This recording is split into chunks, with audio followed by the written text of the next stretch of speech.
one way I recognize it. And then there is the Greek peninsula next to it. We'll also look a little bit at the Eastern Mediterranean as well, which would be like Turkey and so on. The first suggestion of Jewish presence in Greece dates all the way back from the 4th century, and then, of course, after Alexander, there was much more presence building in the region.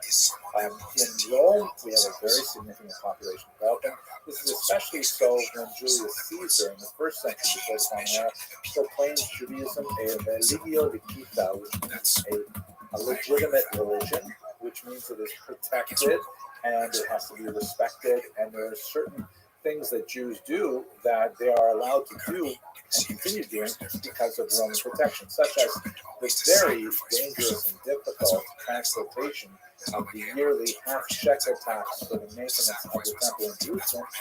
This was a practice which was continued throughout the period of antiquity, and the Romans actually protected it. The few times when transporting this money was interrupted by official authorities was heavily criticized and represents definitely an exception to the rule because people respected, especially old religions like Judaism. Jews were also granted military exemptions from conscription when they were observant. For example, the whole business with kosher food and Sabbath makes it very difficult. So in many cases, the Romans were willing to overlook demands on conscripts from Jewish communities. Because generally, Jews did not so bad in the Roman Empire before the events of the Great Revolt. That's when it got really bad, and of course, it went downhill from there. At the same time, while Jews are generally getting a lot of traction socially and legally coming up to the 1st century, there is a growing social movement as well that you can really see in a lot of the early Greek and Roman writers. There is a basic misunderstanding of what Judaism is all about. There is a concern that Jews are somehow misanthropic, that they hate other people. Why? Because, for example, you can't belong to the religion unless you convert. This was like a strange idea. Really? I can't just be a Jew because I sort of like Jewish things? No, you've got to go through conversion, whatever that means exactly, but certainly for men it means circumcision. Jews wouldn't eat non-Jewish food, so you had to keep kosher. There was a lot of Jewish practice, like for example, this total what seems to be fanatic ban on any kind of civil religion, like any kind of worship of idols, things like that. The Jews would get really upset about that. Like, what? It's so basic. Often compare this to the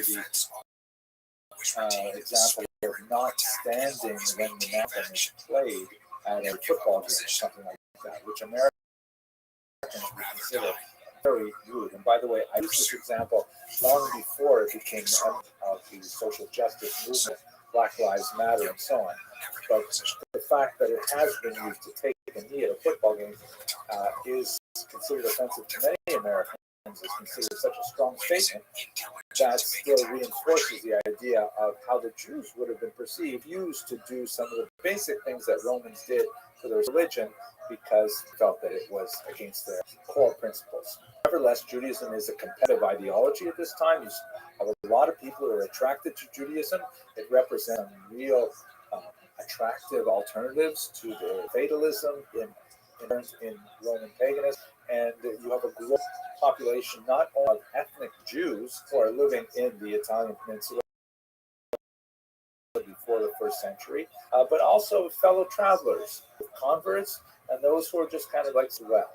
One of the really cool ways that we can see the Jewish population in Rome, and this is a little bit of a detail, but I get so fascinating, I gotta talk about it, is the discovery of these ancient catacombs of Jews in Rome. It was very common in late antiquity to be buried underground. You can see this map here shows of Christian catacombs for burial, and you'll see in the south, also in the northeast, some regions where there are Jewish catacombs. They are so fascinating. You go in them and you see that they've got these sort of like shelves on walls where the bones were interred. It's possible that they practiced burial, where there would be burial in the ground, and then a year later, actually described in the Talmud, practice that I do not see Jews practice anywhere in the world today, but in the ancient period, it was common. On the yard side, on the anniversary of the death, they would go and they would exhume the bones, now denuded of all flesh, and there would be a ceremonial bringing of the bones to a family crypt. And so they would enter the catacombs and put them on a shelf next to the ancestors and things like that. Kind of spooky by modern abilities, but nevertheless really fascinating. And these catacombs are beautifully decorated, like this really charming palm tree on one wall, and painted ceilings with sometimes decorative animals like peacocks and things like that. Some very moving examples of parental love, like this highly unusual statue of a dead child. You see he's patting a puppy. Um, it's a great work of art, but very tragic at the time. Carries the kind of pathos to millennia. The inscriptions are fascinating. They're almost all in Latin, like this one, or in Greek, like this, which indicates that the awareness of Hebrew and Aramaic was probably lower if their first language, something as permanent as a grave marker, would be in a language. But there are some Hebrew and Aramaic inscriptions as well. And the symbol of the menorah is very, very common. That's considered like much more than the Star of David, which is a far later in Jewish canon of images. The menorah is one of the oldest of the images. It's really cool to look at these catacombs, and there's so much research that can derive from it, more than we can talk about. Let's switch a little bit to talk about the Eastern Mediterranean, and by that we're looking especially at Asia Minor, which would include little bits of Syria maybe, but definitely Turkey is a really important place for us. Antioch is one of the most significant of the centers here, and we see that once again the role of Jews in the military is quite significant. You have Jews in military formations in this region under Antiochus I and Antiochus III. Those are prior, of course, to the Antiochus IV, who was associated with the Hanukkah rebellion, including 2,000 Jewish families who were military families transferred from Babylonia to this region. Really unusual to see that, I think. There's a strong Jewish community in Antioch in particular, but they have the same kind of communal tensions with Greeks living there as we saw in Alexandria. Throughout the region, there are the presence of synagogues even well before the year 70. And this is something we can also say about Egypt and about Mesopotamia and the Greek and Roman lands as well. Jews did have gathering places for prayer. They were referred to with Greek terms prosuke or synagoga, which basically means like gathering places. The term synagogue does not intrinsically have a religious context. It's actually a translation of the Hebrew term Beit Knesset, which means a house of gathering as well. Jews, even while the temple was operating, wanted to have some kind of way to express their connection in a communal fashion. And we have descriptions of this from Josephus and Philo and many other figures as well. Let's just take a concluding look at the Eastern Mediterranean. In the previous lecture, we looked at the region of Tunis, Cyrene, and a little bit at the island of Crete. Let's just go quickly to the Iberian Peninsula, all the way on the western part of the Mediterranean. And we'll speak a lot more about this region because, of course, it is the heartland of Sephardic Jewry that we have not yet introduced. Up until this point, Jews don't really recognize kind of like differences in cultural orientation. They will refer to each other with geographic locators like stupid Babylonian. It's actually one of the terms used in the Talmud. But they won't necessarily regard them as being of a slightly different ritual or of a slightly different family of customs, as we will later on. But the heartland of Sephardic Jewry comes from the region of Spain. The first indication we have of any Jewish person in Spain is some evidence of a Jewess living in Adra. And this is from an early 2nd century gravestone, which was transcribed in the late 18th century, a reliable transcription, even though the original gravestone has been lost. The transcription read like this: there's something wiped out, and then the end of the word is nia, and then a new word salo, something missing, nula, and then the word an, uno, mens, cuatro, die, uno, judea, which translates as probably something like here lies a girl's name that ends in the letters N-I-A. Julia, something like that. Daughter of Solomon, a 1 year, 4 months, and a day. See that the Roman numeral 4 is 4 dashes rather than the IV, which also is a testament to its antiquity. And finally, she is strictly denoted as a Jewish girl. And she is our first indication of Jewish settlements in this region. Well, I can't wait to get back and talk about this some more, but for now, let's wrap up this discussion of diaspora. The next lecture is going to be some concluding, sort of like synthetic remarks about what does antiquity mean in Jewish history and how that differs from the medieval period, which will begin right after that. Thank you very much for watching.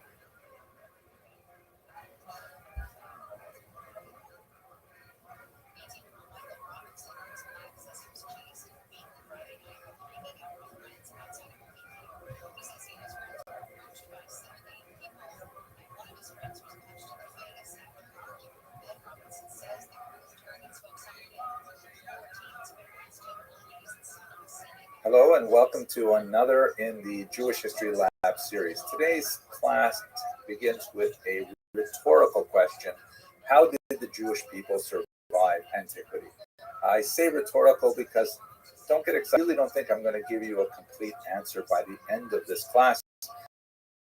My goal is to try and recap the period of antiquity, which we spent the last 15 weeks looking at in detail, and kind of provide a moment to breathe, to step back, to reflect on what we've covered, because it's going to change dramatically in the next 15-week semester when we go into the medieval period. So again, I'm not going to really answer how did the Jewish people survive antiquity. I certainly have a few thoughts on this, and I'll share some of them in the next video. But for the time being, consider this just a moment to reflect on what we can, to take a deep breath, and then we're going to go to the next adventure, which is the medieval period. So here's a beautiful photograph from Samarkand. It's actually an antique photograph from the beginning of the 20th century, and it has been revised, so it's gorgeous. Like, yeah, life history was actually in color, in black and white. We're so used to these graphs. Let's begin with a quick recap. So here's our map of the Middle East. You can see I put a little marker for where Jerusalem is in the land of Israel.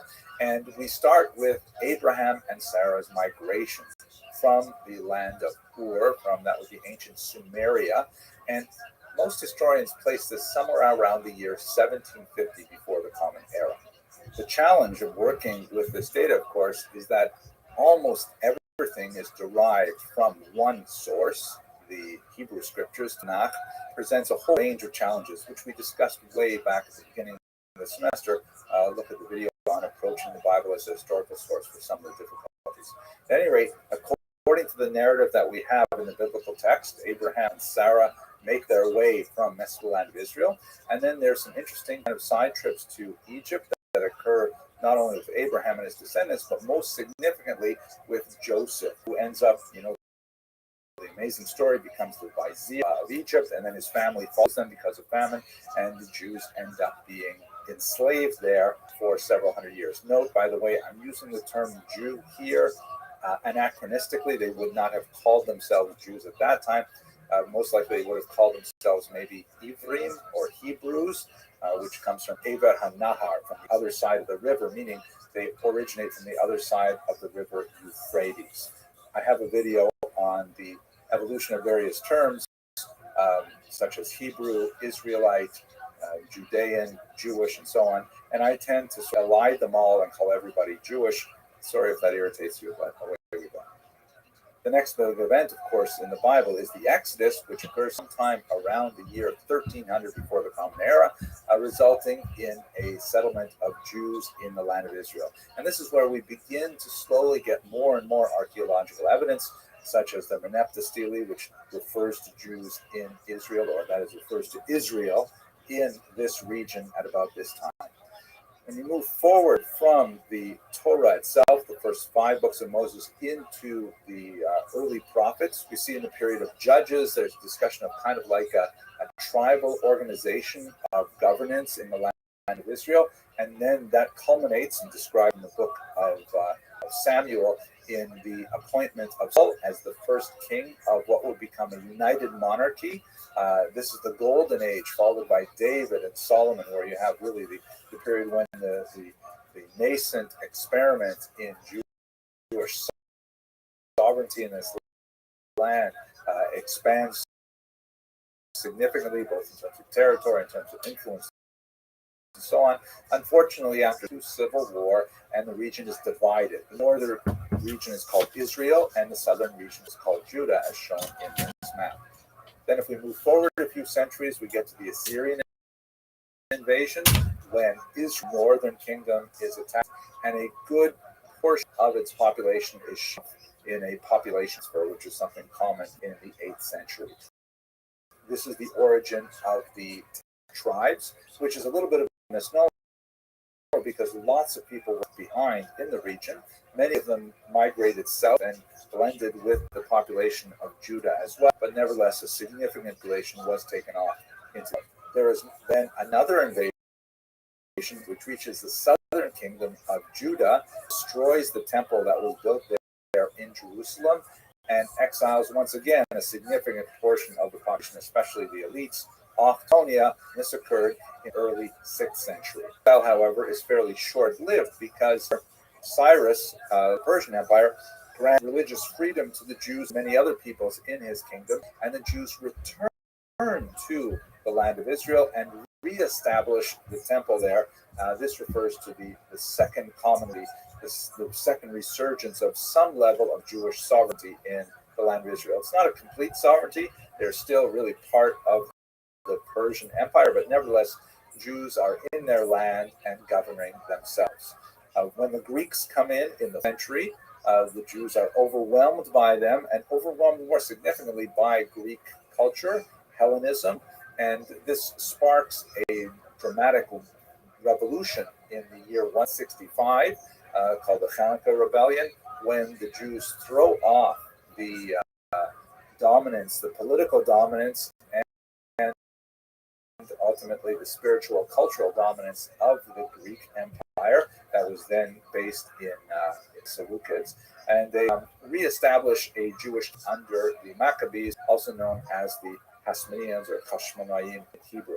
The Greek culture, however, keeps exerting its influence, and even though the Jews have established some sovereignty, they are not free from the cultural influence of Hellenism, and they ultimately will continue along that path. Romans invade in the year 63, not a really good word to use. I should have changed that because they don't exactly invade.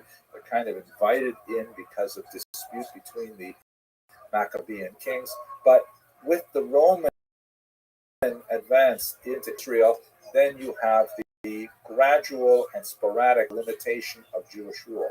Basically, allow the Jews, like with many other people they conquered, to have a level of self-government of the kingdoms in now what is called Judea, vary depending on how adept the Jewish king was at negotiating the corridors of Roman power. Herod, for example, was powerful Jewish kings. He happened to be very successful at this, and he had a very long rule in the 1st century BCE, tremendous amount of public works and building and so on, but at the same time, he was an incredible tyrant, murdered much of his own family, and so on. The Jews will rebel in the 1st century of the Common Era, a major rebellion that goes bad for them, and the Second Temple is destroyed in the year 70. Although we refer to the Roman exile from the year 70, again, it's a little bit of a misnomer. A significant number of Jews were taken off into slavery and so on, but by no means was the region depopulated.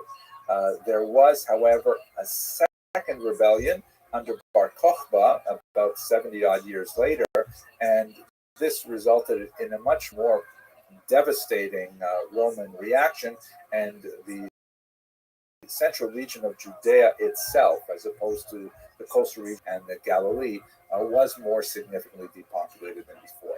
So that's basically the period that we're going to use to describe antiquity. Note, however, that this is not necessarily the same term that secular scholars use. Western civilization. They tend to stretch the period of antiquity out until the 400s with the fall of Rome. But this is when we start to see really major changes happening in the Jewish population. So let us just recall the tremendous challenges that these developments posed on the Jewish people. First of all, the loss of sovereignty, right? I mean, that's something that can basically knock out just about any people. The fact that they lost the control of their land multiple times. First, under the Assyrians, when the 10 northern tribes were taken away, then under the Babylonians, when Judah was destroyed, then under the Greeks, when their level of self-rule under the Persians was threatened, and then under the Romans, of course. This is like repeated loss of sovereignty. The Jews keep coming back, nevertheless, and reestablishing some level of self-rule. If we jump ahead to the 20th century, they'll do it again after 2,000 years of absence, which is really mind-boggling. Secondly, not only loss of sovereignty, but physical displacement. Right? It's hard enough for a country to reassert its national identity when they lose control of their self-government. But imagine if much of the population, especially the elites, especially the males of fighting age, are taken off to a far-off location. You know, if they're not living within the contiguous borders of one territory, how do they reestablish themselves, especially in the ancient period, when communication and transportation nothing like what we would see in the modern era? Third, full-on court press of other powerful cultures. The Assyrians, the Babylonians, the Persians, oh my gosh, the Greeks. Incredible differences in the way that these people saw the world around them, you know, and the idea that Jews could somehow maintain their cultural independence with a highly distinct form of worship and ethics and literature. You know, these are tremendous stresses placed on the Jewish people during the period of antiquity. Repeated defeats in war, tremendously devastating and discouragement to see you like standing up and getting knocked down again and again and again. The Bar Kokhba revolt, the First Roman Jewish War, the Kitos rebellion, over and over again. The Jews are not succeeding, with the exception of the Maccabean revolt. They are simply not doing well for the last 200-300 years of their existence in the period of antiquity. And finally, we certainly cannot discount the spiritual crisis that must have ensued when so much of what they considered rock solid was not so, such as, for example, the temple rituals that were so central to classical Judaism, that the offering of sacrifices at the temple as a way of communicating with God, of expiating sin, of receiving forgiveness with the temple twice, and the displacement of people to another land.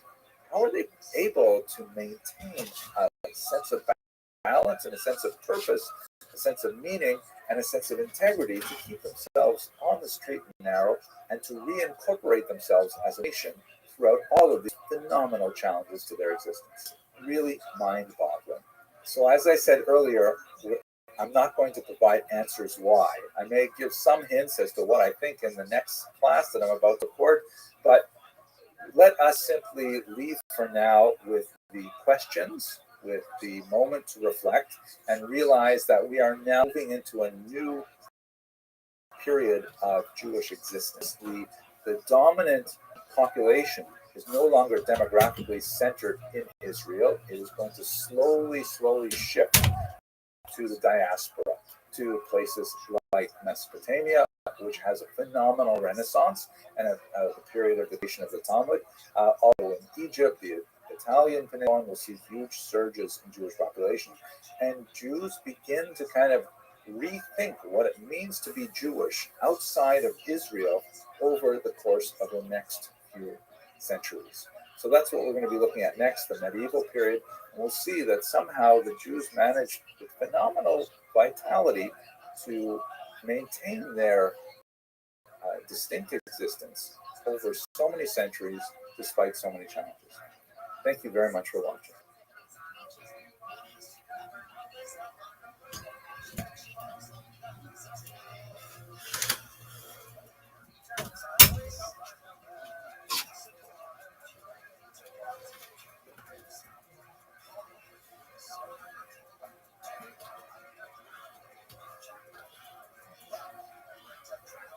Welcome to another episode of the Jewish History Lab. Now, just like the last class, when I offered up the question, how did the Jews survive antiquity? And I let you know in advance that that was a rhetorical question with no clear answer forthcoming.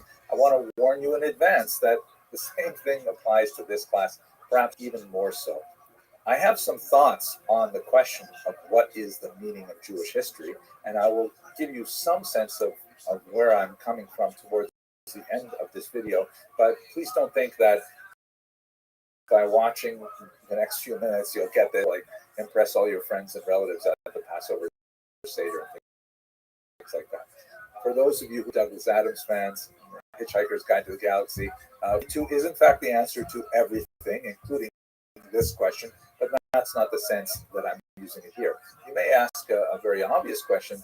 Wait a second, talking about the meaning of history in video 42. I mean, are you serious? Number 1, or maybe video number 2. How is it possible that we've gone through the entire ancient period and we haven't gone to this particular subject? So you would be absolutely right in asking that question. Ideally, I would like to talk about these theoretical things right from the very beginning. But, most people, when they approach Jewish history, they just want to know, could you please tell me the story already? Please tell me what happened. I don't really want to get into theoretical thinking about what it all signifies. And so I have reserved this particular topic to our first kind of reflection moment, the seam between the ancient period and the medieval period. And this is the right place for us to start talking about theory. Now that we have absorbed some of the history we're talking about, I think it's a good time to reflect on, well, what does it all mean? Again, I'm not going to give you the answer at the end of this particular class, but I hope to pose some of the major questions related to the overall question. We're going to start by looking at some of the questions raised by a great historian, Professor Moshe Rossman, shown here, just recently won the Rothschild, fantastic scholar at Bar-Ilan University.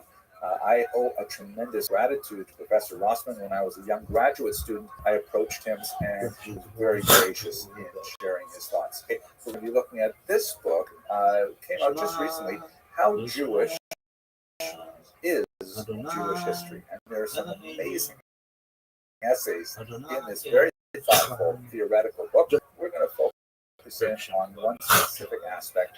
That is the question of meta-history, or what I like to call it. Now, Professor Rossman used meta-history in the kind of sense of metaphysics, right? It's kind of like a philosophical term. Meta means or beyond or past. So, for example, physics is the study of the physical universe, motion, mass, things like that. Then metaphysics is like the study of what's beyond that, the nature of God, the nature of the soul, things like that aren't measured with conventional scientific tools, but go beyond what those tools are able to easily measure. And what he's really referring to is what are the theoretical underpinnings of any work of Jewish history? What is the larger story of this history? You note, of course, that the word story is embedded inside the word history. What is the grand narrative to which this Jewish history applies? So, just looking at a few examples of how historians have approached this question. You have the Tzemach David, a very interesting work written in the 16th century by a brilliant and rather idiosyncratic individual named Rabbi David Gans. I actually have a friend who is a descendant of Rabbi Gans, David Krauss of Prague, a great historian. At any rate, the Tzemach David represents a kind of really encyclopedic Jewish history. It's not really a history in the sense that it is a chronology. Like in this year, this happened, and this year happened, and so on. Not a lot of processes applied to it, not a lot of questions asked of the data, and so on. But what's interesting is that Tzemach David divides the work to Jewish history. These are all the things that happen to the Jews. And then there's another complete section, this is world history. Right? As if they are two totally separate things. As these are not impacting the rest of the world and are not impacted by the rest of the world. By the way, I hate using the word impact as a verb, but I couldn't help it. Like, Jews live inside the world, and the world affects Jewish history. Jewish history affects secular history, if you will. That's another question that we'll have to get into later. But he separated them out entirely as if Jewish history was kind of like somehow walled off from other world events. Now, when we get to the 19th century, a much more advanced critical historical scholarship is going on. We have the great scholar Heinrich Gretz. And his work has been characterized as a combination of Leidensgeschichte and Literaturgeschichte, which means basically Leiden is like sadness or misfortune. Geschichte is, of course, history. And Literaturgeschichte is the history of literature. So in other words, Gretz's grand narrative sort of portrays the Jewish people as being constantly oppressed, dispersed, pogromized, exiled, and nevertheless, wherever they go, they get their energy together and they make creations that are phenomenal contributions to world civilization. They're writing these amazing books. They're developing science. They're engaged in so much production. And so it's kind of like this oscillation of like society will persecute the Jews, they'll have to run away, but then in the new location, they will rise and do great things for that civilization. Then they'll be persecuted again, and they'll be sent away, and then they'll have to rise in another location, and so on. And this is kind of like the grand narrative that Heinrich Gretz proposes. Another approach is evident in the work of Shimon Dubno, another great encyclopedian, who criticized Gretz for missing out some really important things and not including them because they really didn't fit with his grand narrative. For example, Gretz tended to look down on Eastern European Jewry in general, and specifically Hasidism and Kabbalah and things like that. Again, Gretz's is really part entire enterprise of the Haskalah, of Jewish enlightenment. The attempt to demonstrate to the non-Jewish world, Gretz wrote in German law, that Jews were worthy of acceptance into secular society. Look at how, unfortunately and now unjustly, they have been persecuted, and nevertheless, look at all the great things they have produced. So anything that doesn't quite fit that model is either consciously or unconsciously ignored by Gretz, and this is part of the challenges with the grand narrative. So, for example, when you look at the Hasidic movement, which represents in many ways not a rationalist approach to Judaism, not an attempt to, come to terms with general society, but rather more of an insular, inward-looking approach. And especially when we talk about the 19th century, and there's a lot of conflict with the more rationalist Lithuanians, and there are accusations of the Hasidim engaging too much in alcohol and raucous behavior with that. So Gretz kind of looked at that as sort of like backward superstition going in the wrong direction of history, and therefore the Hasidism tends to receive a lower grade in Gretz's history, and that's something that Shimon Dubno wanted to correct. He was much more in favor of looking at what were the people creating of themselves. Hasidism is, of course, very much a popular movement that came from, the general average Jew more than anything else. Shimon Dubno was very much an advert of a philosophy which came to be associated very closely with him called diaspora nationalism, in which he said, it's really about what the people are developing on their own. What have the people developed? they have developed the ability to exist outside of the trappings of a conventional state. And he says this is something truly amazing, and we should not ignore it. That, you know, Jews once had a state in ancient Israel, and then they were exiled, and that should have been the end of their story. How could they possibly exist without borders and currency and a flag and an army and passports, things like that? How is it possible they continue? He says the reason they continue is because they advanced beyond what a state requires. That they had developed the ability to exist as an integral unit, even a diaspora, even as a minority culture, living within very, very different host cultures. And he said this is something which should be strived for. This is an ideal.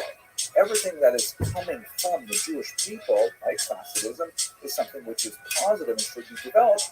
And rather than, trying to, fit in with secular society, we should encourage development of specifically Jewish cultural projects. A lot of fascinating things to say about his worldview. So everything in his grand narrative looks towards that. Obviously, when it comes to something like Zionism, he had a view of Zionism because he said, "Hey, that's going backwards." The Jews have already proved they don't need a state; they can exist very well in modern society without a state. And you want them to go back to a more barbaric age. So he definitely, his grand narrative, about Zionism. On the other hand, there, of course, were many great Zion Dinor who said that no, the grand narrative of Jewish history is the return to Zion. It's the urge of the Jew to resettle and walk the sands of the Judean desert and so on. And so coming back to Israel represents the of Jewish activity, and the grand narrative of Jewish history is all about the power of gravity that is exerted upon the Jewish soul by the land of Israel itself. And now, of course, that Israel has achieved statehood, I'm not exactly sure what happens next in Ben Zion Dinor's model, but maybe we'll explore that later on. Finally, one more great historian, the fantastic Saba Whitmire Barron, fantastic historian working in New York City at Columbia University. He argues that, we should be focusing on the diaspora.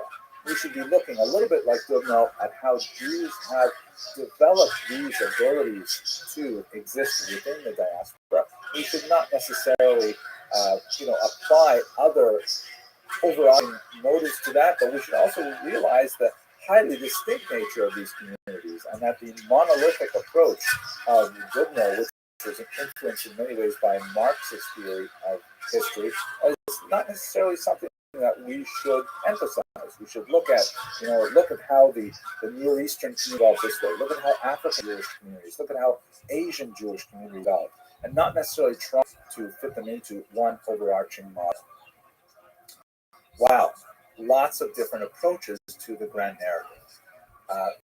But when we get to our period, we have a much more challenging problem, is postmodernism. Postmodernism is a remarkably challenging philosophy. It was associated with several thinkers, including Jacques Derrida, shown here, a French Jew who wrote, among other things, "Il n'y a pas de hors texte." There is nothing outside the text. Now, what exactly does this mean, and what is its implications for Jewish history? Postmodernism represents an approach to text which is unsettling and is having a major impact. It was first felt perhaps in literary criticism, but it has slowly made its way to the social sciences, even the hard sciences. And history, archaeology have been hit very hard by postmodernism as a critique. What exactly does this mean? What Derrida and others like Michel Foucault argued was that we can never move beyond the text itself. We can never make legitimate assumptions about any reality beyond the text that is presented before us right now. So what does that mean? Let's say, for example, I were to present to you my birth certificate. It's a document, has my name on it, has my place of birth, my date of birth, and a few other odds and ends of data there. And you might be tempted to say, oh, so we now know that Henry Abramson was born on such and such a date in this little town in northern Ontario, Canada. Very well correct in making that assumption. After all, you have a document that says that. But postmodernism would argue that no, all you really know is that you once encountered Henry Abramson on a video who presented his birth certificate, which said that he was born in such and such a place at such and such a time, and these were his parents, and so on. What's the difference? There's a world of difference in that. Who says that that document actually read true? Who says that this document hasn't been finished? Who says that this document isn't the result of a mistake, a clerk's mistake? Perhaps I am deceived in thinking that this is a correct document. Perhaps my parents gave it to me, but they're really hiding a much larger system. I mean, I know. So you might say, okay, I can verify that. We can go back to the small town where Henry Abramson was born, and we can like write the flight catalog, and we can find, the original document, and we say, look, here it is, same thing. All you can say is that here's a document that says the same things as that other document. So now you have two documents, but there's the possibility that both of them are wrong. And this becomes even more complex. You look at something like narrative. Like a government document is a pretty straightforward thing. It's either mistakenly written down or not. But let's say, for example, you find a memoir. How do you know that the person who wrote that memoir actually wrote that memoir? And how do you know that the things that the memoir claims to remember actually happened? All you have, fundamentally, is this text that purports to be what someone says he or she remembered at a particular time. You can never go back to what actually happened. You are stuck in the text itself. And this is deeply unsettling, because if we cannot make any kind of generalizations about reality beyond the text of documents, theological finds that we discover, how do we make history of this? So Derrida famously once said, "Je suis le dernier juif." I am the last Jew. And like many of these cryptic things that postmodernists tend to say, it's not exactly clear what he meant by it, but it appears that he may be referring to the idea that, Judaism as a whole, Jewish history, is entirely predicated, like all history, on our reliance on prior documents. And that we are essentially trusting that such and such thing happened because there's something that says it happened. And we can never go beyond the documents logically to say what actually happened. In the words of Palmanka, yes, I get what you're raising by. What actually happened? We can never know what happened. We can only know what document has been presented to us. So this upends everything, like when we find the Teldan stele that has the phrase Beit David on it, House of David, does that mean there really was a House of David? Does it really mean, even if we can use carbon dating to say this stone was planted in the ground at this particular time, or was carved at this particular time, is it referring to the David we're talking about? Is it referring to the same David of the Bible? Everything is up in the air because of postmodernism. So what have historians done to respond to it? In my generation, when I was going through graduate school, we were already feeling the advanced winds of postmodernism. You can see among scholars, which has only increased over the last few decades, is that historians tighten the focus. If you can't write about a large period of history, because every single document you encounter never really represents what is beyond. You only have the document itself. So therefore, one way to compensate is to have lots of documents and lots of testimonies that focus on one problem. So, for example, rather than trying to write the revolutionary France, the history of one particular person living in revolutionary France in a few years and gather all the documents and focusing on that one person's biography. And hopefully, with multiple points of contact, you can say something useful about how this person experienced that revolution. And you can't say anything else about how a woman would have experienced it, or a king, or a Jew, or a black man. None of those experiences are recorded because you focus so narrowly on one small part. But on the other hand, we only have a finite lifetime. How possibly examine all those sources to do the same thing for a larger focus? I mean, it just gets to be such a nightmare to try and figure out, is it possible to write anything larger? Any survey history? Is it even possible? So here's a black and white photograph of me that really doesn't have me here, but I sort of like it. It's such a beautiful photograph. It speaks to who I imagine myself as a historian. Like, this is what I look like as a historian. And so interestingly, I'll do a photograph that I'm the picture from it. So I have to give credit to Martha Garcia, who is this amazing photographer, who reached out to me to do a shoot because he put together a book. And I'm very proud to be included in his subject. He really has a unique gift to be able to find that little, who is this person, and then put it somehow onto his lens and introduce him. So anyway, that's the picture. Here's the question. If this is the situation with how historians write, that our documents do not claim to represent any reality greater than what they are as we see them. We can't generalize them with any degree of reliability. And how is history not in the fiction department? Why isn't it there just like any other novel or play or something like that? What is the purpose of everything that we're doing here? Is there any distinction between history and fiction? So there certainly is a difference between history and fiction. And I'm going to do this argument that Professor Rossman makes in his book. And the way that we can get to that, however, requires a little bit more of sharing on my part. One of the first books that I read in Jewish history was a classic written by this man, Max Eidemann.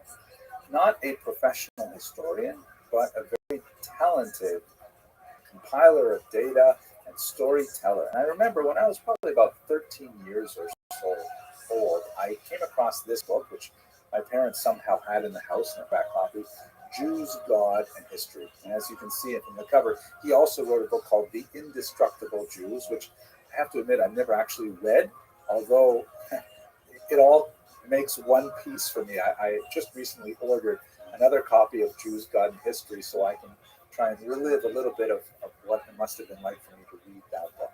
Interestingly, by the way, before we leave Jews, God, and History, let's point out that it is an incredibly popular book. It was published first in the 1960s. It went through a second edition, which you'll publish in a couple different versions. This version here says basically, 1.5 million copies print, second edition. But this version, this cover says something very significant, edited and revised by Ethel Demont. So I know I've shown you a lot of pictures of white males, including myself, that work in history, but we don't know how much of a contribution. She herself is also a publisher. She suffered a head injury and then wrote a book about it. But one of her big claims to fame is the fact that she was very much involved not only in the second edition, but in the first edition, published in the early 60s. So we don't know a lot about Ethel Demont's involvement in this. Is an exclusively male too. She passed away in 2013. So Demont's approach really emphasizes the indestructibility of the Jews. And that's something that made a big impact on me. So let's return to our question of postmodernism, now that I've told you a little bit about my own adolescent first encounter with history. And I'll refer to something that Professor Russman calls the compact, which is basically a deal that you and I are going to make in this history.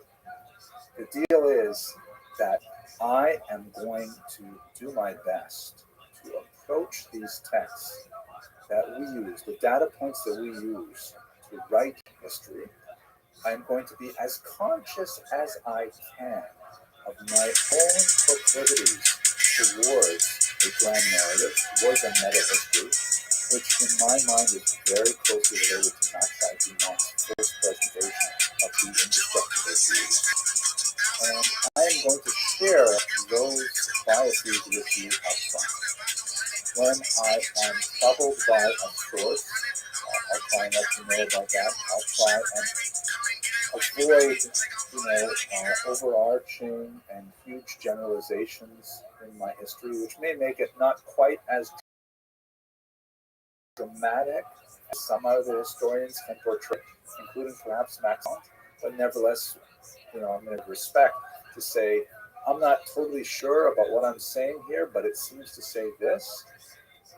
And you, on the other hand, for your part of the compact, you're going to read and listen, and you're going to critically analyze and subject my presentation to the same level of academic rigor that I hope to hold myself to. When you respond in the comments or in emails or whatever, you will continue to be respectful and understand that I am just a human being trying hard to present this material as best as I see it within the parameters of my own personal weaknesses as a scholar and as a human being. I hope you won't hold me to any kind of religious yardstick, whether I'm too orthodox or whether I'm not orthodox enough, I'm not Christian enough, or not Muslim enough, or whatever, not secular enough. I'm just who I am, looking at the data, same way you are. That's the difference between history and fiction. In fiction, you're like tossing out a whole story, and this is like, I'm making this all up. And I can make it up any way I want, and I don't care what you think. In history, we have an agreement that I'm going to do the best I can to present what I think what actually happened, be as identical gewesen war, and you are going to understand that with humility, that's the way I'm approaching it, and you will analyze it to understand it. Finally, I wanted to offer some greater sense into my grand narrative, and that I'm going to turn to the work of Cecil Roth, phenomenal scholar who was incredibly encyclopedic in his knowledge of things to it. He, in fact, was the prime moving force behind the massive intellectual progress of the 20th century, the kind of equivalent of the genome sequencing project that you and that is the massive encyclopedia. He was the prime intellectual force behind it. And he wrote a survey of Jewish history, and he revised it several times, it was translated several times, and there are certain key passages that are identified in Professor Rosman's book that actually differ from edition to edition. And he seemed to be kind of like uncertain about how he wanted to phrase this idea. But here's a version of his conclusion to that survey as he put it in the 1950s. He said, "The preservation of the Jew was certainly not casual. Time after time in his history," note, of course, that it's not gender-neutral language, but there you go, 1950s. "Time after time in his history, moreover, he has been saved from disaster in a manner which cannot be described excepting as providential." Providential is, of course, a word which Hebrew speakers know as hashgacha pratit, or as divine supervision, meaning as divine involvement in the survival of the Jew. Dr. Roth goes on, the author, speaking of himself in the third person, something which I really like doing, especially on Twitter, the author has deliberately attempted to write this work in a secular spirit. He does not think that his readers can fail to see in it, on every page, a higher image. So in other words, what Dr. Roth is saying is that he's going to use the of secular reasoning. He's going to use the kind of Western university-based critical skills that were trained in him by his instructors at the great colleges of Europe. And that's how he's going to analyze Jewish history. Not with some other kind of theological monitor, not kind of purity gauge or anything like that. He's going to try and look at it as best he can with the tools he has at his disposal. But even with all of that, it's still very hard not to. They higher hints on every page. That's my around this theoretical lecture. The fact is, we're listening to it at the very end. So if you fall asleep, but I appreciate you being with me. Next lecture, we're going back to the standard kind of narrative description of use of Mesopotamia. Fascinating period of Jewish history. Thank you very much for that.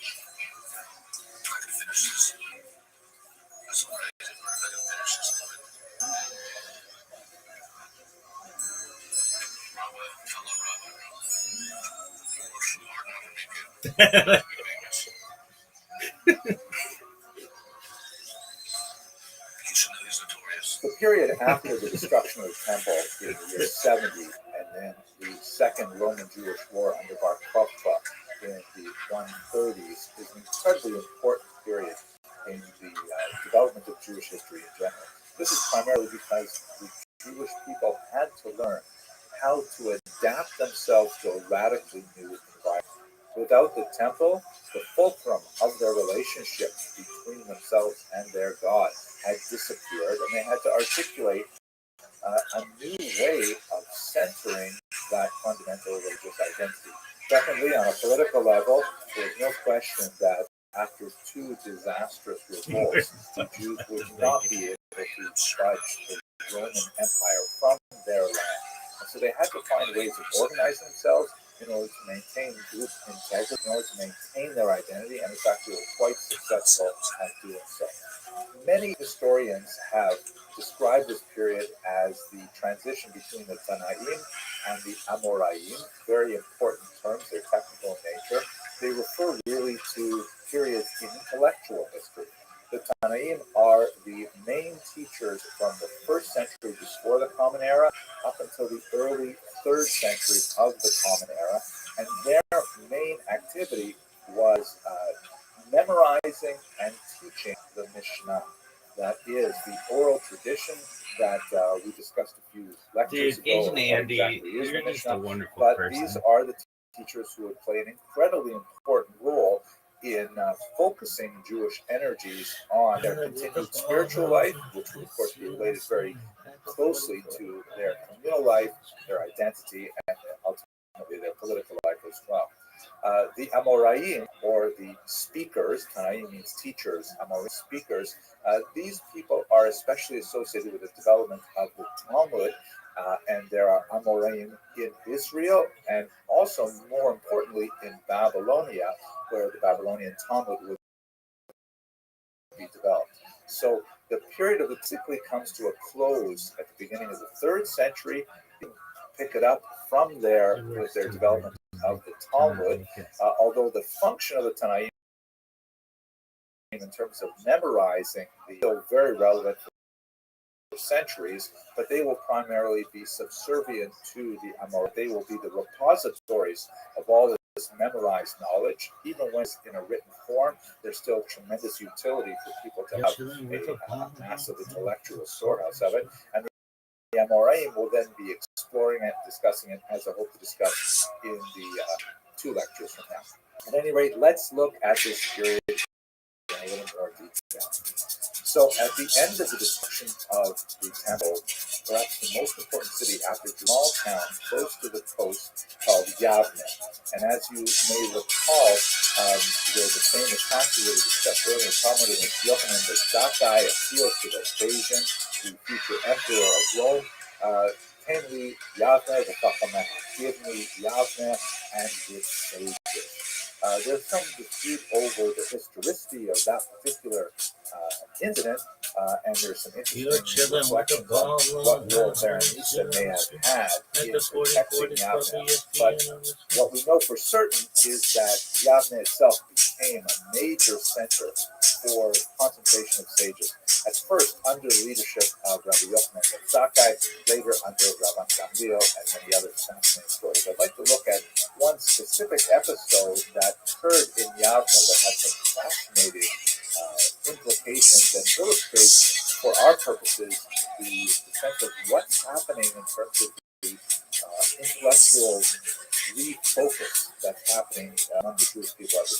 This is a passage that occurs in the Talmud, Tractate Messiah 59b, the Babylonian Talmud.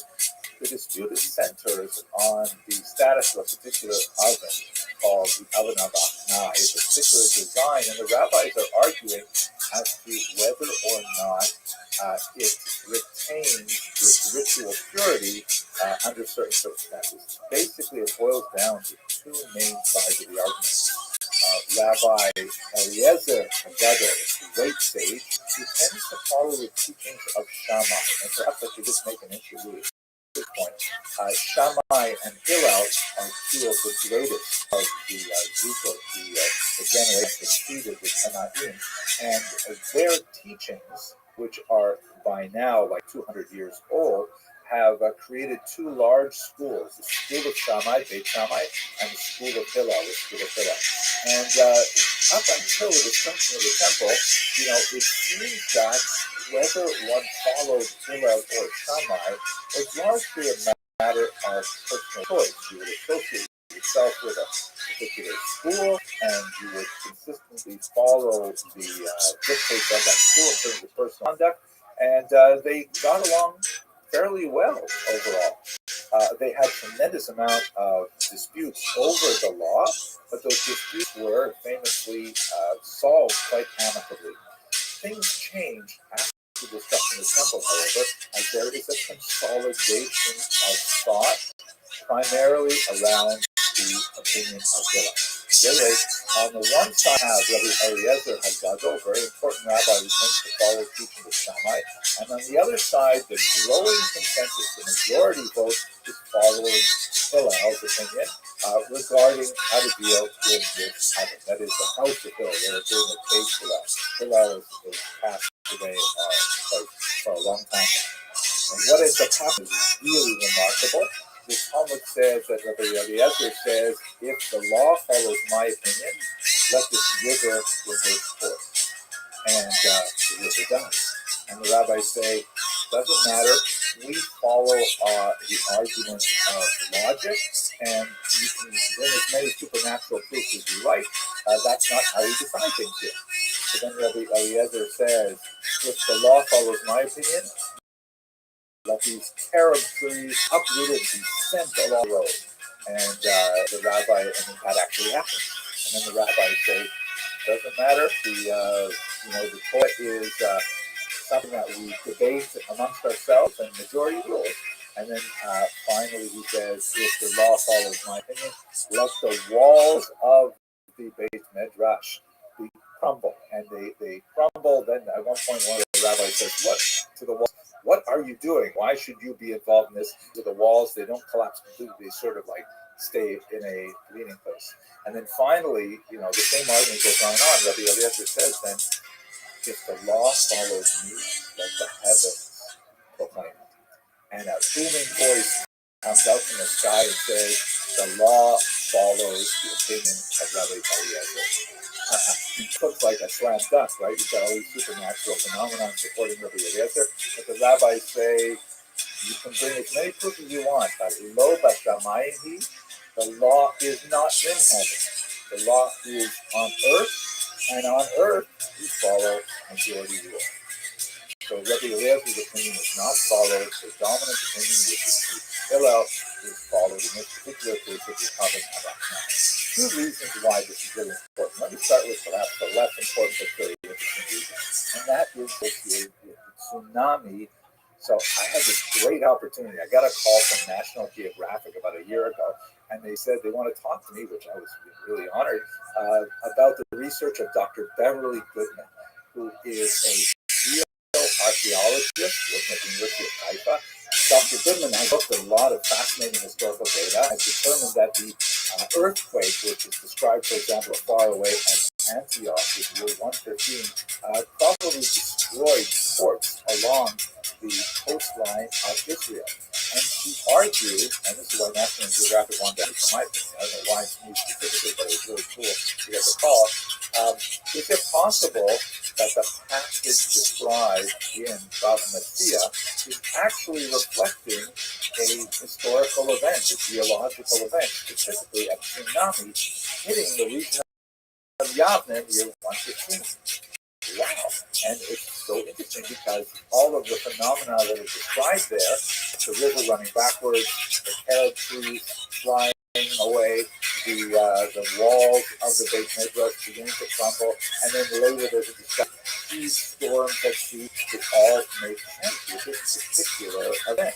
Now, how to place that within the overall context of the discussion in the Gemara is a fascinating question.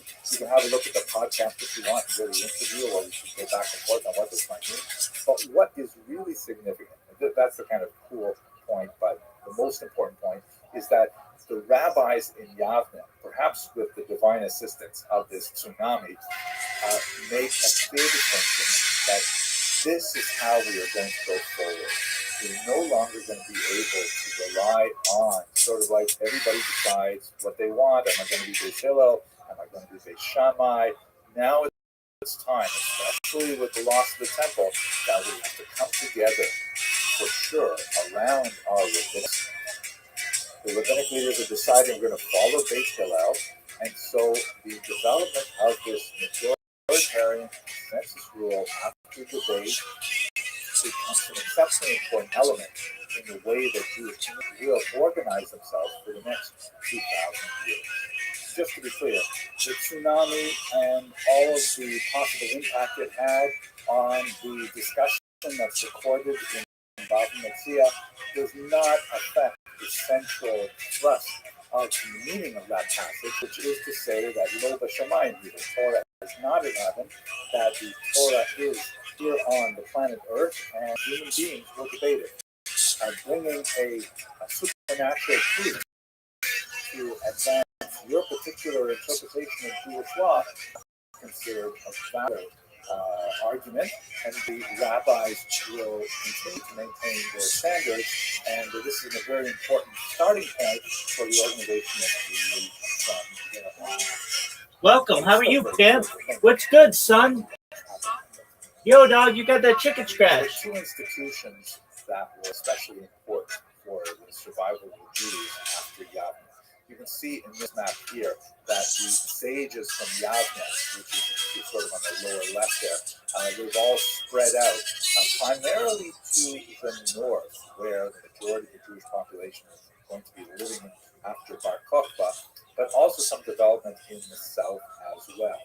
The two institutions that they will ultimately coalesce around are the Sanhedrin and the Patriarchy. The Sanhedrin is the Jewish court that continued to function after the destruction of the temple, although it could not function in Jerusalem itself because Jews were forbidden to live there for a period of time. It moved, as you can see from these white arrows here, out to Yavne, and then up to the north, where it was located in a few different places till it finally settled in Tiberias, a relative city, but a very important center of Jewish activity for the period that we're discussing today. Related to the Sanhedrin, and sometimes overlapping in its so-called patriarchate, or Nesiut in Hebrew. Patriarchate is essentially the government of the Jews, which is led by a single individual, the Nasi. We have really good sense of exactly how it functioned.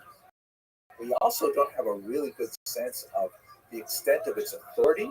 We don't have a good sense of exactly how it related to the Roman government. There are some tantal elements of this relationship, in particular in the figure of one of the greatest of the Nasi, Rabbi Yehuda Hanasi, Rabbi Judah, the prince, as is sometimes related.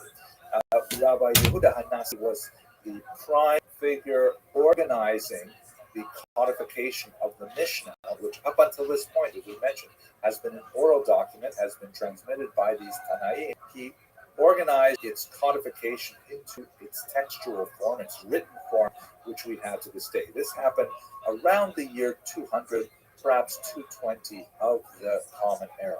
And this is really the line that separates the Tanaim from the Amoraim. After the Mishnah is confirmed in writing, its primary exponents will be known as the Amoraim, and the documents that they will eventually produce are known as the Talmuds. One of them was produced in Israel, actually primarily in the northern region, to a certain degree in the coast, although it tends to be called the Yerushalmi or Jerusalem Talmud, sometimes the Palestinian Talmud. Both of those terms are kind of inaccurate and misleading in one way or another, but there is a Talmud a Talmud created first in Israel, and then a later one, much larger one in Babylonia, which will be the next two lectures. One of the challenges of studying this period is that we are essentially locked into rabbinic documents. To a certain degree, we have some Roman government documents, we have some church historians, but most of our really juicy sources are rabbinic in nature. And so the rabbis are primarily not interested in giving us history. They want to tell us about law, about religion, about faith, about philosophy. Those are the things that are, the primary energies of the rabbis at this time.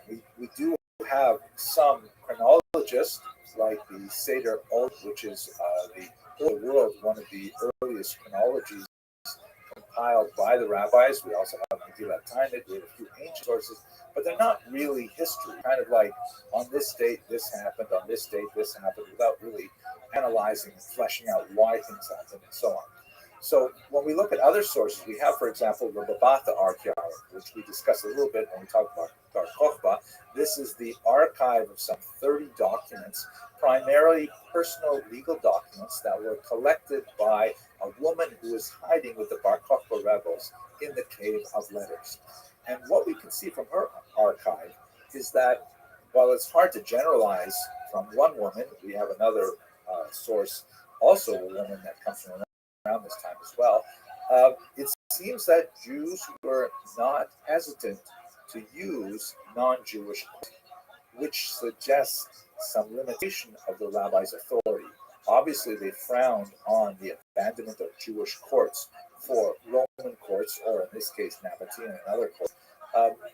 So perhaps there's a whole existence of Jews who are simply doing their own thing, following the dominant authority, which in this case would be the Roman, instead of listening to the rabbi. This would not be surprising. We just don't know the extent of it. We also have to realize that the Jews have a very problematic relationship with the Romans. On the one hand, heavily resenting the Romans for the degradation in their society. And on the other hand, the Romans, who have by this time, by the way, established 2 legions in Israel, which is a remarkably large number of people, about 10,000 soldiers, and they are cash heavy, meaning that they get paid in coin, and so they're extremely important for the local economy. They are resented by the population. The rabbinical source of descriptions of the abuse of the population by the Romans, but on the other hand, they're really essential to the economic realities. The Romans, as we shall discuss in a later lecture, are also extending certain privileges to certain classes of Jews. Makes a very big difference, and they're building roads. They're doing all kinds of infrastructure things that are useful for them as soldiers, but also useful for the economy as a whole. So there's a complex dynamic going on here that we don't know a lot. We also get the sense, however, that even though we don't know for sure how extensive the authority of the rabbis are, there's no question that have a phenomenal pull. That Judaism is a very competitive ideology at this time. How are you? Just for one example, Truck cut free. Helena Adiabene was a queen of this small kingdom you can see out here on the upper Tigris River.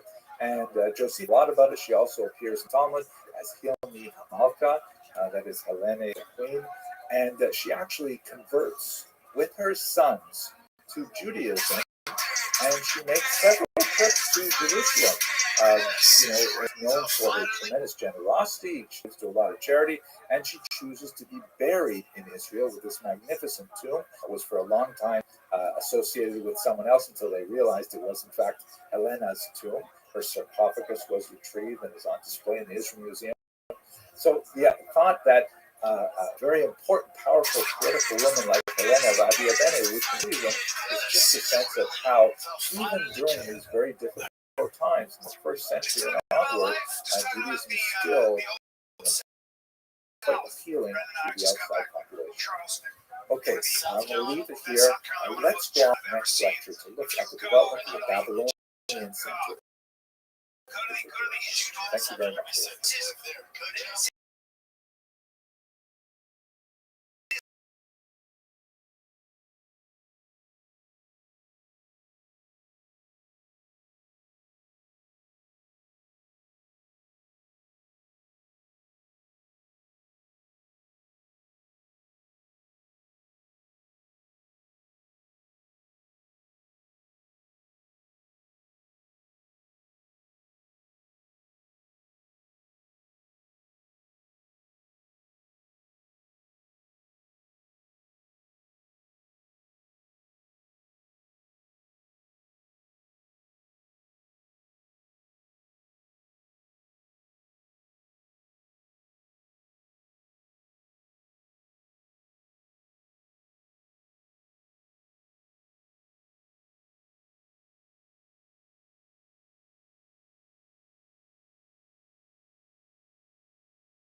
Scholarship, which really dates from the 9th and 10th century, but and we rely very heavily on that to understand this otherwise very poorly documented period.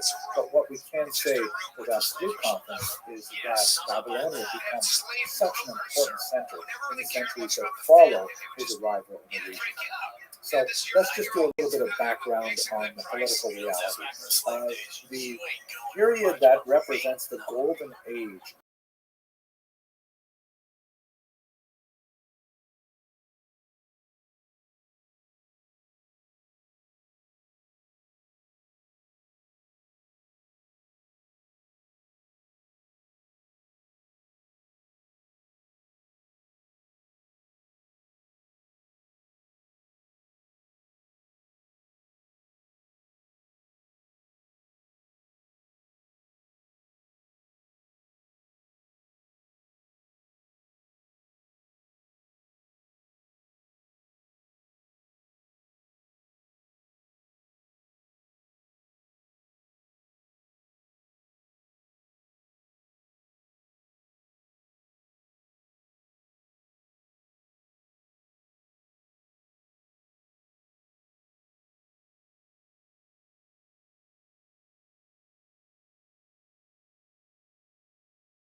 to the southeast, into the Persian Gulf, and there's a region at the waist of those rivers where they come together that where Jews were primarily settled. And there's much older settlements of Jews that we can trace in biblical literature, for example, but this is really where the heavy settlement exists in the Talmudic period. Now, in this particular map, it's called the area of pure lineage. You can see the detail on the left there.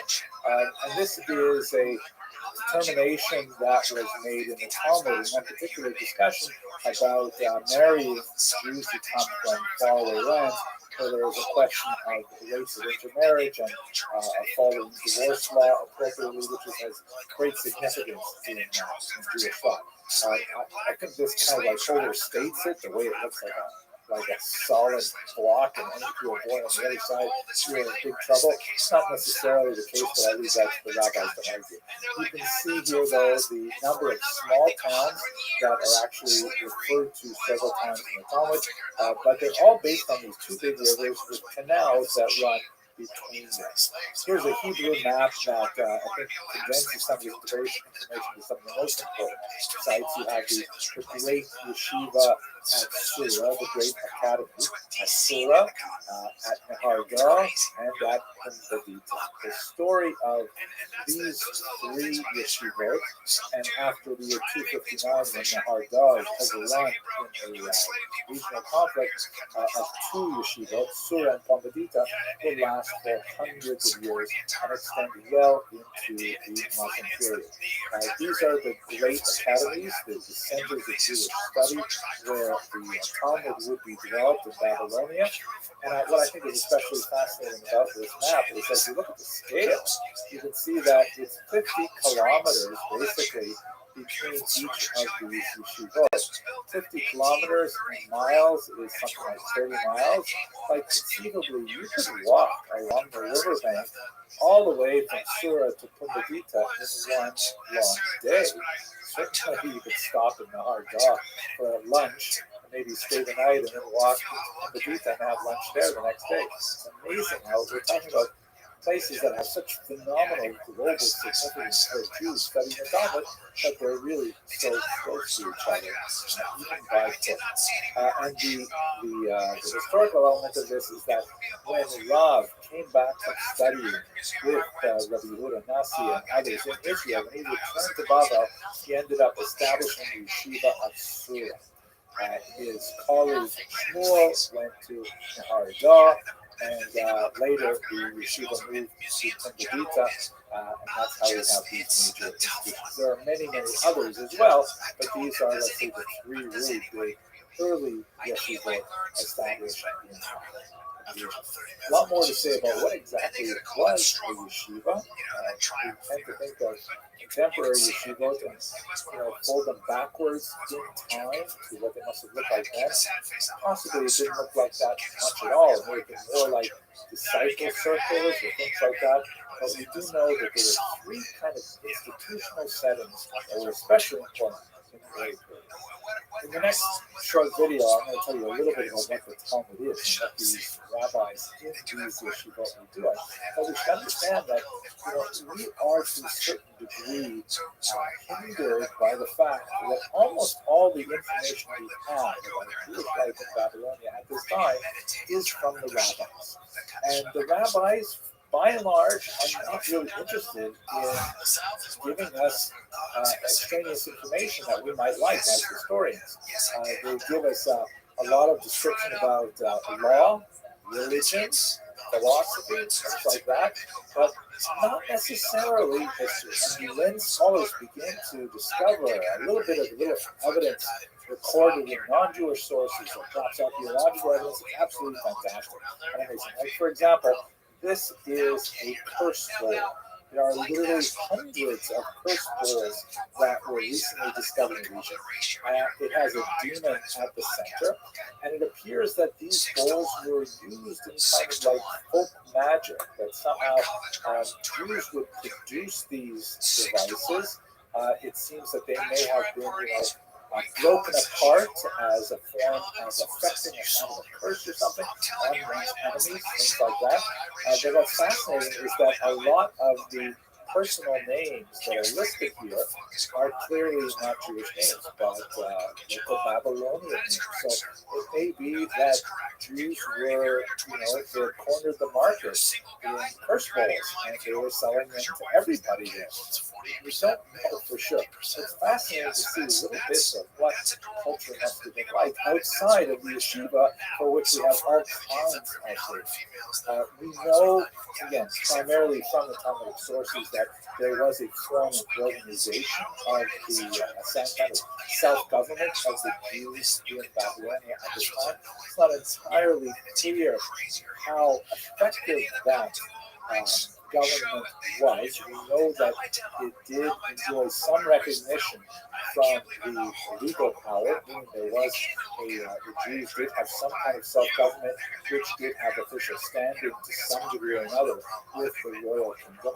It was led by someone called the Exilarch, or in America, Restream, the head of the exile, probably modeled on the patriarchate in Israel. Just like Rabbi Yehuda Nasi was a descendant of King David and had that unique leadership role, so too the Exilarch was reputed to be from this line of King David and so on. There is a significant amount of doubt among scholars as to when the Exilarchate actually began. We sort of lose track of reliable data in the Parthian period, but certainly in the Sasanian period, you have the Reish Galita, their name, they interact with rabbis in the town and so on. There's also a lot of people who are active in the area, and we only catch glimpses of them because our main lens is through the rabbinic view of the world. So we've already talked about Bruria as one of the exceptional women of the Talmud because she was so learned. We also have, however, a few other women that occur, like Yalta, who was a very learned and opinionated woman. She was associated with medicine as well, so it could be that she was representative of women who had some healing professions outside of what might have been normally considered a women's domain. We really don't know to do that. And we have some really touching portraits of women, like, for example, the otherwise unnamed mother of Abaye, who wasn't actually his mother because his mother died childbirth. He was an orphan raised by an uncle. But the woman who was his stepmother, who cared for him, he always referred to her as Ima. And on many occasions, Abaye, the great rabbi, very important rabbi in the Talmud, one of the most important, will refer to teachings of his own mother and say, my mother said to me, indicating that he had a high regard for her as a person and as a personal knowledge. Fascinating, but just tantalizing to people. We also have lots of fascinating non-Jews in the Talmud as well. The Magi, learning the concept of Magi today. These are, of course, important in Christian tradition. They are the Magi come to visit, and they come far away from the east, drawn by the star, things like that. The gift of the Magi, the O. Henry story. But the Magi are Zoroastrian priests who often mess around with the Jews. There's a lot of conflict with the Jews in the Talmudic period over things like the use of fire. Casual use of fire was something that was frowned upon by the Zoroastrians, particularly on specific days of the calendar. The Mishnah in Shabbos, for example, which is read every Friday night in the Ashkenaz ritual, refers to Jews who put out their candles on Friday night because they are afraid of the Magi. That's not the term used there, but if you see the commentary, that's exactly what they're talking about. There's also some, because the Magi regard the fire as having tremendous sanctity and as a purifying force. The Magi were also very concerned about issues of defiling the earth, and so they frowned upon burial, Jewish burial. Some conflict erupted over those kinds of things. So the Talmud gives us one look at the outside world, and it is an extremely rich and detailed book, but only from that one perspective. And a lot of data that we would have liked to have just doesn't come through because it's not considered relevant data. But what exactly is the Talmud? Let's talk about that in the next video. Thanks very much for watching.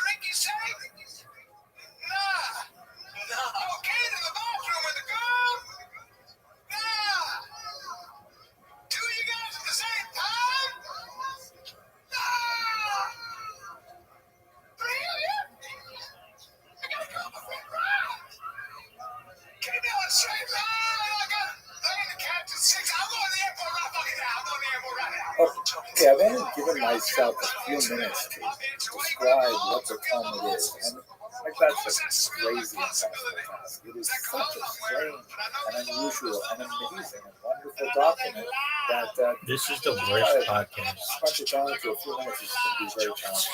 But nevertheless, I have a couple of ideas, and let me share them with you. First of all, let's look at something a little more prosaic. What exactly is, like, let's say, the structure of the Talmud and its purpose? So probably the best way to understand is to have a look at a modern printing of a Talmudic page, as you can see here. And this has been helpfully color-coded to give you a sense of the kind of literary archaeology that is present on every page of Talmud. The first section we have to look at is this sort of coral color, the pink color, and that is the Mishnah. Now, we had a whole class several weeks ago about what the Mishnah was, and so I'm not going to summarize all of that class here, but the Talmud is really a commentary on the Mishnah. And just like the Mishnah is sort of like a law code, I mean, it is a little more organized, and it has, like, general subjects like this whole order deals with the Jewish calendar and Jewish holidays, and this whole order deals with damages and things like that. So it has some structure to it, but it really is not the same as a law book either. It has some very wild differences. The Talmud is essentially a commentary on the Mishnah. Immediately following the Mishnah, you will have a discussion that will include literally tens, maybe hundreds of speakers, primarily rabbis, but also, as we saw, occasionally we see a non-Jew make a statement, or a woman be involved in the story. And this is what makes it really strange. It's like kind of like it's highly arcane in its language. It's very coded, and it takes a lot of training to be able to decipher it. There's no punctuation in the standard sentence, and you have to break up the sentences appropriately. You have to understand whether something is a question, or a statement, or a rebuttal, or a sarcastic comment, or a hyperbolic comment. Very hard to try and work out the language, but nevertheless, something that would have been committed to memory, that scholars would have actually memorized page after page on Talmud. And it's essentially like a long transcript of a discussion that took its starting point in the Mishnah. Meaning, if the Mishnah is talking about, in this particular case, it has to be talking about when one recites the Shema prayer, then we'll start discussing, when one recites the Shema prayer. But as conversations go, we tend to go from point to point to point, from tangent to tangent to tangent, which is something that is delightful about conversation. We enjoy the unpredictability of communicating with our peers in this manner. And the Talmud essentially follows that and enshrines a kind of literary stream of consciousness in this document. And it is amazing.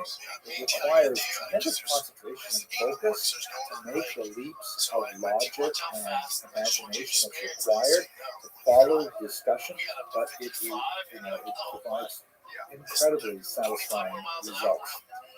And that's what happens in the Mishnah. The Talmud, which, by the way, is also known as the Gemara. The word Gemara is Aramaic, and it means literally like finishing, completing, Gamar in Hebrew. The term Talmud and Gemara are sometimes interchanged, possibly because of the fear of church interference in the text, which happened in the 13th century and onward, meaning referring to Talmud as opposed to referring to Gemara to try and avoid the ire of the enemies of this particular text. But it could go on for pages and pages. It's much, much longer than the Mishnah. One Mishnah, like a paragraph of the Mishnah, may result in 15, 20 pages of discussion that follows. So that's really what's going on. The conversation discussing the Mishnah by the Amoraim, occasionally bringing in other Mishnahs, other passages in Talmud, other statements from people, other logical arguments that be brought into the discussion. It's worthy of note, by the way, that the Talmud, even though I'm showing you the first page, it has no real beginning.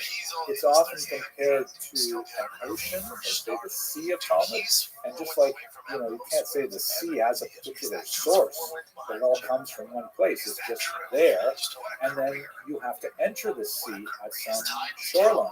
Some places might be, nice, easy places to get into the water, like, let's say the second chapter of Bava Metzia, which deals with lost and found. That's like a nice sandy beach, South Florida kind of style. And other places are like these rocky fjords with, water crashing and, like trying to jump into the middle of, I don't know, Menachos or something like that with sacrificial law and things like that. It's very, very hard. But nevertheless, everyone kind of approaches it and has to learn to swim right away. It's brilliant and amazing. I'm already talking more than this. Embracing the text, to use the remarkable metaphor of Rabbi David Shevkin, he is on the right here, Rashi, which is a commentator from the 11th century. We're probably going to speak more about him as we go on in this course. And his descendants and other students, the Tosafos from the 12th to 15th century. And they're essentially all concentrating on the central area of the text. And I'm not going to label it here, but there are many other commentators surrounding them on the page, which is the prime real estate. Many, many more in other books beyond this particular page. But this gives you a sense of like what the document is all about. The structure is here. The function of it is basically to explicate the Mishnah, because the Mishnah itself demands further elaboration. I mentioned earlier Rabbi David Bashevkin, and I have to give a shout out because he runs an amazing website called 1840.org, and they have really amazing discussions there on all kinds of big Jewish ideas, and I love listening to it. He recently had a podcast with Professor Chaim Seiman, shown here, who is an expert in Jewish thought. He wrote a great book called Halakha, and I heard on this episode something that just made so much sense. I'm going to share it with you now as Crazy. Why Talmud is so important. So Chaim Seiman introduces the audience to the podcast to the work of Robert M. Cover, a lawyer who published an extremely influential article in 1982 called Nomos and Narratives. And in this article, he basically used the Talmud as a starting point. Now, what exactly is this account is everywhere? Because it's a gangster. Law, and narrative is kind of like the story behind I got multiples as well, hundreds, dog. There's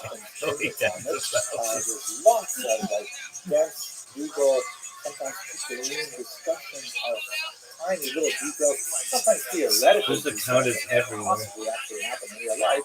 And then interspersed with, a big excursus on the meaning of life, the purpose of the world, the nature of the afterlife, the philosophy, recipes, the behavior of a cat, all kinds of things are popular sayings.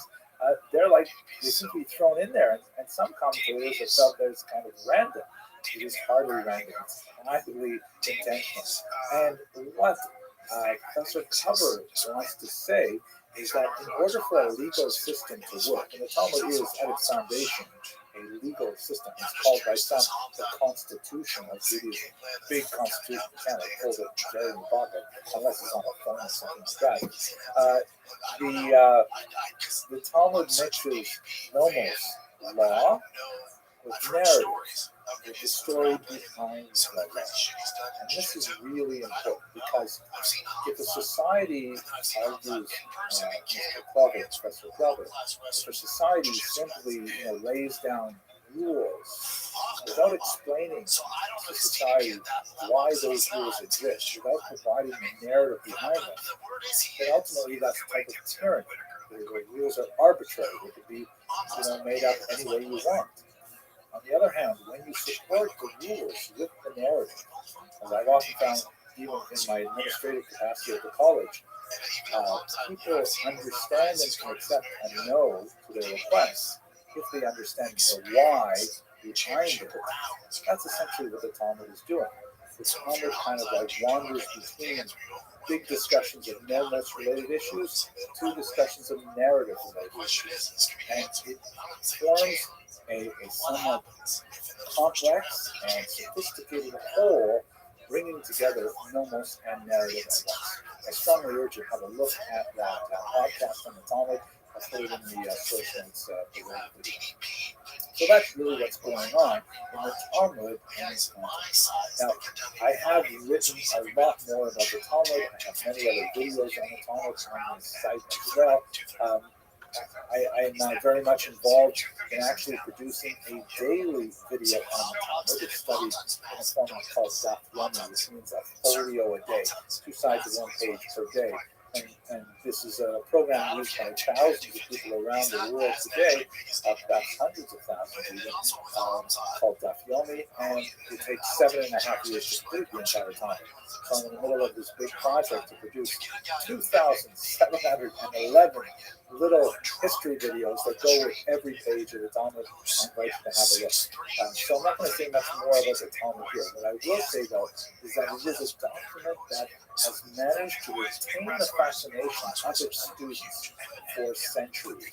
It is absolutely engaging and refreshing, and sometimes frustrating, sometimes enervating, but always energizing, and it is the document around much of Judaism has revolved for the last 1,500 years.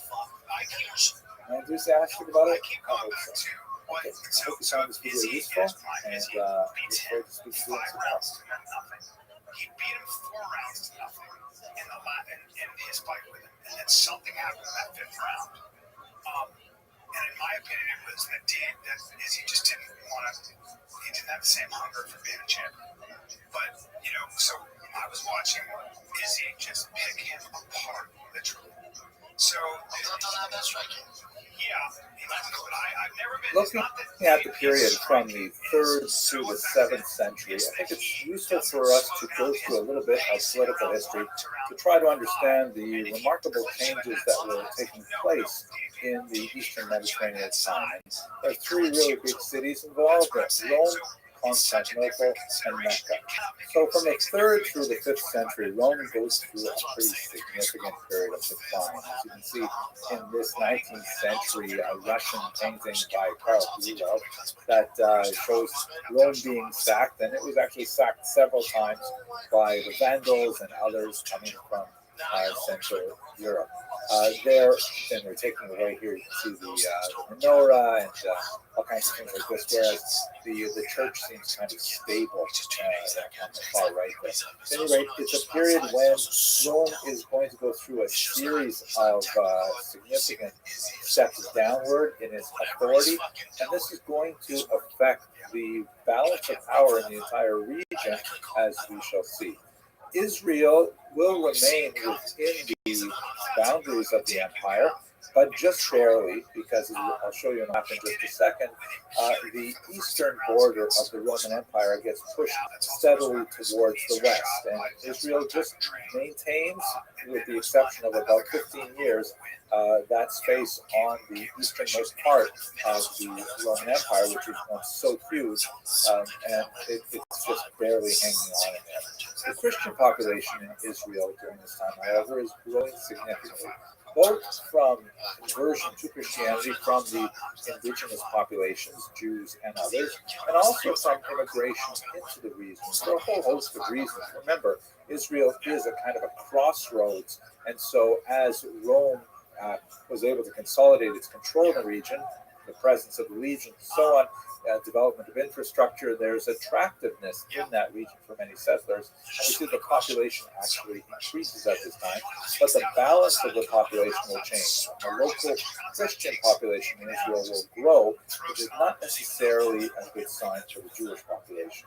In the middle of the 4th century, there is a revolt that erupts in northern Israel, where Jews are very dissatisfied with the leadership of one Gallus. This is, however, put down quite decisively, and ultimately will just accelerate the pro-Christian orientation of the Roman Empire to the detriment of the local Jewish population. There is a moment of respite shortly thereafter when the Emperor Julian known in some quarters as Julian the Apostate, tries to make some kind of connection with the Jews in Israel and in the diaspora by promising to rebuild the temple in Jerusalem. This generates a lot of enthusiasm among the Jews because you'll recall until this time the temple has been desecrated by Hadrian, who rebuilt a temple dedicated to Zeus there, and actually, or Jupiter actually, and also even forbade the visiting of Jerusalem by Jews except on the anniversary of the destruction of the temple. So Julian the Apostate's offer to rebuild the temple, although it's short-lived because he will be killed in battle, ultimately increases the enthusiasm of Jews and provokes even more ire of the local Christian population. The tensions are increasing, and one of the last things that the Patriarchate was able to do, you recall that the Jews do have some kind of self-governing rulership under the Patriarch, the Nisiut. The Patriarch Hillel II, also known as Hillel Nicaea, to distinguish him from the Hillel who lived before the Common Era, he designed a 19-year calendrical cycle, which would later be added upon in further centuries. But basically, he sketched out the possibility of working with a calendar that is mathematically calculated rather than relying on the traditional sighting of the moon, which is something that was in place for many hundreds of years. But there are a couple of moments in Jewish history when, for example, the Samaritans and now possibly local Christians might have interfered with that process. And so Hillel Nicaea, by putting in place a fixed calendar, was able to really establish something very concrete and important for the survival of Jews in the long term. He was very concerned that the Christian Empire, the Roman Empire, now officially Christian under Constantine, would actually disavow the power of the Sanhedrin. And in fact, this would come to pass, although not under Constantine, will happen in the 5th century. So that's basically what's going on in Rome as it falls into decline and how it has an impact on the Jewish people, particularly in Israel. If we look at Constantinople, we see an acceleration of this negative trend. So first of all, where is Constantinople? If you have a look on this map here, you see it's the big red mark, and it's on a very important strait called the Bosporus that separates essentially the Mediterranean Sea from the Black Sea. Very important site for maritime trade. It was originally known as Byzantium, and the Emperor Constantine in the year 324 renames it Nova Roma, the New Rome, and it was also known as Constantinople, which is Greek for Constantine city. And this essentially becomes the center of what's called later the Byzantine Empire. It's the Eastern Roman Empire, and as Rome goes into further decline and is sacked many times, Constantinople becomes even more important. It is, by the way, now known as Istanbul because when it was conquered in 1453 by the Turks, then it received this new name. So Byzantium becomes Constantinople, becomes Istanbul. And one last detail while we're at it, not relevant to our period, but since we already went to the 15th century, when Istanbul is no longer a Christian city, then Moscow takes upon itself the kind of mantle of Eastern Christianity, understanding itself as the third Rome, right? You have Rome, the first Rome, then you have the second Rome, or Nova Roma in Constantinople, with the Byzantine Empire, and then finally Moscow is, or at least self-understands as the third Rome, the inheritor of this entire Eastern Christian tradition. The implications for Jews of this shift from Rome to Constantinople are also generally negative. There's increasingly worse conditions for Jews as we move through the 5th century, as the Roman Empire, now ruled from Constantinople, is more and more pro-Christian. The Patriarchate is formally abolished at the beginning of the 5th century. The kinds of things that they were charged with is illustrative of the kind of hostility. The emperor charged that Jews were using the patriarchate to build synagogues, right? The idea being that synagogues should fall into disrepair and then never rise again. We're going to talk a little bit more of that in the next lecture. That Jews were holding Christian slaves, or at least non-Jewish slaves, and were circumcising them, which was part of halakha. There's a whole discussion here of how slaves are to be treated in Judaism, and circumcising them, essentially making them partially Jewish. Upon manumission, they would be completely Jewish. That was something which was viewed with tremendous hostility.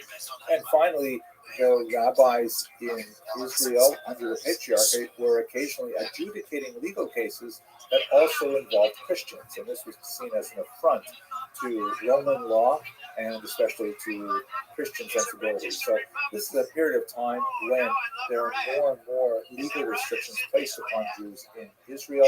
The patriarchate is declining and eventually is completely abolished in the 5th century. Definitely not a great time for the Jews.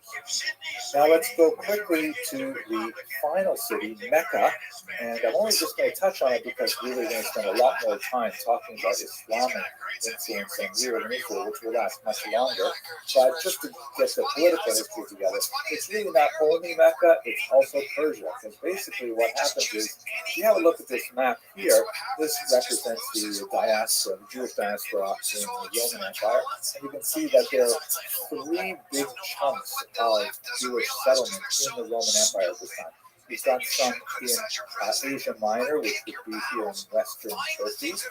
You've got a big chunk of Jews living just north of what would be Israel, in places like Antioch and Damascus and Syria. And then you've got another big chunk in Egypt. This map doesn't show the settlement in Israel as well, but there will be a lot, of course, centered in northern Israel in particular. And then as you go across the Mediterranean basin, you see lots of dots. Those dots represent individual Jewish communities, and you've got them all the way up in the Rhineland in Germany, in France along the Rhone River, and on the southern coast of France in the Mediterranean. You've got them throughout Hispania or Spain, and then you've got some in North Africa, like even Carthage and Syria that we saw earlier. So those are all inside the Roman Empire.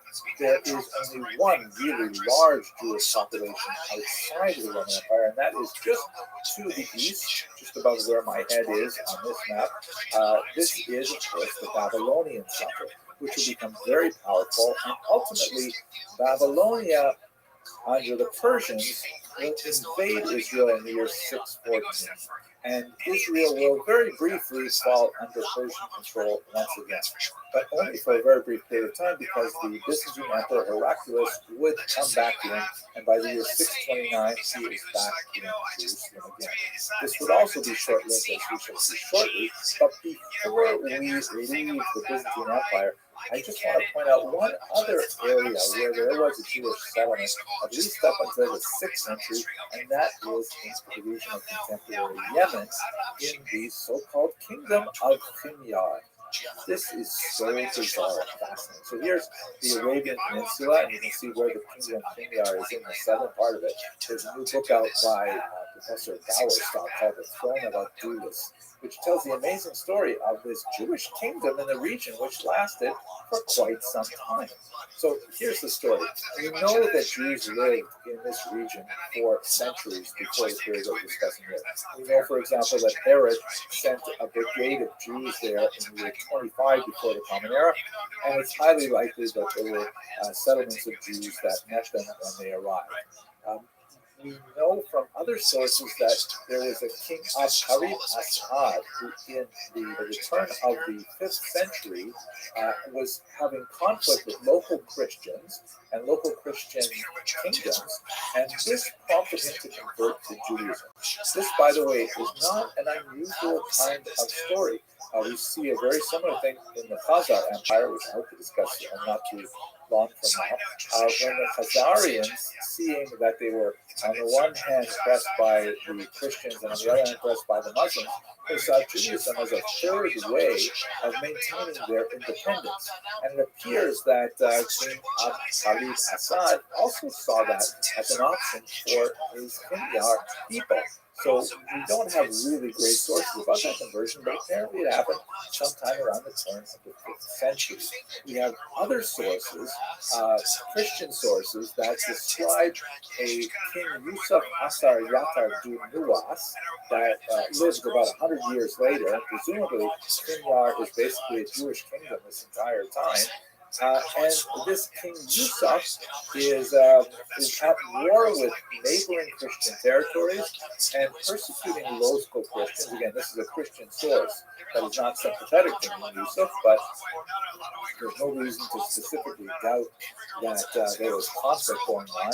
And what's fascinating is that, so far we only have kind of sketchy little bits and pieces of data to suggest that this kingdom was Jewish, but a lot of new material has been discovered in funeral inscriptions, for example, in Beit Shan in northern Israel and elsewhere, that specifically refers to these Kinyarites as being Jewish, and that they want to be buried in Israel and all kinds of things like this. So it's actually quite likely that in fact there was this Jewish kingdom in southern Yemen at this time. We know they went to war with neighboring Ethiopia, and that King Yusuf was dethroned at this point from the kingdom of Aksum, which was in the region, and that signaled the end of the Kinyarite Jewish kingdom.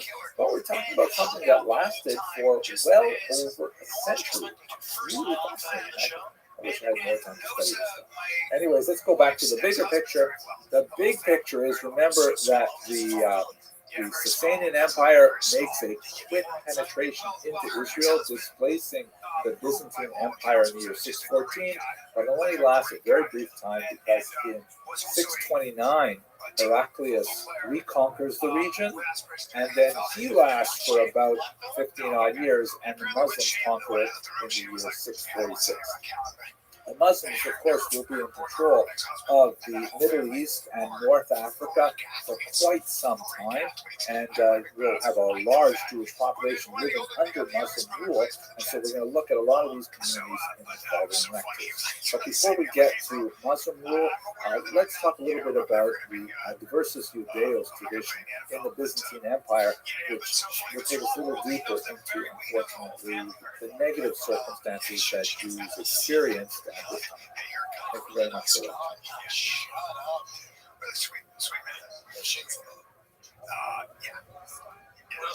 Alright, like I said, more Sydney Sweeney stuff. I'll just play this clip for you.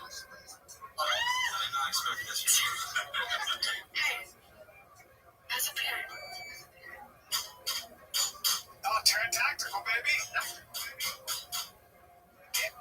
She's pretty damn good, dude. What?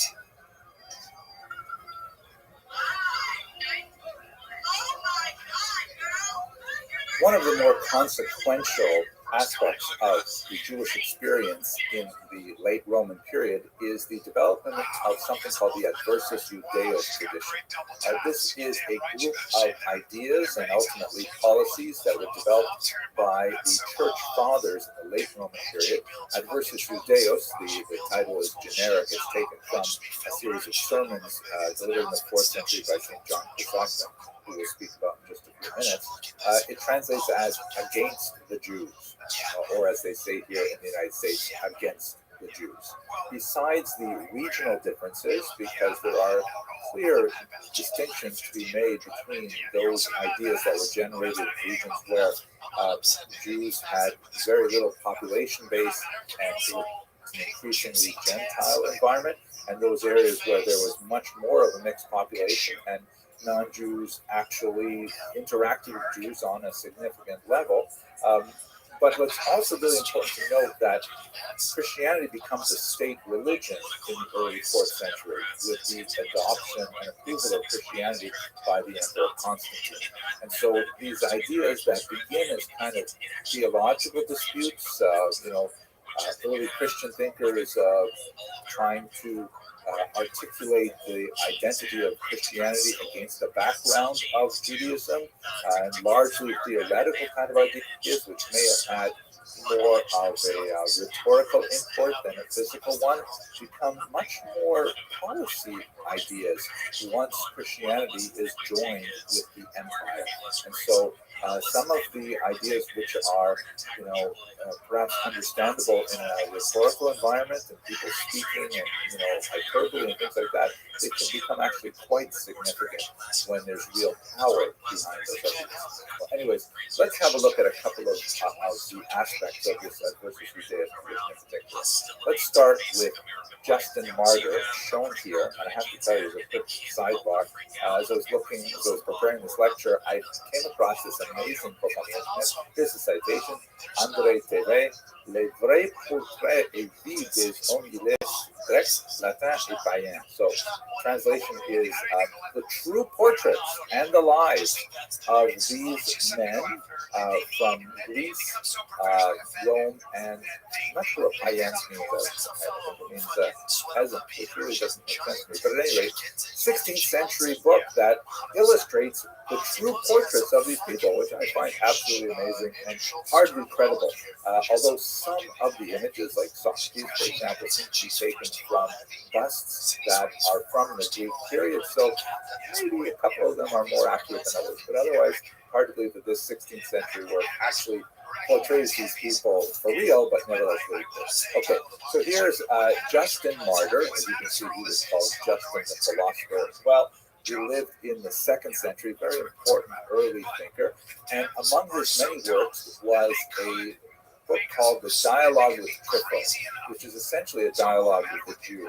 And Justin Martyr really takes a lot of the ideas that were nascent in the Gospels and develops them to articulate a rather harsh approach to Judaism as a whole.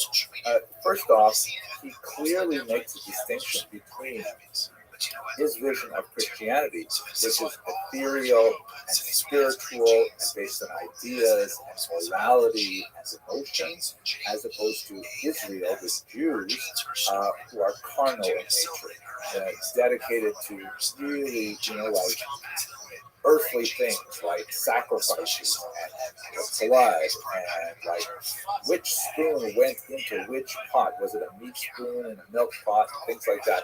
And he wants to say essentially that the Jews are all wrapped up in physicality, and that's a negative thing, whereas Christians are much more thinking about the more spiritual aspects of life. This is an unfair characterization, but nevertheless it creates a kind of a dichotomy that will be repeated over and over again in many Christian thinkers over the centuries. He also, at the same time, and it seems to me a little bit contradictory, that while he's putting down the Jews for their carnality, he's saying, and besides, we're the real Jews.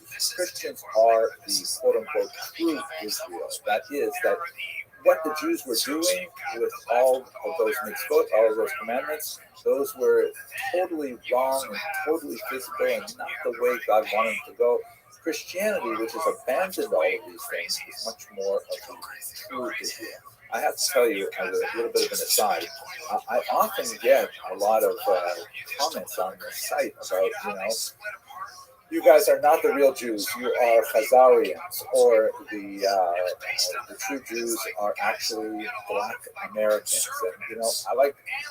It doesn't bother me that much if other people want to claim that they are the true Israel. It'll all sort itself out in the end, I guess. But what bothers me is, what does it matter to you what I call myself? I can call myself an alligator if I want, right? Why is it such a big deal to you if I decide to identify as an alligator? At any rate, that's something that is a very pronounced idea that reverberates throughout the centuries. Also, at the same time, Justin Martyr really emphasizes something called the obduracy of the Jews, meaning their stiff-necked nature, their refusal to admit that everything that Justin Martyr and other church fathers are saying is true. And this is why, according to Justin's thought, the Jews deserve more punishment, because really, by refusing to admit the truth, they brought it on themselves. Right? So in other words, Justin Martyr would demand that Jews admit something, and if Jews refuse to admit it, then they should be punished for obduracy. Definitely a kind of not such a great start for Jewish-Christian relations.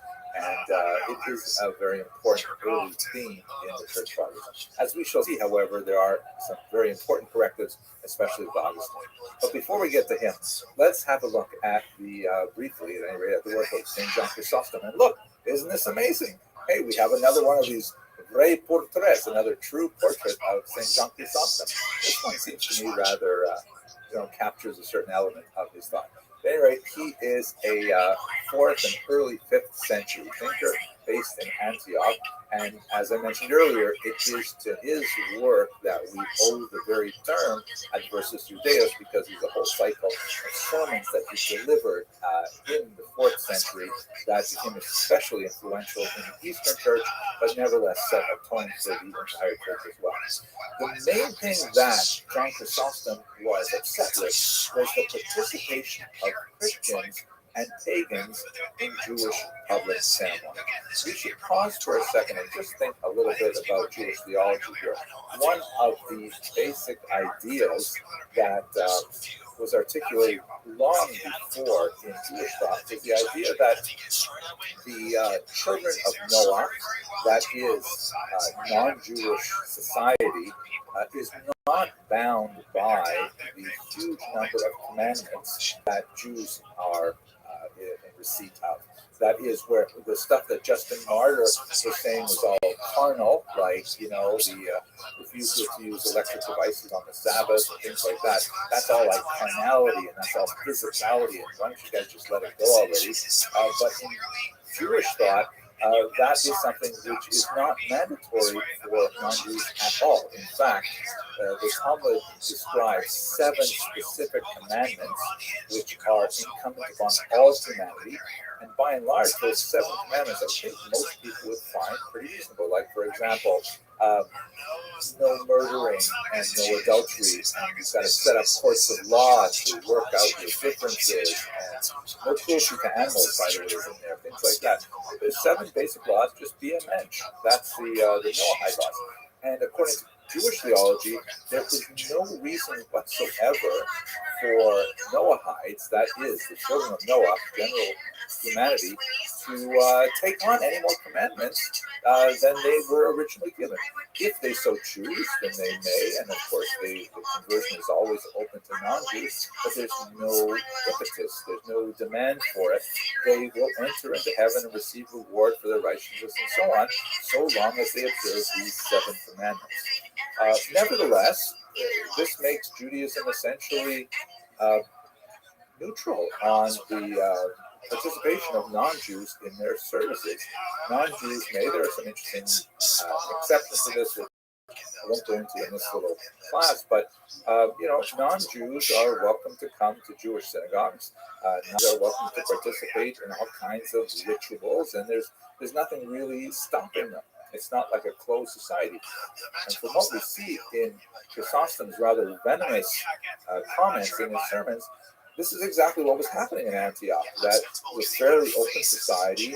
Non-Jews are getting involved in Jewish activities and going to synagogue even, and participating to whatever degree they feel like they want to within Jewish circumstances. And he was really upset with this because this was making it very difficult for Christianity to clearly identify what it's about as opposed to Judaism. The kinds of things he's very upset about is non-Jews, Christians, participating in Sabbath rest, specifically on Saturday, right?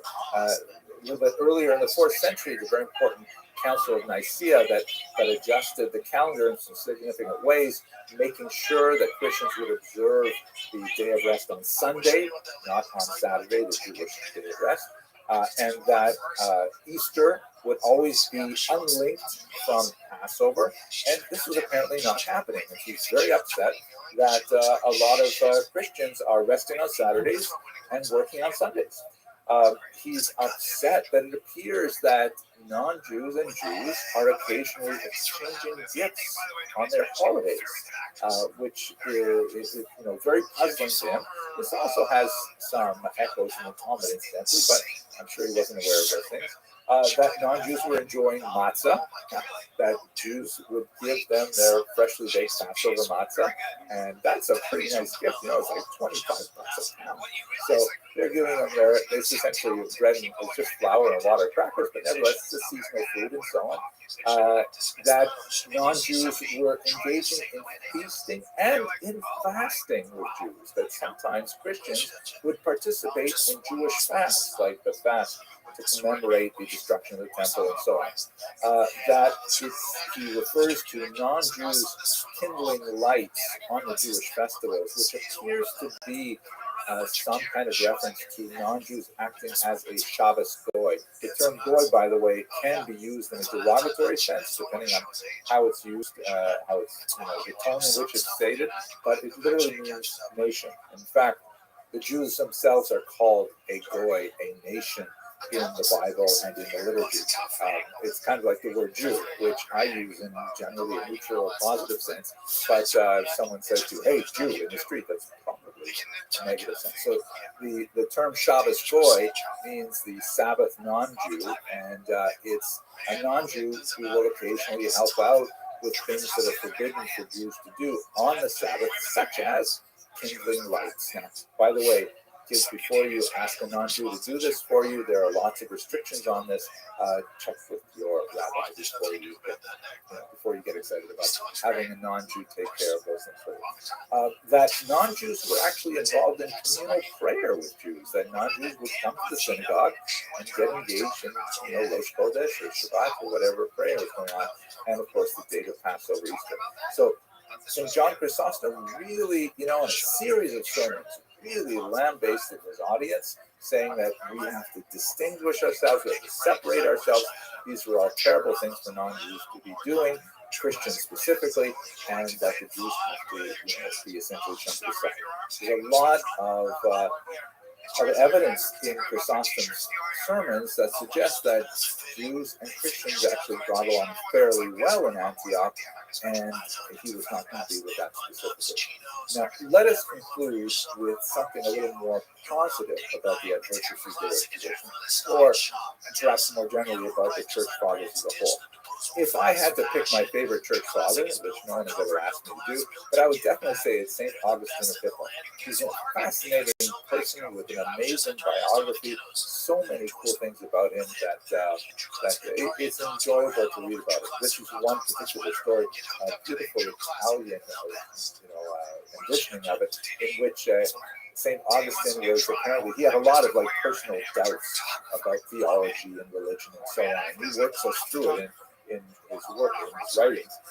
He was really confused by the Trinity, could not understand how the Trinity could work. So he came upon this young child who in the original version was standing by the ocean in this particular beautiful late Renaissance picture. It's in the forest or something, and the little child was with a small spoon scooping out water from the ocean and putting it in a little hole. Here you can see the little hole right in front of him, and there's the halo in between. It's kind of like a supernatural vision.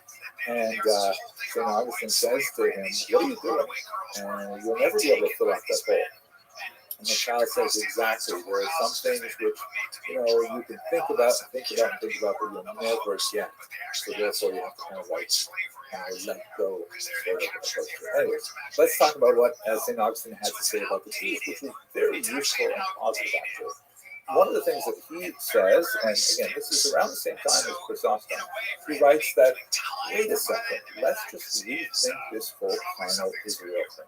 Because after all, Christianity is built on the foundation of the Torah.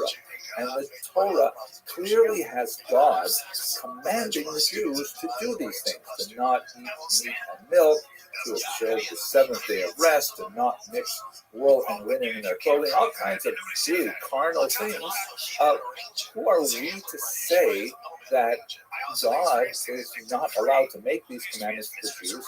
And should we not, praise the Jews for remaining steadfast in their commandments, right? They are not in any way binding on non-Jews. Very similar to Jewish theology in this case.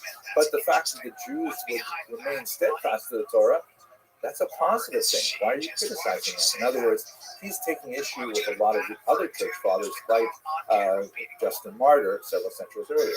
In fact, Augustine writes that Judaism functions as the desk of Christianity that supports all of Christian teachings. It is the foundation, to use another metaphor, and therefore the Jews should be valued as they are, without demanding them to convert to Christianity. And this will actually have some explicit reference.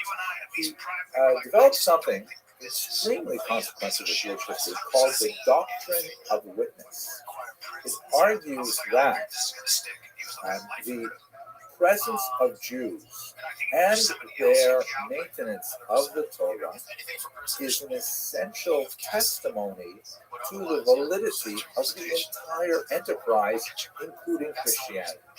That since Judaism is the desk of Christianity, that it is the foundations of Christianity, we can't destroy the foundation and hope the superstructure will continue to stand. That the Jews must be allowed to remain as testimonials to the communication with God that is recorded in the Torah. And in fact, when the Messiah returns in Christian thought, they will once again testify to his identity. So, contra Justin Martyr, contra Chrysostom, and many other church fathers, St. Augustine is saying that the Jews should be preserved. Now, this is not uniformly positive. They are like, he uses the metaphor of Cain. You recall that early on in the book of Genesis, Cain kills his brother Abel, and then God punishes him by placing a mark upon his forehead and causing him to wander forever. And the most important element of that mark is that although there was opprobrium associated with it, he was not to be killed. That anyone who would slay Cain, the mark was there to indicate they should not be killed, that he should not be killed. That's exactly the way, says St. Augustine, that we should relate to the Jews. Now, that sounds kind of negative, but in reality, this principle, which he articulated using a citation from Psalms, slay them not, was hugely consequential because it essentially defined a church policy that Jews should not be killed, God forbid. They should not be subject to forced conversions because they must, according to the doctrine of witness, remain as Jews.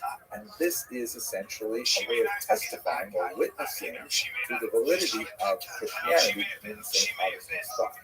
Now, it is important to note that this particular set of ideas was interpreted in various ways over the next few centuries. There were certain thinkers, like Pope Gregory the Great, for example, who definitely hewed to St. Augustine's positive approach with huge benefits for Jews. And there were others who emphasized that the idea of the doctrine of witness only worked if the Jews were in a degraded state. That is, let's keep them around, but they shouldn't be allowed to get ahead, because if they get ahead, then that witness actually stands against Christianity, because it says, hey, look, we should have stayed Jewish. Why should we have converted to Christianity? Look how good the Jews have it. Nevertheless, St. Augustine's ideas created sort of like a pathway to allow the Jews to progress through the Middle Ages, and ironically, church law therefore protected Jews because they were within the boundaries of St. Augustine's doctrine.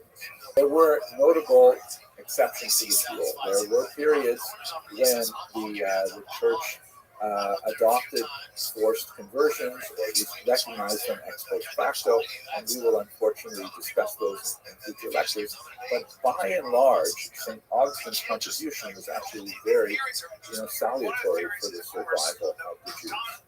Okay, that's it for a very quick look at some of the thought of the Church Fathers and the discussion of their impact on Jewish history.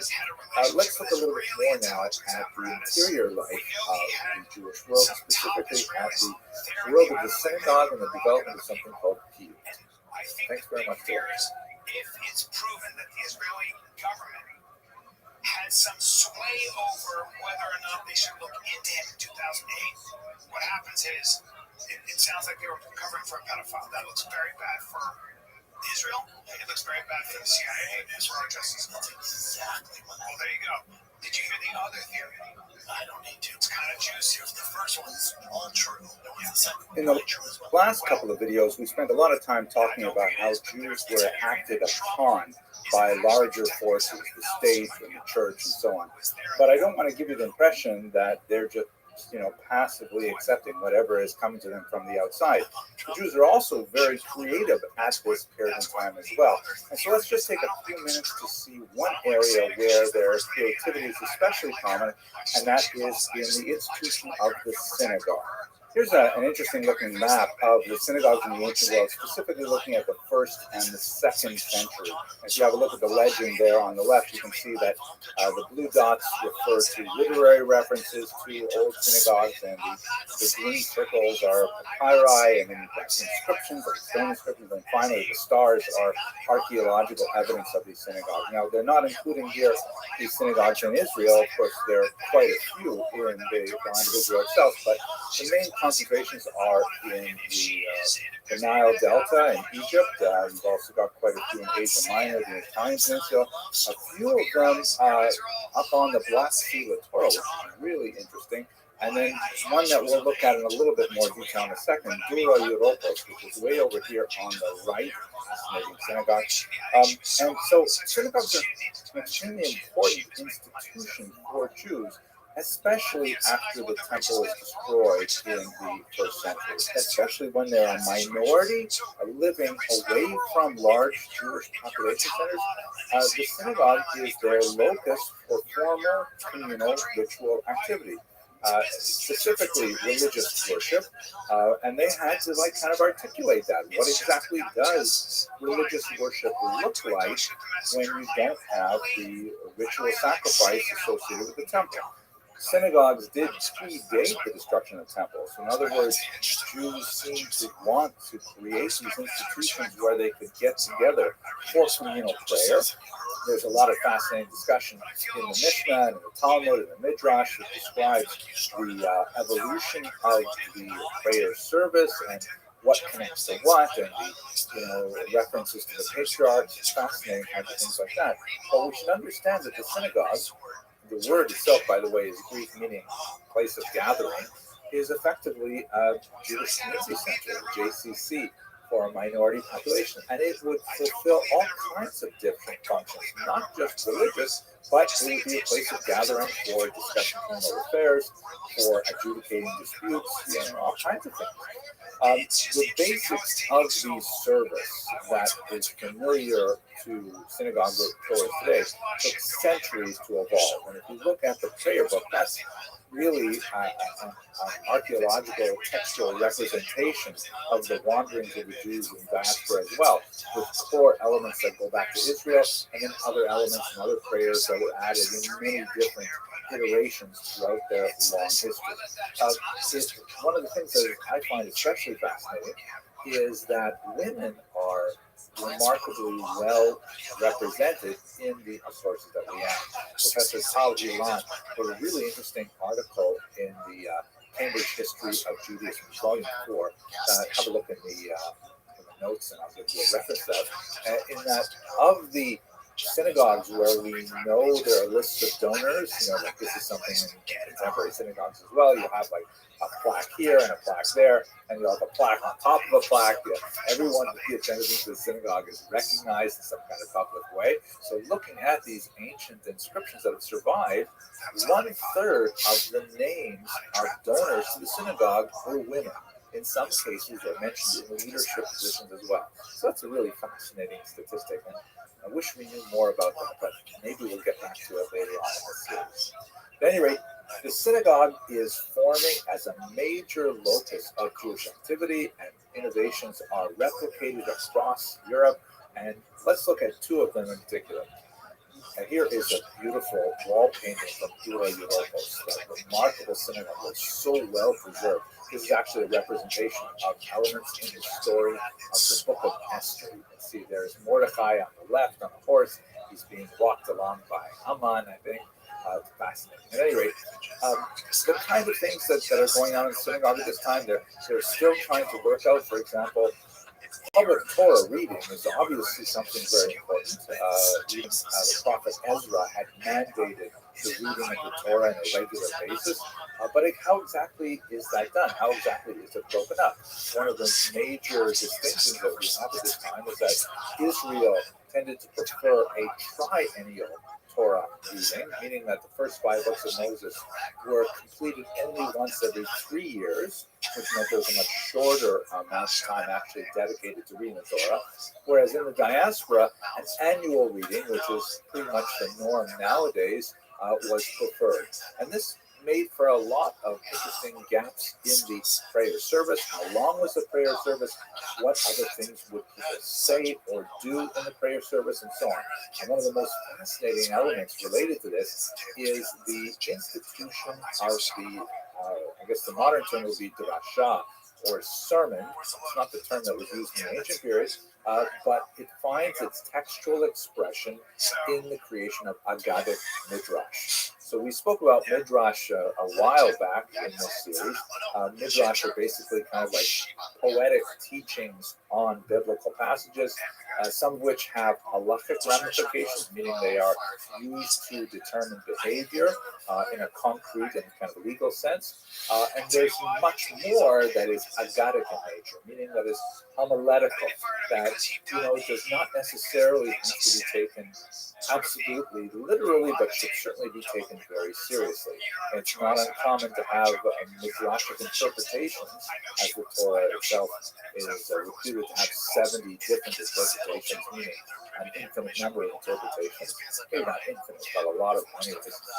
The Aggadic Midrash, or legendary Midrash, go in many different directions, even contradictory directions. And the collections of these midrashim, which are tied to their utility in the synagogue service, is especially pronounced at this period of time. This is when we begin to see the textual versions of books like Genesis Rabbah, for example, Bereshit Rabbah, which is now widely studied as a source of these kinds of midrashic teachings. Again, the oral tradition that supports these midrashim is much older than late antiquity, but they begin to coalesce in a written format around this time. We also see the promulgation of Targum. Targum literally means translation, and this is the rendering of the text into a foreign language, most specifically, most commonly Aramaic, because particularly in the Eastern Mediterranean, the Jewish populations are speaking Aramaic, and having the Torah read in Hebrew, although it's a closely related language, they don't have a precise understanding of what's going on, so it's very common to have the Torah reader actually read the text in Hebrew and have a Meturgaman, a translator, standing next to him, repeating it in Aramaic translation.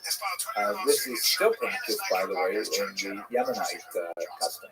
So the several Targumim were composed. Perhaps the most famous is that of Onkelos, which is traditionally printed in the standard editions of the Torah, the Tanakh. But there are several other Targumim, especially of other parts of the Bible, that were circulating and were widely used at this time.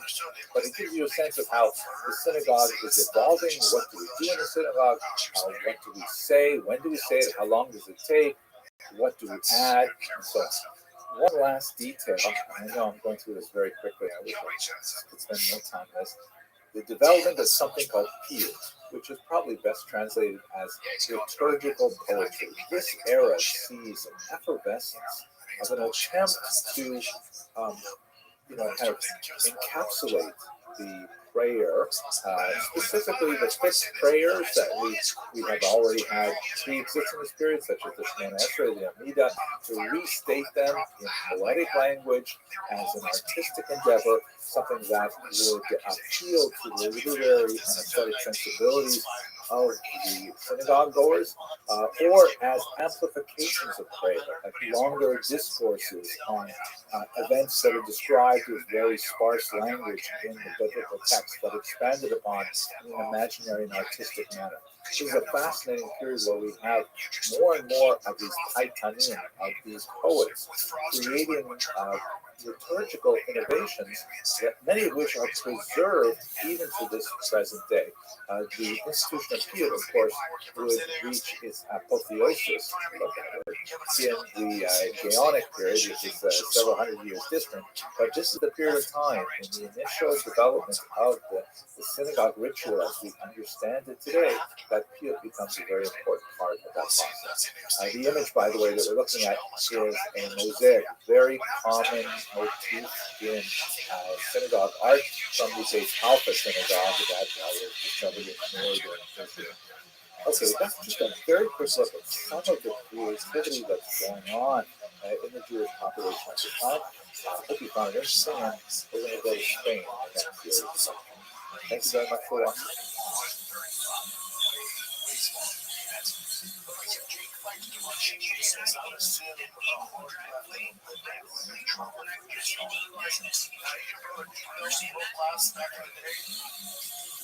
With his size, I feel like Jake. Let's continue our discussion by looking at the experience of Jews during the period of early settlement in the Iberian Peninsula. Now, one of the things that's really important to understand about this entire period is that there is an Iberian exception. And what I mean, so why is the Iberian Peninsula different? It's really crucial. The Iberian Peninsula represents an unusual moment in Jewish history where you have three major monotheistic cultures interacting with each other for an extended period of time. Put in other words, for most of the last 2,000 years of Jewish history, the majority of Jews have either lived under Muslim rule or under Christian rule. And there's a lot of interesting contrasts and comparisons that hopefully we will be engaging in as we go through this history over the next year or so of lectures. But in Spain, and to a certain degree in Portugal, you have this unusual environment where Jews, Muslims, and Christians interact in a triangular culture rather than in a binary culture. So, for example, if we take, let's say, medieval England, you would have this tiny Jewish population as a minority within a large Christian population. Or if we look at, I don't know, Egypt, you'll have a tiny Jewish population within a large Muslim population. And the way in which Jews interact with their host culture is quite different than we have in Spain, where because of the changing power dynamics of three cultures, two of which who are really vying for rulership of the entire peninsula, the Jews have an unusual opportunity to flourish. And in fact, they do, especially in the Muslim period, which we're going to discuss in a little more detail. So let's just put that on hold.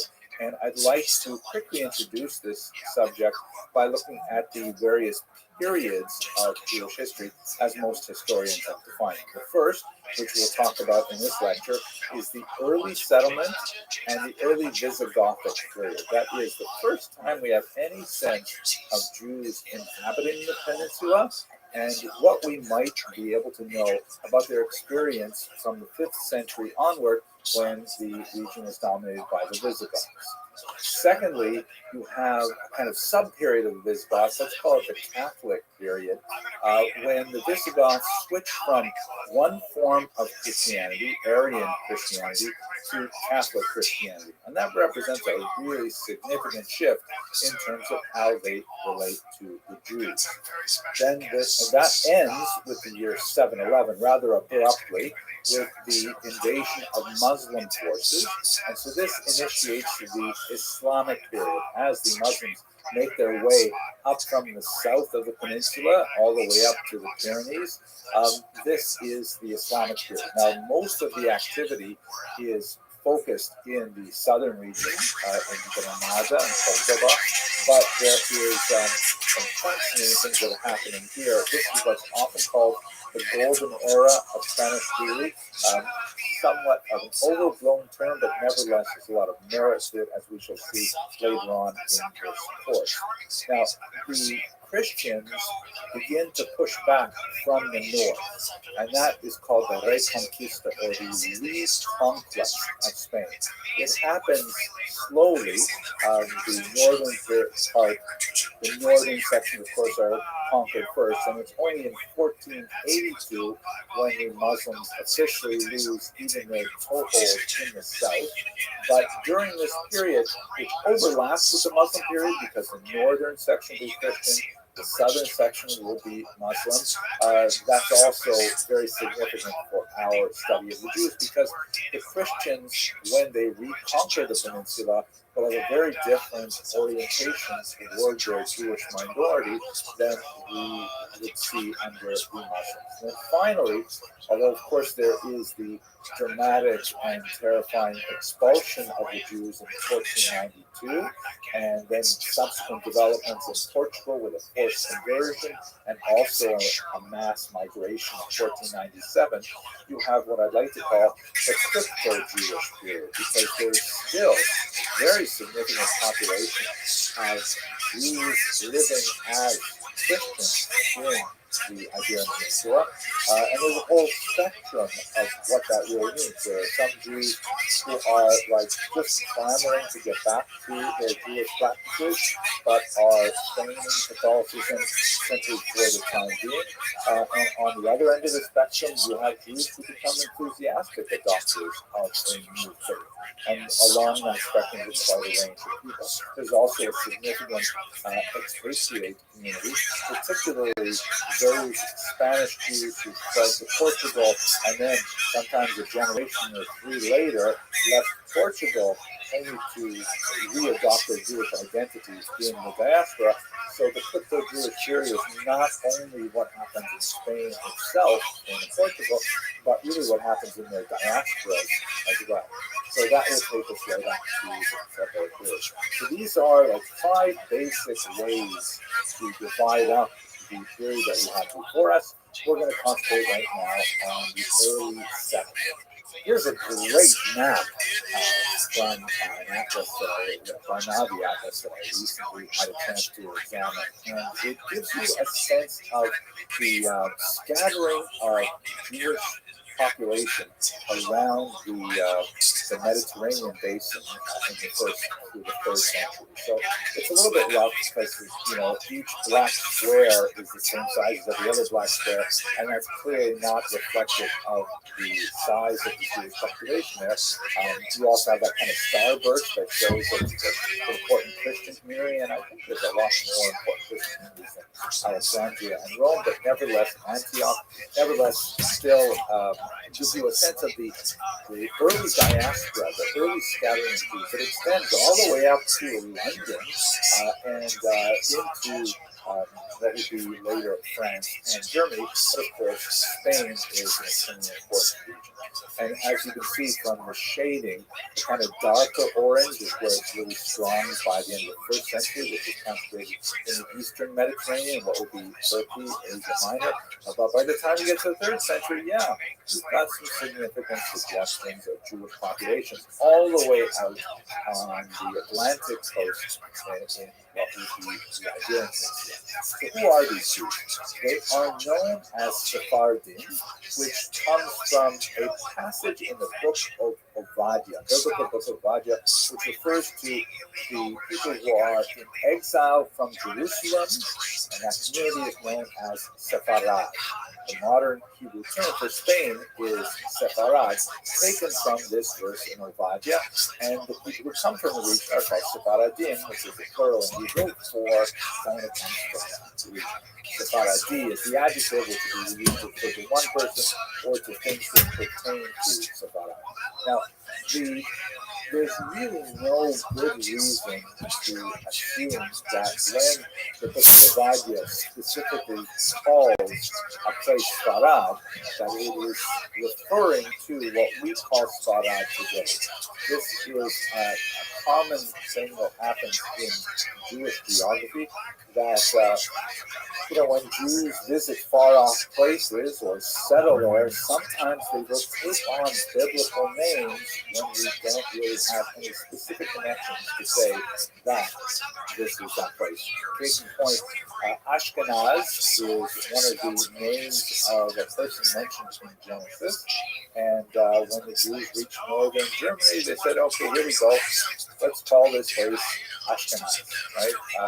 Maybe the people who descended from Ashkenaz live here, and hence we call it Ashkenaz, but there's really no reason to say so. So it's a very tenuous connection, but nevertheless the term has stuck, and it is useful because it does refer to a distinct people and a distinct geography, but nevertheless no real reason to assume that in the book of Obadiah they're actually referring to what we call Spain. There are Talmudic references several hundred years later which refer to Hispania.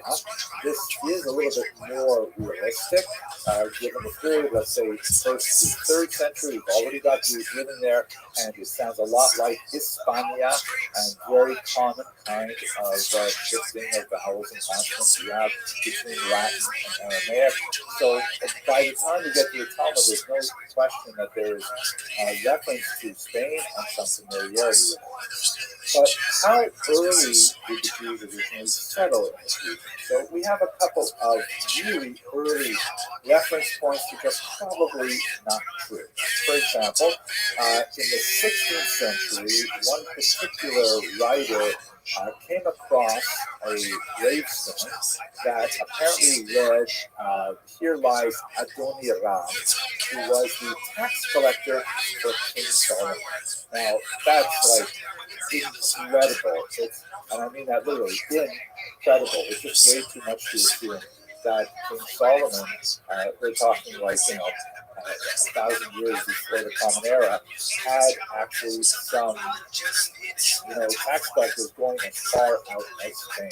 So, and it's the fact that we've lost this particular reference, and it is dubious, probably not a reliable source to suggest that there was Jews living there 1,000 years before the Common Era. Another one that does not necessarily negate the idea of Jews living in Spain, but it's also regarded as quite serious, is apparently a letter from the Jews living in Toledo sent to Judea asking that the Jews in Israel refrain from crucifying Jesus.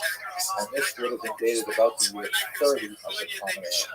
Also kind of a far-fetched document. It doesn't date anywhere near to this period, but it falls within a kind of a trope where in the medieval period, Jews had it in their interest to demonstrate that they had early settlement in order to document and to bolster their arguments for things like charter rights, for privileges, to live in a particular area, to pursue certain tasks. If they could demonstrate the antiquity of their settlement, then that could help them in whatever local negotiations they might have. This would be especially important in Europe when medieval charters are put into place, but that's beyond our scope right now. It also indicates a level of kind of obsequious appeal to Christians, specifically saying we're not like those Jews who crucified Jesus. We're completely separate. We want to have nothing to do with it, which stretches our ability to believe that Jews in Spain knew something about what was going on in Judea at that time. Particularly, we have no other records of Jews really talking about this, other than, of course, Christian sources like the New Testament. So these sources are hard to believe, and we can't really place Jewish settlement in Spain as early as a result of it. We do have, however, a lot of really cool pieces of evidence which suggest something around this. This is, by the way, a beautiful image from the famous Sarajevo Haggadah. This is a Haggadah that was composed in medieval Spain and later smuggled out and found its way to Sarajevo. So it's a fascinating character, by the way. The bottom left, you see there is a mysterious dark-skinned woman. In this particular representation, looks kind of produced in other JPEGs. She looks a little bit more brown. A lot of questions about who is that woman. She's clearly participating in the meal with eating a piece of matzah, but she has a different complexion than the other women there. She is seated somehow separately from them, or is that just coincidence? The artist chose to put it that way. She's also dressed a little bit differently, but she's clearly, part of the ceremony. Fascinating. We have a much more reasonable 18th century tradition that of a discovery of a gravestone. And the gravestone is partial, and again, like the gravestone of the purported Adoniram, it is missing. However, it's a much more reasonable historical source, so there's an inclination to be more tolerant of it. This is from Adra, and the inscription apparently originally read in Latin, something like Unia, a girl's name, Solomonula, the daughter of Solomon, I should say Unia but Shlomo, An uno, 1 year, mens cuatro, 4 months, dia uno, 1 day, and then finally, Judea, a Jewess. So this, if it is authentic, and there's good argument to suggest it is the first real mention of a Jew living in Spain in the 3rd century. Fascinating, and it's tragic how you see that the father specifically laid out exactly how old she was when she died, right down to the day that he regarded as very significant that he knows that she was the Jewess of called Agra. I find this very interesting. But anyway, we don't have this, in hand anymore, but it is a significant indicator. We also have a literary evidence of the possibility of Jews in Spain from the 1st century in the Christian scriptures. In Romans chapter 15, there's a discussion there where Paul indicates his desire to go visit Spain. And the reason why this is specifically a good possibility of seeing a Jewish population there is because Paul used to specifically go to Jewish communities as they tended to attract potential Christian converts. That Paul enjoyed visiting those communities that had a lot of Jewish population, and then kind of like fellow travelers or interested populations that were a market for the ideas that Paul was, disseminating at these times. So quite possible that if Paul wanted to go to Spain, he wanted to go there for a good reason. Meaning there were Jews already living there who would have attracted some proto-monotheists who consider Christianity as a religious option. We also have an amphora that was discovered in Egyptia that has 2 Hebrew letters, so it indicates at least the possibility of trade in the region. It's quite a bit earlier. It's also 1st century, but doesn't necessarily indicate that it originated there. But by the time we get to the 4th century, then it's pretty clear that it's important to the church, at least, to talk about Jews living in the region. Again, I'm going to qualify this in a second, but basically we have a very important church synod or council in a town called Elvira, and there's a whole bunch of Jewish legislation in the deliberations and decisions of the particular council. There are very clear bans in these documents on intermarriage, bans on social dining. That is, Christians are forbidden to engage in recreational dining with Jews.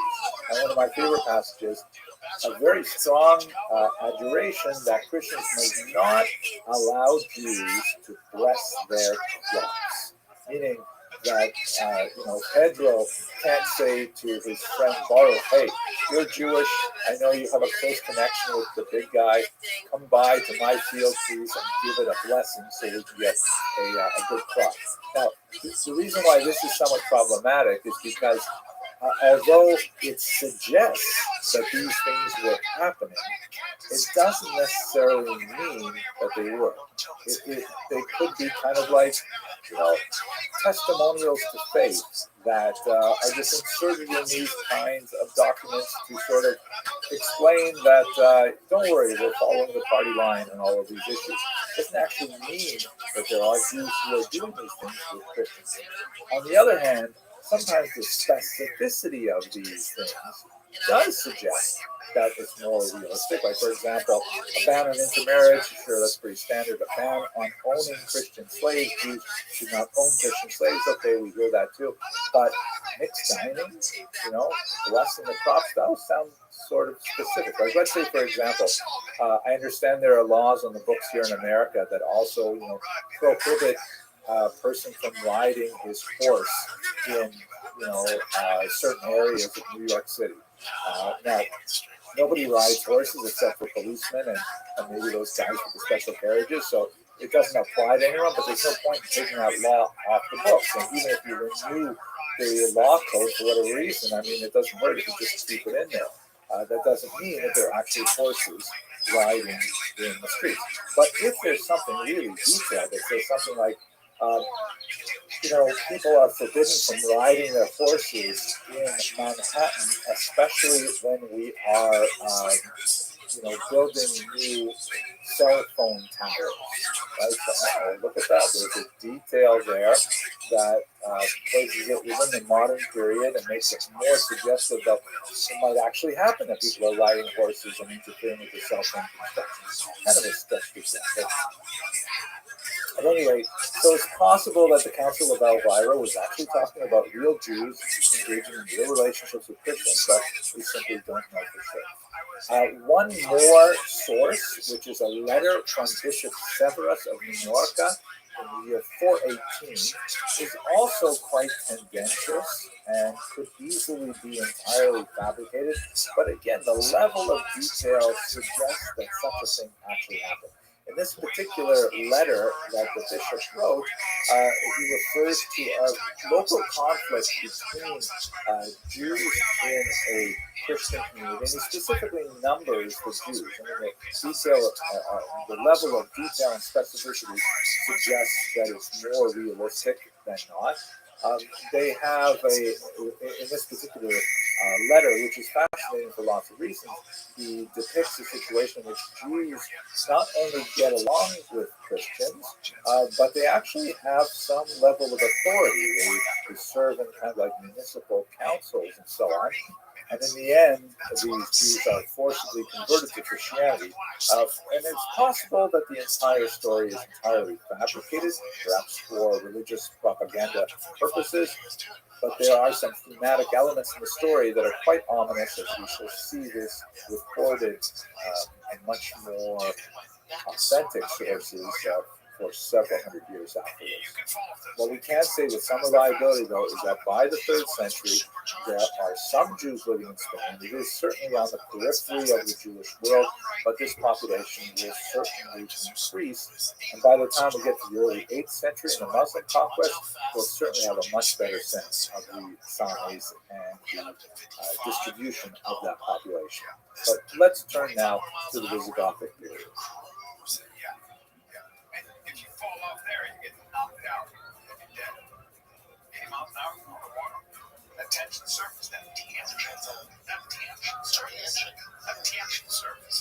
You're right, though. About 45 minutes, I go check it. Yeah, that's all I need. That's all I need. Well, it's also tiring. If it's the first time, like it's a little bit like, not too bad. Yeah, but you got a kid. The Visigothic period, in particular, the period after Rhetoric's conversion to Catholicism in the year 587, is like one of the most bizarre periods of Jewish history that I have to say I've ever studied. It's extremely difficult to tease out some of the methodological issues, and just the content of this history is bizarre beyond belief. Here's a map that gives a sense of where the Visigothic kingdom was located. You see the capital there in Toulouse, and it occupies much of the Iberian Peninsula and over into what would be southern France, right up around the Rhone River and so on. And they invaded in the 5th century, and initially the Jews that were located in this area probably fared fairly well because the Visigoths were originally Arian. And what I mean by that is they followed Bishop Arius, A-R-I-U-S, not A-R-Y-U-S. Hence the term Aryan with an I. It's nothing to do with Aryan nations or Nazis or anything like that, obviously. But this particular bishop had a vision of Christianity, which was somewhat distinct from Catholicism, particularly with regards to the figure of Jesus and his relationship to divinity. This is something that is really significant for the early church trying to exactly figure out, was Jesus God? Was Jesus human? If there's a spectrum between those things, how does that work? It's really beyond me and certainly beyond the scope of what we're discussing, but for the relevance of the Visigothic period, the school of Arius had a much more human leaning towards the interpretation of the figure of Jesus, and this was declared a heresy by the Catholic Church. So when Recared converted to Catholicism from Arianism in the year 587, this marked the beginning of the truly bizarre era in Visigothic Jewish relations. Let's just have a look at this remarkable work of art that I had in the cover screen here. This is Antonio Munoz de Gran, the conversion of Recared. And as you can see, Recared is obviously in the center there. He's got this heavenward gaze, and he's obviously entranced by his spiritual transformation. And he's got his hand in the Bible there. It's being held up beautifully by some kind of church official. Really powerful image, I have to say. And I think it captures the kind of excitement that must have gone along with this conversion. And at this point, I think it's significant for us to sort of reflect on the concept of the zeal of the convert. Many of us, are in regular commerce with converts in our various religious communities, and they're wonderful people in many ways. But one of the fascinating aspects of converts is they often tend to take on more religious observance than people who were born into that faith community. I think we can say this, by the way, not only about religious conversions, I think you could say it about political conversions to different political parties, things like that. At any rate, in this context, we often find that converts, in the Jewish community, they will be saying something like, excuse me, isn't that lashon hara? Isn't that forbidden speech? And don't you have to say a special bracha, a special blessing after you eat 2 pieces of pizza? All kinds of things like that may irritate Jews who are raised in a tradition. Because the converts are actually spurring them on to take on additional responsibilities, or at least recognize responsibilities that they already have. In this particular context of the Visigothic era, one of the, unfortunately, tried and true methods of demonstrating one's zeal for Catholicism in the medieval period is to show just how anti-Jewish you can be. And so what happens in the Visigothic era is that there's a whole series of kings, and we have a very good set of their rules and regulations that were passed over the course of the next century and a bit. There's like an incredible degree of anti-Jewish regulations that are stunning in their capacity, in their scope, and in many ways they anticipate the kind of anti-Jewish persecution that we'll only see 700 odd years later in the Inquisition, and to a certain degree even in the 20th century. I want to walk you through some of these things, but there are also some methodological problems that we have to consider. And one of the most important ones is that we have an absence of Jewish records that correspond to this period. In other words, the Jewish community in Spain was still too small, too weak, too undeveloped perhaps, or for whatever reason, we are talking about, this is 1,400 odd years ago, the records never survived. We just don't know how the Jewish community would have reacted to these legislations. And it's even possible that in the absence of any kind of secondary perspective on the period, that it could have been a legal fiction. In other words, it doesn't cost very much to simply put a law on the books. And if you want to demonstrate your bona fides, literally your good faith, you could easily put in an anti-Jewish piece of legislation that doesn't have any correspondence to reality, because there may not be any Jews who are affected by it. It's hard to imagine that these laws were completely fictional, But on the other hand, it's also difficult to imagine that all of them were actually imposed, and in some cases, the imposition was a logical impossibility. That is, for example, once you have forcibly baptized all the Jews, how do you go and forcibly baptize the Jews again 20 years later, which is the kind of thing that we see in this period? Either you have to redefine, either you have a new influx of Jews into the region, possible, or you have like open Judaizing, with Jews abandoning the forcible conversion, also not impossible, or you have a new definition of what a baptized individual is. It's also not impossible. Let's go through some of those scenarios. But first, I think it's important that we actually look at the kind of persecutory legislation that was imposed in this Visigothic period. So you recall, once again, that the period we're talking about is basically from 587, when we have this conversion to Catholicism on the part of the Visigothic kings, until 711 with the Muslim invasion. Here's a remarkable image that captures, I think, very brilliantly the sort of atmosphere that I get in my mind when I think of these Visigothic kings. This is Alonso Cano's 17th century Kings of the Visigoths. I wonder if there's a certain bit of art history here that I don't know much about. I'd like to do a little research on it, because they don't look like 6th, 7th, 8th century kings to me. They look a little bit too modern, maybe Renaissance era music, maybe even later, maybe the fashion and things like that. I'm not sure.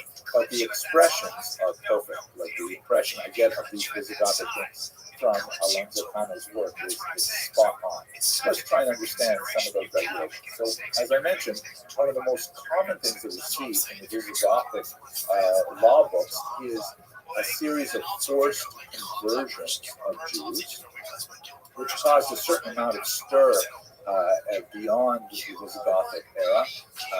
The church, the higher church, never openly approved of forcibly converting Jews, and depending on the era in which we're studying, there is more, disclaimers or more discouragement of local kings to do this. But on the other hand, the church really had difficulty dealing with the ex post facto situation. What do you do with Jews who are forcibly converted, and in so doing partook of the sacraments, including, for example, baptism? Can you simply ignore that and say, no, they're actually Jews, it doesn't count, do over? Or do you have to say, well, you know what, it shouldn't have happened, but now they're in fact Christians? So we have this situation where in the Visigothic period, and again, think of the echoes to the Inquisition that we'll discuss later on in this course, the Jews are forcibly converted, and then they're charged with Judaizing, meaning of going back to their Jewish ideas and especially practices. This occurs several times over the course of the centuries. Yeah, one possible way to understand this cycle is it seems that the Visigoths may have created a new Christian status, which is something that we will see explicitly with the Inquisition period almost a millennium later, that the Jews are made Christians through baptism, but then they're not really trusted, that they have a new Christian status which distinguishes them from the old Christians, who are not quite reliable in their Christian bona fides. Hence, they could be once again forcibly converted, they could be once again persecuted, identified, and ostracized in various ways. Now, here's some of the bizarre elements of it. The Visigoths, in their zeal to really root out Judaism, put in place legislation that specifically banned, for example, Jews from traveling to different locations for their festivals. And if travel was permitted, they literally had to check in with local church officials on their route and to ensure that they would not be engaging in any secret Jewish practice.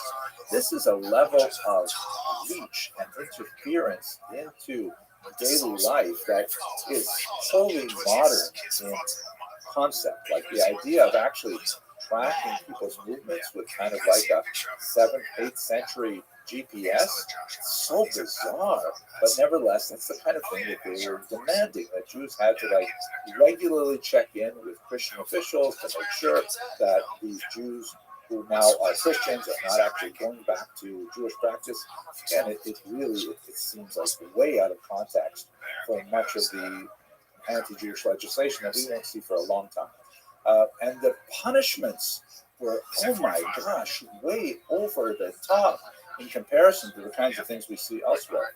One punishment, which is apparently meted out even to children, was something called decalvatio, which is, it could mean one of two things. It could either mean an embarrassing kind of very short haircut. I don't know what that's like, especially for teenagers, right?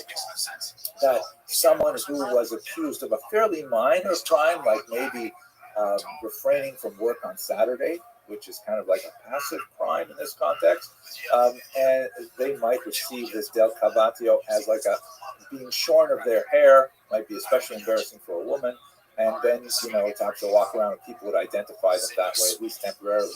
But it could also mean scalping. I mean, literally carving the top layer of skin off a person's head.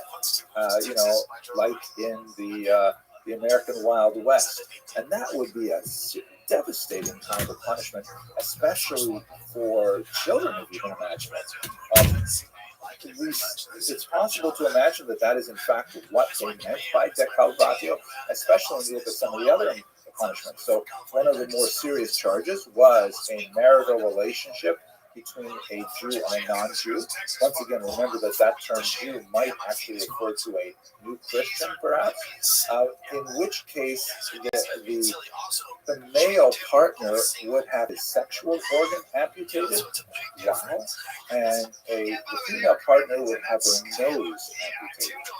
Horrific kind of punishments.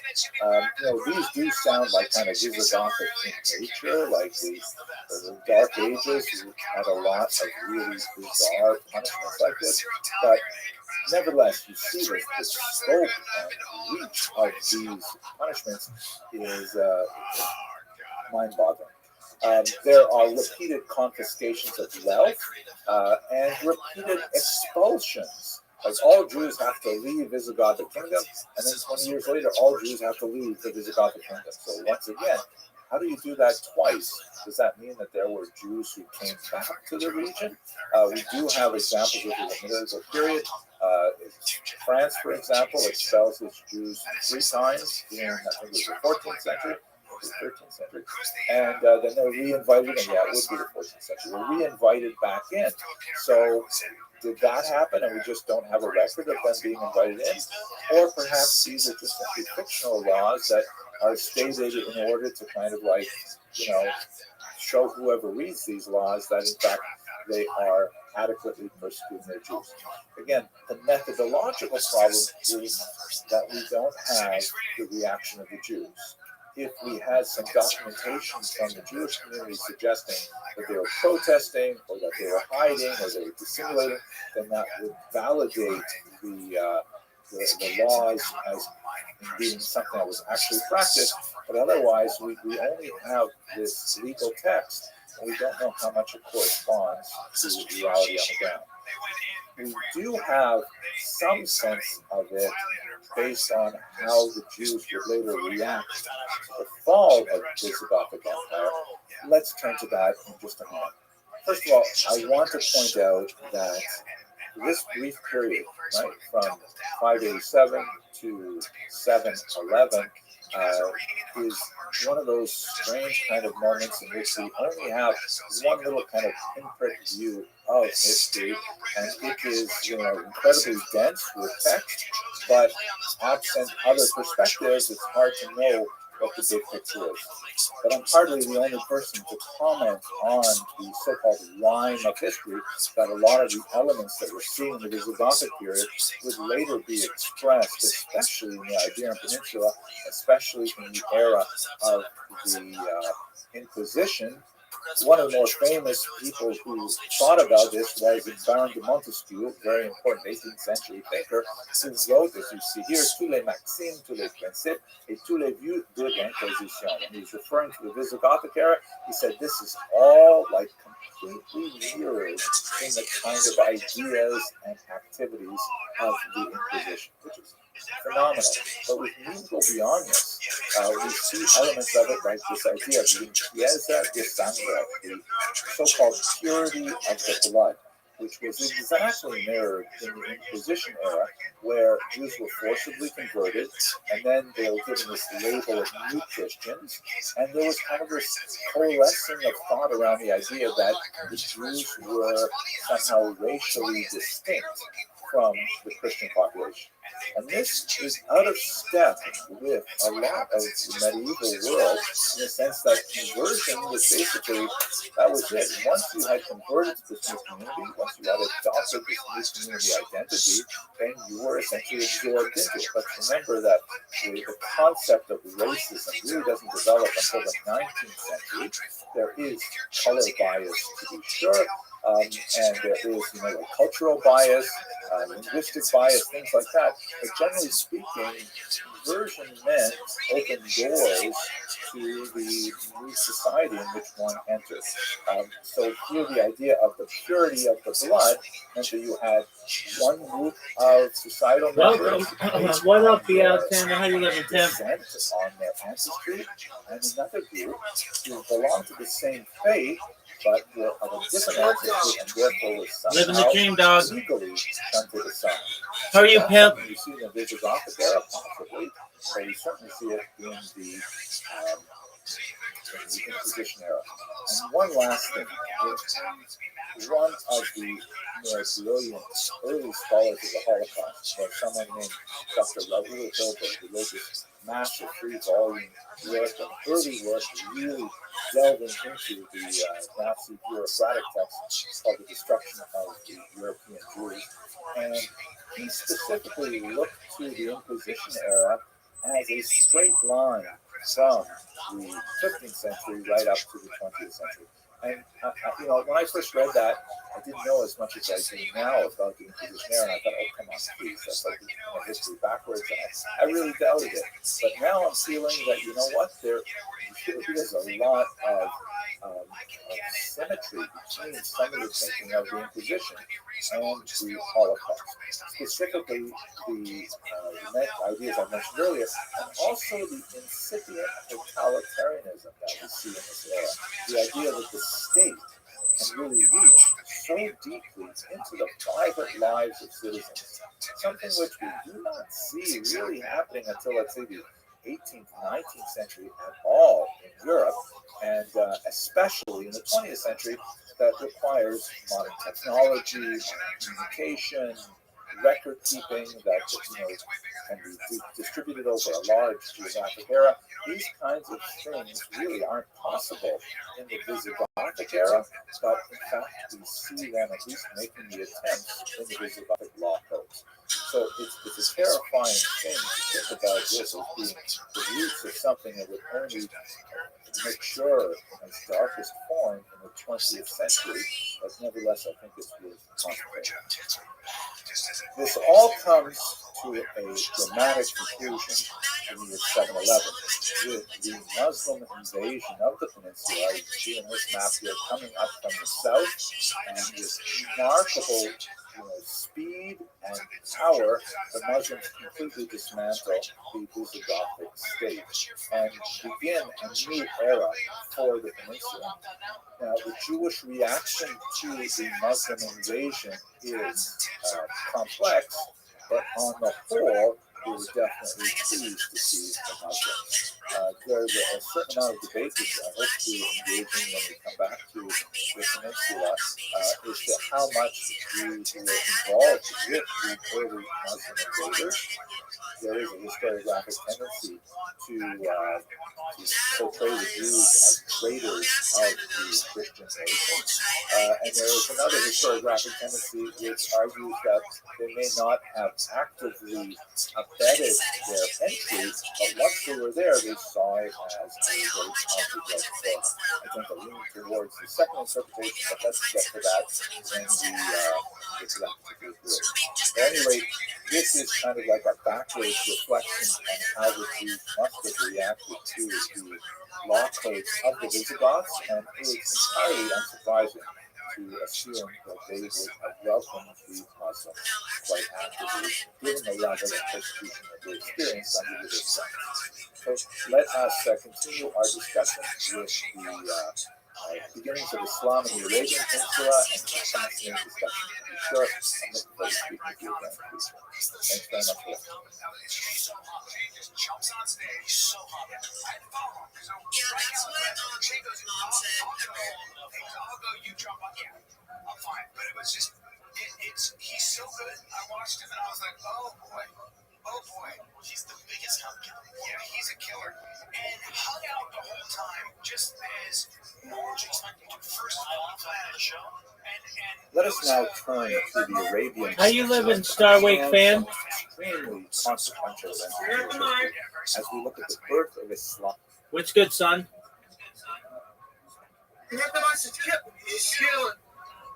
Very cool, man.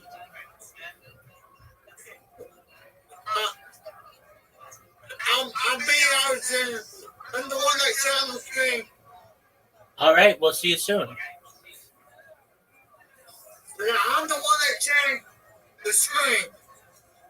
I know. You're B. Alexander.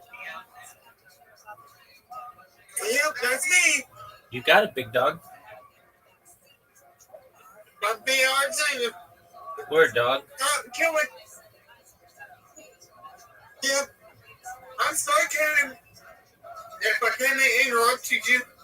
No need to worry at all. No need to apologize. You're always welcome. You're never interrupting, my friend. I got my camera. So together I go to bed. Excellent, We can man. leave both together. I love having you here. That's wonderful. Yeah. First thing I say, you were in Aiden Ross's Discord. Word, dog. I'm still in there. Yep.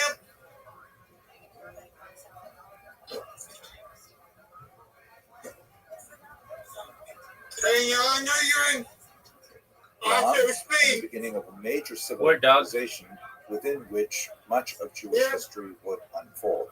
But before we get to some of the really meaty historical elements, I'd like to begin with a prolegomenon that specifically outlines the kinds of things we should bear in mind before we approach this subject. The first of which is, I'm really happy that I can use the word prolegomenon. I think it sounds so cool, but it really just basically means a kind of a preface. And so this is a preface to our study of the history of Jews in Muslim lands. Here we go. Beautiful image, by the way, in the background.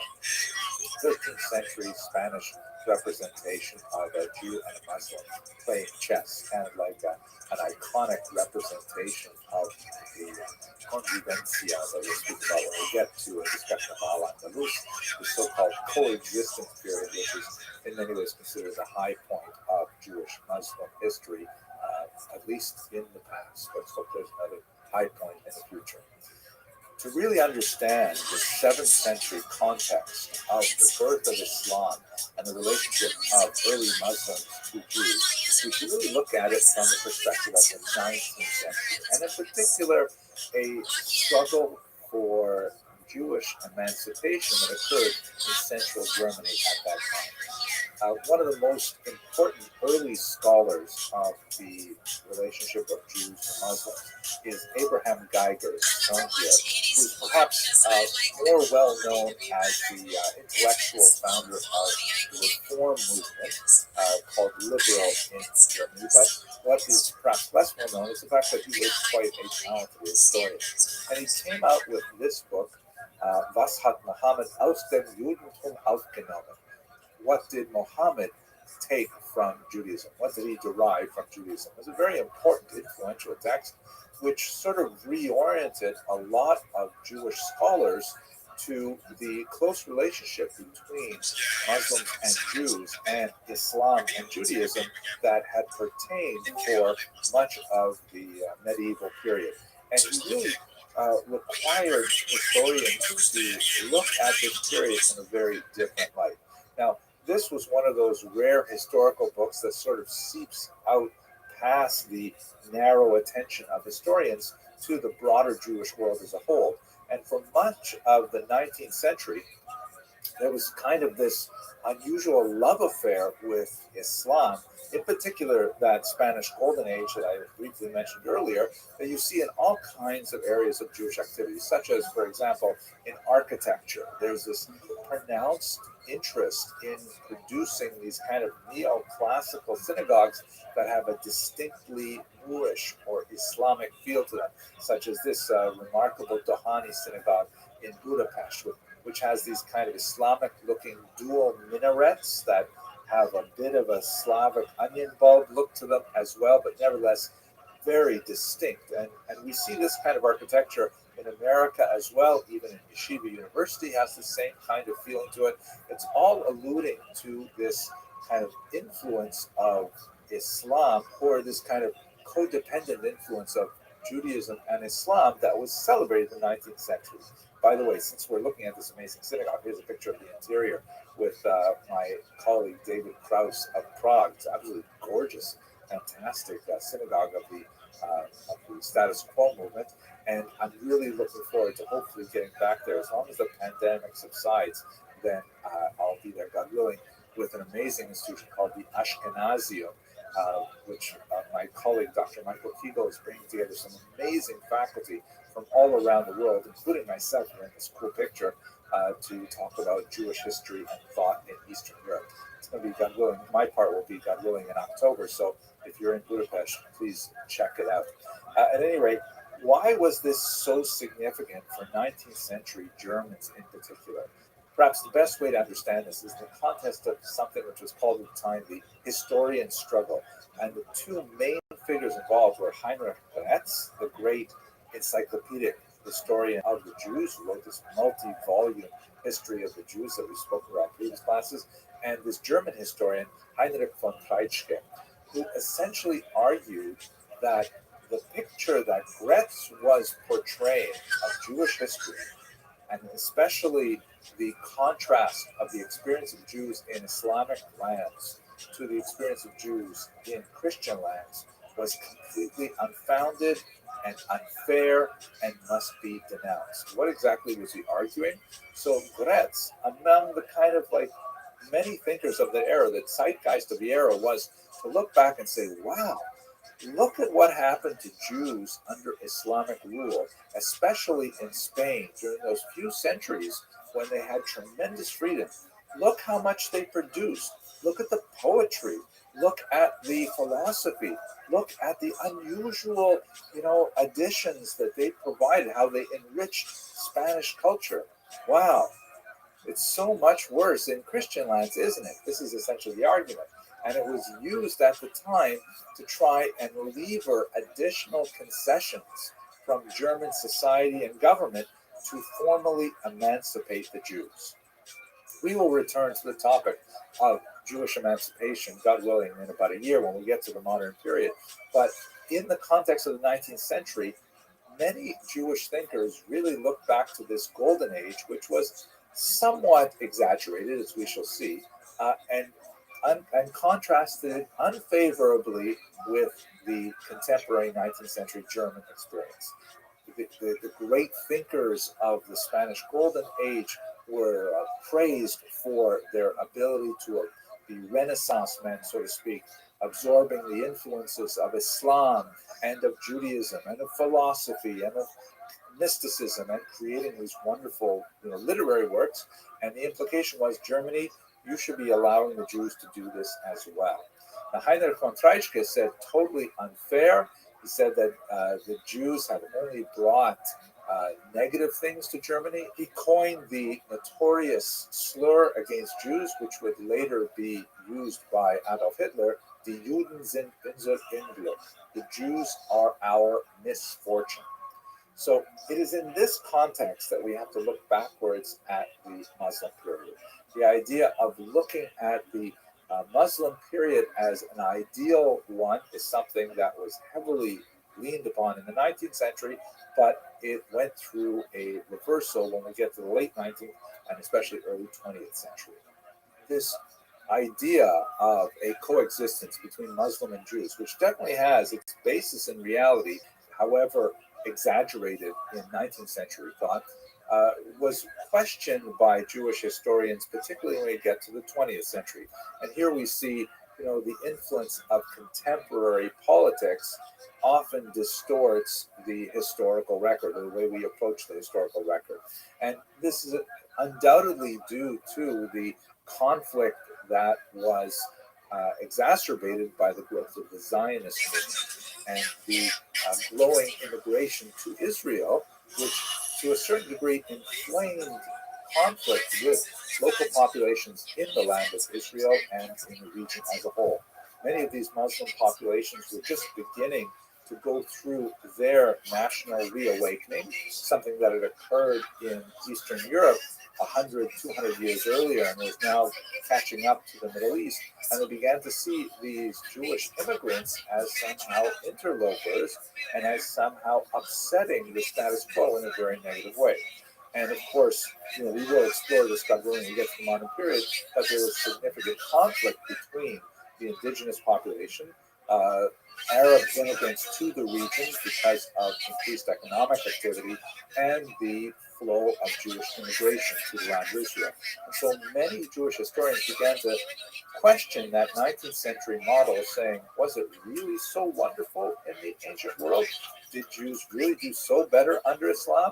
The kind of areas that we see focused on in 20th century historiography emphasizes the really pretty brutal period of conflict in early Islam, which we're going to look at in the very next video, and tries to reevaluate how do we understand their experience under Muslim rule. Bernard Lewis, very important 20th century historian, who looked at this period, he says, in a very moderate way, he says, look, Jews in Muslim lands, quote, were never free from discrimination, but were only rarely subject to persecution. This is, I think, a fairly temperate way to characterize several centuries of Jewish experience in Muslim lands. And when you compare it, pound for pound, incident for incident, there's no question that the moments of violence that punctuated Jewish-Muslim relationships was nothing compared to the same thing we would find in Christian Europe, as we shall explore over the course of this semester. He also said, and this is also a helpful kind of way of thinking about theory, it was never as bad in Muslim lands as it was in Christendom when Christendom was at its worst, nor, on the other hand, was it ever as good for Jews in Muslim lands as it was in Christendom when it was at its best. And I think that's a fairly moderate and even-toned way to characterize these centuries. In other words, in Muslim lands, as the British historian Martin Gilbert put it, there was no Inquisition, there was no Holocaust, but at the same time, Jews never achieved the same level of full legal emancipation and broad acceptance that they would, for example, in England or in France. So this is kind of like a broad way to compare the experience of the Jews under the crescent, that is in Muslim lands, and under the cross, that is in Christian lands. One of the greatest living historians of this period and this topic is Professor Mark Cohen, who has done a lot of really valuable work looking at the comparative experience of Jews in Muslim and Christian lands. And he proposes there are 5 main categories that really explain much of the difference between the experience in these 2 areas. And let's look at them very quickly before we go to the actual history in the next video. The first is we should understand that the nature of anti-Jewish antipathy in Christian lands is of a highly distinct character when compared to that in Muslim lands. Recall that Christianity is born from Judaism directly, but there is that special mother-daughter relationship which can have an unusual level of acrimony, particularly when the daughter religion tries to articulate how it is different than the mother religion. And we saw a lot of that, for example, when we looked at the work of the church fathers. Islam is kind of like a granddaughter religion. It occurs 6 centuries later, and it doesn't necessarily have the same kind of need to distance itself from Judaism that Christianity did.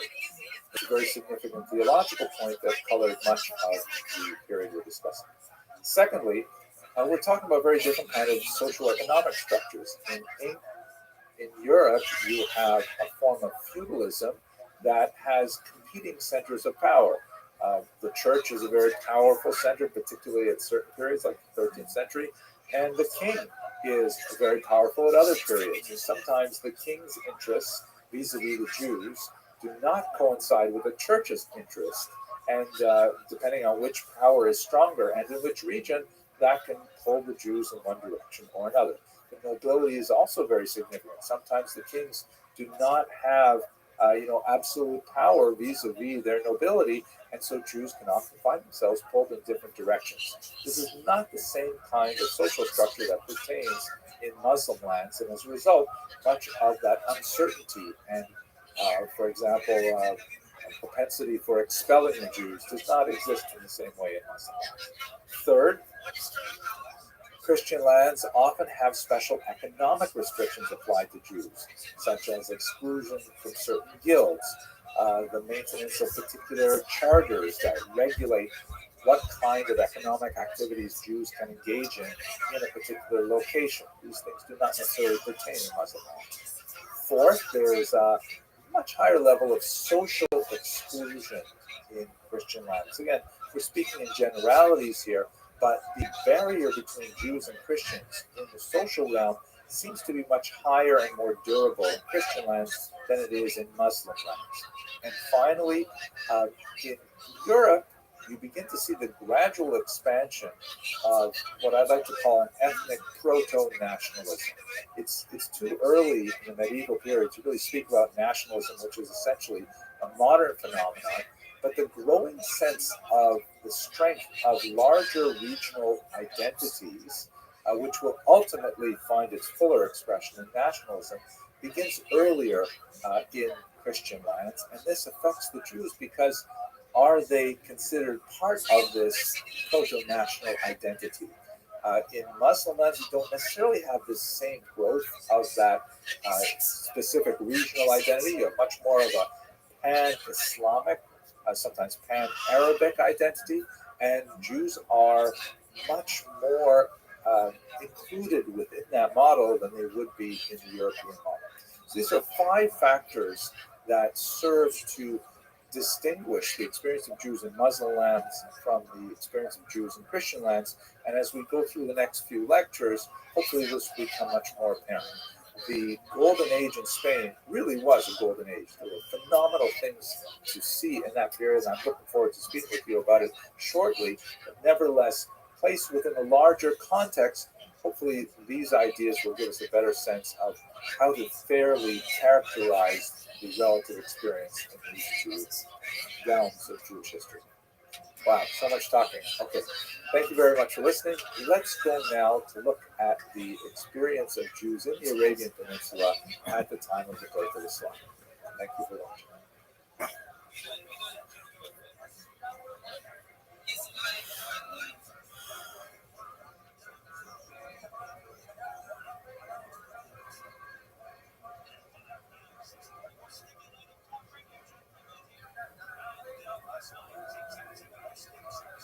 Jews were certainly present in the Arabian Peninsula centuries before the birth of Islam in the early 7th century. There are legends of settlement that come to us from Muslim sources that place the arrival of Jews way back in the biblical period, and there are various degrees to which we can ascribe any kind of historicity to it. The idea that they may have been descended from, for example, Jews who went in search of the Amalekites in the Arabian Peninsula, or perhaps whether they were somehow related to the figure of Jethro, the father-in-law of Moses. But nevertheless, we certainly are on solid ground when we get to Josephus, who speaks about 500 soldiers sent to the region in the first century. This is entirely plausible because when you look at the physical proximity of the land of Israel to the Arabian Peninsula, there's no question that there would be permeable travel between those regions. We also, as we discussed in the previous lecture, noted that there was actually a Jewish kingdom in the southern part of the peninsula, in the region what we would call today Yemen, the kingdom of Himyar, which is fascinating kind of footnote to history in this sense. But to be sure, by the 6th century, when Islam was born, Muhammad himself was born in the year 570, we have a strong presence of Jews in a region called the Hejaz, which is, as you can look at and see on this map here, it's the basically the coastal region of the Red Sea, a region that is known for its agricultural output, and there are numerous noted Jewish communities that are shown here in this map with the solid dots. We should point out in particular the presence of Jews in Mecca, which will of course be the prime holy city of Islam, and also in Yathrib, which later was named Medina. Note even the Hebrew sounding term Medina, which in Hebrew basically means city or province, depending on the context. Also note here the location of Khaybar, which will be especially important in understanding the conflict between Jews and Muslims in this early period. So we've got this environment where Jews are well populated in a very important region of the Arabian Peninsula. Islam, the founder of Islam, Muhammad, has interactions with Jews, to be sure, and with Christians. And as we discussed in the previous video, there's no question that certain elements of Islam are modeled upon Jewish practice, such as the prayer multiple times a day, the dietary restrictions, and so on. So he has some familiarity with Jews and Christians, and Islam shows the impact of a lot of these ideas. But it would be unfair to say that Muhammad's early encounters with Jews were positive. In fact, it would probably be more accurate to characterize his relationship with the Jews as one of armed conflict.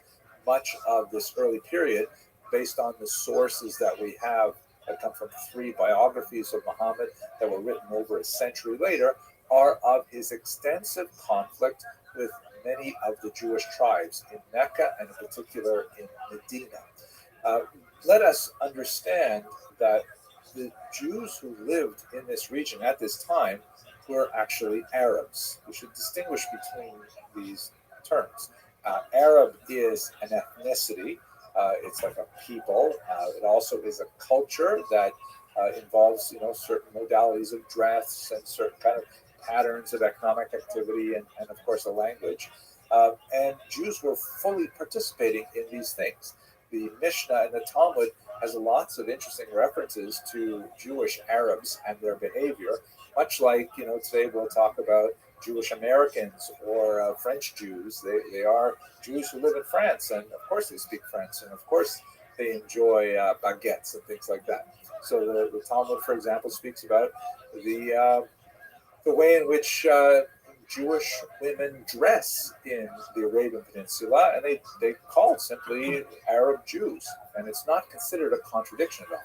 Islam, on the other hand, is a religious faith, and Muslims are those who participate in Islam. So it would be inappropriate to speak of Jewish Muslims unless you want to say that they are Jews who have converted to Islam. But you could easily say Jewish Arabs because they participate in that ethnicity and that culture. Muhammad's biographers describe a series of alliances that Muhammad attempted to form with the various Jewish tribes with varying degrees of success. In general, the Jews were happy to speak with Muhammad, but had no interest in adopting Islam, at least not on a tribal basis, although there were many significant individuals who did leave Judaism to join the Muslim faith. The tribal alliances sometimes ended in betrayals and then were followed up by bloody battles with terrible beheadings and all kinds of acrimony. Um, Captives were taken from the women and children. Muhammad himself actually took two wives from Jewish captives who later formed very significant positions within his circle.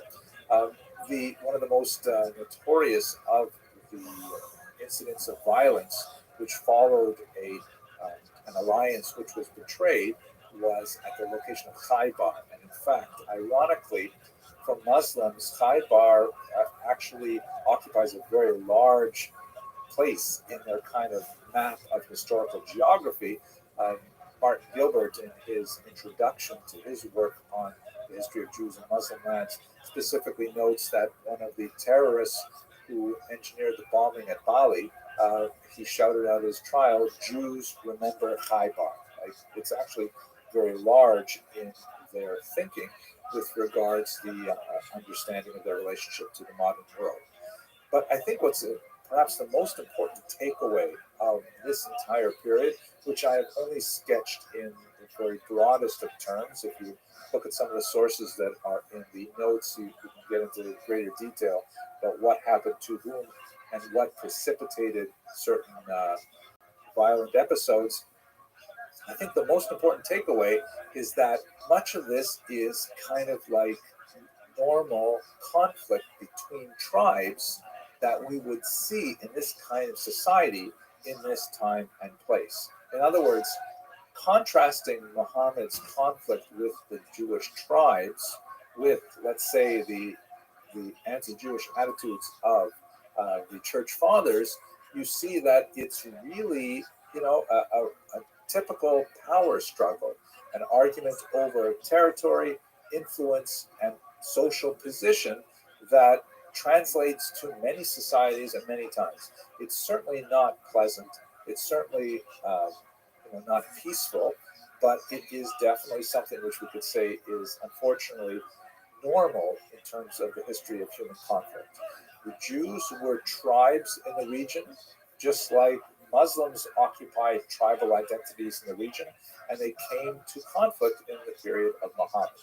Now, what I think is more significant for our purposes is to understand how these conflicts were resolved politically and historically, and those are things that we're going to see in two very important documents, one which we're going to discuss right now, and the next one will be in the following lecture, the Constitution of Medina and the Pact of Umar. The Constitution of Medina is not precisely named. It's not really a constitution, although that term has been used widely to try and explain it, particularly to modern readers. But what it does refer to is the establishment of a formal relationship between Jews and Muslims in the era of Muhammad.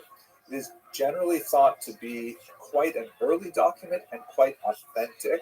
There are internal references within the document that have been analyzed to suggest that it actually does come from the period of Muhammad's early activity. Now, what exactly does it do? According to Dr. Moshe Gil, who's one of the well-known historians of this period, it basically demotes the Jews to a relationship of subservience to the Muslims as a people, specifically with the goal of removing their ability to negotiate independent alliances with other tribes. In other words, just like Muhammad had to go through a period of conflict with the Jewish tribes in Medina, the Constitution of Medina basically says, okay, after all this is done, Jews, you will have a level of protection. You will have a fixed place within society that you can rely upon. We'll discuss in the next video why that is so important. But you will not be equal to the Muslim tribes, and you will not be able to side with one tribe against another and things like that. This is extremely important because they were a significant, powerful entity in Medina in particular, and by removing their ability to negotiate their own political future, it meant that they would have to remain docile, but at the same time, the Constitution also extends to them the protection of the Muslim people as a whole. In other words, they exchange their independence and their status for a diminished status. They also have to retain shared responsibility for defense. And what's significant about all of this is that the Jews may not have a high place in society, an equal place in society, but they do have a reliable place in Muslim society, and that will be exceptionally important for their future historical development. Okay, let's come back to this idea in the next video as we talk about the Pact of Umar and what it means for Jewish history moving forward. Thank you very much for watching.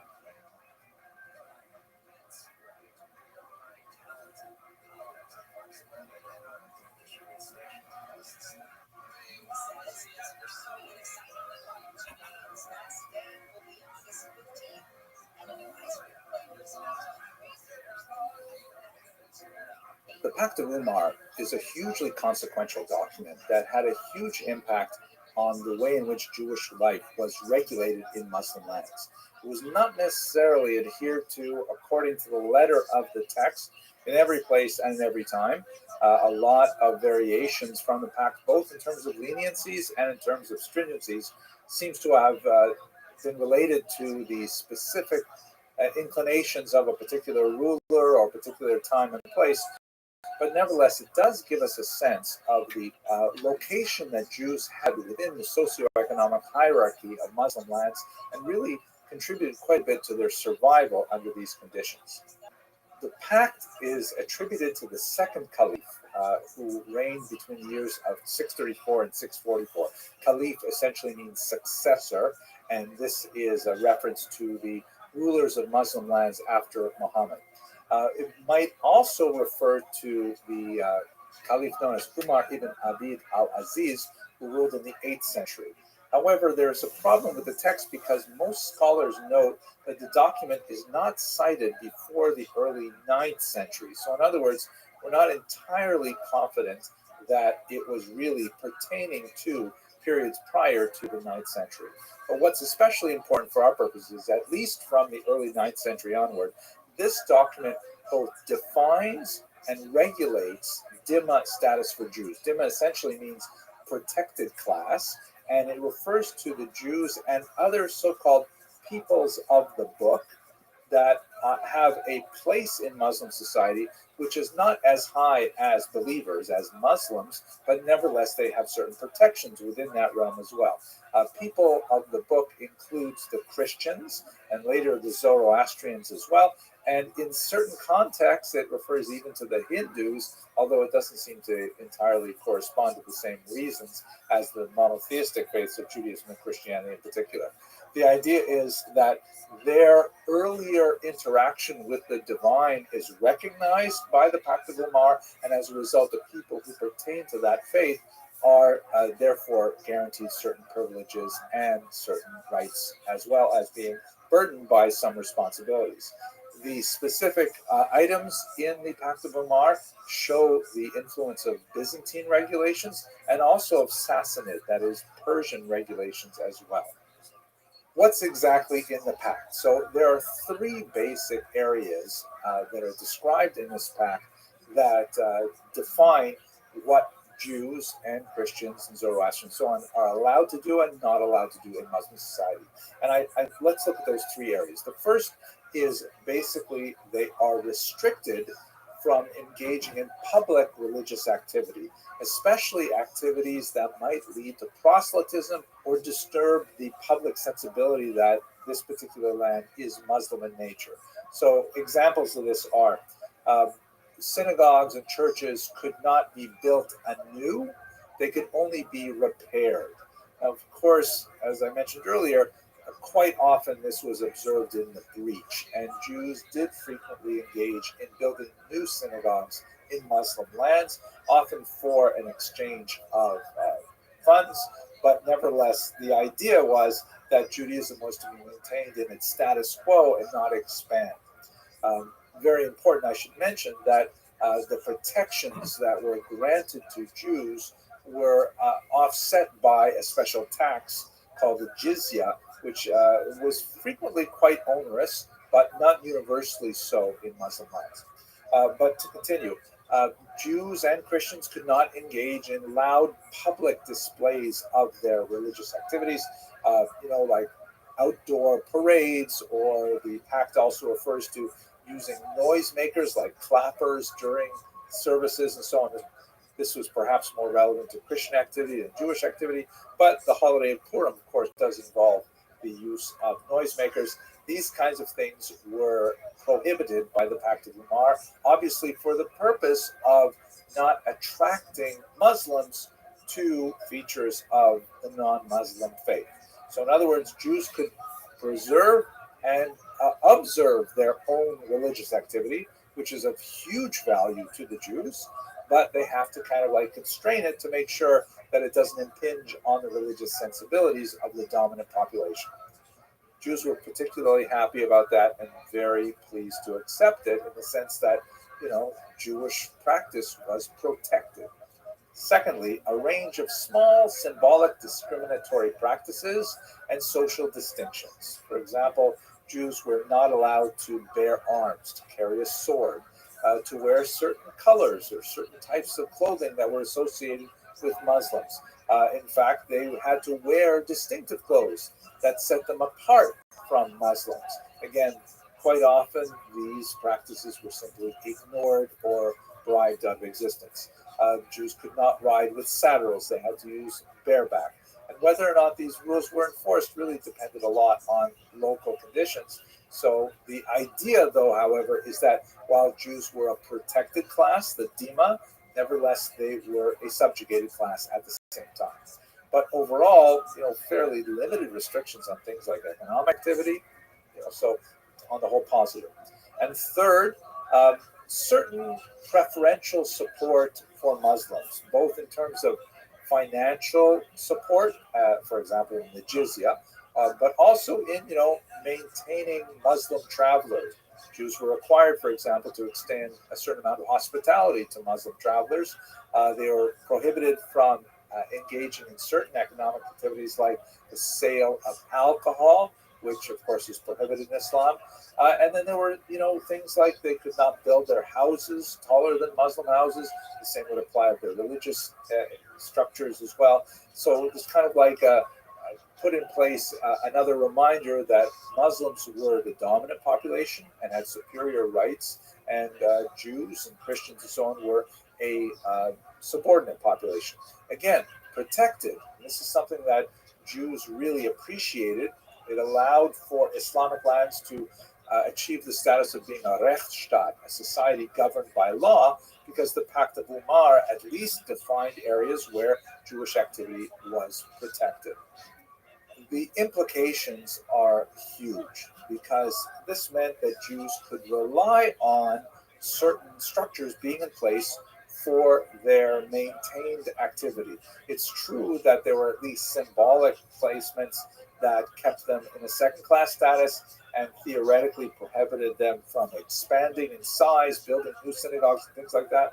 But by and large, these things were not especially strong prohibitions to their advancement. What I think is especially interesting is to contrast the Pact of Umar with the doctrine of witness that we discussed when we looked at the church fathers, because this provides us with a kind of point-counterpoint that illustrates the difference of Jews in Muslim lands as opposed to Jews in Christian lands. Jews in Muslim lands had to recognize their subordinate status, but nevertheless had a tremendous amount of freedom within those boundaries. In Christian lands, Jews were to be preserved in order to later provide testimony for the truth of Christianity, a theological purpose which posited their future existence, but at the same time kept them in that subordinate status in Christian lands as well. So ironically, the Pact of Umar is kind of like the Muslim version of the doctrine of witness that have very similar socio and economic implications, and we'll have to see in the next few lectures exactly how that played out within Muslim society. the next lecture, however, we're going to go to the continent of Africa to look at the fascinating and not well-studied history of African Jews, and much of this takes place within the Muslim orbit. Thank you very much for watching.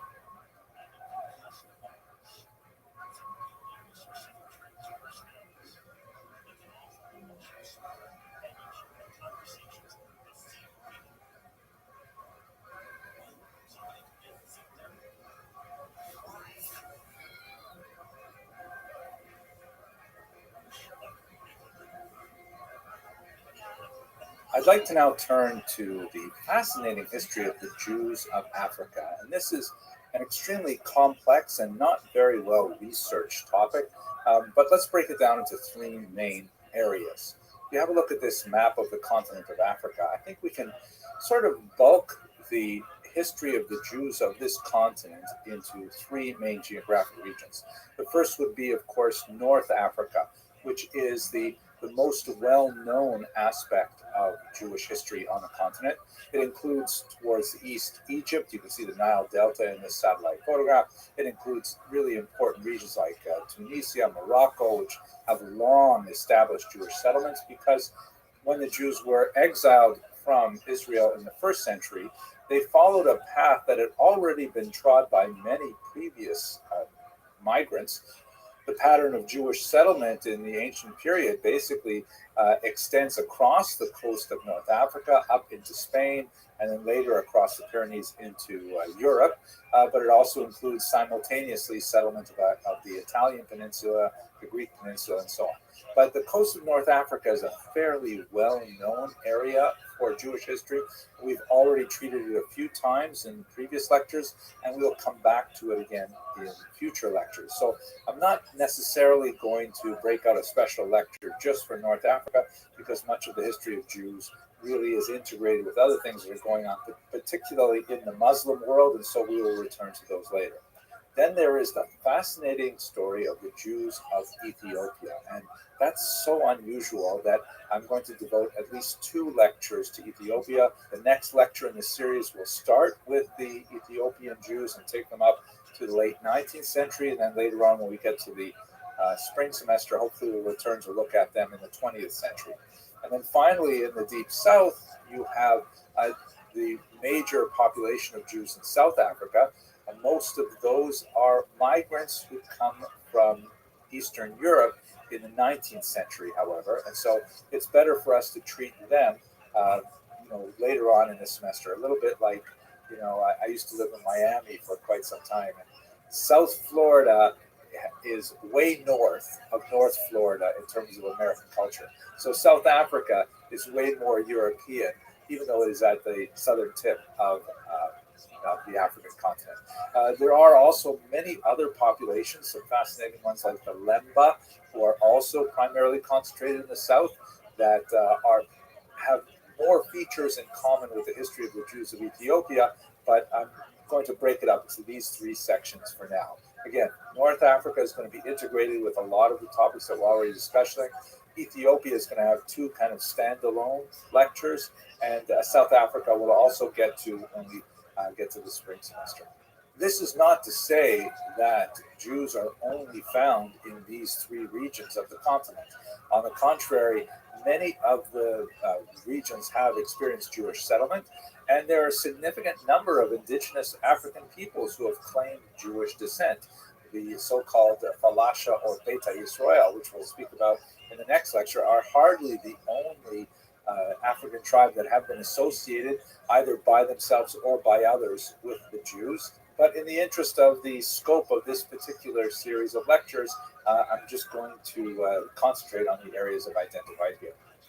One of the most profound writers of the history of the Jews of Africa is undoubtedly Dr. Tudor Parfit, who has written some amazingly important works that focus on the history of the Jews in this region. He's especially well associated with the Beta Yisrael, and some of his works, they're really wonderful to read, and they're quite heroic in scope. But he identifies something which I think is extremely important for us to understand, and that is the misapplication of the so-called Hamitic myth. The story, which you may recall, goes back to the book of Genesis.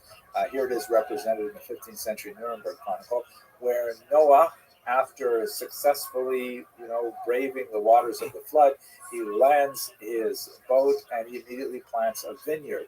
Once he discovers the intoxicating qualities of the fruit of the vine, he falls asleep in his drunkenness and naked. His three sons, Shem, Ham, and Japheth, shown here, all find him drunk and passed out like this. And Shem and Japheth, not exactly as portrayed here, but Shem and Ham elect to cover him up to respect his dignity, and Ham does not.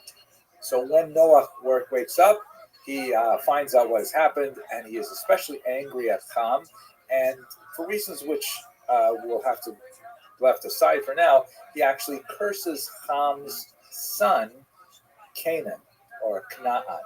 And this curse, for much of Western history, has been associated with slavery.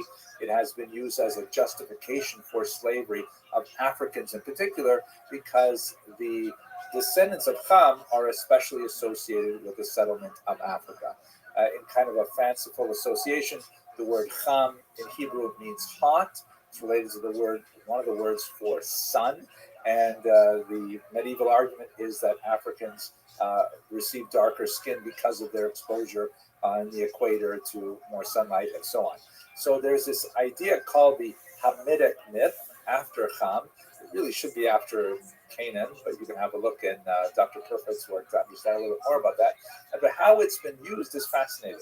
It's been used as a kind of a justification for some of the achievements of Africans in order to say that it's really not possible for indigenous Africans to have come up with these remarkable discoveries, such as, for example, Great Zimbabwe, which is one of the most important of the archaeological sites found in the southern region of Africa. And 19th century European explorers said, there's no way that local Africans could have built this. It's simply too fantastic. It must be that there were Semites somehow involved, because the local population are descended from Canaan, from Ham, and have to be held at a lower cultural level. Even though later researchers have pretty conclusively identified that this was an indigenous African culture.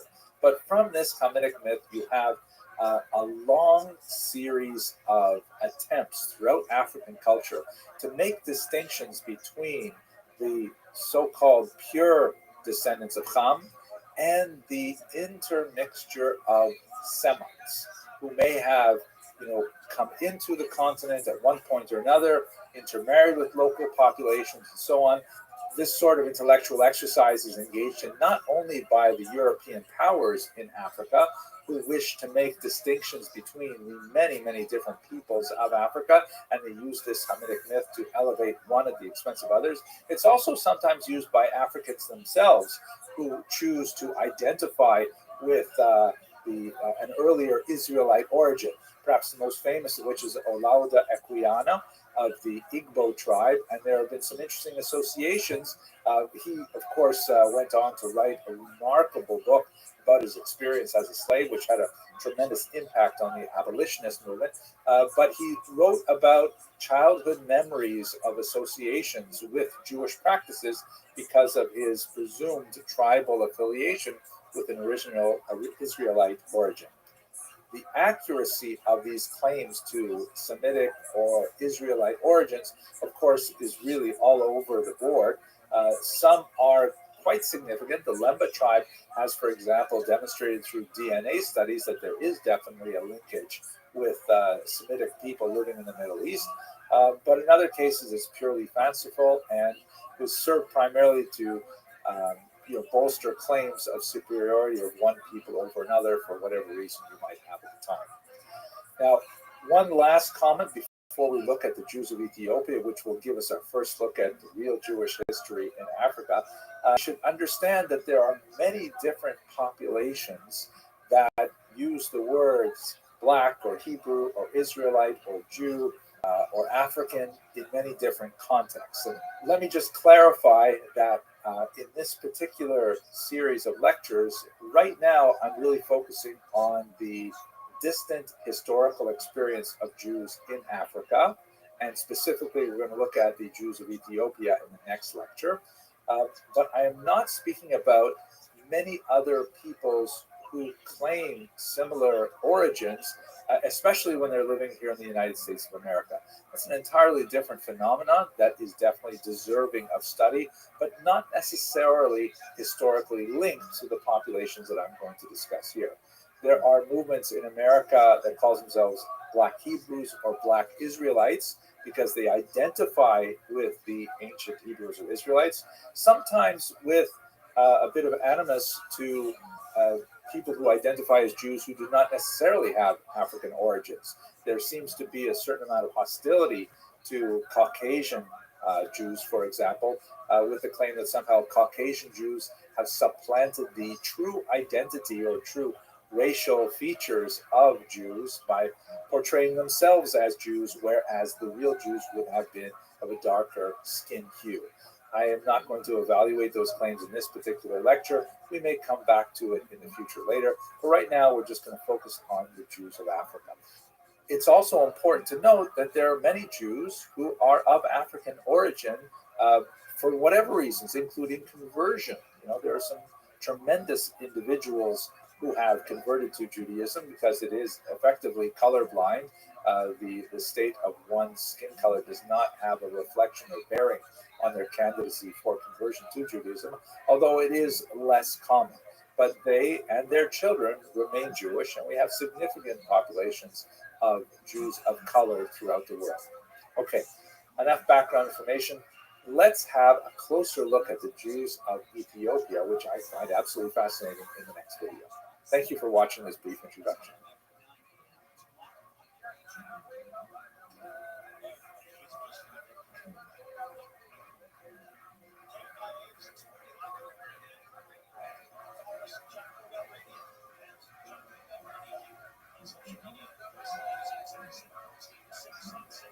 The Jews of Ethiopia are absolutely fascinating, and I really enjoy doing the research for this particular video because so many of the norms that I'm used to by studying, the history of the Jews in the Middle East or in Europe are out the window because things are so different in Ethiopia. So a lot of this was new to me.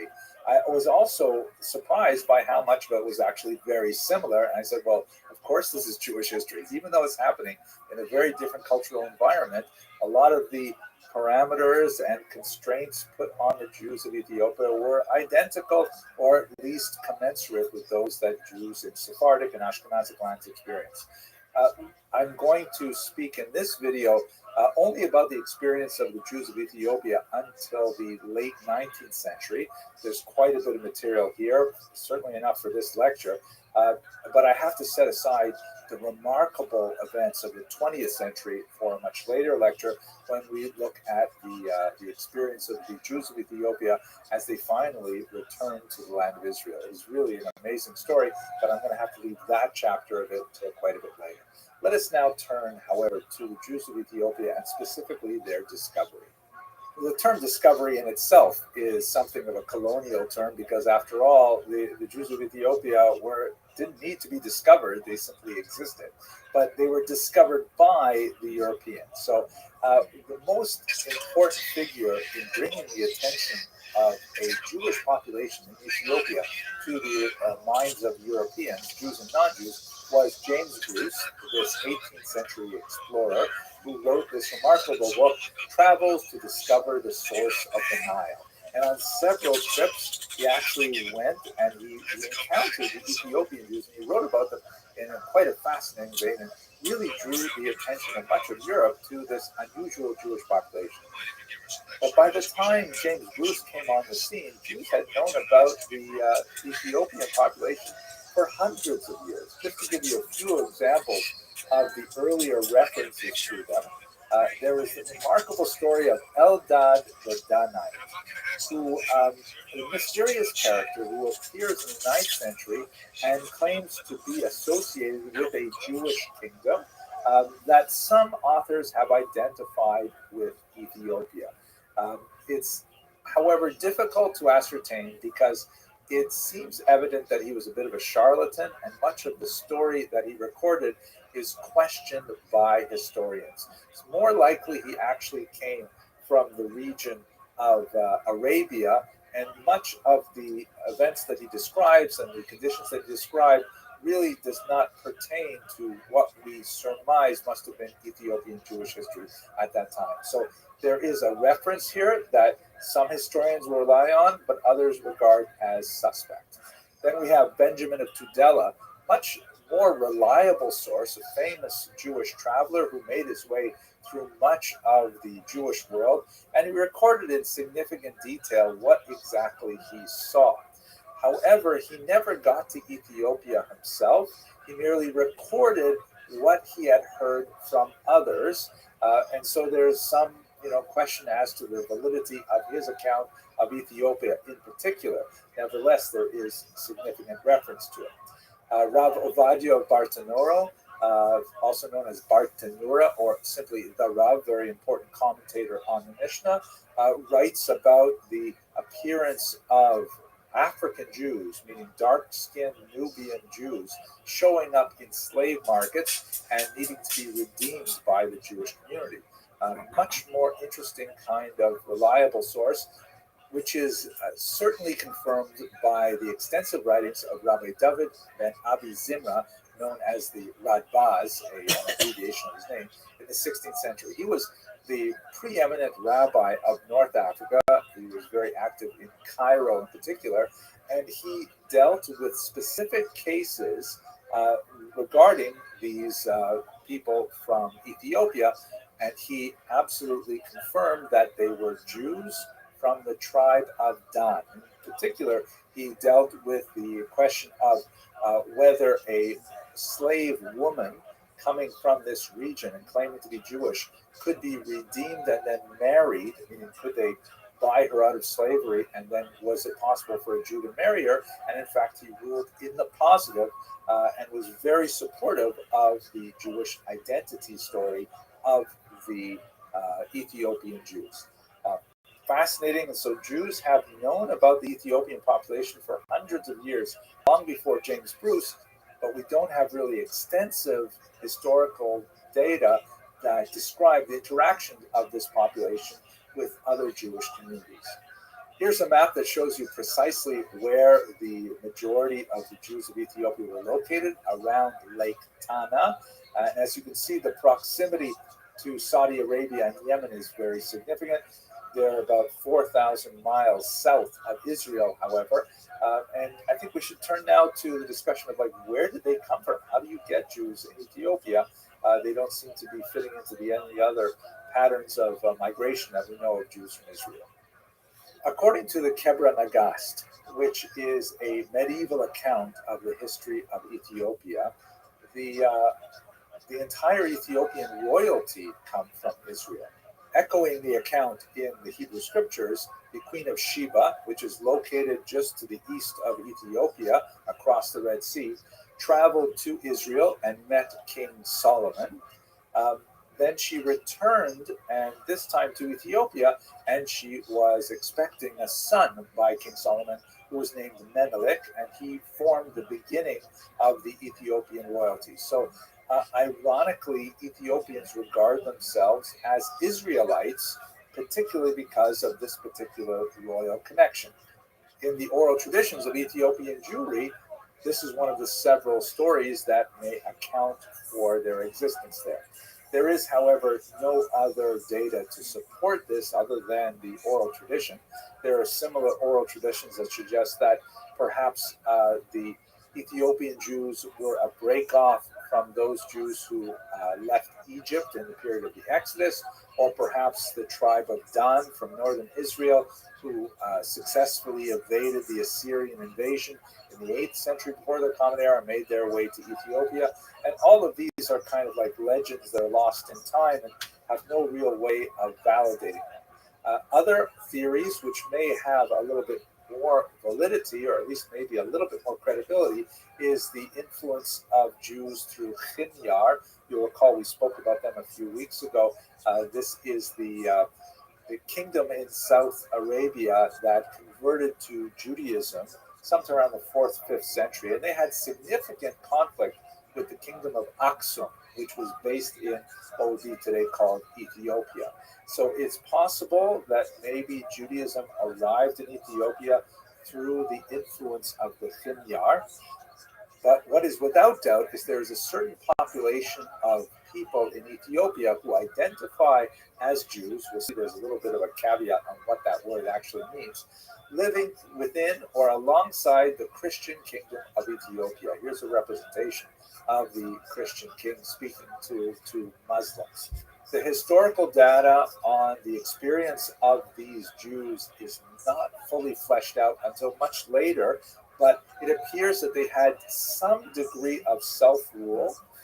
It's debatable whether they had a full kingdom of their own, but they definitely had a certain amount of territory and authority that was often in conflict with the Christian rulers of Ethiopia.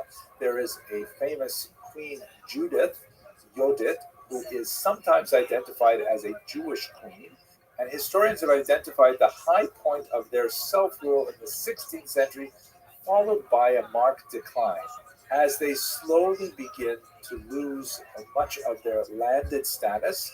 Their occupational profile changes from farming and going into crafts, pottery, and other types of semi-urban types of professions.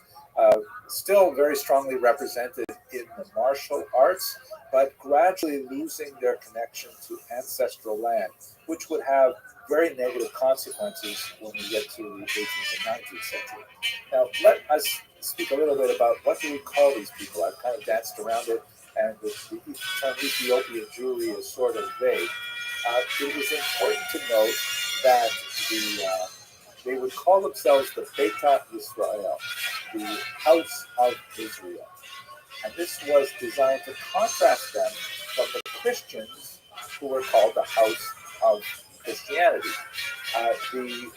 They would not call themselves, ironically, Jews. The term for Jew is Ayhud. Pardon my Amharic pronunciation, which is really rusty. But apparently the term Ayhud was used by all people at the time to indicate people who were rebels, people who were, opponents, people who were, against the status quo. And so the Beta Israel, calling themselves Israelites, were recognizing their, Israelite origin, but knowing that the Ethiopian Christians also claimed an Israelite origin, they used this more specific term, Beta Israel, or Beta Israel, which designated that they were not following the same faith as the Christians. They were following the Jewish faith, although they wouldn't call it that either. Now, the term falasha, which came into wide use through the 19th and 20th century, that's actually a derogatory term. It means roughly outcast or landless person, wanderer, and this was used to describe the Beta Israel during the period of their lowest ebb in terms of their economic and political power.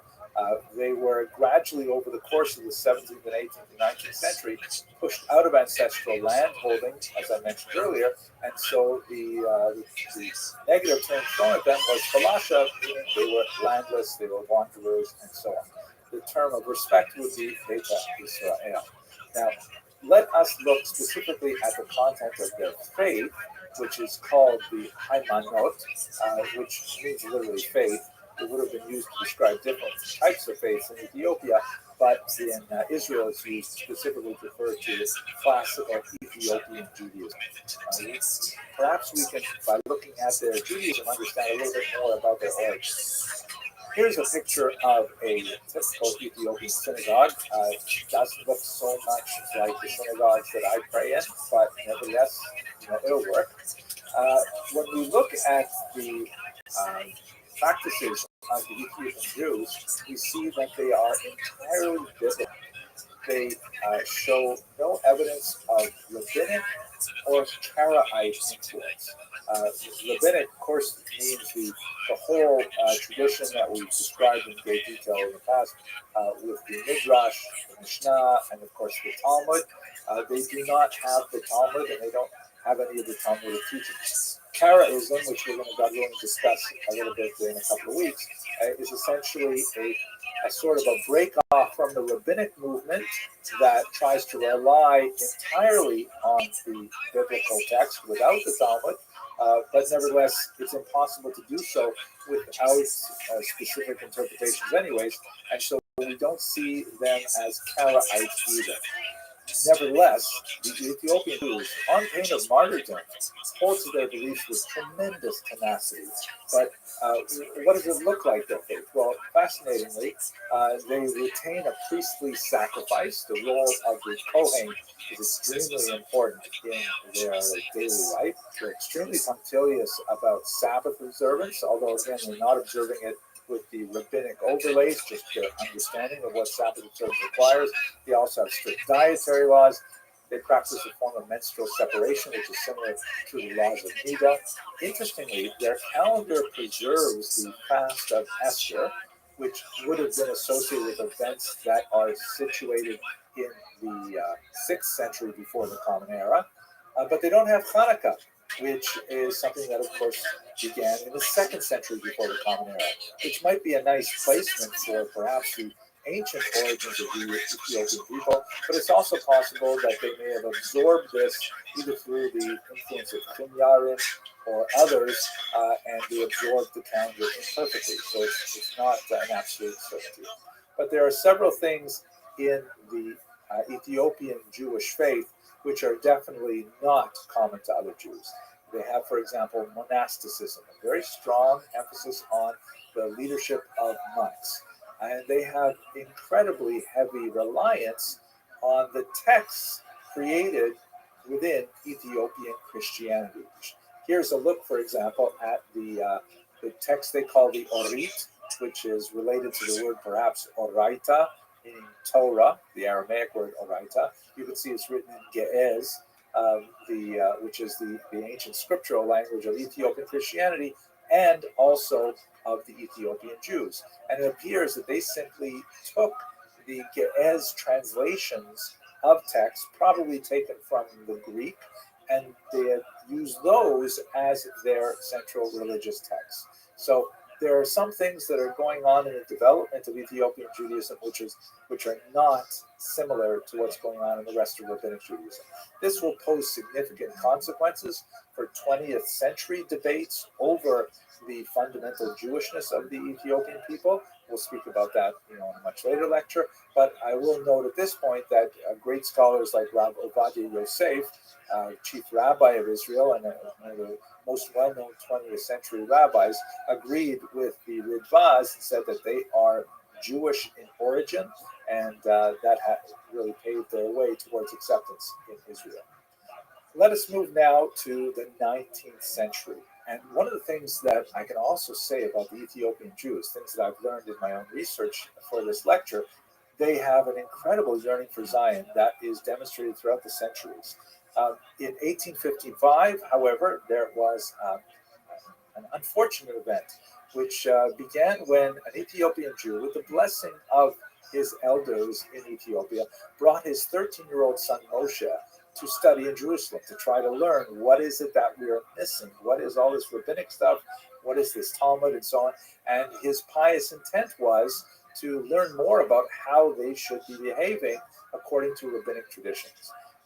Moshe stayed behind. He was left with a group of rabbis to study, but then he disappeared shortly thereafter, only to turn up again under the influence of an Anglican missionary named Samuel Gobat.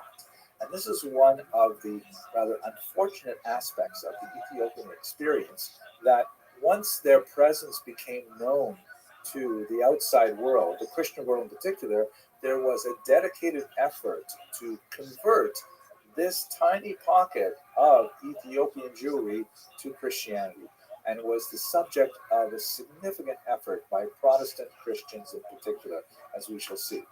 However, the disappearance of Moshe ben Daniel was an unfortunate event because one of the first people to really raise questions about the Jewish status of the Ethiopian Jews was one of these rabbis, Rabbi Joseph Schwartz, who was assigned to study with Moshe initially. But let us return to the difficult aspect of this story, which relates to their targeting by Protestant missionaries. Perhaps the most significant of which is Henry Aaron Stern, a Jew who was converted to Protestant Christianity and made it his career essentially to preach to the so-called falasha, as you see here, an illustration from one of his many books at the time. Much of the actual preaching was not done by Stern directly. He actually spent remarkably little time in Ethiopia, and the time he spent there was not well served because at one point he was arrested by the emperor. But many of his acolytes were the ones, local Ethiopians, who adopted Christianity, who went on to proselytize on his behalf. Now, in 1862, a crisis occurred when a young man named Kindi Fanta converted to Christianity through this mission, and he was excommunicated by the village elders. Fanta then turned around and cursed them in the name of the emperor. And this curse apparently had tremendous impact on the population as a whole. The curse had phraseology to the effect of, "May the emperor die if you do not stop offering ritual sacrifice." Now, the Beta Israel took this very seriously. I think this is part of the cultural milieu of Ethiopia, with which I am not that familiar. They took this very seriously, saying, "Oh my gosh, this curse must have some impact.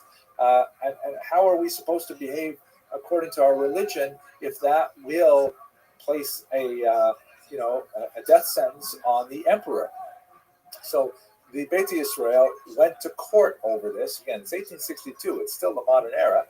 And several courts, they went through the motions. They actually nullified the curse, but people were still concerned about this. And ultimately, this came into an appeal before Tavodros, the emperor himself, who actually issued a new decree to limit sacrificial practice, which was a direct infringement on the religious life of Ethiopian Jews.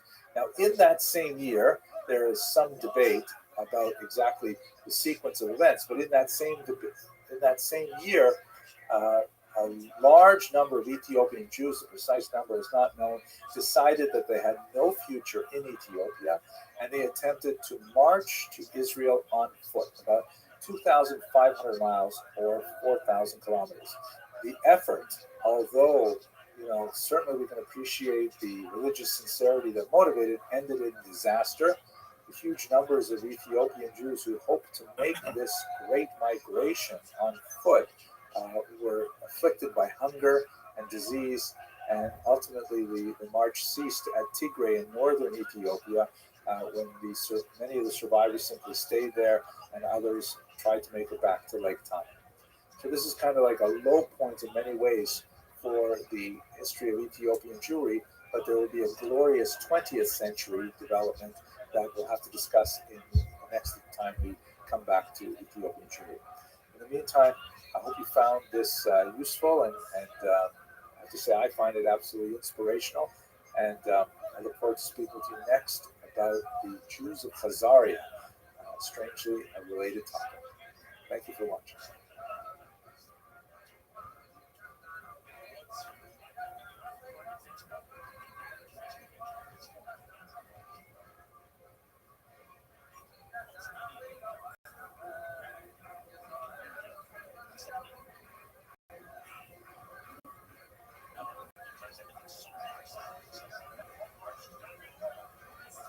I've recorded about 500 videos on Jewish history now, and one of the things that used to surprise me, unfortunately doesn't surprise me anymore, is that in the top 10 of popularity, my handful of videos on the Khazar conversion remain very popular. And at first I thought, that's a really cool thing, but now I begin to think it says something unfortunate about humanity.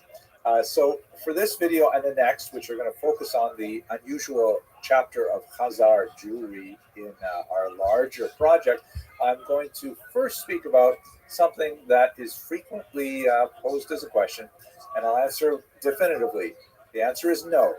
Ashkenazi Jews are not Khazars. They are not descended from the Khazar people. If they have any connection with the Khazar, it is very, very tiny in proportion to the overwhelming whole, which is largely European and Middle Eastern in background. So let's take some time to understand what the big controversy is about and what is the resolution to something which is a burning question for many people. First of all, what is the Khazar hypothesis? Although it is shrouded in mystery, most historians coalesce around the idea that a population in the region of the Caspian Sea, not too far from the northern Black Sea, encompassing part of southeastern Europe, converted to Judaism sometime in the 8th century.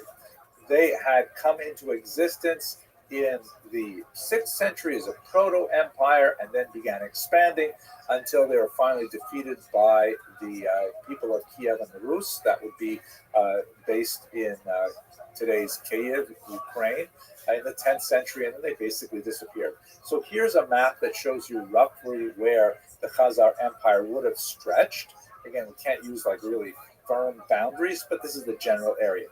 Now, at the same time, more or less, you have the establishment of Jewish Ashkenaz, which is associated primarily with Germany, with the Rhineland, and we begin to see Jewish settlement there from somewhere around the 10th century onward. The name Ashkenaz is of biblical origin, but it is applied in the medieval period to this region of Germany. Now, from what we know from lots of other sources, there's a pretty significant eastward expansion or migration of the Jews of Ashkenaz to Eastern Europe for reasons that I'm looking forward to discussing with you in later videos. But there's a lot of spread of Ashkenazi Jews to the east, and from there, they constitute the largest single demographic chunk of European Ashkenazi Jews as a whole. Looking at this outline here in yellow is basically where most Ashkenazi Jews trace their origins to. Of course, there's a big migration to the Americas, particularly from Eastern Europe in the late 19th and early 20th centuries. And that's basically the migration that my own ancestors came from. And that's basically the story. The term Ashkenazi, again, derives from medieval Germany, although most of those Jews who used that term later migrated to Eastern Europe, and then from there, many of them to America, Israel, and so on. That's to distinguish them from other ethnic groups within the Jewish people, such as the Sephardim, who trace their origins primarily to the Iberian Peninsula. God willing, we'll talk a lot more about them shortly. Now, here's the Khazarian hypothesis. Since there is something of an overlap between the limits of the Khazar Empire, which had some kind of connection, possibly a conversion to Judaism, perhaps in the 8th century, and the population of Jews that by the time you get to the 20th century, the vast bulk of Ashkenazi Jews are living in Eastern Europe, the Khazar hypothesis says that the Jews that call themselves Ashkenazim coming from Eastern Europe are not descendants of the German Ashkenazim. They are actually descendants from the Khazars, and that's it in a nutshell. Now, why should we care about this is something that we'll talk about in the next video, but that's the essence of the Khazar hypothesis, that the Jews who originate from Eastern Europe are primarily descended from this Turkic tribe living in Central Asia. Perhaps one of the most significant thinkers and writers on this period is Professor Shaul Stamfer of Hebrew University. Great scholar, has written quite a bit on Eastern European Jewish history, and he's published quite a bit on Khazaria in particular. He has a very jaundiced view of the entire conversion process as a whole, the entire conversion story, which I'll speak about in the next video. But he says there are a few really clear reasons why we can say that Ashkenazi Jews are not descended from the Khazars. First of all, there is no DNA evidence to support this. Now, if you go back in my earlier videos, as I've been doing these over the last 10 years, there's been growing amounts of data, and you'll see slight changes even in my own presentation because of the appearance of new data. DNA evidence is one of the most exciting tools that historians have in their toolbox. And when it comes to the question of biological descent as opposed to halachic identity, Jewish identity by Jewish law, which is a different thing, although they tend to overlap like a Venn diagram, it's really clear that there's no DNA evidence or a very tiny element of DNA evidence to support the idea of a Khazar origin to Eastern European Ashkenazi Jewry. Now, one exception to that rule is the Professor Eran El-Haik, who's written some interesting things on this, but he remains controversial, and most scholars are not accepting the research that he's presented specifically on Khazaria. Now, without being a scientist and be able to get into the real nuts and bolts of this, what I've read about this is that he prepared in 2013, I think it was first published, an analysis of about 1,300 Y chromosomes, 1,300 people looking at their Y chromosomes to try to see what the similarities were between Jews and about 75 odd other nationalities. Unfortunately, the sample was really, really small. Of the Jews, only 8 fit the specific parameters that we're looking at right now. That's a tiny number to really make huge statements about the vast majority of Ashkenazi Jews. Secondly, more significantly, the number of Khazar individuals studied was precisely 0, because there are no Khazars today, and in fact, we haven't had any Khazars for about 1,000 years. There has been no one walking around who claims Khazar descent to whom we can go to for genetic data. In other words, you can't compare Jews to Khazars if you don't have any Khazars to actually say, oh, you're a Khazar. Great, let's take your DNA. So what he did was he essentially guessed, an educated guess, using Georgians and Armenians, which live roughly in the same area, but with 1,000 years of population movement, it's really hard to say that that's reasonable at all. So it's considered widely to be a very unreliable estimate, and most scholars, particularly most historians, are not accepting this limited data evidence to suggest that Jews come from Zaria. Secondly, we can pile on the burden of proof here. The second thing is there's absolutely no linguistic evidence of Khazar influence on Jews. I mean, one of the things that we would certainly expect to see is that Jews would pick up Khazar terminology in their Yiddish. Yiddish, by the way, is the overwhelmingly dominant native language of the Jews who call themselves Ashkenazi, originating from Eastern Europe.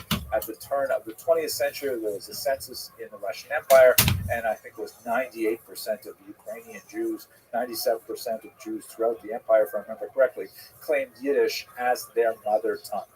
And there is no discernible evidence of Turkic in Yiddish. There are some interesting words here and there that are a kind of uncertain derivation. There's a professor named Weinreich, who is one of the most important theorists of early Yiddish, who argues that the word daven, which means to pray, might come from a Turkic origin, but it's kind of up in the air. Absolutely, Yiddish is basically German. It's overwhelmingly German.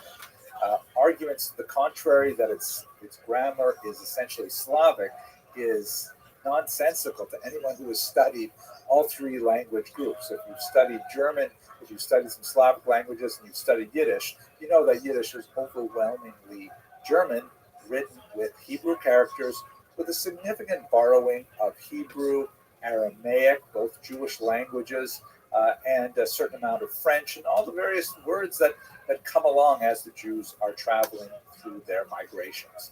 The small elements of Slavic grammar that are visible, particularly in the Eastern dialects of Yiddish, which is not at all surprising given that we're talking about living in a Slavic area.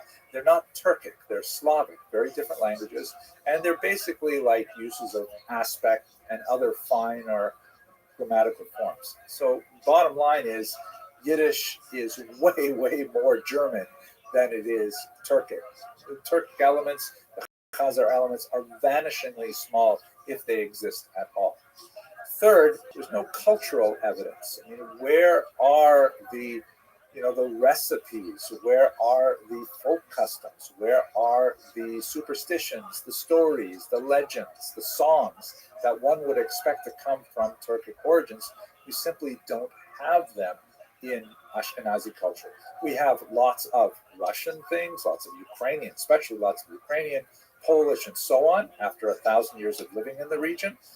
We have evidence of German, of Latin, of French types of cultural accretions that follow the Jews as they travel, but we don't have any Khazarian things. So the burden of proof is clearly on those who want to push this theory. The overwhelming amount of evidence suggests that the model of Jewish migration from Ashkenaz is exactly what happened historically. So then that brings us to the next question: where did Ashkenazi Jews come from? And I get this question a lot, actually. So this is Doron Behar, who is a remarkable geneticist who's really advanced the field quite a bit, and he's done some great studies of DNA, and most of them just appeared in the last 2 years. One of the most fascinating things that he discovered is that 40% of all Ashkenazi Jews are descended from precisely 4 women, apparently of European origin, and there's some indication that they lived about 1,000 years ago, or perhaps a little bit earlier. No indication they lived like they knew each other, but there are 4 specific women that seem to have had a tremendous impact on Ashkenazi Jews. Furthermore, statistically speaking, there are significant similarities between non-Ashkenazi Jews, like Sephardi Jews and Mizrahi Jews and so on, with Ashkenazi Jews. So in other words, it still seems to be one big family, despite the superficial differences in skin tone and hair texture and so on. But Jews seem to be more or less one family. And there are significant distinctions between, especially in Eastern Europe, between Jews and the peoples among whom they live. So in other words, this all basically fits with the common sense idea of the Jews moving from Western Europe into Eastern Europe. The kind of elements that Dr. Bihar was able to map out include something called genetic drift, which helps to account for some of the superficial presentation of Ashkenazi people. As a layperson, my understanding of genetic drift is basically when you have, and by the way, I'll show you a Y chromosome study in a second that says a lot more about Jewish males and Jewish females. This happens when, as is very common and well documented, non-Jewish women adopt Judaism and marry into the Jewish people. This may be a much more pronounced conversion, women converting to Judaism than men converting to Judaism. This helps account for the physical distinctions between, let's say, Mediterranean Jewry and Eastern European Jewry.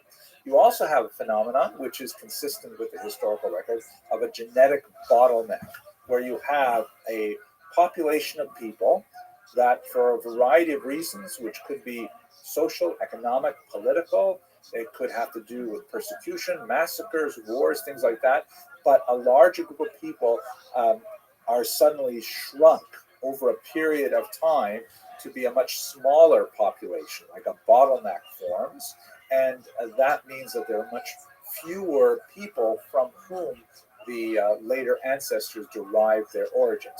This helps explain the fairly large number of genetic disorders that unfortunately afflict Ashkenazi Jews, like breast cancer and Tay-Sachs, which may owe a lot to the fact that there was this bottleneck, perhaps around the turn of the millennium, that meant that the population of Jews living in Northern Europe that would later move to the east represent the basis of a much larger population.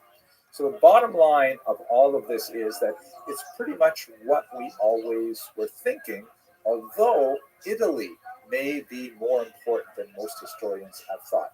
Have a look at this map here, which is also part of Dr. Bihar's research, and this is looking specifically at Levites on the Y chromosome. Now, Levites, like Kohanim, are members of the priestly family, and they are and it's only the males. It's passed down father to son. Mothers do not pass down the Levite connection. So looking at the Y chromosomes of Ashkenazi Jews, he was able to determine that it appears that they do have origins consistent with Middle Eastern distant origin, and then a strong migration through the Italian peninsula to the Ashkenazic heartland in Germany.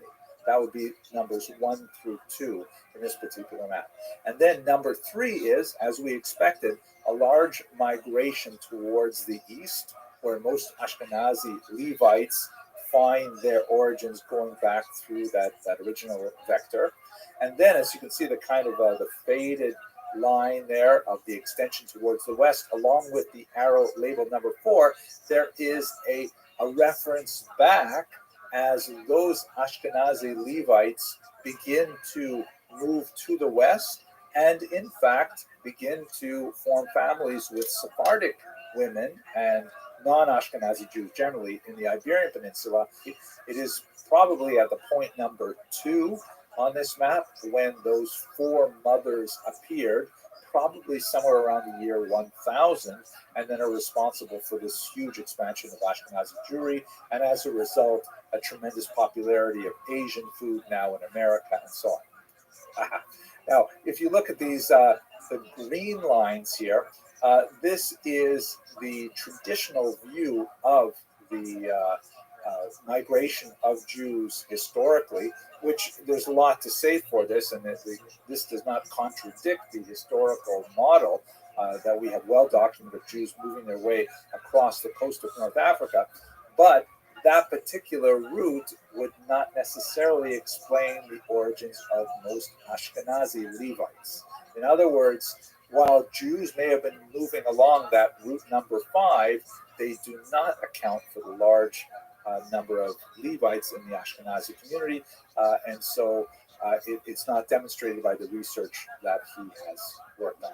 Nevertheless, we do have Jews moving along the coast of North Africa, just not necessarily Levites that would end up producing lines among the Ashkenazi. It's so complicated to see this in so many ways, but you get the basic idea, right? Okay, so that's our short answer. Ashkenazi Jews are not descended from the Khazars.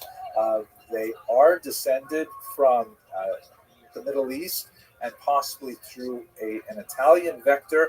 And there are 4 women, ironically, the Sarah, Rebecca, Rachel, and Leah of Ashkenazi Jews account for almost half of all Ashkenazi Jews today.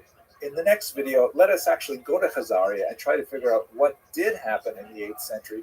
What can we say about it intelligently? Okay, thank you very much for watching.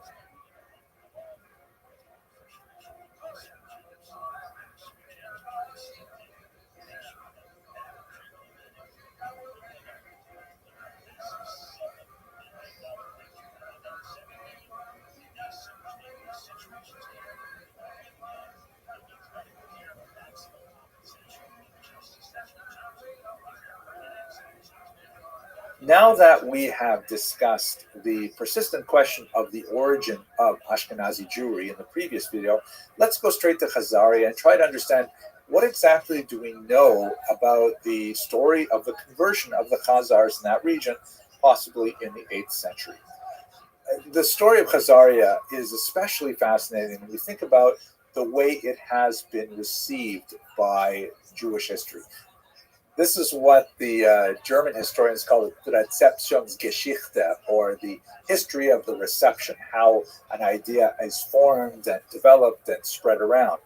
Perhaps the most important element of the Rezeptionsgeschichte, it's hard to say, of the Khazar conversion is this book, the Kuzari, written by Rabbi Yehuda Levi, very, very important Spanish Jewish thinker in the 12th century.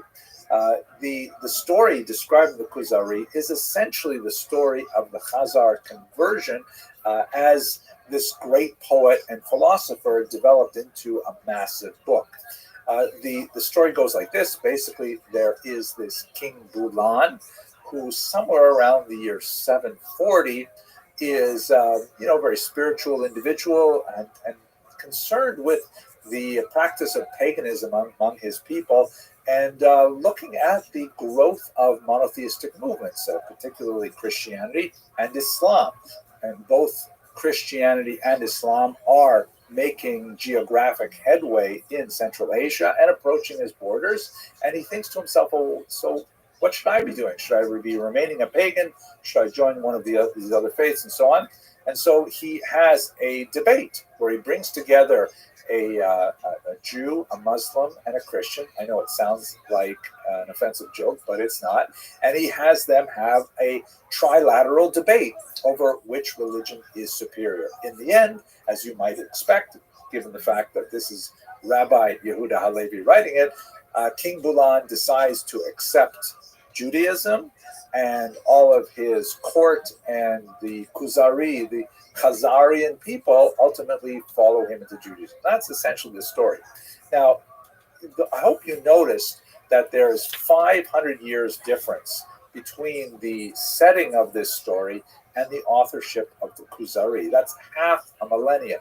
That's a lot of time.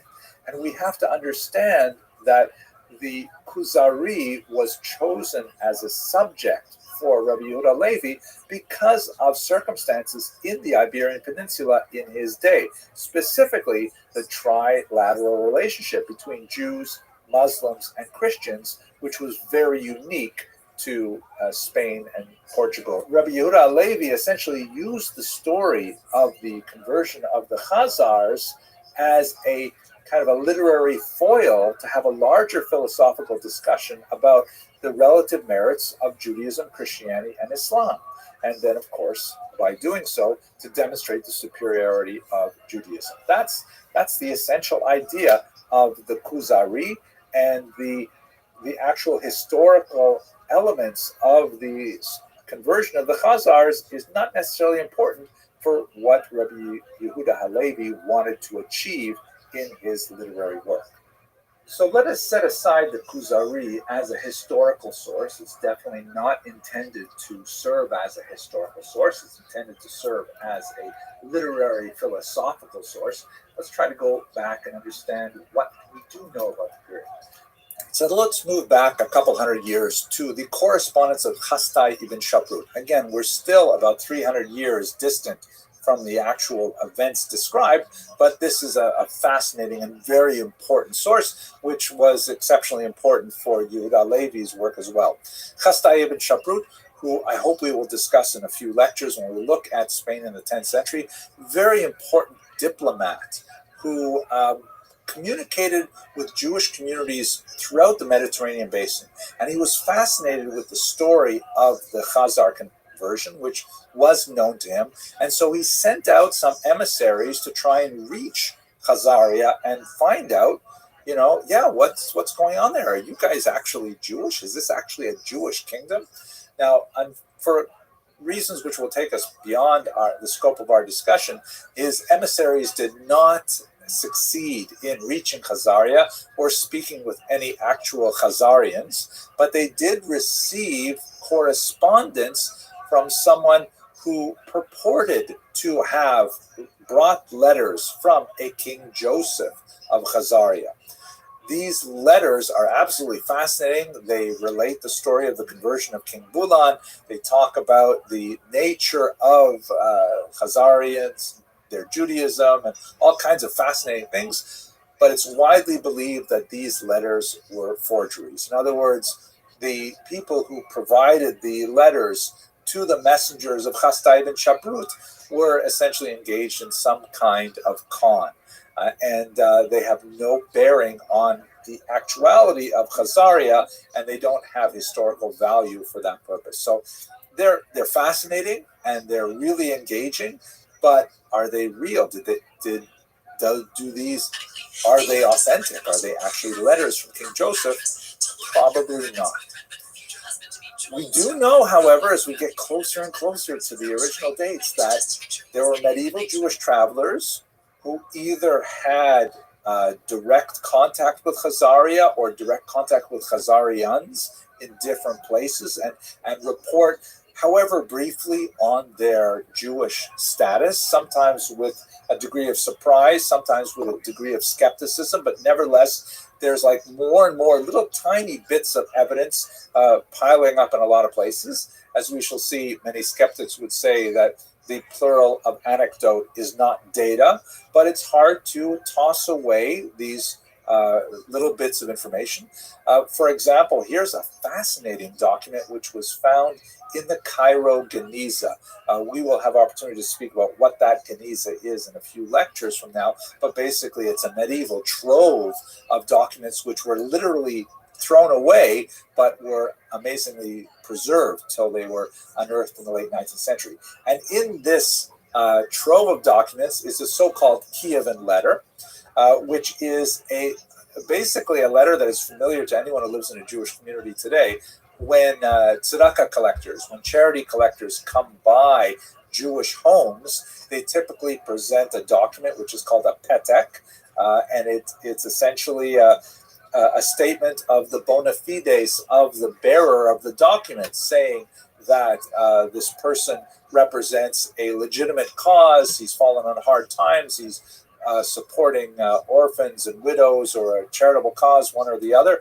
And it's expected that when someone presents you with this petek, which may be issued by the local community in which the donor lives, or it may come from the originating community, like from Jerusalem or wherever, then you give them charity and they build up their cause. So this is exactly one of those documents. The only real difference between this document and the ones we use today is that the ones we use today are laminated typically. This was not laminated, but it comes from Kiev, which indicates that that was part of the range of Khazaria. In fact, the great Harvard historian Omelian Pritsak argued that Kiev may have been founded by Khazarian Jews, believe it or not. At any rate, the letter, which comes from Kiev, specifically describes how the person has fallen on hard times and the person is worthy, and you should specifically support his cause. And then, amazingly, at the bottom, you can see it's highlighted here in this particular image.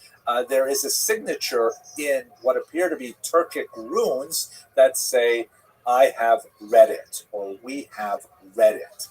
Fascinating. That indicates that there was evidently people who, because normally this would be the signature of someone who was important in the Jewish community, like a rabbi or the parnas of the community, which is essentially the president of the community.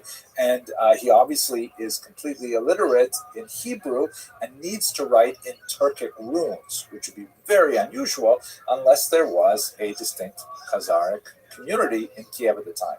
We have multiple references from Arab historians to a Jewish presence in Khazaria as well. And perhaps one of my favorite examples is in one of the most important early historical documents that describe the origins of the Kiev and the Rus population, which later would grow into modern-day Ukraine. It's also shared with the Russian Empire and the Polish Empire and so on. It's the so-called Povest Vremenia Chiet, or Chronicle of Bygone Years, which is essentially a church record of the history of the region. There's a fascinating description of a key element in the Christianization of the region, specifically the conversion of King Volodymyr, or Vladimir, to Eastern Orthodox Christianity. And amazingly, it's exactly like the story in the Kuzari. There is a representative of Islam. There are two representatives of Christianity, both Western and Eastern Christianity, and there is a representative of the Jews, and that representative is specifically a Khazarian Jew. And this is absolutely fascinating that not only do they replicate the story that is essentially told in the letters of Chasdai ibn Shakrut with King Joseph, they actually report the same kind of scenario. Of course, it ends up that King Volodymyr decides to become Christian rather than Jewish. Could you imagine how history changed had he chosen to be Jewish? He very nearly did, by the way. But this is, one of those data points that's really hard to ignore. speaking to the idea of a Jewish community in Khazaria at the time. And then finally, we've got some really tempting archaeological finds, like this coin found in the United Kingdom as part of the so-called Spillings hoard. There's a whole number of them that come from Khazaria around this time, like 8th, 9th century.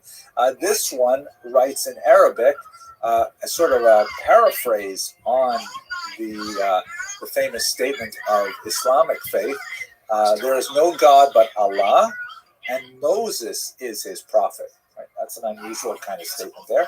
And then there are some tempting examples of Jewish symbols on Khazar architecture, which is limited. There are not a lot of finds, but this menorah symbol from a Khazar archaeological dig is especially tempting. So all of these things come together to suggest that something really important happened in this region in the 8th century that involved Judaism. But what exactly happened? Let's have a look at that. If you ask Professor Shaul Stampfer, who we met in the last lecture when we were talking about DNA evidence, Dr. Stampfer is definitely one of the biggest skeptics of the whole story. He says it is, quote, a splendid story. Right? You can finish the rest of that sentence. In other words, there's not much to it. So, but we still have all these little bits of data, the Kievan letter, the Spillings hoard coin, and things like that. What does all that mean? So, trying to put it together, one of the biggest questions we have is, if they did convert to Judaism, and I tend to believe something happened there with regard to conversion, why did they convert? There does not seem to be a really good source to provide an answer for this. Besides, of course, the letter of King Joseph to Chasdai ibn Shaprut, widely regarded as a forgery, but in that letter, the primary motivation was essentially spiritual in nature, and that's very nice, but maybe I've been a historian too long. I tend to be skeptical of such things. It's also possible that maybe it had to do with the geopolitics of the era. The Khazars did fight two brutal wars with the Muslims. They did see the rapid expanse of Christianity, which would overtake Ukraine, then Kiev and Rus, in short order. So, maybe they chose to adopt Judaism as some kind of potentially neutral position. Perhaps they hoped to say that, hey, Jews are tolerated in Muslim lands under the Pact of Umar, which we discussed earlier, and in Christian lands through the doctrine of witness. Maybe they thought they could carve out some independence there. But we also have to remember that there is remarkable silence regarding their association with the massive Jewish population in Mesopotamia, which is really not so far away. This was really the world center of Jewish intellect and rabbinics and writing and so on. Why is there silence from Mesopotamia on the Khazar conversion? Who converted them? If not the rabbis active in Babylonia and Mesopotamia, was it the Karaites, who we haven't had the opportunity to discuss yet? Why do we have no Karaite sources either? So a lot of questions about why they would convert. Secondly, how Jewish was this conversion, both in terms of quality and in terms of quantity? I mentioned already that we don't have a clear sense as to whether these converts were rabbinic in orientation or Karaite in orientation. The documents like the Kievan letter just indicate that that particular individual who had gone to Egypt with the purpose of raising funds had fallen on hard times. But it doesn't really say much about his personal religious orientation. We don't really have clear evidence as to what kind of Judaism they performed. We also, very importantly, don't know how many of them became Jewish. Is it possible that this was kind of like a royal conversion, like we see, for example, with Queen Helena of Adiabene, who converted to Judaism with her sons, but her husband remained non-Jewish? Is it possibly similar to the conversion in Chimyar in the Arabian Peninsula? We simply don't know how many of Khazarian Jews converted to Judaism. And it could be that this was simply a token conversion that took place in the upper strata. It did not extend to the lower population as a whole, who remained essentially pagan. We don't know. And thirdly, perhaps, contributing to the ongoing mystery about the Khazars, what happened to them? Right? Where did they go? We know that the empire lost its political independence in the 10th century when Sviatoslav of Kiev and Rus destroyed it for the last time. But they seem to pop up every now and then in the Chronicle of Bygone Years. That was a couple hundred years later. We still have reference to Khazars as Jews, but they don't seem to have that impact on the demographics of the region. We already discussed in the previous video the lack of DNA evidence of their continuing relationship with Ashkenazi Jews. Did they perhaps, make an impact on some of the smaller Jewish populations in the Caucasus, like the mountain Jews perhaps? We simply don't know. Now, as I mentioned in the beginning of the last video, I get a lot of questions and a lot of attention about the Khazars. Sometimes I have to actually shut off the comments because they just get way out of hand. And you might wonder, if this is your first time encountering this question, why would people care? Right? What is the big deal? Some obscure 8th century event?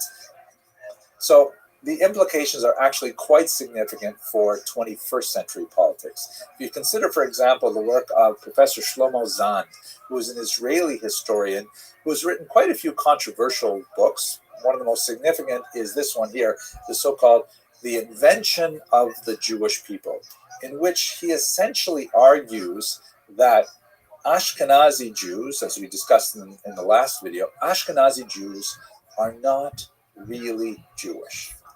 That this entire sub-ethnic group of the Jewish people, which had such a profound impact on modern politics in particular, since the 19th century in particular, they're not actually descended from the biblical Jews of ancient Israel.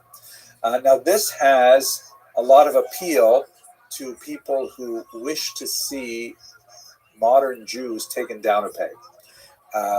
Maybe for religious reasons, that they want to feel that modern Ashkenazi Jews don't have a real share in the ancient patrimony that they claim. Again, not that it really makes a difference in terms of Jewish law. And although I'm not a theologian, I'm not even sure what kind of difference it would make theologically. The argument of some people, frankly, anti-Semites, that modern Jews are not real Jews is a way of delegitimizing their ethnic identity and of saying that we don't have to afford them the respect that their ancient patrimony might otherwise be appropriate for them. We don't have to regard them as being, millennial followers of an ancient tradition, and perhaps therefore, we don't have to even apply the doctrine of witness to them. We could consider them usurpers, racial interlopers who have somehow taken away the true patrimony. You see this sometimes among black supremacists who argue that the real Jews are actually black, and those white Jews who claim to be Jews, they can't be Jews because we are, right? That's, as we discussed when we looked at the Jews of Africa, there are Jews who are black as well, and it's just not a factor in the theological or the halachic application of who is a Jew, halachic being in terms of Jewish law. So a lot of anti-Semites really like the Khazarian hypothesis. And for people like Professor Zahn, they also see kind of like a liberal approach to this as well. The right wing may see it in terms of traditional anti-Semitic views. The left wing, as we see Professor Zahn, he wishes to disassociate himself specifically with the Jewish claim to the land of Israel. If Ashkenazi Jews, the argument goes, are not really Jewish, and Israel is to be a homeland for Jews, that therefore, in the way the argument goes, invalidates the Ashkenazi claim to the land of Israel as their homeland. And that's a pretty strong thing to state politically. And that's why, ironically, you sometimes find the Khazarian hypothesis being advanced by those who have issue with Jews both on the right and on the left. That's why this issue seems to have so much traction, even in the 21st century. But in terms of the overall scope of Jewish history, it's just a tiny little footnote, a fascinating one, a splendid story, to use Dr. Stamford's message.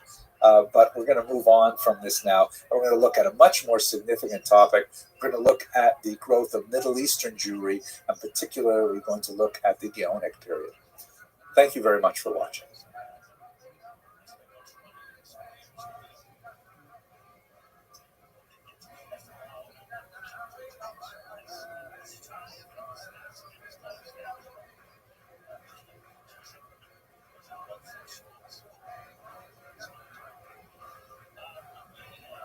Let us now return to the Middle East, to the heartland of Babylonia, the Mesopotamian region between the Tigris and Euphrates rivers, for the immediate post-Talmudic period, which is associated with the leaders of the academies known as the Gaonim. The term Gaon is derived from the Hebrew word Ga'ava, which means pride. It can also mean arrogance, depending on the way in which it's used. Like to say a person is a Baal Gaiva would mean to say they're a very arrogant person. But in this context, it means like the pride and joy of the community. Here's a great map from the Barnavi Atlas that shows the influence of the Gaonim of Baghdad. You can see on the right there's a kind of blue circle which has Baghdad right at the center. That's where the centers of Talmudic learning shifted during the period after the Islamic invasion and conquest of the region. They were located further south, Sura, Pomodita, and so on, and Baghdad eventually became the major administrative center of the entire Islamic empire and also of the Gaonic Empire, if you will, which mirrors much of it.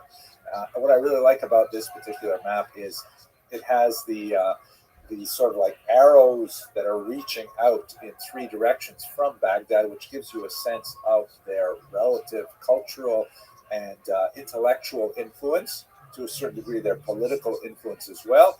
But they also have that brown circle with Jerusalem at the rough center there. That represents the influence of the traditional center of Talmudic learning. There were, of course, two Talmuds written, one in Babylon, known as obviously the Babylonian Talmud, the other one, not quite as obvious, written primarily in Tiberias, that's known as the Jerusalem Talmud, sometimes called the Palestinian Talmud. And the relative strength of the expositors of those two Talmuds, they definitely were linked with each other, had a lot of communication with each other, began to change as we get past the Islamic conquest of the region. And Jerusalem definitely declines in authority, and Babylon, Baghdad in particular, ascends in authority.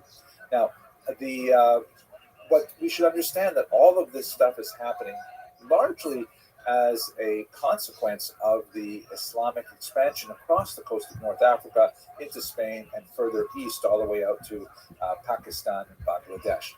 There are a lot of political and economic reasons why the Gaonim had such an assist in reaching these far from Jewish diasporas. First of all, we should understand that with the Muslim conquest, the Jews of Babylonia were no longer separated from the various diasporic communities by a political boundary.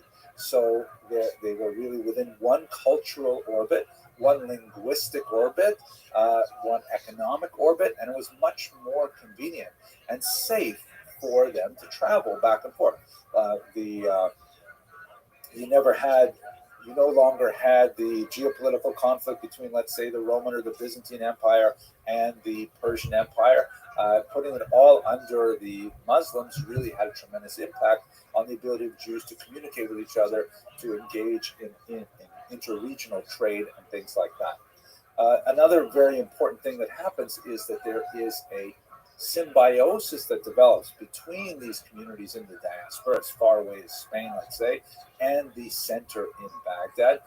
On the one hand, these much smaller communities outside of the traditional center are able to send requests for information, for clarification of Jewish law. These requests are called in Hebrew she'elot, And the Geonim, the leaders of the academies in Baghdad, are able to send back responses, which are called in Hebrew teshuvot. So, in fact, there's a whole major genre of rabbinic literature called Sheilot Utshuvot, questions and answers, or questions and responses. And sometimes in English, this is known as the responsa literature. Singular would be responsa.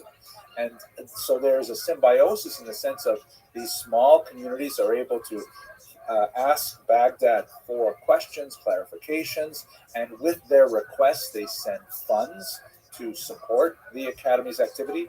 And at the same time, besides providing intellectual and spiritual guidance for these communities, Baghdad can also confer official confirmation of the municipal leadership of these Jewish communities by indicating a specific addressee as a figure of importance in a community.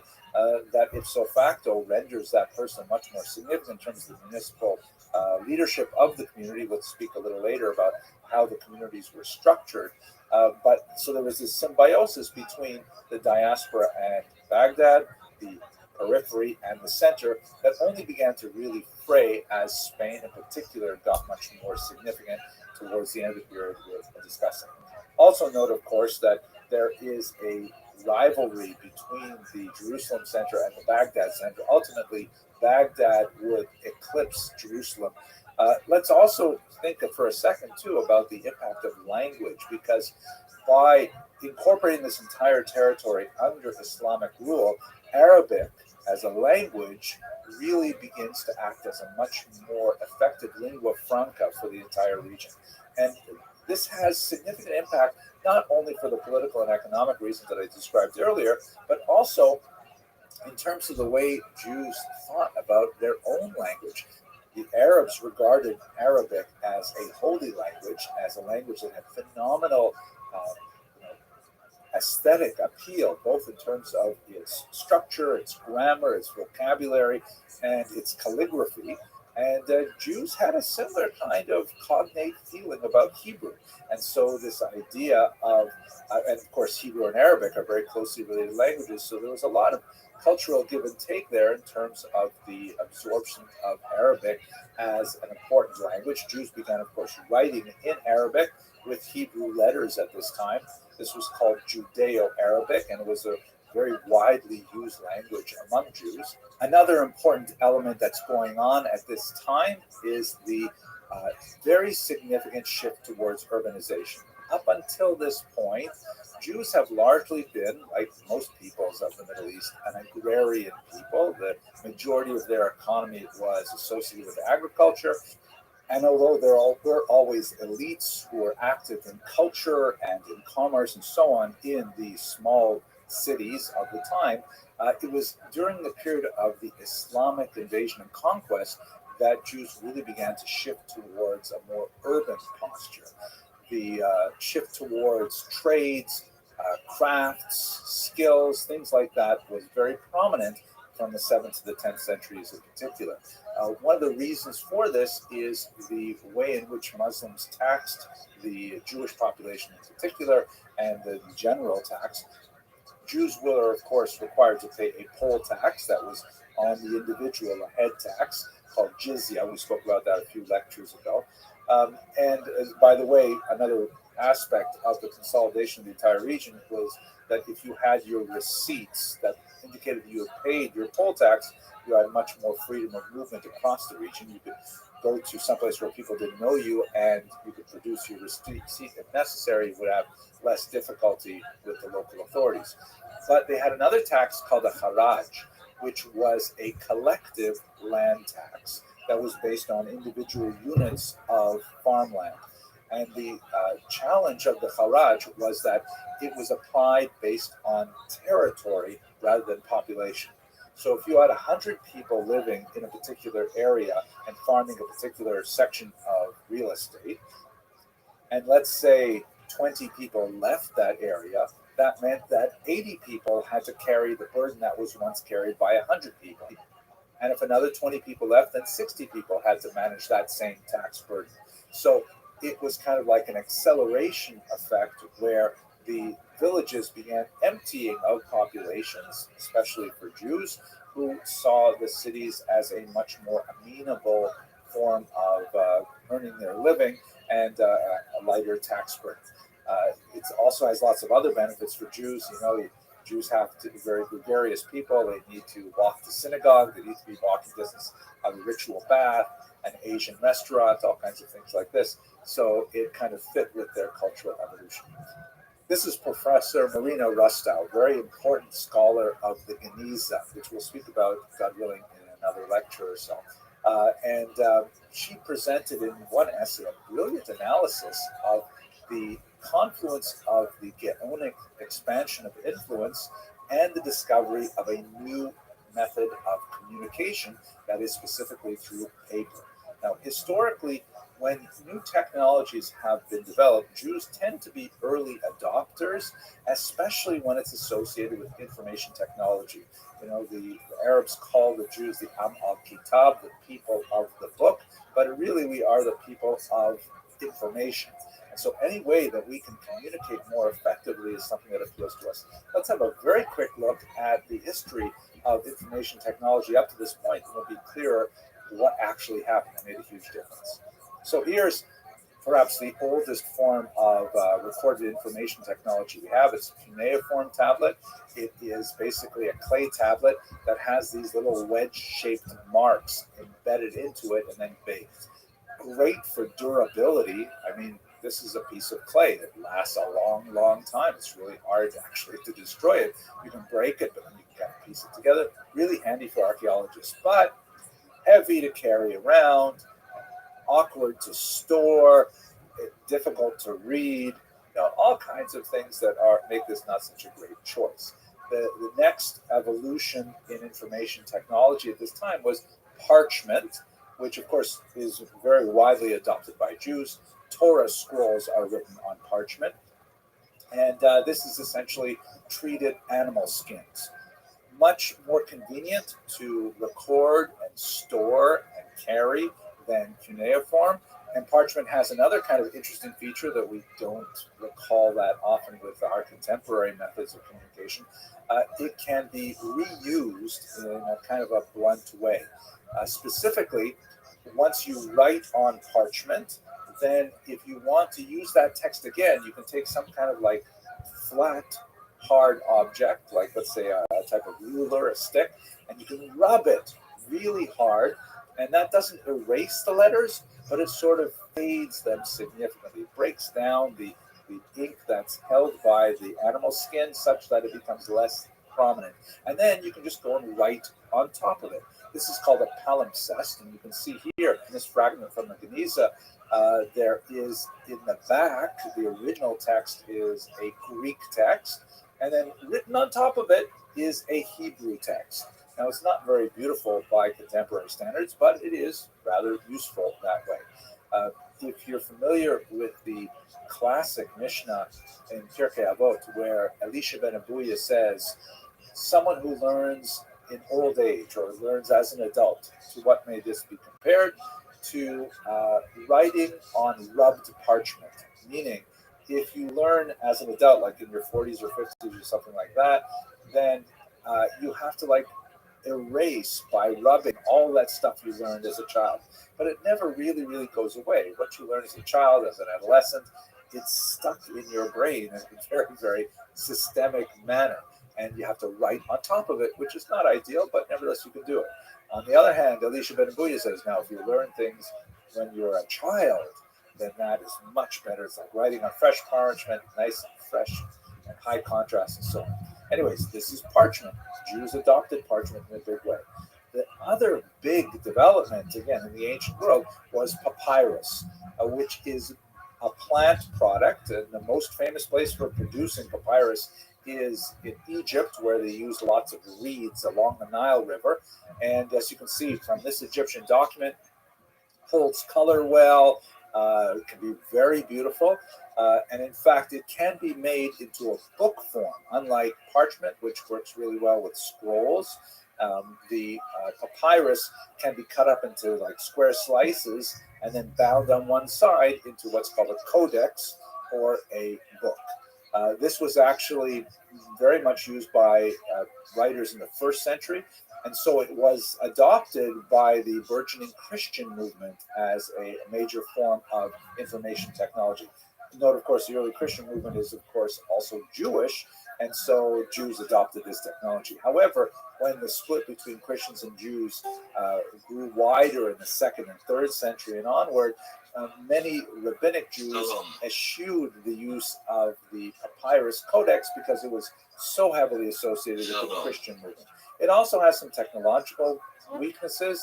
Papyri tend to fray at the edges because it is a fibrous product, and so it tends to be a little bit more fragile in terms of codex.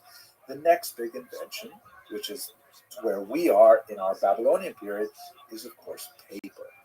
Paper had been around for several hundred years. The Chinese had developed it significantly, but it was only in the period of the Islamic conquest in the Middle East when the Babylonians began to see the great value of paper and to use it extensively. Paper is cheaper than papyrus. It can be locally produced. It's much more durable than papyrus. And of course, paper lasted for an extremely long time. And so in the period of the Geonim, the rapid expansion of use of paper as a mode of communication among Jews across the entire diaspora in the Islamic world represented an opportunity for the Geonim to really accelerate their influence. A lot more correspondence is happening back and forth, both religious and spiritual, and also, of course, economic and personal. A lot more writings are being produced and are being copied out because, think about it. In order to produce a reasonable sized book, that might take 300 animals to create enough parchment. But with paper, it's way cheaper to produce these things and much more efficient to ship them off to various places. So this is a period of a great expansion and consolidation of a more unified viewpoint about how to interpret the Torah that the Geonim really are able to capitalize on with the communication methods made possible by paper. Now, at this moment, if you don't mind, I'm just going to take a personal meditation and think about how this affected my life, not as a historian, but as a regular person. I have to say that when I was preparing this lecture, I had one of those flashes of momentary inspiration where I sensed in my own biography the great arc of history. I felt like I was riding a big wave of a historical moment. Let me share this with you. So have a look at this picture here. This is actually a photograph I took a few years ago of one of my sons sitting on a rock outcropping just outside my hometown in northern Canada. And this is a place where I, as a child, used to hike out to and sit and think about, life, the universe, and everything. And as you can see, I've labeled a couple of places. On the left, on the Abitibi River, is the paper mill that sustained this town. It was established at the beginning of the 20th century, and there was no one here at this point. This is actually quite a remote part of northern Canada, but they took advantage of the old growth forest and the river network to create a paper mill that would serve the burgeoning interest of newsprint readers. A town gathered around this paper mill, which included my grandfather, Alav Shalom, named Alex Abramson, who had immigrated from Lithuania to avoid fighting the Japanese in the 1905 Russo-Japanese War and thought he would make a living as a farmer. Unfortunately, the frozen permafrost of the area made this an unusually bad choice for farming. And so after a few years of trying that, he said, well, that's it. I'm going to become, in Yiddish, a shmata dealer, which means a clothing store owner. And he established, you can see on the right, Alex Abramson and Son. It's not the big roof building, it's a smaller one right in the back there, which was the ancestral home of him and his children, and my father, who was the son of the Alex Abramson son. And of course, then my mother and I, we lived in a little apartment on top of the store there.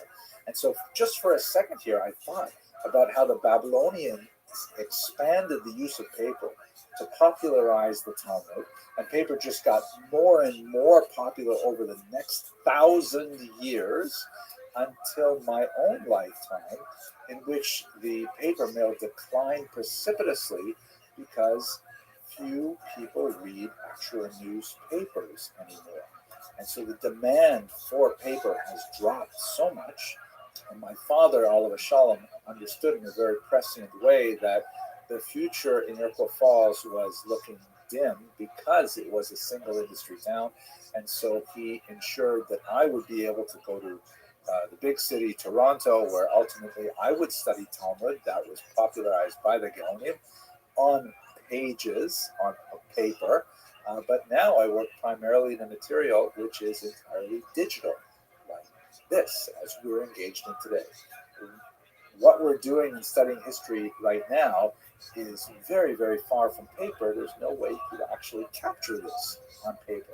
So we have really come to a brand new cycle in information technology transfer.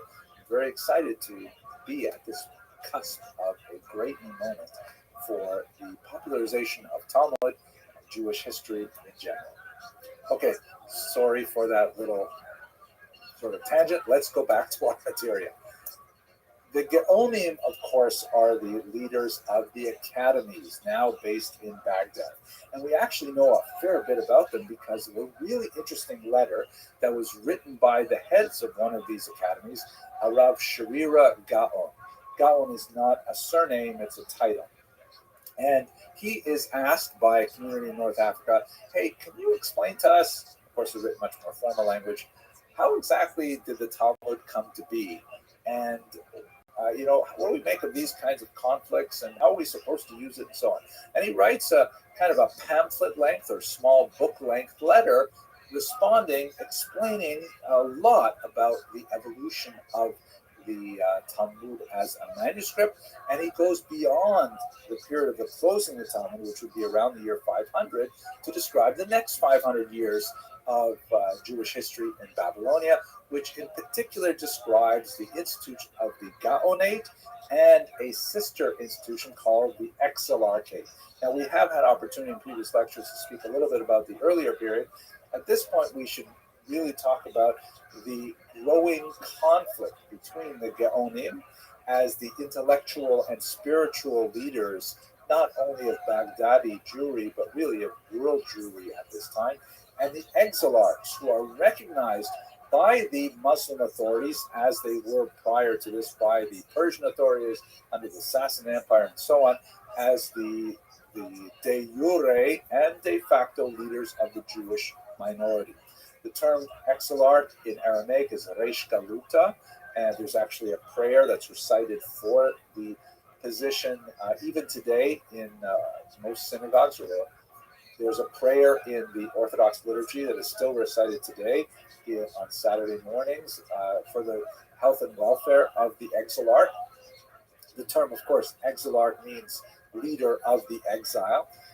But that's not to say that the Geonim and the exilarchs always saw eye to eye with one another.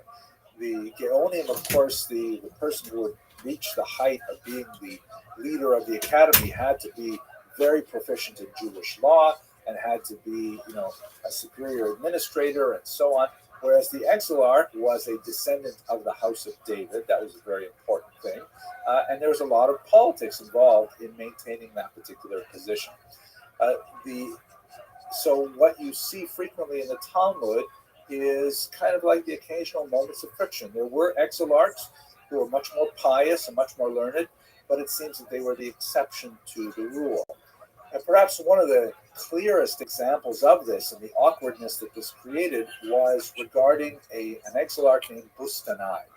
He was alive at the time of the Muslim conquest, and when the Persian king was defeated, the Muslim conqueror took some of his daughters, that is the Persian king's daughters, the princesses. He took one of them for himself as a bride, and he gave the other one to the Jewish exilarch Bustanai. Now, Bustanai married her, and he had a number of sons with her, who later went on to become exilarchs as well. And this created kind of an awkward moment because it doesn't sound like such an I kosher type of wedding. I mean, first of all, she's not Jewish. Second of all, she's taken captive in war. Thirdly, it looks a little bit like a kind of shotgun marriage where the new Muslim ruler says, here, this is your wife. And so the rabbis and the Geonim had difficulty dealing with this particular situation. Ultimately, they found sort of like a halakhic way to accept it. Specifically, they argued that although we don't know the details, but it's hard to believe that someone as important as the Exarch would not actually have his wife converted, and so she must have converted to Judaism, and so that's kind of like assuaged concerns. But there was always kind of like a lingering doubt. Rav Shira Gaon, for example, is very careful to point out that he says that even though I am also descended from exilarchs, I'm not from the Bustanai exilarch part of the family. Like it's kind of like an arm's length relationship to it. And so you frequently see conflict between the Geonim and the exilarchs over a whole host of activities. In this context, you have to mention one of the most important of the Geonim ever, this very unusual and creative figure named Rav Saadia Gaon, who lived in the late 9th and early 10th century. He was a brilliant scholar. He wrote very effectively on Hebrew linguistics. He wrote a commentary on the Torah. He engaged in very heavy polemic with the Karaites, who we'll discuss in just a moment. And he actually was not afraid of picking a fight over his interpretation of the Torah. One of the most significant elements was a conflict he had with the leaders of Jerusalem, who disagreed on something as important as the calendar. Specifically, when would Yom Kippur fall in a particular year? And Rav Saadia Gaon strongly argued for a different date than that in Jerusalem. Ultimately, he actually won that particular debate, and that really demonstrated the primacy of Babylonia over Jerusalem. He himself was not a Babylonian. He was from Egypt. And in fact, one of the big surprises was when the Exilarch actually appointed him to lead the Academy of Sura.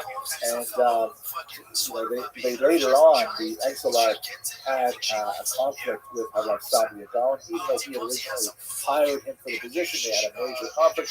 They were eventually able to patch it up. But this is the kind of environment in which there is a religious, intellectual, academic head to the community, and at the same time a political head to the community that may be associated with wealthier powers. They frequently come into conflict with one another.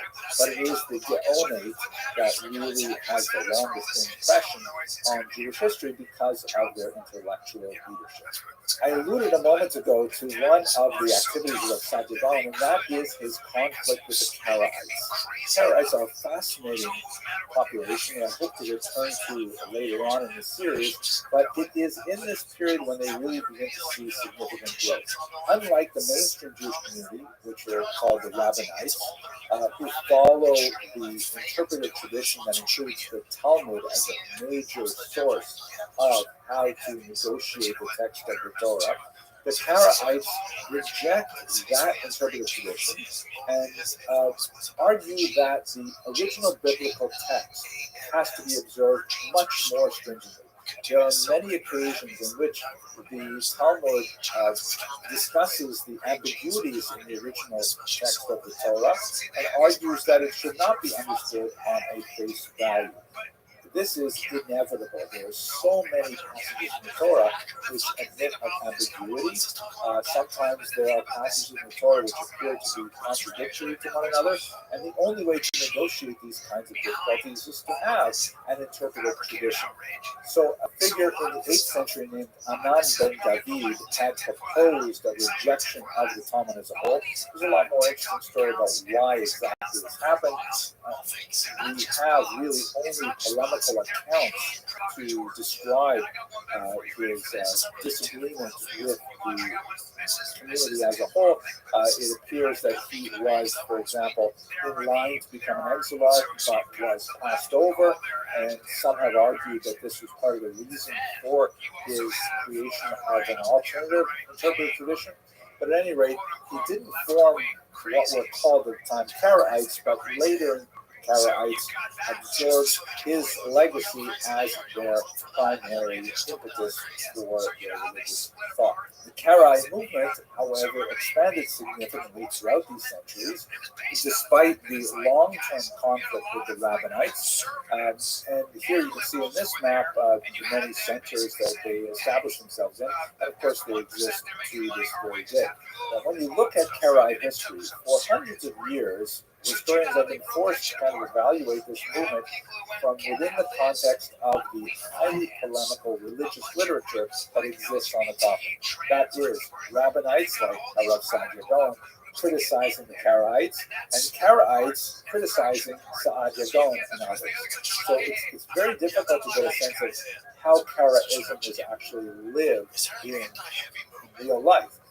The Geniza, however, offers us a brand new picture of what it must have been like. The Geniza is basically this massive trove of documents which would have been thrown away, except for an unusual habit that the Jews near Cairo had of preserving everything written with Hebrew characters. So it's not just religious books or prayer books or Torah scrolls, things like that, but also bills of sale, marriage contracts, personal correspondence. How are you? Hello there, 999. All kinds of What's up, Pam? recorded in this. How are you? Can you hear me?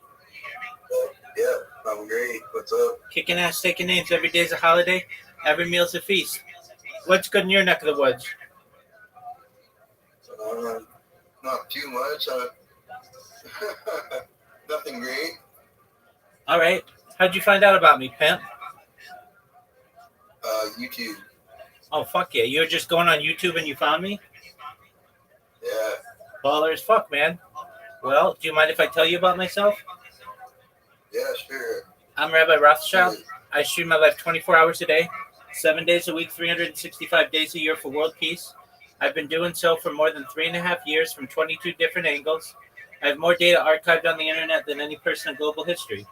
Have you ever seen the movie The Truman Show or the television show Big Brother? Yeah, I've seen it, yeah. Excellent. Well, that's essentially my life. I have seen the death of a queen, the birth of AI, the coronation of a king, and everything else, everything in between over the course of the last 3.5 years. The Economist magazine stated in 2018 that data had overtaken petroleum as Earth's number one resource, specifically human data, and I have more human data archived on the internet than any person ever, which may make me an influential person. And if that happens, hello there, 999. I'm going to make you, your friends, your family, all independently wealthy if you're not already. I'm going to make sure that you have enough to be able to create generational wealth. And I'm going to want you, if you want to start charities and philanthropic organizations of your own. How does that sound? That sounds great, man. That'd be awesome. Excellent. I talk about things that aren't normally discussed in society, like ending world hunger through the use of technology, such as agricultural drones, floating greenhouses, saltwater greenhouses, things like hydroponics, vertical farming, cloud seeding. I talk about ending world thirst. I'm sponsored by a cryptocurrency that's worth about $100 million. And one of the things that we do is we build wells in developing nations like Nigeria. Other things of which I'm an advocate are the Life Straws program and desalination technology, where we pump Earth's seawater onto land to make it drinkable. How do those things sound to you? Sounds good. Excellent. I also talk about things, again, that aren't normally discussed in society, things like anti-gravity, antimatter, faster than light communication, faster than light travel, things like artificial general intelligence, artificial superintelligence. I talk about things like de-extinction technology. People don't know this, but the first successful de-extinction took place in the year 2003 with the Pyrenean ibex, which was a goat located in northern Spain, southern France. Fast forward to the year 2021, a company out of Dallas, Texas is founded known as Colossal Bioscientific. They've made it their goal that within the next 3 years, or by the year 2028, to reintroduce the woolly mammoth into the Arctic Circle, utilizing Asian elephant surrogates, which I just think is a mind-blowing goal. They want to reintroduce the Tasmanian tiger following the woolly mammoth, and then the dodo bird, which I just think would be really exciting to be able to witness. They recently made headlines with their development of the dire wolf. They're about a year old, the three dire wolves that they created. Joe Rogan's met them. I talk about other things that may be of interest to you and your friends and family, such as life extension technology. When you were born, hello there, 999, the average life expectancy for someone like you is probably about age 80 years old. I want to increase that to age 100, 120 through the use of technology, such as oxygen therapy, things like perhaps human growth hormone stem cells, things like cryonics, cryogenics, things like perhaps ambrosia therapy and cold shock therapy to get you to age 100. But at age 100, you may say, Rabbi, it's been a great run. I don't want to 10. What's the next plan? And again, this is with your consent. If you want to just die at age 80, you should be allowed to. But if you want to continue, you should have the opportunity to utilize what's known as mind uploading technology. This is where we scan your brain into a computer, like a CAT scan or an MRI, knowing where every atom is in your central nervous system and your peripheral nervous system, for later download as an android, an avatar, a cyborg, a cybernetic being, a clone of yourself, a robot, an ethereal being, whatever you want to be. But essentially what I'm saying to you, hello there, 999, is that you may be able to experience a digital immortality. What are your thoughts? Oh, man. What if I'm already experiencing that? Then you're steps ahead of the world. Yo, what's going on, Troy? How are you, Pam? How are you, my man? How'd you find out about me, big dog? How'd you find out about me?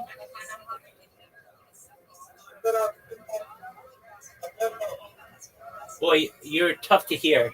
Hello there, 999. Did you hear what he said? No, I did not. Yeah. Oh, okay, he's betting on me. He's betting up. Oh, from Aiden's World? You found out about me from Aiden Ross's Discord? Yeah. Oh, all right, tight. Well, I'm Rabbi Rothschild. I stream my life 24 hours a day, 7 days a week, 365 days a year for world peace. I've been doing so for more than 3.5 years since the pandemic. We've seen the death of a queen, the birth of AI, the coronation of a king, and everything in between. I have more data archived on the internet than any person in global history, and I'm just here to help the world. How are things going in your neck of the woods? I just got off work. I'm going to go home and soak for the next 5 hours. Well, that's amazing. Are you did you say sulk or soak? Soak. Like in a hot tub?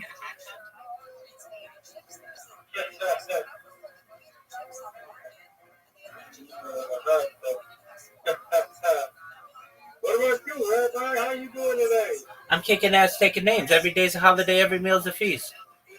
I'm just programming bots, going viral slowly but surely, becoming the most archived human in global history. Yeah, that's the goal, right? That's the goal. 100%. Are you live on Kick? Are you live on Kick right now? Good question. I've been banned on Kick, but I'm live on Twitch and 22 different YouTubes, and I'm live on Twitter. I'm live on everything but Kick. However, I have robots that are on Kick right now spamming it. So you live on TikTok? Not currently on TikTok.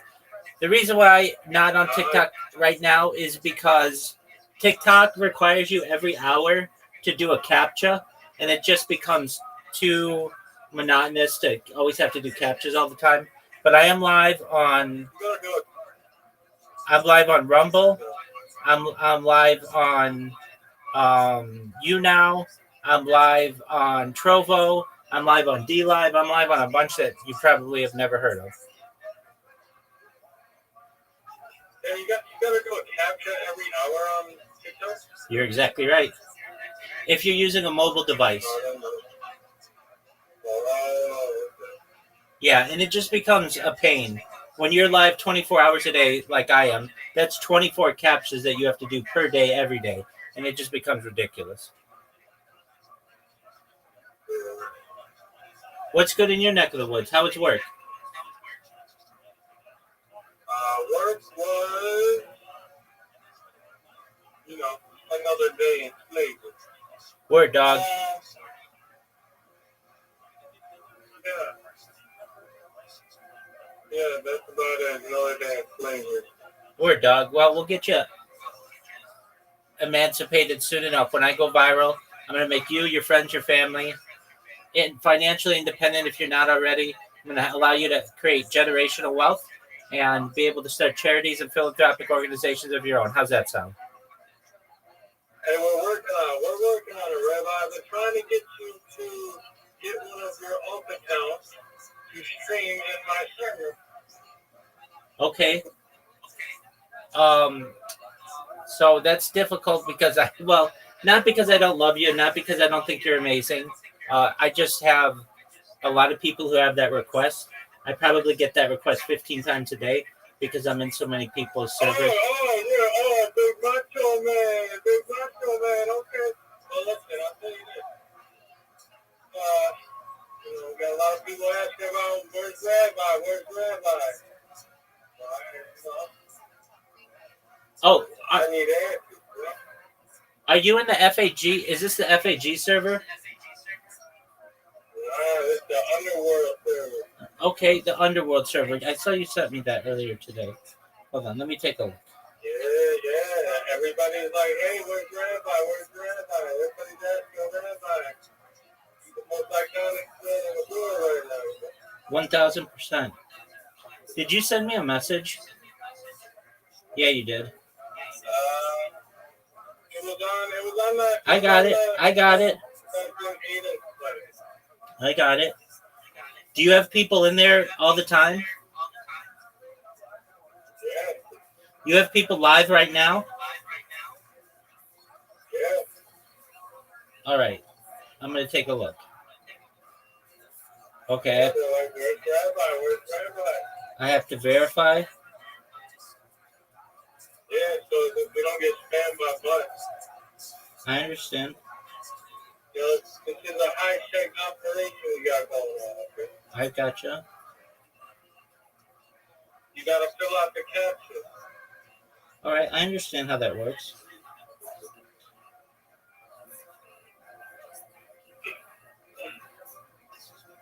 Yeah, I've been getting hundreds of ideas a day from multiple servers all over Discord. They're like, hey, where's Rabbi? Right, where are the people who are live in your server? Oh, they must not be live. All right, well, you get them live, and let's see them in there a few days, and then I might consider going live in there. I can get them live today.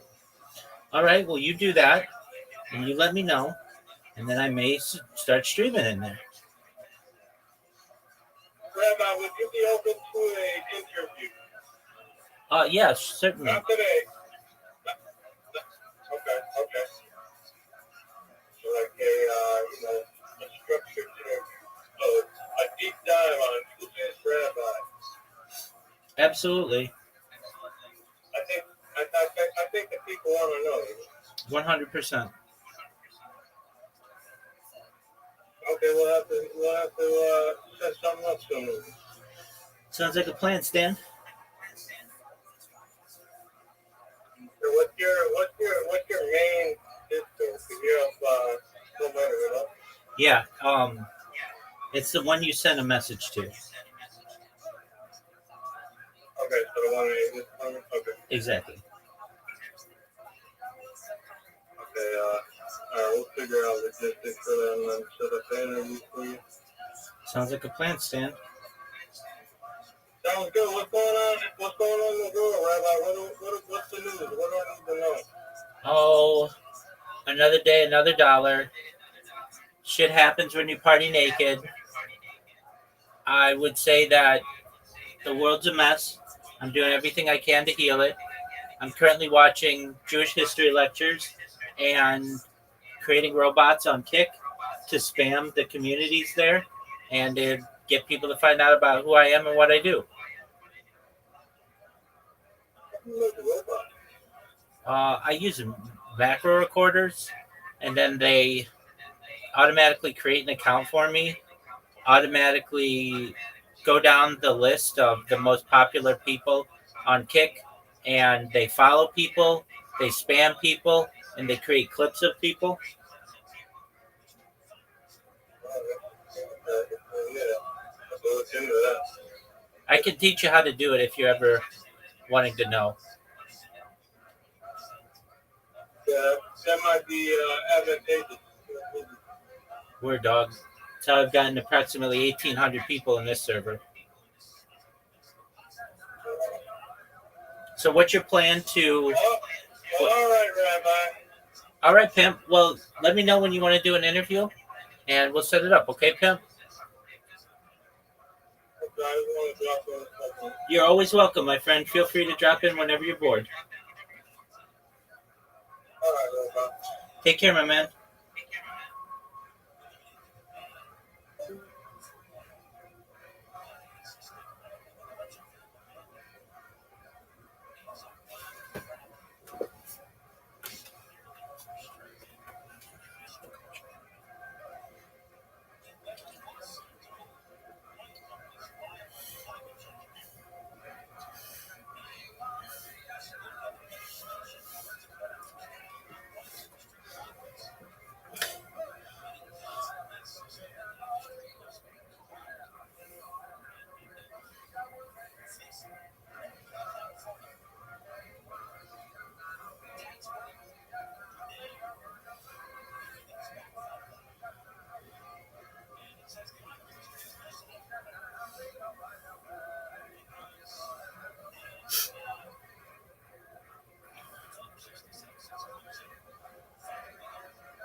My boy Blake said this. It's so funny. And they, oh, yeah. Take this energy. I'll try. First of all, what's this? What is she doing? Just watch. Yep. People, I have a question. When did you realize that you weren't gay? Like what moment in time that you're just like, man? When I saw her with the bazongas and made my weenie stand up, how about you? I have a question. I saw a girl with big bazongas and a weenie stand up. How about you? What is that person wearing? Why does there have to be such a strange? Why does it have to be such a strange, unhinged appearance? It's like the mental illness, and again, this could be a provocateur. I don't believe anything anymore. I think these people are paid, and I know they are. I think a lot of them are mentally ill. They are, but there are also people that are paid. Just a few. Not a few, but I don't think the whole movement's paid. I think there's actually, I think it started that way, and then they get the crazies. There's some very, very wealthy people on both sides that have entire bot farms of people that they pay. Oh, yeah. And they're down there. They just, all they do all day is competition.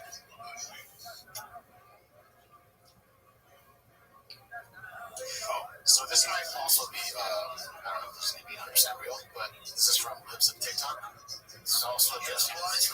Now, take a look at it for a second before we go on. And then go back to City Street. Somebody who's clearly very unhappy. And I'm sorry to be this way about her. She's like shit, dude. It's what her hair belongs on a crazy person. If she's real. Well, with people who are unhinged, you can also, like psychologists, look at their hair. Sometimes, oh my God, she looks like the clown did. I mean, her nose, the mouth. It's not a good situation. It's not a good. This is a. She's not teaching Pilates. She's like fake. She's teaching. That's what I'm saying. Did you scrub this to make sure it's real? I'm skeptical of it. No, I didn't do a deep dive. The only Pilates she's doing is next to a fucking fantasy gym. If anyone from American Eagle who was involved in the creation of Sydney Sweeney's most recent advertisement looked into my Pilates class, I would give them the hardest exercise class that I was capable of doing on the lightest possible spring load with zero breath cues. And I would make it the toughest exercise class that they'd ever experienced in their lives. If Coming off this one, oh no. Go to the incline from it. It's spot on. They have the same fucking nose, dude. And mouth and lips. Which one is it? Sure. It's spot on. That's really the actor who used. Yep. Imagine post that video. You're like, alright. I'm not sure I buy it. Yeah, I'm skeptical because even her face is you know what I'm saying? Like even her face has fat on it. Yeah. What else we got? Okay, let's take a gander here. I don't know if there's one on this one. No. This is Sydney Sweeney.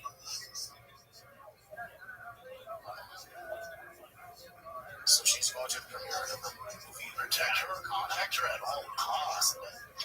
That just makes you bigger.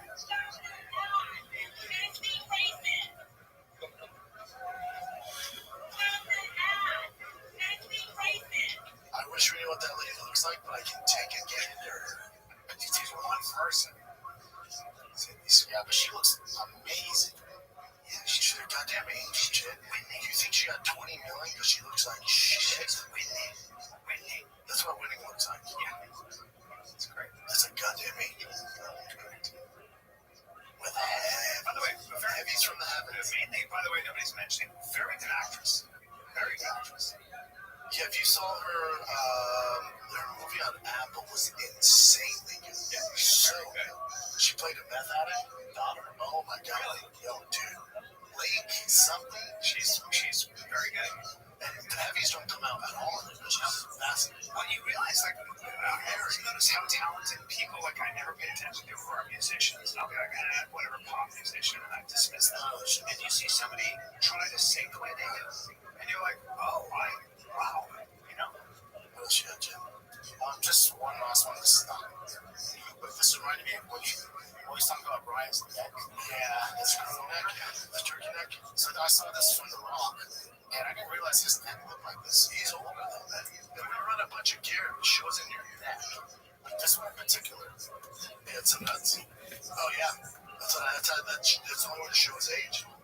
Is your neck. It's wild. You can do some stuff with your neck, but eventually it catches up with you.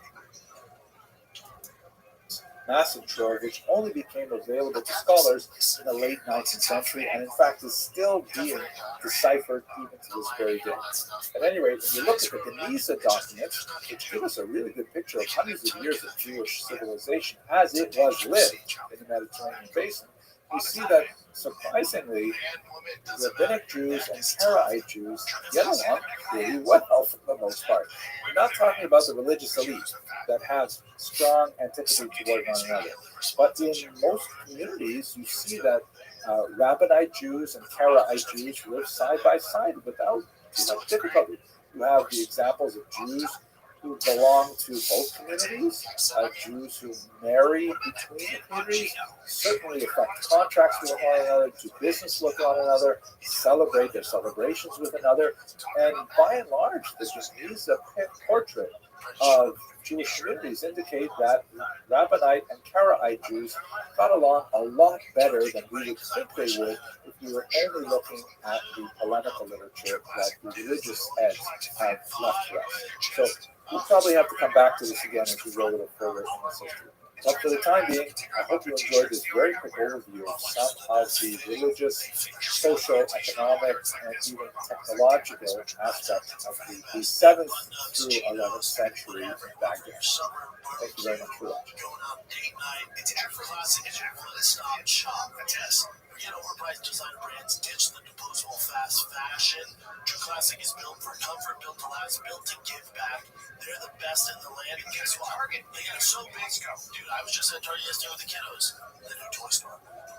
They're key at True Classic at Target, Costco, or head on over to trueclassic.com/fighter. Get hooked up today. True Classic, the best. So we just finished talking about the Gaonic period, and one of the communities that was most heavily influenced by the Gaoning of Baghdad were the Jews of North Africa. Let's take a few moments to look at the origins of that community and understand how they were shaped by the Muslim conquest, and we'll conclude this lecture with one of the high points of the history of the scholarship that emanated from North Africa. So when we speak about North Africa, there's actually a term that's used in scholarly literature, the Maghreb, which is literally the West, and it's an Arabic term, the Hebrew read Maharab, that encompasses these countries here in modern-day terms. Basically, Libya, Algeria, Morocco, in particular, are the most significant Jewish countries. And as you can see, the population density is highest on the coast itself. As you move further south, you get to the Sahara Desert, much more forbidding, much less population growth there. But there are Jews who are living, for example, on the southern side of the Atlas mountain range in Morocco and so on. Let's have a look here at a satellite photograph so we can talk a little bit about the origins of these long-standing communities. Now, much of this is shrouded in legend. There is definitely, however, a significant Semitic influence in North Africa from the first millennium before the Common Era, like let's say 900 BCE. But it's not necessarily Jewish, it is Phoenician. The Phoenicians are a maritime civilization that, of course, were involved in Israel as well, and they have settled many places along the coast. Their language is closely related to Hebrew. And so that was kind of like a cultural and linguistic entree to North Africa that was especially significant as we have more migration there. Now, one of the most famous cities is Carthage, which would be in Tunisia today. The legends of the earliest Semitic settlement suggest that some of the earliest populations to settle there after the Phoenicians were some of the early Canaanite peoples. Josephus suggests that some of Abraham's children, who did not form, let's say, the Mosaic Israelite Jewish branch, that is, Abraham's children by Keturah, his second wife.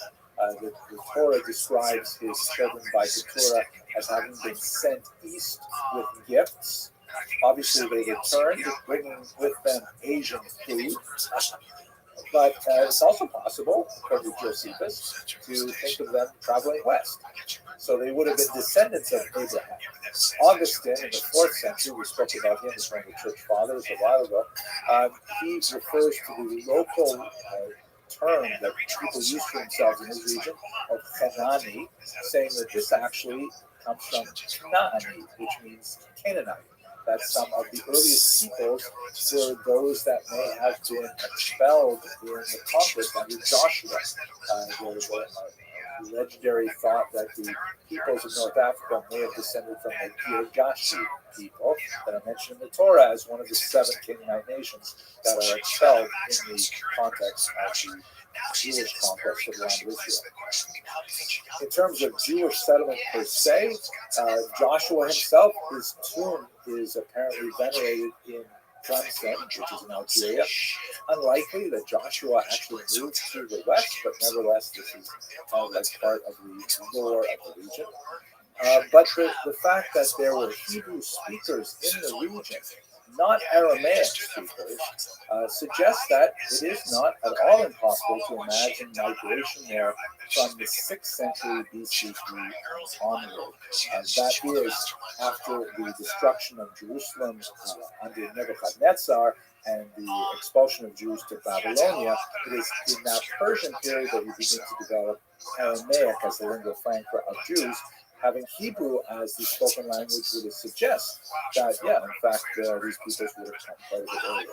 But at any rate, whatever you make of these various legendary possibilities, there's no question that we have strong populations there in the 1st and 2nd centuries, lots of documentation of boatloads of captive Jews after the First Roman-Jewish War being sent throughout the Mediterranean.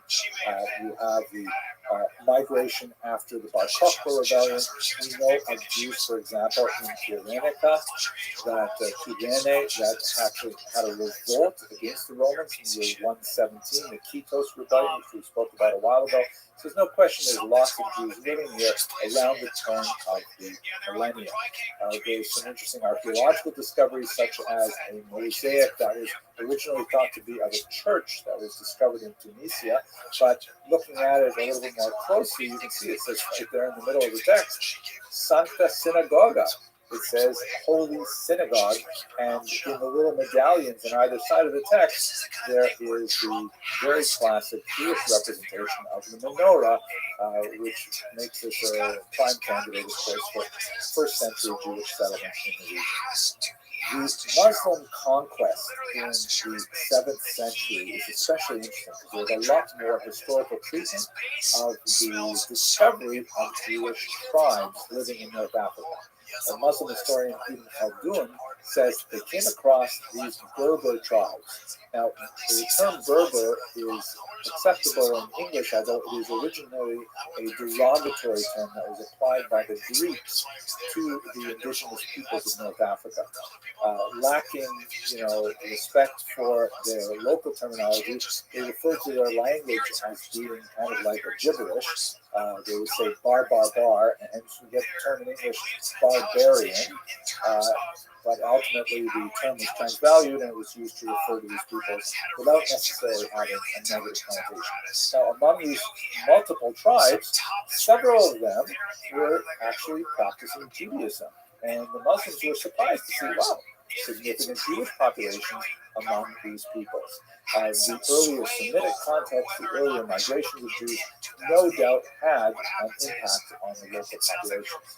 The conversion to Judaism was especially pronounced among the nomadic forms of the Berber civilization, the so-called Boter branch, that were less sedentary, and actually quite warlike, which is fascinating to see. In particular, you see there's a lot of legends regarding Queen Kahina of a tribe called Jirawa that is associated with Judaism. In fact, the term Jirawa may be related to the Hebrew term ger.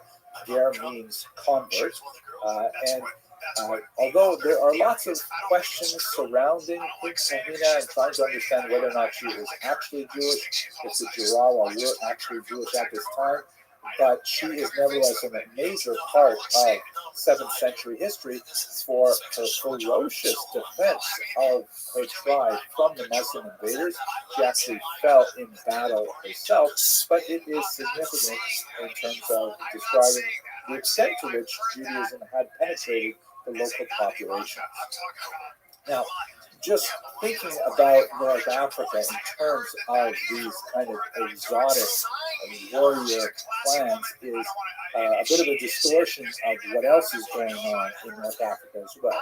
There's actually a lot of scholarship developing, especially on the coast, as you have more and more scholars coming together in the welcoming environment of Islam to engage in religious studies. Perhaps the most famous is Rabbeinu Hananel ben Hushiel, who was an 11th century commentator who actually wrote the first full commentary on the Talmud.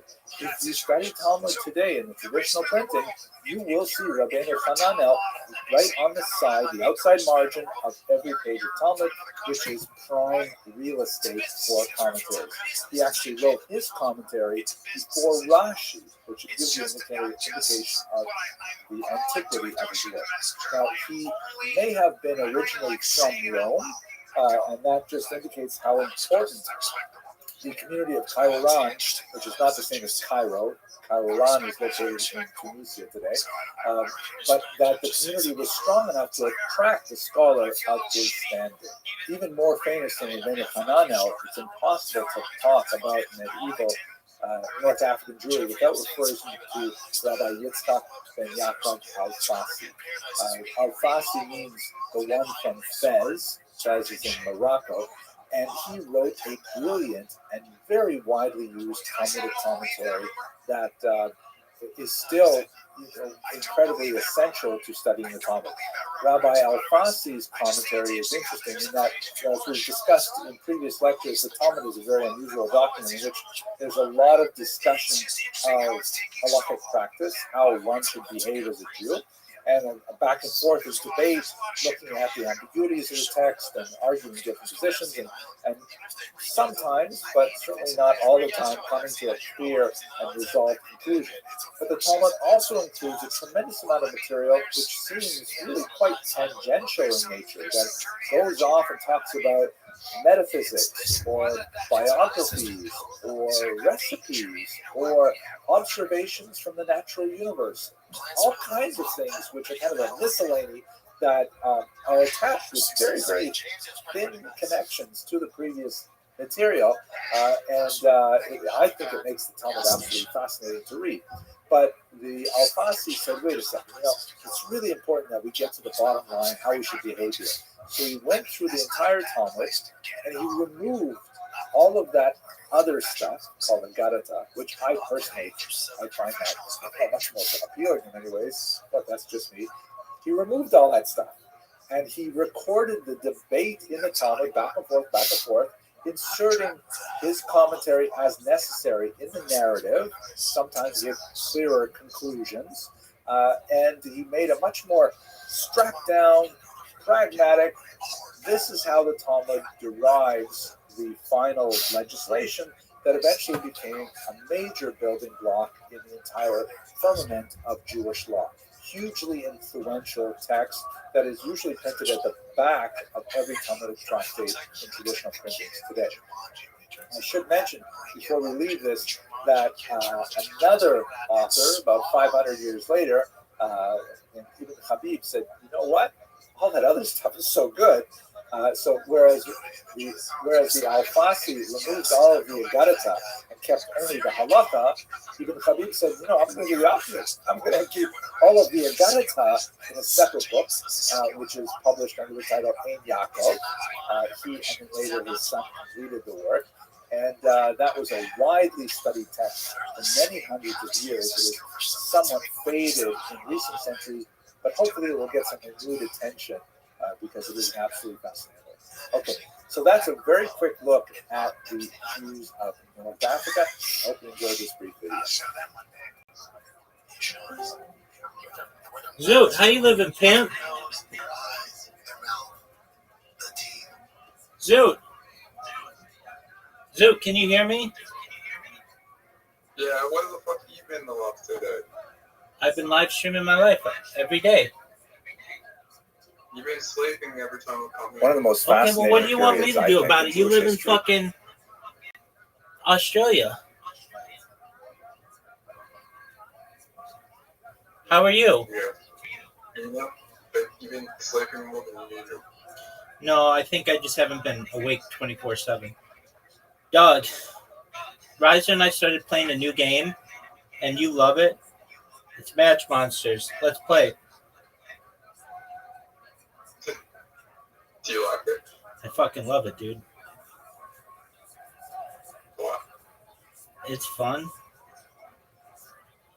I gotta go out in like 10 minutes. So. All right, well, we'll play one game then. I'll be back at like. I gotta get a haircut. I'll be back at 4 o'clock. Okay. That's like 6 hours away. Okay, I'll be up. Maybe, probably.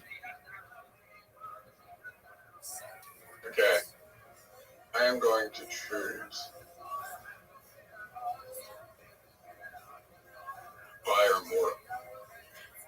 Are you proud of that choice? Forever Swamp. One tile is mass every turn, dog.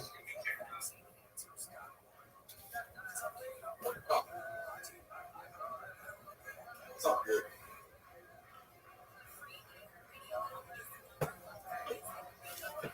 This isn't good stuff.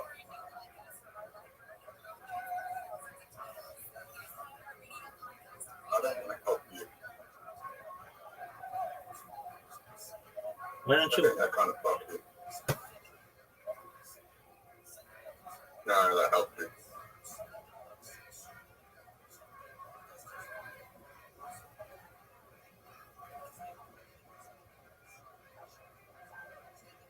I'm like, I only have one time. There's like shit that. Do you know how to evolve? Try to use those. Dog, do you know how to evolve? Yeah, and I had a rope. Fuck yeah, Zoo.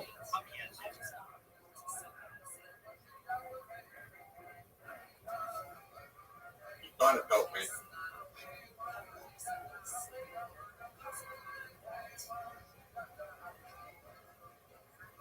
I love when you. Really helped me. Oh, dude, that was good. I love when you say, "I just won."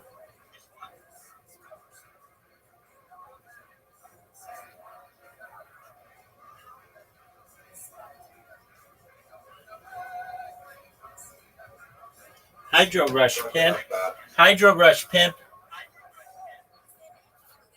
That's bad.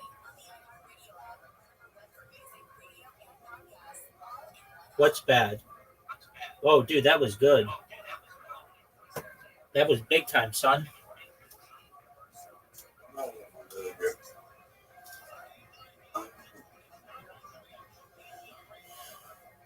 Fuck. This is a hard situation, baby. I see an easy move for you.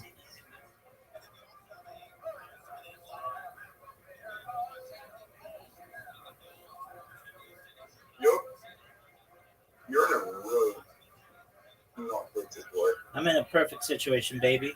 Perfect to win. Oh, wait. It's not bad.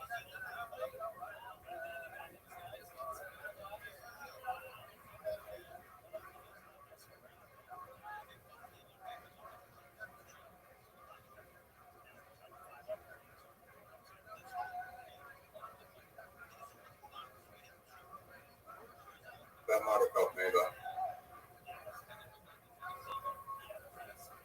Oh, you're at max health. You're max health? Word, dog. So everything, all the damage I did to you is pointless. 100% because I heal myself. I heal myself. Um,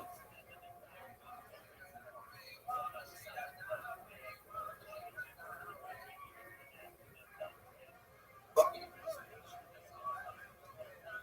Rabbi, Yo, pimp, have everybody's. you noticed that I have this? Have I noticed what, Playboy? That I have this oh, man. No I one knows. just help you. No one knows. Maybe I did help you, but you felt to say. What are you gonna do, son?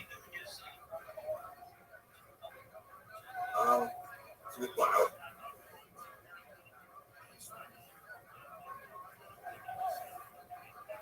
I just won. You just want? No, I just love when you say that because you always lose when you say that. I just won.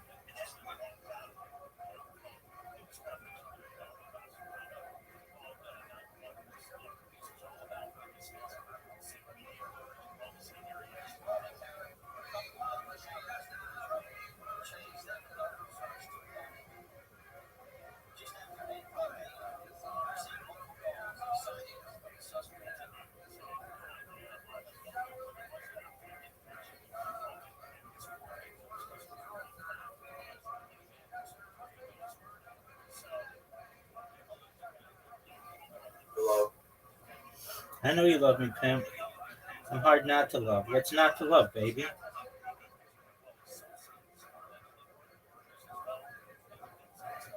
Thanks for moving those grapes for me. It's really appreciated.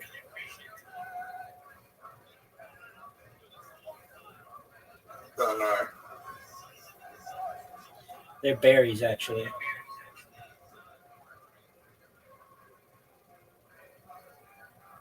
That probably did any damage. Word, dog.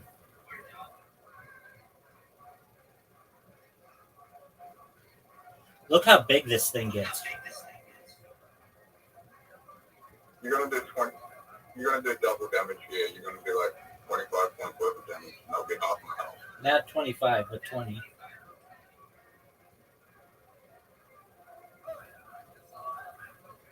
I'm one tap away from dying. No, you're not, but 2.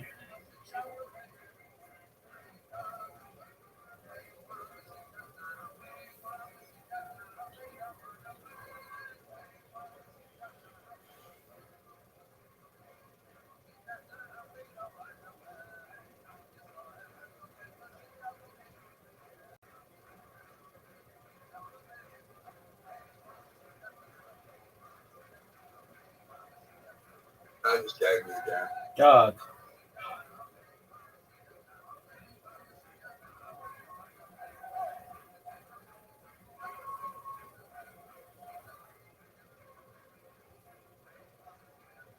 You helped me. I did not help you.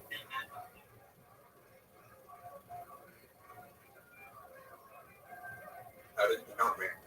I got rid of those red ones so you couldn't hurt me. Yeah, but I also got water. Okay, I mean, that's not a big deal.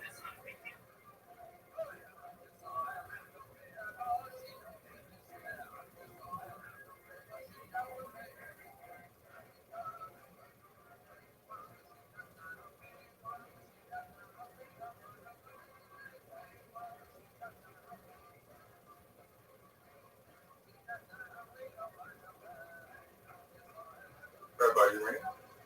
I'm going to. You're up, pimp.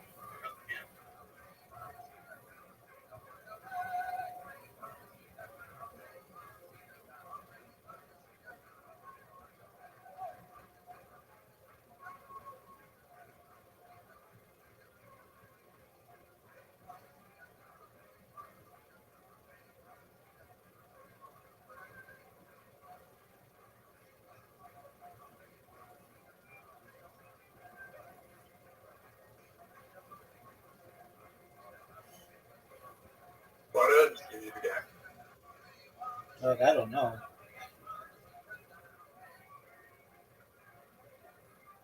How much damage did it heal? Cranked it? Uh, like 15 and 15, it gives me 15 points. You got an extra move. You're right.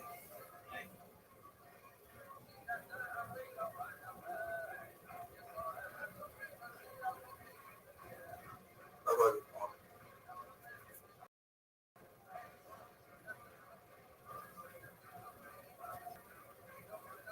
Holy shit.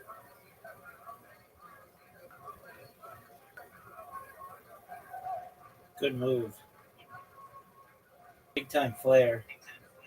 You still haven't evolved yet, though.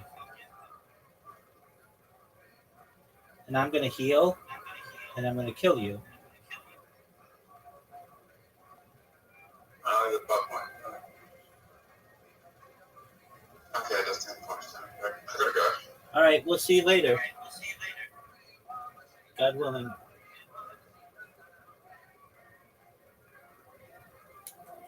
Take care, pimp. Enjoy your haircut. Is a brief period of about 2 centuries that existed in medieval Spain. It's sometimes called the Golden Age because of the phenomenal personalities that animated the cultural, especially the literary, poetic life of the Iberian Peninsula between about the 10th and the 12th century. There's a lot of question, however, as to exactly how golden this era was. A series of books over the last decade or so have gone back and forth on this. And so I thought I'd just very quickly give you a sense of when was this golden era?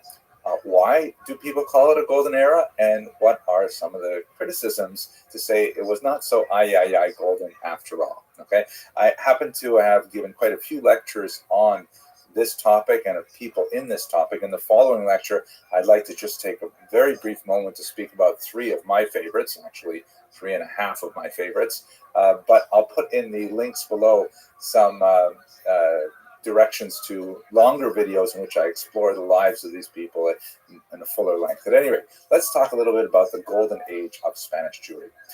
When we last discussed the Iberian Peninsula, it was under the control of the Visigoths, who, when they converted to Catholicism in the year 589, initiated a bizarre reign that was characterized by a tremendous amount of anti-Semitic legislation.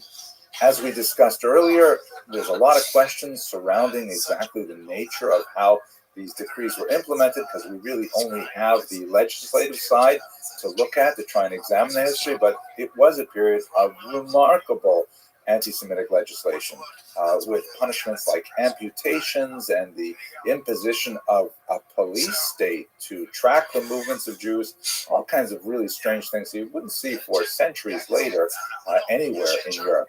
At any rate, it was a very, very nasty period. We have to assume between the years 589 and 711, which is when the Muslims entered the peninsula and conquered it in very short order, along with their rapid expanse across the southern part of the Mediterranean and into southern Europe as well. We don't get a lot of information about the flourishing of a, sort of a Jewish Muslim synthesis, or of this kind of cultural coexistence that will be so celebrated for the first couple hundred years. But by the time we get to the 10th century, things change dramatically. One of the concepts that comes up again and again in the origin stories of this golden age is the notion of the loyal and wise Jewish advisor, meaning you have like Muslim rulers coming into the era, military rulers. They've got to manage a restive Christian population who resents their presence, and the Jews serve as an excellent intermediary between the interlopers into the culture and the indigenous population. They're literate, they're numerate, they're urban. There's all kinds of advantages to using the Jews, who themselves have no special connection to the local population, and especially not to the previous regime of Visigoths.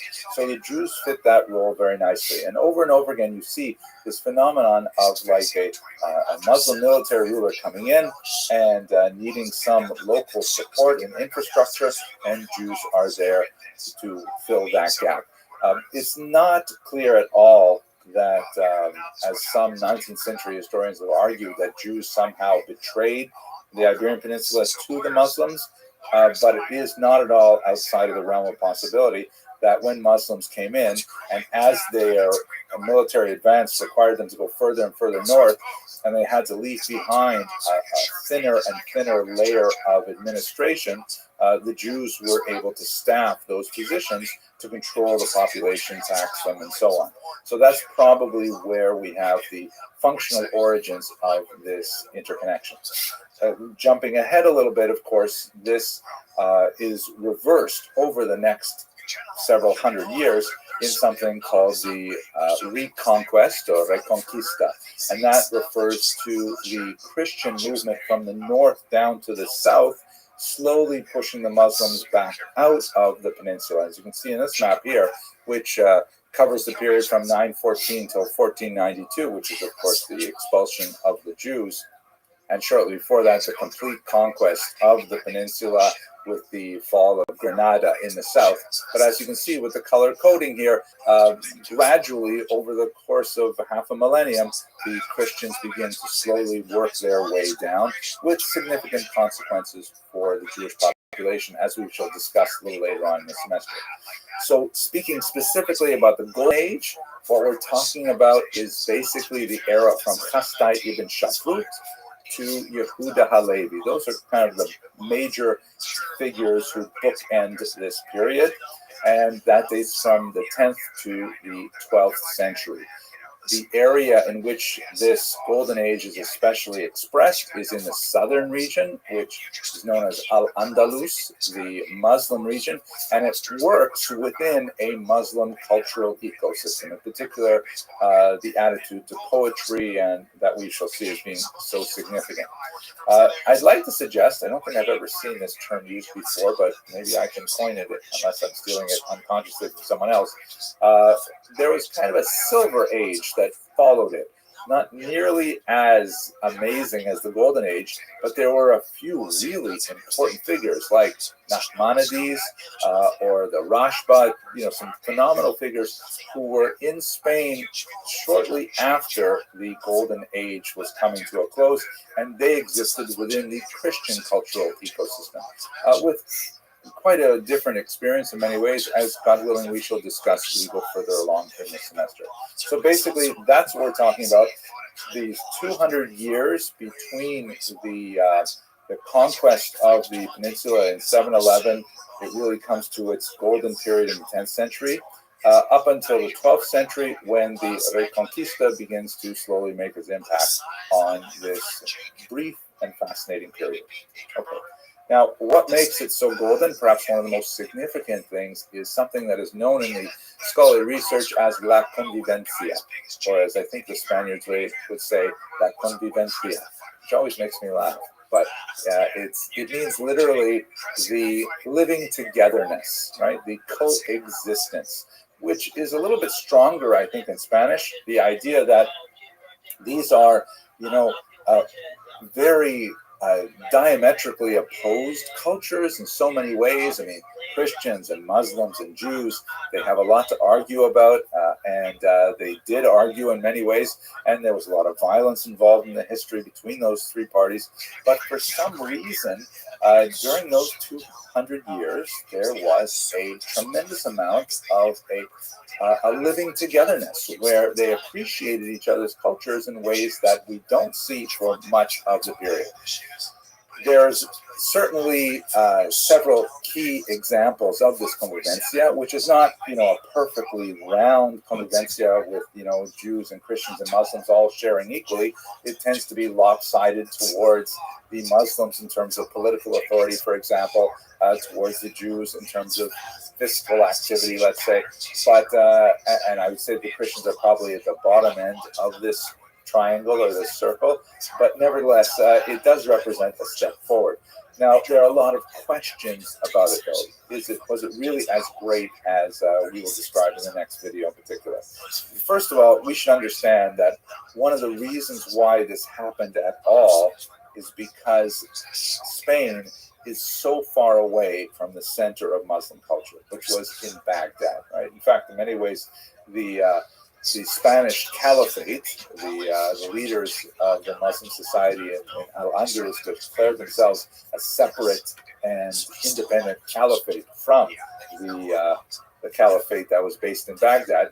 They were so far away. I mean, we're talking about distances that took, days, weeks to travel. And so it was kind of like being in Vegas, and what happens in Vegas stays in Vegas. There was a lot more flexibility because they were so far from central authorities, and they could act independently in many ways. That's why you see in many times a kind of relaxation of Muslim orthodoxies, such as, for example, the consumption of alcohol, which was a very big part of the kind of evening salons that would be held, where Muslims and Jews and Christians would get together and declaim poetry and drink a lot of wine. This was something that you wouldn't see happening in Baghdad. There would be some elements of this in the Ottoman Empire, but centuries and centuries later. So the supervisory control of Orthodox Islam did not have the same kind of impact on Spain as you would have in the center. There would be ups and downs to this. There would be invasions from North Africa, from much more doctrinaire Muslims who would insist on a return to some of those values. But for the golden era that we're talking about, there's a lot of center versus periphery issues, which are very significant. And by the way, the same thing holds true for the Jews, because their center of gravity intellectually was still in Mesopotamia, with the great academies, Sura and Pumbedita themselves moving to Baghdad. The Gaonim were based there as well. And so they're very far away from the central authorities too. Let us not forget as well that although we speak about this convivencia, it wasn't completely equal. It wasn't like mi casa, su casa. It was a situation where the Jews were definitely limited in their authority. There were some phenomenal figures who reached great heights, but always subordinate to the Muslim rulers. There was no question that somehow there could be an independent Jewish state or anything like that. And so there were similar kind of boundaries on Jews and on Christians within their community. Nevertheless, placed within the larger context of what Jews and Christians were allowed to do in Muslim lands elsewhere, or what Jews or Muslims were allowed to do in Christian lands elsewhere, this was really a period of great liberalism and flourishing of cultural activity. There were also moments of violence during this period. Let's not think that this was one of uniform peace and happiness. There was a rather remarkable pogrom in the southern region in 1066 after the death of a very important figure named Shmuel Hanagi that we'll discuss covering in the next video. His son, who succeeded him, was unable to live up to the expectations of the larger population, and there was literally a popular attack on him and on the Jewish community that resulted in the loss of life. This was definitely not a convivencia kind of thing to do, but it just serves to illustrate that we can't view this period entirely through rose-colored glasses. And finally, one of the most striking examples, perhaps, is the flight of Maimonides. He is often considered, since he was a native of southern Spain, he's often considered one of the great exemplars of La Convivencia.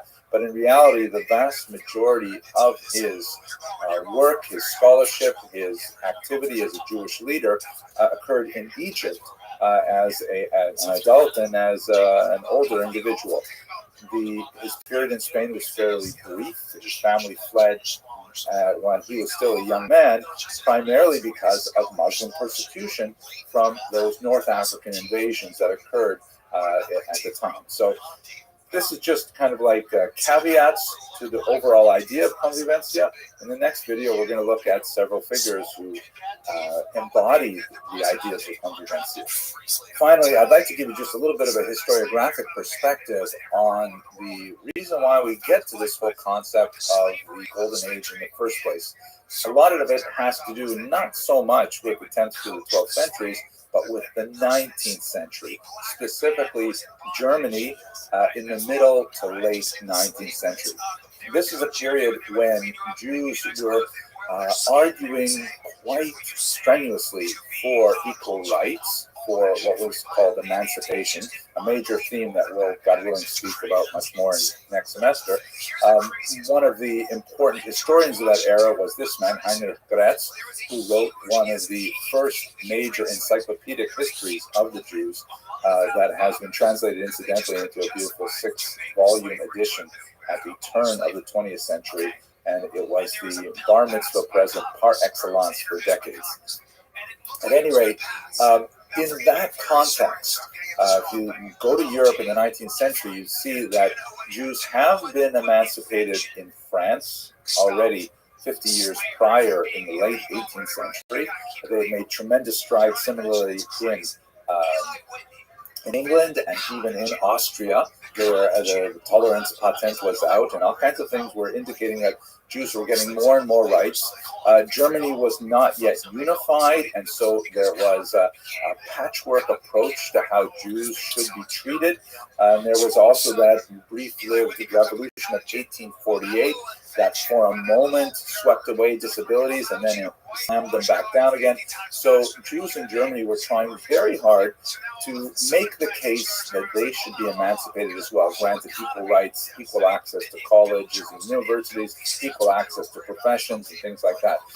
And one of the things that was part of their overall intellectual strategy was look at Spain from the 10th to the 12th centuries. Look at what happens when a society gives its Jews more freedom. Those Jews suddenly are able to make phenomenal contributions back to the society. They're able to express themselves culturally. They're able to express themselves in literature, in science, in diplomacy, in military arts, all kinds of areas where Jews are this untapped human resource that are going to waste because of these artificial political disabilities that are placed on them. So by sort of elevating the Spanish Golden Age and this noble Sephardic ideal, the 19th century historians really tried to create an image of this perfect society as a model for 19th century Germany to follow.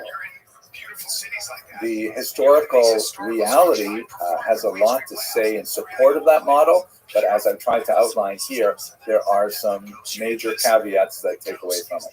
But at any rate, now that we have a sense of why it was considered such a golden age, in the next video, let's look at three figures, 3.5 really, that exemplify the ideals of the period, and maybe you'll see why it really was so fantastic. Thank you very much for watching. I took a minute to feel how lucky I am. All of us are. All of us. We don't have to take it easy.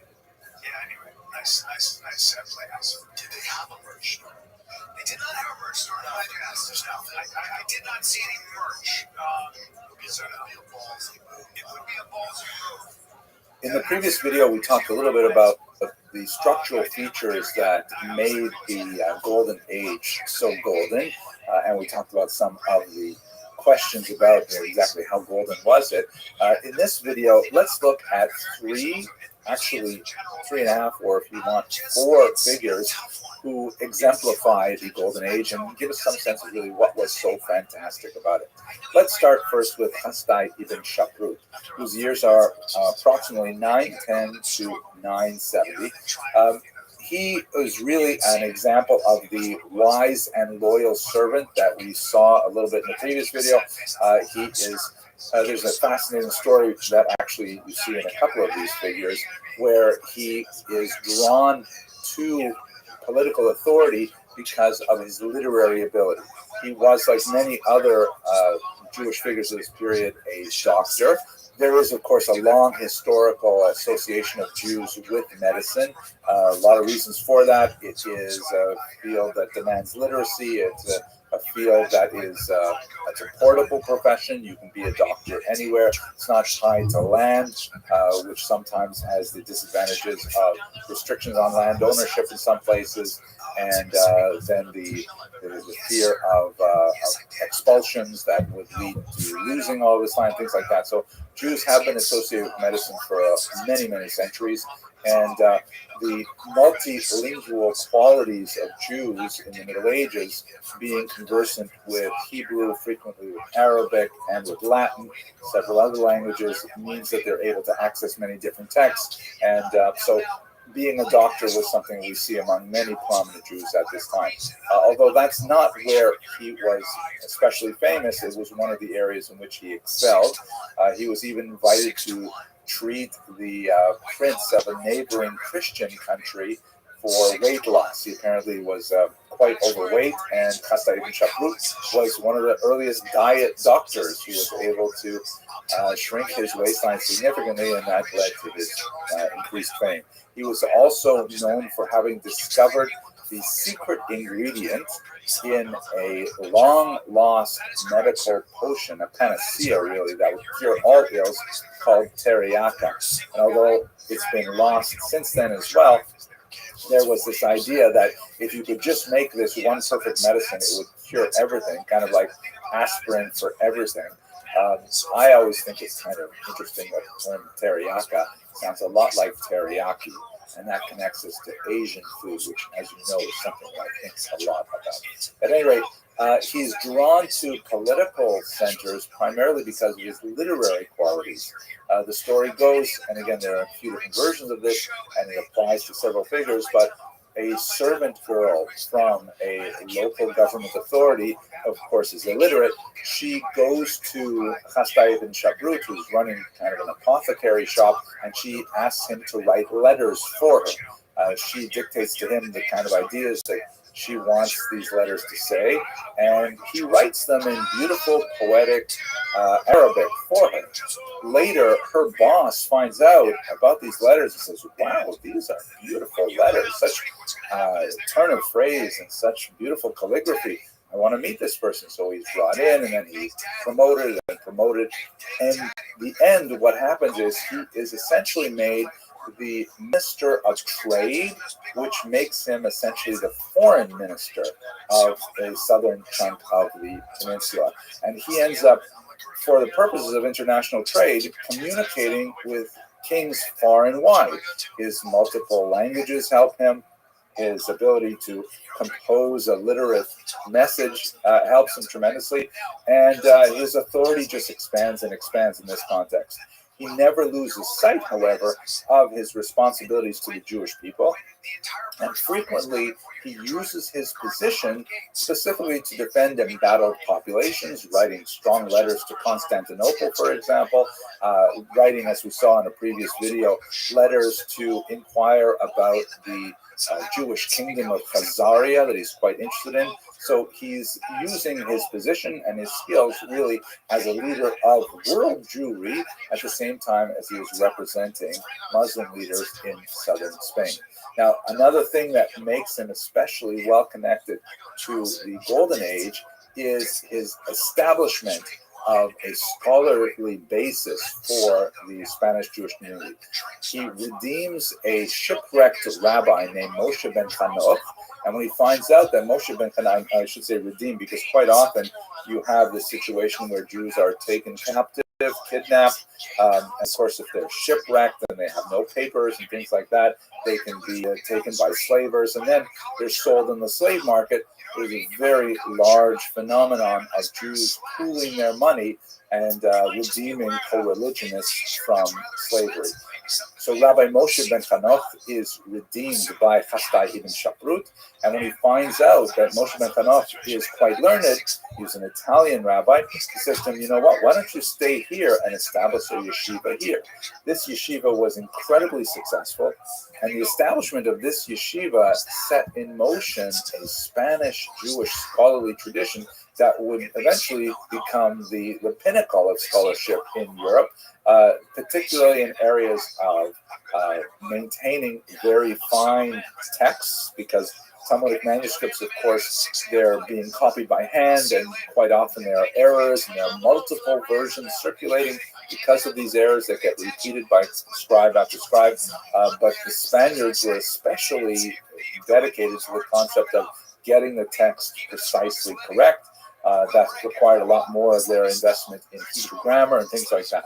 By the way, I'm sorry about the image here. Those of you who were born before, let's say, 1970 will recognize it and the connection to the shipwreck. I'm sorry, I just couldn't help it. Anyway, let's go on. Another example of the activity of the Spanish Golden Age that I find especially perfect in the lifetime of Chasai and Shabrut is the massive poetry battle that erupted between the traditionalist Menachem ben Saruk and the interloper Dunash ibn Labrat. So the story goes like this. Everyone's a big supporter of poetry here. There's a strong Arabic tradition that values poetry very highly. Spanish Jewry is heavily influenced by this as well, and there is a massive industry created for poetry. Poets are called in for hire to compose original poems for weddings, for funerals in particular.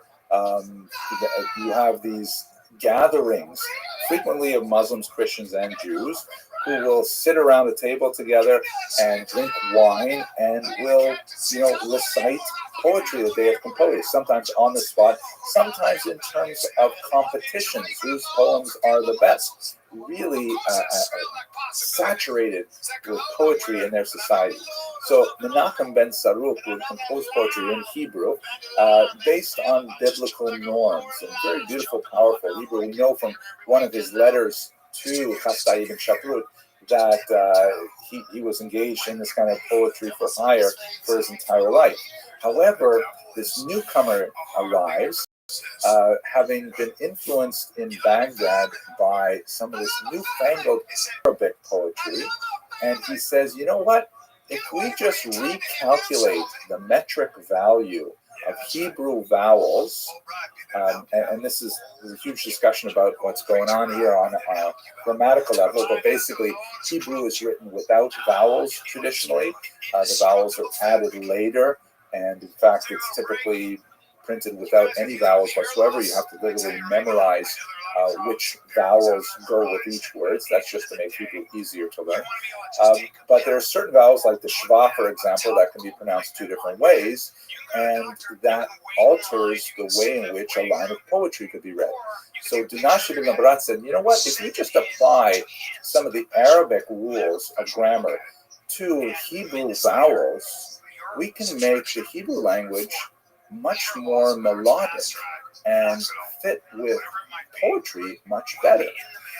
So there was a huge uproar that literally led to riots in the streets of Granada. I mean, literally Jews fighting each other physically, fistfights, over whether we should stick with the classical poetry of Menachem ben Saruk, or whether we should go with this rock and roll version that this newcomer, this Elvis Presley type, has brought to our society by, contaminating Hebrew poetry with Arabic meter.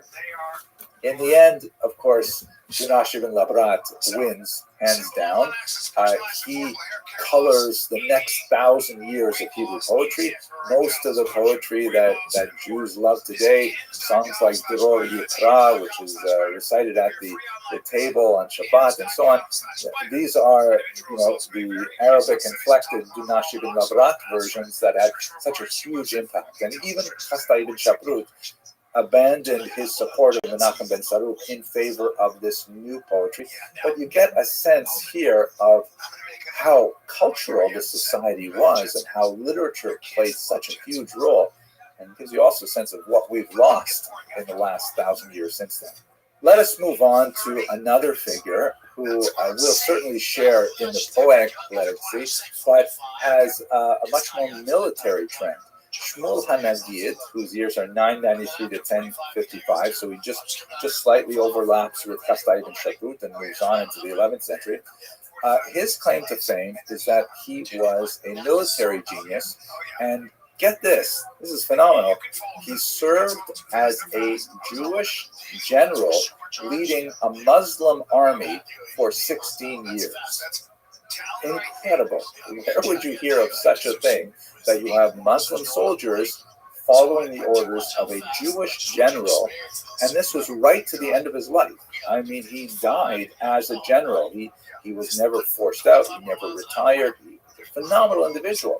And he was a ferocious general, with tremendously successful. We know this because he wrote a lot of war poems, of course. And the poems are so surprising in the sense that they express such a range of the human experience that you won't find in typical religious poetry at all.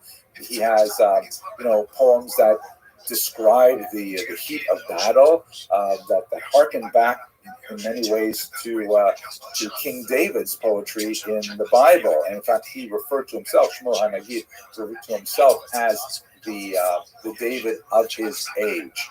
But at the same time, he was also a tremendous Talmudic scholar, and he wrote a book on Talmud, which is still studied today. And I'd like to pause us for just a second and reflect on this. One of the amazing aspects of the Spanish Golden Age, and in this context, Maimonides is an excellent example. Even though he fled Spain as a youth, he's a great example of how this is. It is highly unusual in Jewish history that you will have Jews who are at the same time highly expert and valued and world leaders as Jews per se in things Jewish, like, for example, the Talmud. And at the same time, they're highly valued and expert in secular fields that are essentially, followed by non-Jews. So you will have, for example, lots of tremendous geniuses like the Vilna Gaon, Shneur Zalman of Liadi, some phenomenal rabbis who make tremendous contributions to Jewish culture. And then you will have secular figures like Albert Einstein, Sigmund Freud, who make phenomenal contributions to world culture. But you will rarely have figures who are very well expert and recognized for contributing to Jewish culture overall, and at the same time contributing to secular culture overall. You will not have the chairman of the Joint Chiefs of Staff, who is also the Rosh Yeshiva in Lakewood. It just doesn't happen. We don't have those kinds of figures. Jews tend to specialize either in things Jewish, or when you get to the modern era, things secular. And they excel in both areas, thank God. There are lots of people who have made their names and have their light shines across the entire globe for what they've done. But it is only really in Spain where you see people like Shmuel Hanagid, who is equally famous as a general and as a Hebrew poet and rabbi. Maimonides, one of the greatest physicians of the world, and at the same time, one of the most stellar thinkers in Judaism simultaneously. This is something that is really characteristic of the Spanish Golden Age, and we will see it over and over again. It is so fascinating. But let us go back to Shmuel Hanagid, and by the way, the term Hanagid means kind of like the prince, the leader. It was probably applied to him by Rav Hai Gaon, who was one of the leaders of the Jewish community in Baghdad, the yeshivas in Baghdad. And this recognition of giving him his title, Nagid, was probably both an homage to his political position and to his tremendous scholarship. And we will have this term used, this title of Nagid, used over and over again in many Muslim areas for the leader of the Jewish community in that area. Now, I mentioned that he wrote war poetry, and the fascinating little tidbit is that he says he used to write his poems out and attach them to the legs of carrier pigeons, who would fly them back to his son in Granada, and who would then, unwrap them and assemble them in a diwan of his corpus of poetic writings. He wrote not only war poems, but also drinking poems, love poems. He wrote boast poems, which is a fascinating phenomenon where kind of like the poetry slam thing. You can imagine like rappers who are, arguing with each other and dissing each other, shading each other, to use these kinds of like contemporary terms. He wrote those kinds of poems as well. Really surprising range of political voices. Have a look at the work of Peter Cole, who's translated a lot of these. Absolutely fascinating. He wrote three main collections. One is called Ben David, if I remember correctly, alluding to himself as like King Solomon, the work of his youth, which is mainly the war poems and so on. Then there's Ben Mishlei, which is also a work attributed to King Solomon, the book of Proverbs, which is kind of the work of his middle age, kind of like wisdom poetry, and it reads a little bit like Mishlei. I'll show you one in a second. And then he wrote Ben Kohelet, which is kind of like reflections on mortality and things like that, the work of Solomon's old age. Tremendously successful and moving poet, just as he was as a general. Here's one of my favorite poems from Ben Mishlei, and I'm going to read it in Hebrew. You have to forgive my attempt at a Sephardic accent, but that's the only way you can even get close to hearing the sound of the poetry, which is really gorgeous. And then I'll translate it so you get a sense of where he's coming from. This poem is dedicated to people who feign intellectual capability without actually investing the effort in learning. So it starts. Asher yagav kanalo sfarim v'libom asher b'amarek v'rekam. Kiseach asher chakak lekir ma'at regel u'ba lakum v'lo kam. A translation. About a person who exerts effort and buys many books, but his heart remains completely empty of them.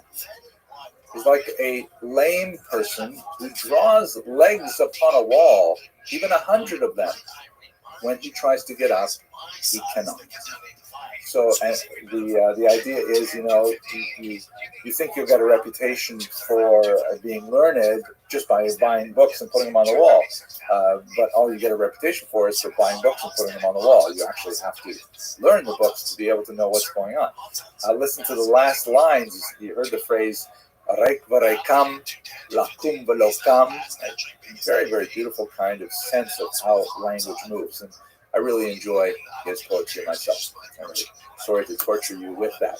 Let's one here now. I mentioned at the beginning that there's 3.5 figures I talk about, maybe 4, depending on when I talk about it. One of the most fascinating little footnotes that I wish we knew more. I wish we could say fully this is a 4th person, but we only have 3 poems from this person.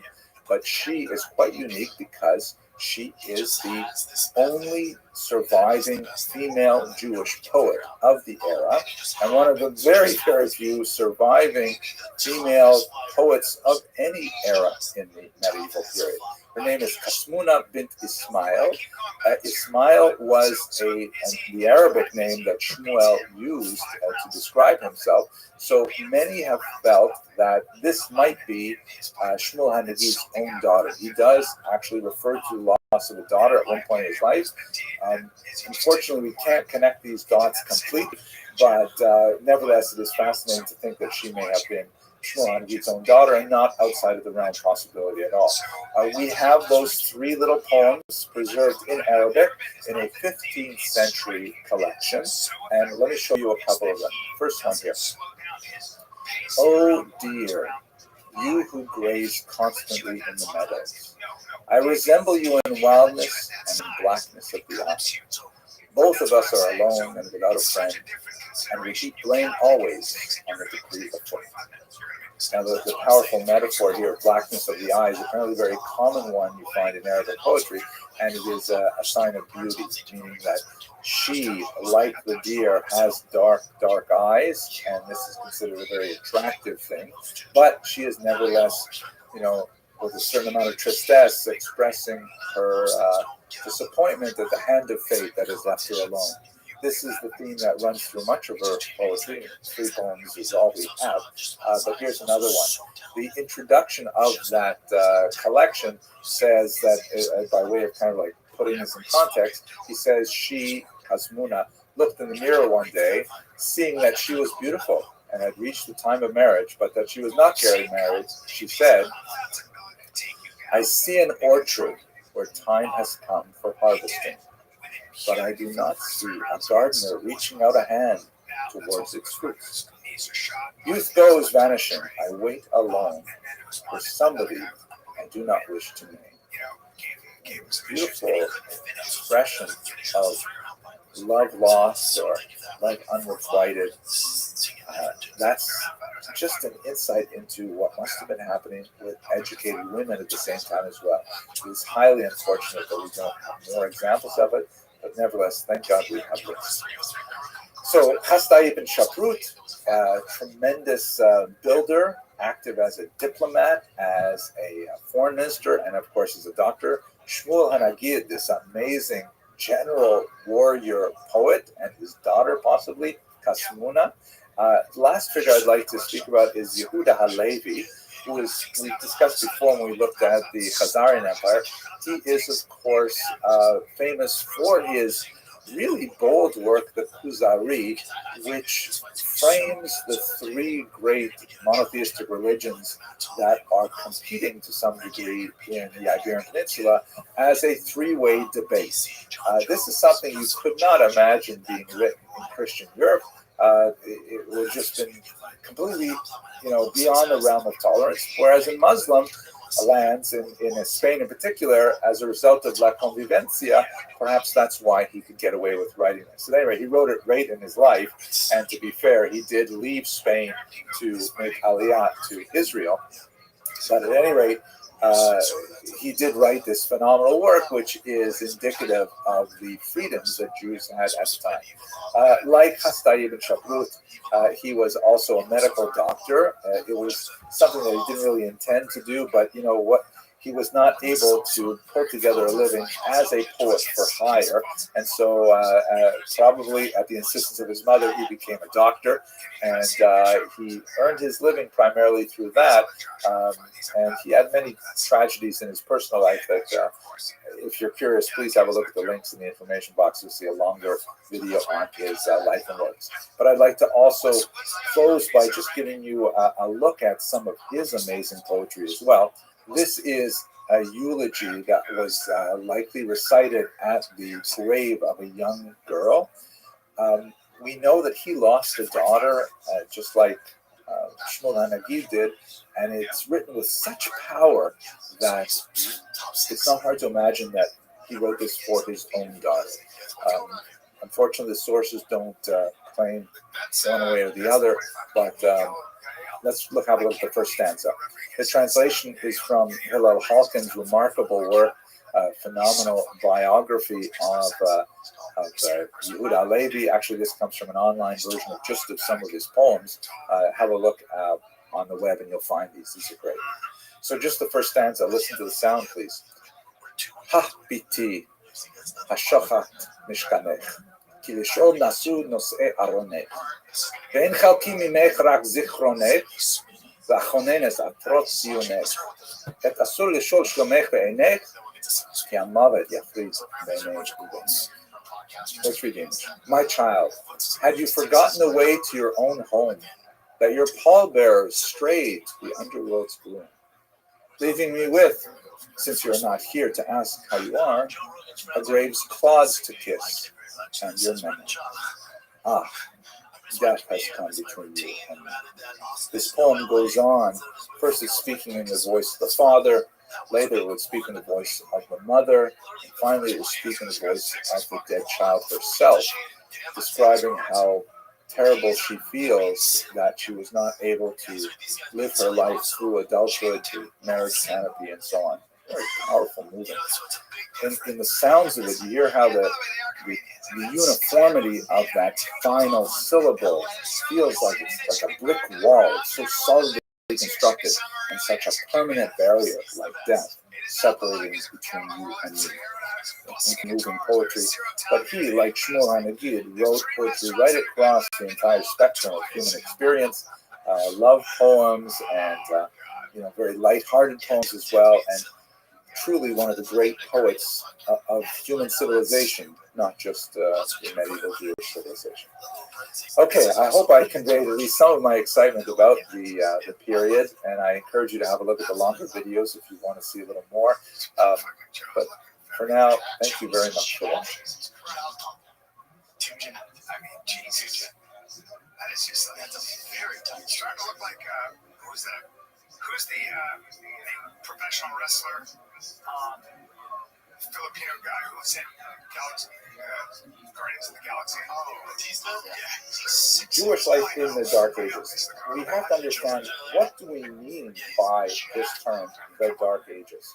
So it is a term that comes largely out of Western European historiography, which for a long time, like let's say 18th century onward, tended to view the flow of Western history as kind of like being a real high point with Greco-Roman civilization, and then with the collapse of Rome, and especially its sacking by the Vandals in the 5th century, it hits a real low where you have kind of turn on the barbarian ages and not much happening, and no one's reading and no one's writing, and people are very superstitious about all kinds of things, and it kind of sits there until it goes back up again with the Renaissance, which literally means the rebirth.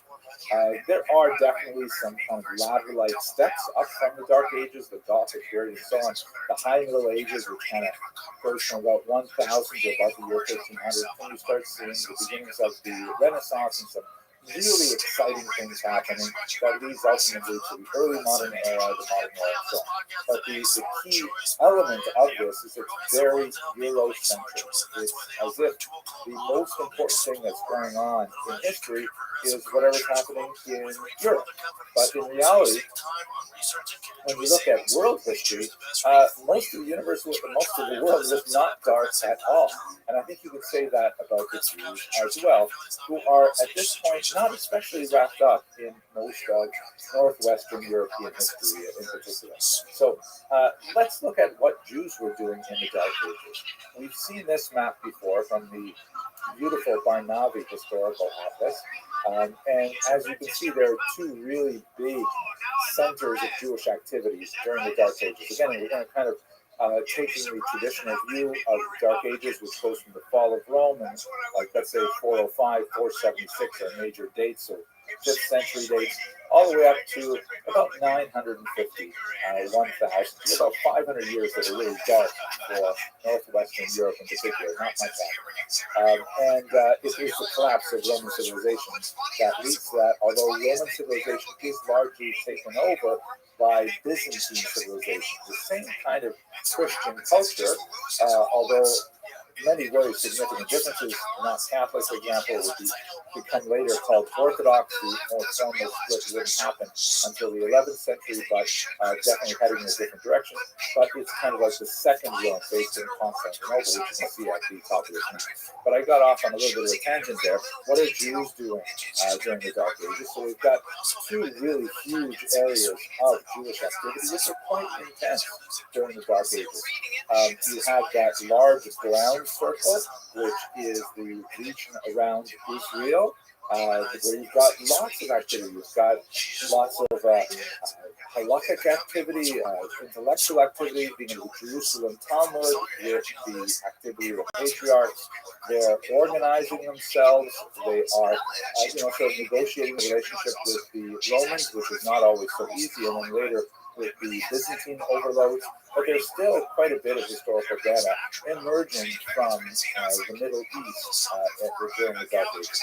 And then perhaps more significantly, I wish the actual circle was bigger because it would give more of an impact. But Baghdad, oh my gosh, there's so much going on there with the transplanted yeshivot of Kundavita and Surah, with the great intellectual centers of the Talmud that are just pumping away all kinds of stuff during this period, right up until the 7th century when you get the Muslim advance.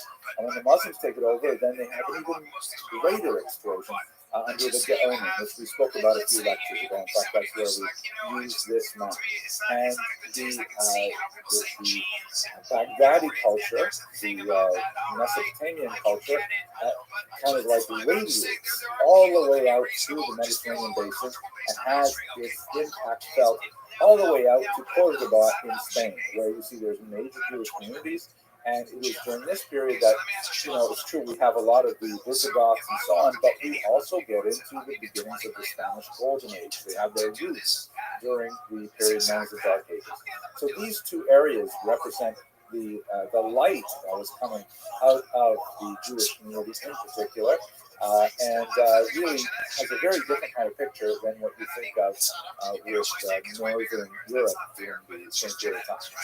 But neither of these areas, of course, the Middle East and the Mesopotamian region, are in Europe. So what is happening in Europe in particular? So the most important areas, to be sure, are in Italy. There are just not that many Jews living in the rest of Europe. We have tiny, tiny little settlements in the Rhone River, for example, infinitesimally small ones in the Rhine River region, and that's just little outposts, as it were. But in Rome in particular, and in the south, in Bari and Foria, you have some phenomenal centers of Jewish population where they are deeply involved in all kinds of Talmudic work and all kinds of historical work, poetic work. You have some beautiful remains of Jewish catacombs in Rome in particular that gives a sense of the extent of their civilization, and they're really doing a lot. In many ways, as we saw earlier with the tracing of Ashkenazic culture from Israel proper through the Italian peninsula and then into Northern Europe, this is the period where there is a lot of culture going on in this area. I think some of my favorite expressions of Roman Jewish culture Extending towards the end of this period of the Dark Ages is the remarkable work, the Aruch, which was written by Nathan of Rome. And this is essentially the first dictionary of the Talmud ever. And it was a brilliant dictionary because, of course, don't forget, Jews are working in many different vernaculars. They're working in Latin, they're working in Greek, but the texts are in Aramaic and also in Hebrew. And, you need secondary materials to be able to negotiate these texts. So, Nathan of Rome, who had a family name Anab, meaning the humble ones, he composed the first dictionary of the Talmud, and it's beautiful, it's brilliant, not only because it's not simply a word-for-word translation of the words that occur in the Talmud, it provides examples of how those words are used in the Talmud, and ends up becoming an incredibly important finding aid, such that, for millennia, a millennium since it was written towards the end of the first millennium, many Talmud scholars use the dictionary not so much to understand the translation of a given Aramaic word, but to know where it's used elsewhere in the Talmud, because it is essentially kind of like a what's the word, a concordance as well as a Talmud. It's really amazing work. There's lots of scholars who are here in Rome and in southern Italy. Many of them would later be transplanted to northern Europe, to Ashkenaz, where they would essentially become the nucleus of the Jewish community there, and we'll speak about them by going a lot more next week. But that's really hardly dark at all for Jews. Jews are doing amazing things in this region in terms of poetry and scholarship and so on, and the whole concept of the Dark Ages doesn't make that much sense about Jewish history. Also, we have, not a tremendous amount of historical data about what Jews were up to in the Dark Ages, especially when you move outside of Muslim-controlled lands into European lands. But one really interesting glimpse is a reference that occurs in Muslim historiography to the so-called Radhanite merchants. Now, it's clear from the context of the discussion of the Radhanites that they are Jewish, and they are clearly roaming the world and involved in multiple areas of trade. The term Radhanite is up to a lot of scholarly discussion. There's a huge debate as to why they are called the Radhanites by the medieval Muslim historian who described their activity. My favorite understanding of this term is that it comes from the Rhone River, which is in central France. You can see here it basically bisects France here, ends up in Marseille. And this Rhone River is a very important waterway that begins in central France and then comes out to the Mediterranean. As you can see from this map here, the dark line indicates the specific routes that the Muslim historiography describes as part of the destinations of these Radhanite travelers. And they're selling stuff, by the way. They're buying and selling all over. And the sort of dotted lines indicate the extended trade routes that we know would meet up with most of those places. So it's not at all out of the question to assume that there were Jews who were traveling literally all over the world, engaged in a whole variety of trade as they were active throughout the region. Before I leave that map, let me also mention that the Jews are deeply involved in one of the most important trade routes, which, as you can see right in the center there, it goes from Antioch through the Euphrates River down to the Persian Gulf. This is one of the most important trade routes for the silk trade. Jews were heavily involved in the early silk trade, which was a major reason for the dispersion of Jewish ideas. The spread of Judaism predated the spread of Christianity, and in some ways actually prepared many of these territories for a monotheistic faith because of these Jewish merchants going on. One of the things I happened to read just today, which fascinated me, is that the silk trade, especially when Rome was active, the Jews of the Euphrates and Tigris rivers were especially involved in reweaving silk, meaning the Chinese, who were the people who were making silk out of the cocoons of certain types of silkworms that grow in mulberry trees. They were the Chinese liked to make their silk into more thick, durable cloth for their clothing. The Romans, on the other hand, said, no, we don't like that. We want it sheer and filmy and something that you drape over yourself and something quite a bit more racy. And so these were actually involved in reweaving it. They often took the silk cloth from China and then they reweaved it. They actually pulled out the thread and then remade it into much more diaphanous cloth that would be sold at a much higher price in Rome. Funny little detail there. Anyway, so the Jews are definitely heavily involved in this international travel. Now, why the Jews?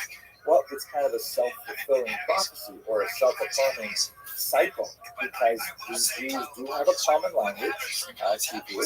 They have a common legal system such that they're all bound by the rulings of the Talmud, and they can rely on a neutral, body of judges who will not judge them by the capricious laws of a specific reason. I'm going to get more into that in just a second. They also have a strong co-religionist bond such that it is not at all uncommon, and in fact it was widely common right up until the 20th century in Eastern Europe, where a stranger could show up in a synagogue on Friday night and say simply, hey, I need a place to stay for Shabbat, and they'd be taken in for meals, I have a place to sleep, and then once the Shabbat was over, then he would say, okay, here I am, I'm selling wine or silk or whatever it is. Have you got anyone who wants to trade with me? And of course, the business was self-affirming. So the diaspora of the Jews was actually the foundation of the international commerce that they would be engaged in right up until contemporary times. There is a long historical tradition for this.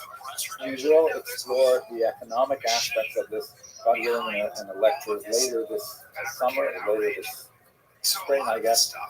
So hang on, there's lots more to say about that.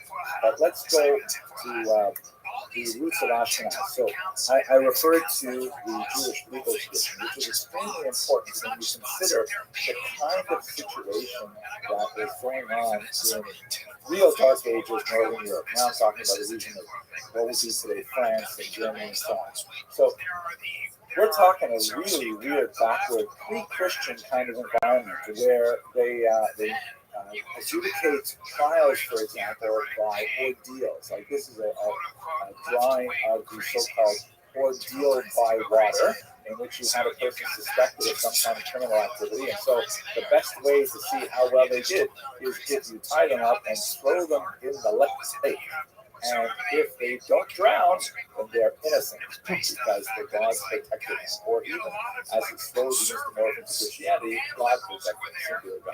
So that's definitely not kosher by Talmudic standards. Another version of the ordeal was, two people are in a legal fight, and one of them claims he's totally innocent. So the judge can say, all right, we're going to boil up this vat of oil, and we're going to drop an iron ring in it. And you reach into that vat of oil. If you can take the ring out without being harmed, that will mean that you are obviously innocent. And if you are not willing to do it, it must mean that you are guilty. Like, yikes. I would not want to be anywhere near this kind of legal system. Give me the Talmud any day, rules of evidence and testimony and things like that. Please. So, and one last thing, of course, which I'm not sure how Jews felt about this, but there was the trial by combat, or ordeal by combat, where you could defend your innocence by simply going hand to hand with your litigant. And this is probably not historically accurate from the period I'm talking about, but I kind of like it. This is also something that has no basis in Talmudic jurisprudence. So luckily, Jews were largely exempt in Ashkenaz from any of these trial by ordeal.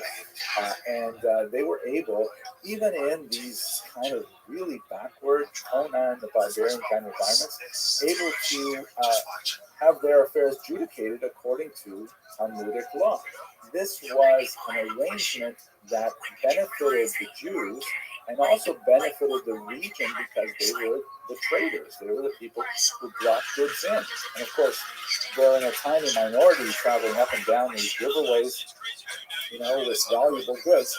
But if the society cannot support people engaged in this kind of trade, then it'll simply stop and people will not have the goods that they want to buy. So there is kind of an investment in giving the Jews that level of legal autonomy. And we see in the Dark Ages that Jews are granted this in the few number of communities that we see them appearing in Northern Europe. It's quite fascinating. At this point, we begin to see the nucleus of something we will, I'm afraid, have to discuss in much greater detail later, but the nucleus of the formation of the Tehillah structure. This is the formal municipal self-government of the Jews that they developed very strongly in Northern Europe, although it definitely has similarities to what was going in Muslim regions as well. The Jews essentially formed for themselves a small state within a state, at least at the municipal level. Later on, when we get to about the 16th century, we'll see that it expands really to a massive level in Poland and Lithuania, where the municipalities are individually connected with one another. But essentially, the Jews in these tiny little struggling communities, we're talking about less than 1,000 people in any of them, are granted the right to govern themselves. They're granted certain protections in order to largely benefit the trade, and later, as we shall see, benefit the tax structure and the tax revenue of the crown. Again, I'm sorry to be talking about this now because we're going to spend at least one of these videos talking about Jews and medieval economy, and this is crucial. But what it gives us for now is the possibility of Jewish social independence. That they are, through the Tehillah structure and through their legal autonomy, able to run their own affairs and create their own social safety net.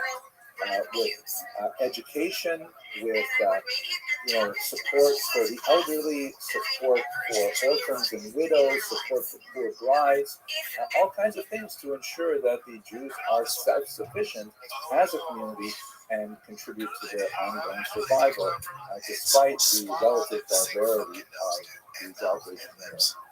So that's just by way of introduction. I want to give you that kind of background coloring as we go on to speak now about the Rishonim, and I think the contrast is going to be absolutely stunning.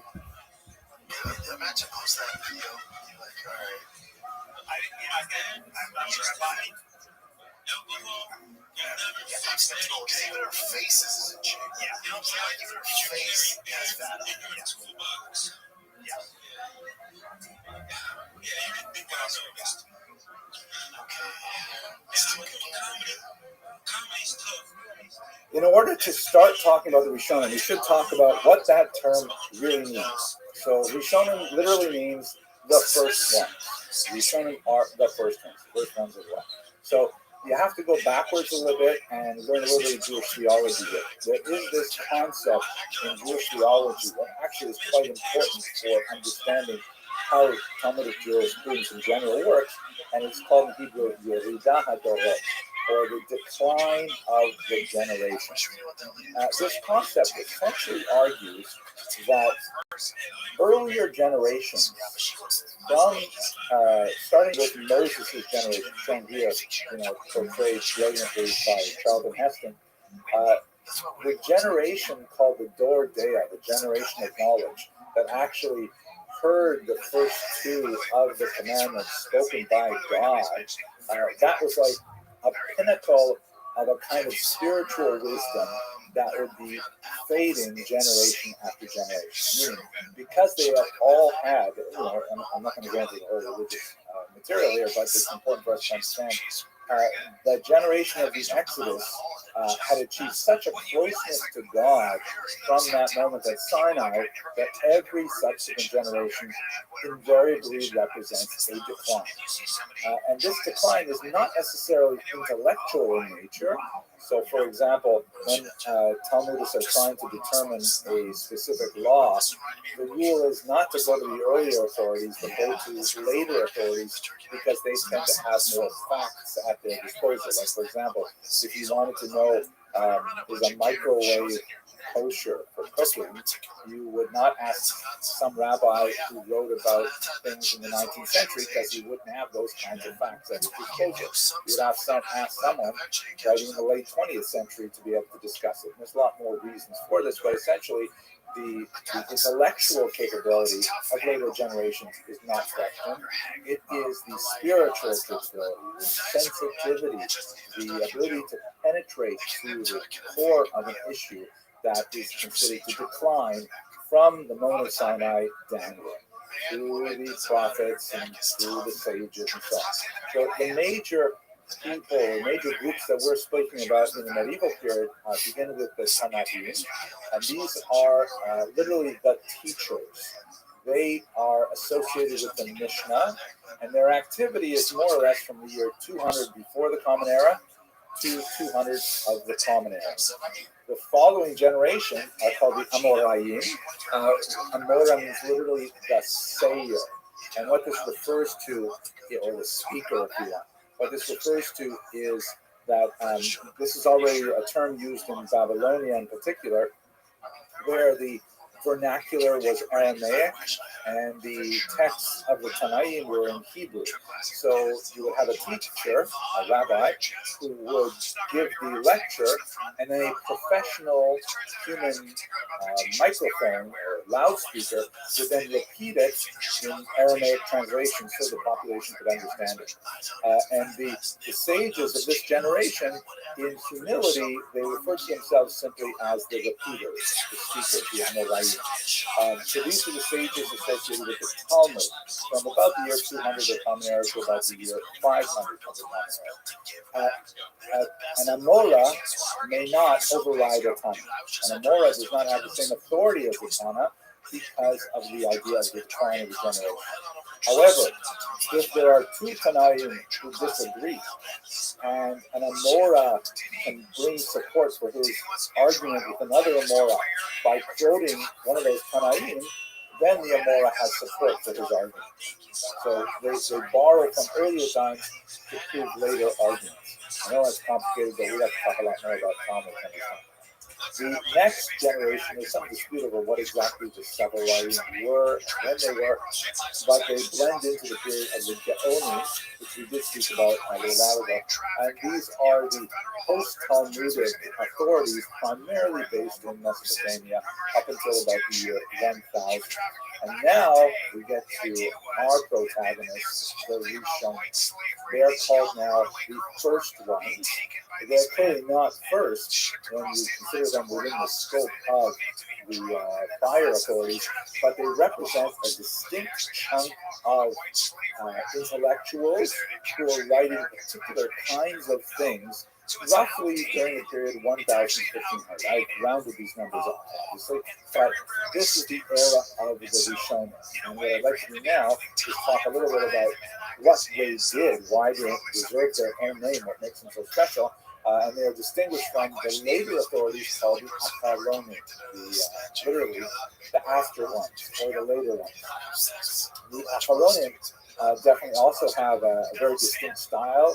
It's very different from the Rishonim, and I'd like to spend more time about that, but God willing, when we get to the fall, we'll talk about the Acharonim. Note that they kind of stop at around the year 1900. I think it's because in the 20th century, although there's no real kind of dramatic break between the people who were writing in the 18th century, 19th century, but by the time you get to the 20th century, there's just people feel like, wow, I can't be an Acharon. You can't call me an Acharon like the Mahashah or like the Sos or something like that. It's too much.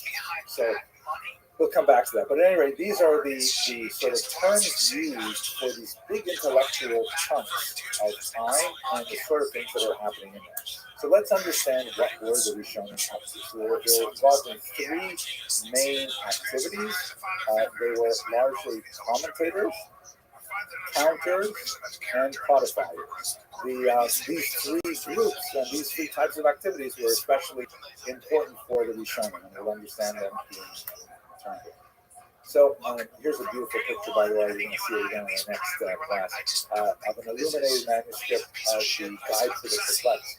You see there is Maimonides on the right. He's wearing tefillin, and he's holding up an astrolabe, which is one of the key inventions of the era of the Rishonim, and the Rishonim are often pictured holding on to them, their astronomical devices for navigation and things like that. And he's speaking to his students. And notice the artwork around the outside, which is absolutely fantastic. But anyway, commentators. So one of the most important figures, one of the people who is regarded as the rabbi of all Israel, and in fact, the acronym of his name is Rashi. His name is actually Rabbi Shlomo Ben Yitzchak, or Rabbi Shlomo Yitzchaki, Rabbi Solomon, the son of Isaac. But it's also sometimes playfully translated as Rabban Shel Yisrael, the rabbi of all Israel. And a brilliant figure who we will have occasion to speak about next week when we come to the Crusades, who essentially embarked on a massive sweep of Jewish literature, a tour de force, providing very pithy, short, but incisive and deeply clarifying comments on the entire Torah, the entire Tanakh, the entire Talmud. Massive amount of work that he actually repeated several times. He went through several editions. There are, unfortunately, a few lost fact dates where either he did not complete it or we've lost it. But otherwise, we have this guide that takes you through all of the major texts of Judaism in the 11th century. And his style is absolutely enlightening. Children study it because it is so clear and gets to the point of the matter. Now, also, his clarity is, you see the art in it because he takes very complicated things and he edits them down to just 3 or 4 words quite often and just gets across the idea. One of the most important things that Rashi did is his commentary on the Torah itself, the first 5 books of Moses. And in fact, people say that the correct way to learn Torah is with 2 fingers, one finger following the Hebrew text, the other finger following Rashi's commentary.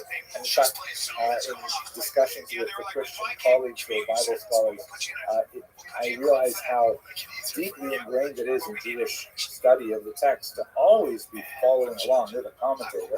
And there are several to choose from, obviously, but Rashi is clearly the king of these commentators.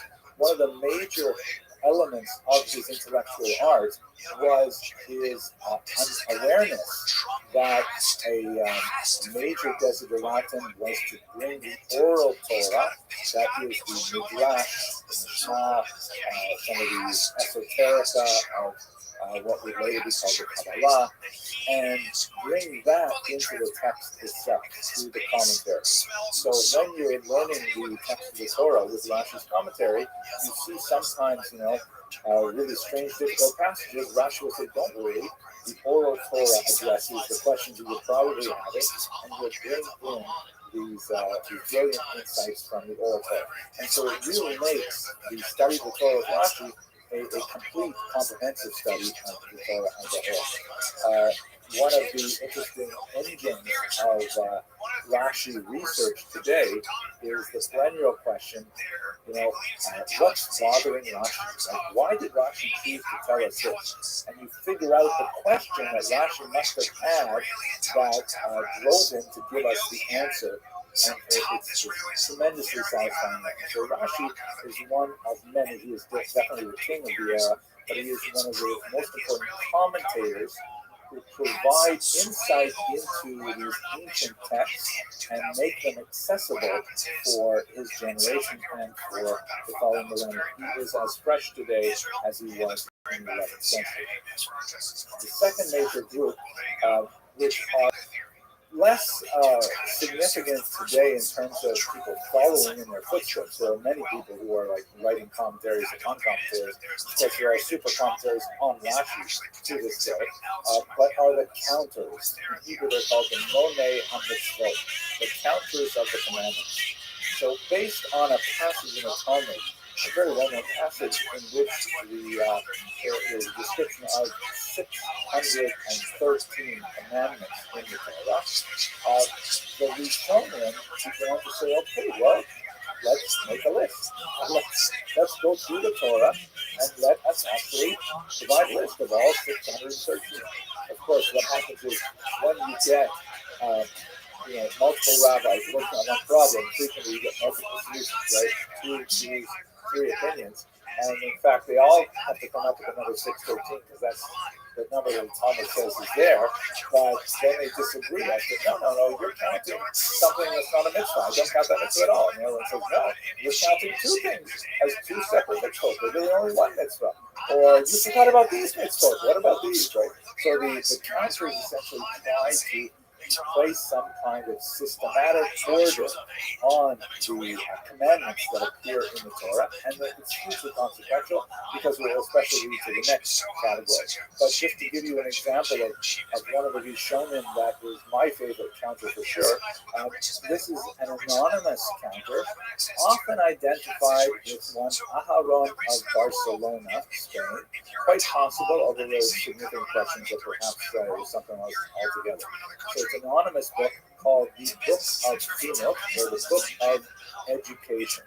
And it is the greatest bar mitzvah present ever, where this particular rabbi wants to give a bar mitzvah present to his son.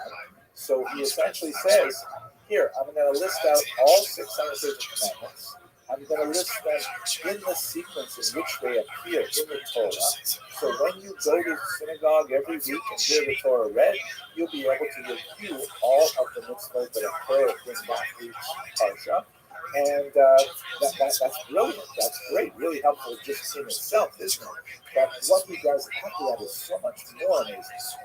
First of all, he locates the mitzvah in a count, and they're literally counted 1 through 613. The English translation that's used wisely today is a 3-volume set. And then he tells you a little bit about how the mitzvah is performed. And then he tells you a little bit about, and this is amazing and not so common as you would think, he tells us why we have this commandment. And that's like so valuable because many of the other authorities from the Talmud on really don't think about that. Or if they do think about it, they don't write a lot about it. There's just a sort of religious approach to the text saying, here is the commandment, and it is incumbent upon us to observe it. Kashet Tzivanu Hashem Elokai, as the Lord our God commanded us, right? He didn't tell us to think about it, he told us to do it. I'm generalizing. There are a lot of people who say, no, we have an obligation to think about it too. At any rate, the Chinuch provides the why answer to a lot of these commandments, to all of them actually. We don't necessarily, not all of the Rishonim agree with his response, but it is absolutely brilliant, and like I said, the world's best bar mitzvah present ever. We know that it was a bar mitzvah present, and we know a little bit about him and his son because he speaks to his son directly in the text. It's really very sweet and engaging. We know, for example, that they were Levites because he says, "My son, pay attention to this mitzvah because you're a Levi and you're going to have to keep this particular mitzvah." Brilliant and highly enjoyable. And then finally, most significantly, because it flows directly from the counters, are the codifiers. And this is hugely important because essentially these are the people. One of the most important I've listed here is Rabbi Yaakov ben Asher, known as the Roach, or the head, to go through these commandments and they say, okay, thank you, for example, anonymous author of the Chinuch, for laying them out how they appear in the text. But if we're actually going to work with these in a functional way and organize a society around them, we've got to have them organized by topics. We've got to have all the laws of keeping kosher in one place, all the laws of keeping Shabbat in the other place, all the laws of, civil, criminal law have to be in one place and things like that. So the codifiers begin to say, all right, organize this here, this is the mitzvah here, this is the mitzvah here. And remember that there's significant debate about what exactly is the mitzvah and how does it apply and under what circumstances is one exempt from it. All of these things are really important. So the codifiers to create, for example, the Rosh created a very important commentary called the Arba Turim, the 4 columns or the 4 pillars, which correspond to 4 different aspects of human life. They end up becoming these sorts of tremendous dispute and commentaries on the codes. But nevertheless, they are hugely important. The most important of them for contemporary usage is undoubtedly the Shulchan Aruch. We'll speak about him, God willing, later on. So these are the 3 main areas that give the Rishonim their distinctive sort of function. They're really involved in these things, and with the limited exception of counters, all of the Acharonim afterwards are kind of following in their footsteps. Now, at the same time, what's really fascinating to me as well is that the Rishonim are not all uniform at all. They are highly individualized and idiosyncratic. The Rashba and the Ritva and the Rambam, totally different people, different approaches, different personalities. And sometimes they pose questions and provide answers which are shockingly modern. And you say, like, what is going on here? Where did this idea come from? And how come I don't see it in the traditional codes and so on? So among those kind of outliers are brilliant figures like Rabbi Abraham Ibn Ezra, who was not only a commentator of note, he was also a tremendous poet in Arabic and in Hebrew, and a scientist. There's a crater on the moon named after him. He is the subject, by the way, of some poetry in the English language as well. Here he is holding up some astrolabe in his left hand and a compass in his right, which alludes to his kind of early scientific curiosity. Lived a very poor, difficult life, traveled out of his poverty. He would, again, this is before printing, so he would literally write out his manuscripts, and then because he was so poor, he would sell his manuscripts, his only copy sometimes, and then have to rewrite them entirely from memory to sell them again. The things he wrote about his poverty are extremely biting, but it also gives you a sense of, wow, this is like so unlike Rashi, so unlike the others. You see also Gersonides, also a Rishon who is not widely studied today, but brilliant, very cutting against the grain kind of commentaries on all kinds of issues which are extremely relevant today. And when you study some of these Rishonim, and you say, wow, this is like alternate history. Like, what would have happened to Jewish civilization if we decided that the halakha, the law, followed Gersonides and not, let's say, the Rosh? Very, very different kind of possibilities. It's fascinating for our purposes. We're going to come back to both Gersonides and Ibn Ezra, I think, when we talk about the scientific revolution and Jews involved in it. But this gives you just a sense of the idea that there are many outliers among the Rishonim. It's hardly a monolithic, singular orthodox way of looking at the world. The Rishonim had a tremendous scope and spectrum of activity and interest. Okay, I see that I got a little bit too excited there and I spoke too long about some of these things. So let's look at Maimonides specifically, and he is really special because, among other things, he is the greatest of the outliers. I mean, he is so amazing unto himself as a scholar, as someone who is active in all of these areas and many more. But at the same time, he was the most vilified during his lifetime, and especially shortly after his lifetime. So much so that Jews actually were responsible for burning Maimonides' books, if you can believe it. I'll get to that story. I know. They're like, hey, man, listen, we love you, but we got to step off. Yeah, I know you do, because you got no fucking balls. And you keep the profit in this kind of behavior, of course. With fraudsters like what Trevor Bauer went through, they never became reinstated. They never played baseball again. And both those from San Diego State.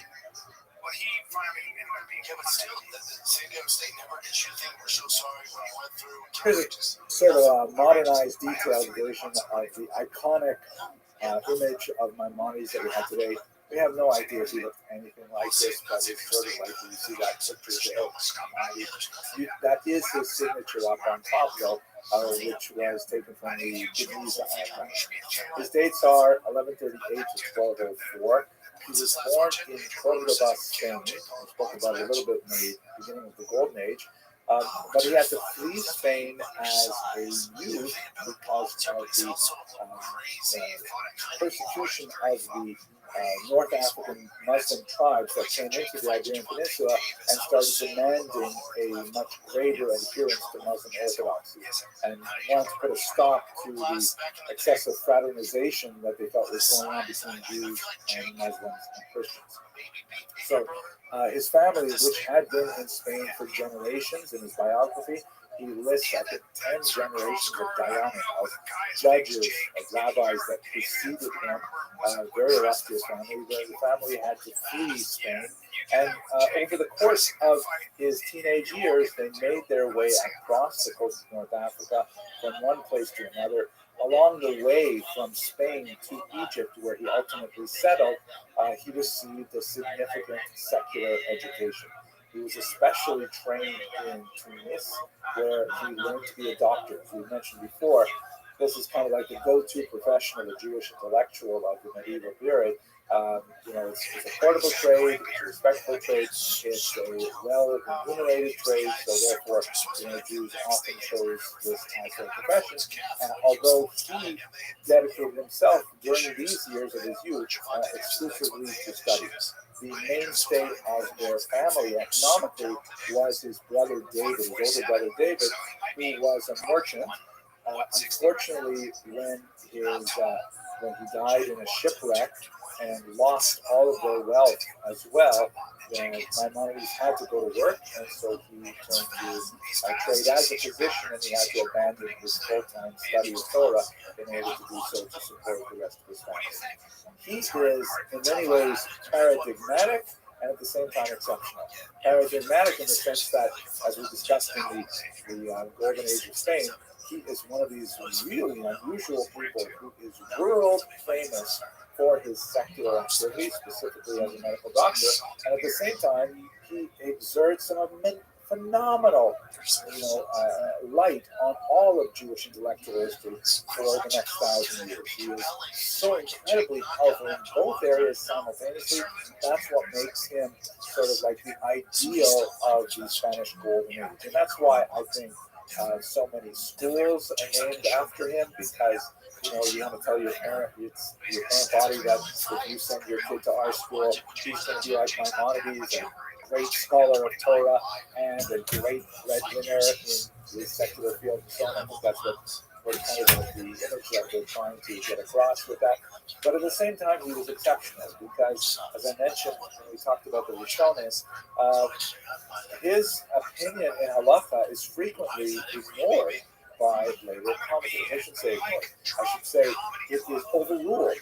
They'll say, okay, Maimonides thinks this, but two other major figures, the Rif and the Rosh, they disagree with Maimonides, so we're going to go with majority rule, and Maimonides will lose out. He does things that, he approves of things that the rabbis later would disagree with. And so, although he has a phenomenal impact on Jewish history and Jewish thought, many of his ideas were outright rejected. Just to give you one interesting example, he felt very strongly, based on his long-standing experience in his family, that a person should not receive a check for serving as a rabbi. I know I'm going to get in trouble for saying this. Rabbis, if you're watching this, Sephardic congregations sometimes continue this practice. It's much more exceptional in the Ashkenazi. And there are lots of ways to justify it. Like, for example, if a rabbi does not receive a check, or also teachers, we might teach Torah. He does not get paid to teach Torah. That would essentially sink the business model of so many Jews. It would be terrible. But there are lots of exceptions. The most important one being that if a rabbi did not have another source of wealth or income, then he would have to leave off being a rabbi in order to be, I don't know, a plumber or an accountant or something like that. So there is kind of like permission given to pay your rabbis and your teachers so that they are able to rabbi and to teach. But that's like kind of an unpopular opinion that Maimonides pulls out of the Talmud and really emphasizes. By the way, I should mention that he is known popularly among Jews as Rambam or the Rambam, which is an acronym of his name, Rabbi Moses ben Maimon. The Greek term Maimonides means son of Maimon, that would be his father. Okay, so he's paradigmatic for being like kind of like that Spanish Golden Age ideal, even though the bulk of his career was not in Spain. And he's exceptional because he's frequently disagreed with, and as we shall see, very heavily criticized in his own lifetime and beyond. So he's very unusual in that regard. Now, what did he write, and why was he so important? So this is a beautiful manuscript, called an illuminated manuscript of one of his works.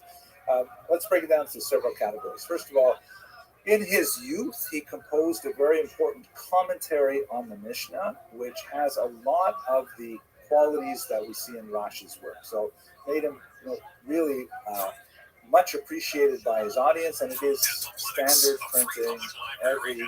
Even to this day, the standard printing of the Mishnah includes the commentary of the Rambam. So what's a little bit more different about the Rambam is his very extensive, for example, medical writings in Arabic. He was like the go-to doctor of the age. He performed medical services for the royal house of Egypt. He describes in some of his writings how he gets up early in the morning. He has to commute from Fustat to Cairo, where he treats all of the kids and all the wives in the harem and so on. He works there all day. Then he comes on by donkey, the commute, back to Fustat. And there's a whole lineup of people who ask him all kinds of halachic questions. He has to spend hours and hours answering their questions. He wrote extensively in his area of medical expertise. Fascinating writings, which are preserved. They are accessible today. And he writes on things like depression and anxiety, sleep disorders, family intimacy, all kinds of issues regarding the use of herbs and various medicinal products and so on. Extremely important medical writing, still studied even to this day. He also wrote extensive letters. We have quite a bit of his correspondence to far-flung Jewish communities, since he was unofficially considered the leader of all the Jews of Egypt and surrounding regions.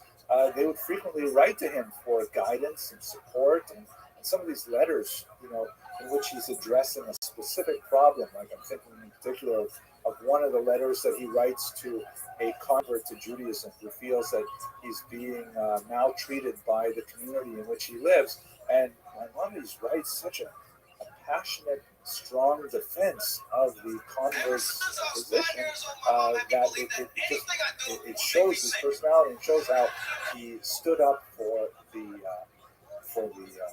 lonely. He stood up for the less fortunate and so on. And another passage that occurs to me in Mishnah Torah, very important passage in which he says that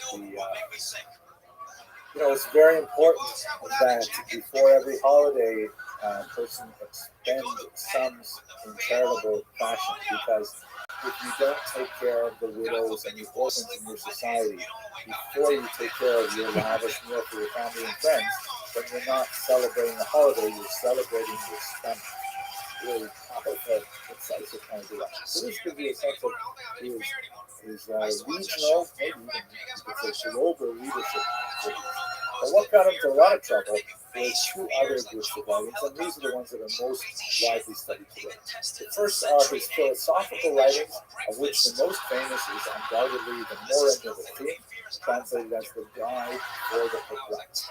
This was a work written in Judeo-Arabic, that is essentially Arabic written for Hebrew characters, and it was written for a particular student who was kind of like a type. He was a student who was struggling with the apparent challenges posed by contemporary Islamic philosophy and Judaism, and having a lot of like kind of high level intellectual doubts and wondering, boy, these Arabs have some great philosophical ideas.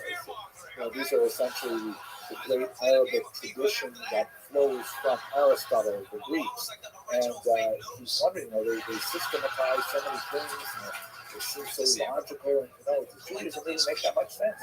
So the guide for the perplexed addresses this student's concerns, essentially within the context of Arabic philosophy, and in this regard, it's a fascinating and brilliant work that essentially defends Judaism from the intellectual challenges of this age. That was a book written primarily for the elite, the people who were well-learned, people who had a broad intellectual capacity, were not generally working for a living, but really, sitting around thinking kind of thing. His other work, which also got him to huge amount of trouble, was the Mishnah Torah. The Mishnah Torah is this massive work. I'm going to show you a picture of the kind of standard critical edition used today. This is the edition I have in my own library, the Franco edition. This is a phenomenal restatement of essentially all Judaism in about 20 odd volumes. And what he does is he says, listen, Judaism is complicated, right? You've got the Torah, you've got the Talmud, you've got the Mishnah, you've got all these commentaries and stuff like that. And you want to know how to be a Jew? So I'm going to help you out here. I am going to write out the entire Torah in a code-like format. This is a code, it's a guide for learning. And you'll be able to follow every single line of it. It's written in really basic Hebrew, like middle school Hebrew. A talented 14-year-old can easily make his way through the Mishnah Torah. The vocabulary is not complex, and it's written in a very straightforward, easy accessible font, which betrays, again, its sophistication, because when you really get into the weeds of why do we say it this way and not that way, when the Talmud truly says it this way, why do we change the order of things, you see really what's going on in my mind's mind, much like we saw with Rashi. But this is an unusual code that goes way beyond the much more modest codes that would eventually eclipse it. For example, Maimonides' code, the Mishnah Torah, deals with all time. Meaning, most of the later codes, like the Shulchan Aruch, they said, okay, there are a lot of laws in the Torah about how to offer sacrifices. Well, we don't have the temple today, so we can't offer sacrifices. So we'll just skip that whole part. And Maimonides says, what are you talking about? It's in the Torah. We're going to go through it. Similarly, it's only in the Mishnah Torah that we have the laws of the Messianic era. How to recognize the Messiah. What will it be like in the Messianic era? How are we supposed to conduct ourselves in the Messianic era, right? The other codes say, hey, I think we'll figure that out when we get there, but Maimonides said, no, it's in the Torah. I'm going to explain everything. He also explains some amazing things that others might think really is not legislatable, like how to have an opinion. What kind of opinion should you have anyways? It's in his code of love, which is good. One of my favorite areas that I'm very attached to is that he wrote on how to repent. And I'll just take a quick moment. It's sort of a book plug, but I guess I can't do that. I have a personal project where I study his laws on Teshuvah, which means repentance, every year. And starting in 2012, I wrote up a little translation, and I put it on the internet, and people liked it. So I revised it when I went over it the next year, and then the year after that, so on. And now we are in, almost 10 years, now we're in the 8th edition is out, and I'm hoping to work on the 9th edition, and I always release it on the anniversary of my father's passing. But he writes on how to repent, how to take charge of your own behavior, how to change your behavior. These are amazing books, but he got into tremendous trouble. For example, and there are several waves of controversy surrounding his work, some that occurred in his lifetime, in 2004, and several that went on for another couple hundred years. These conflicts especially erupted when the Ibn Tibbon family of translators produced a Hebrew translation of his Judeo-Arabic Guide for the Perplexed, and it circulated in Northern Europe, where the Jews there had no access to the Arabic text. This caused a huge cry against Maimonides. What were the charges? One of the charges was he was overly reliant on Greek wisdom. He has this huge respect for Aristotle, and his Nicomachean ethics had a massive impact on certain sections of Maimonides' thought, especially the laws of opinion that I mentioned earlier. He disagrees with Aristotle in some key areas, but otherwise he openly calls them philosophes, the philosopher, and his synthesis of Greek thought and Jewish thought is brilliant. But a lot of the Northern European rabbis said this is great, this is not kosher. You can't build a Jewish philosophy with such heavy reliance on non-Jews like Aristotle. Another major charge was that the Mishnah Torah doesn't have any footnotes. So what is going on here? You're looking at the text, and here we see how Maimonides tells us to behave, but the way that we've always been studying the law is you look at this opinion, you look at that opinion, you argue about them, you figure it out, you come to a conclusion. And here Maimonides just told us the conclusion without offering us the background debate. And so, it's dangerous. We don't know how he arrived at his decision. Secondly, and related to this, a lot of people accuse him of arrogance. Because as he says in the introduction to the Mishnah Torah, he says essentially, look, you have this big book that I just wrote, it essentially takes care of everything you need. Obviously, you should still be studying Torah, but the truth is, if you want to know how to be a Jew, then the whole thing is laid out right here. And many authors felt many rabbis felt this is a kind of arrogance.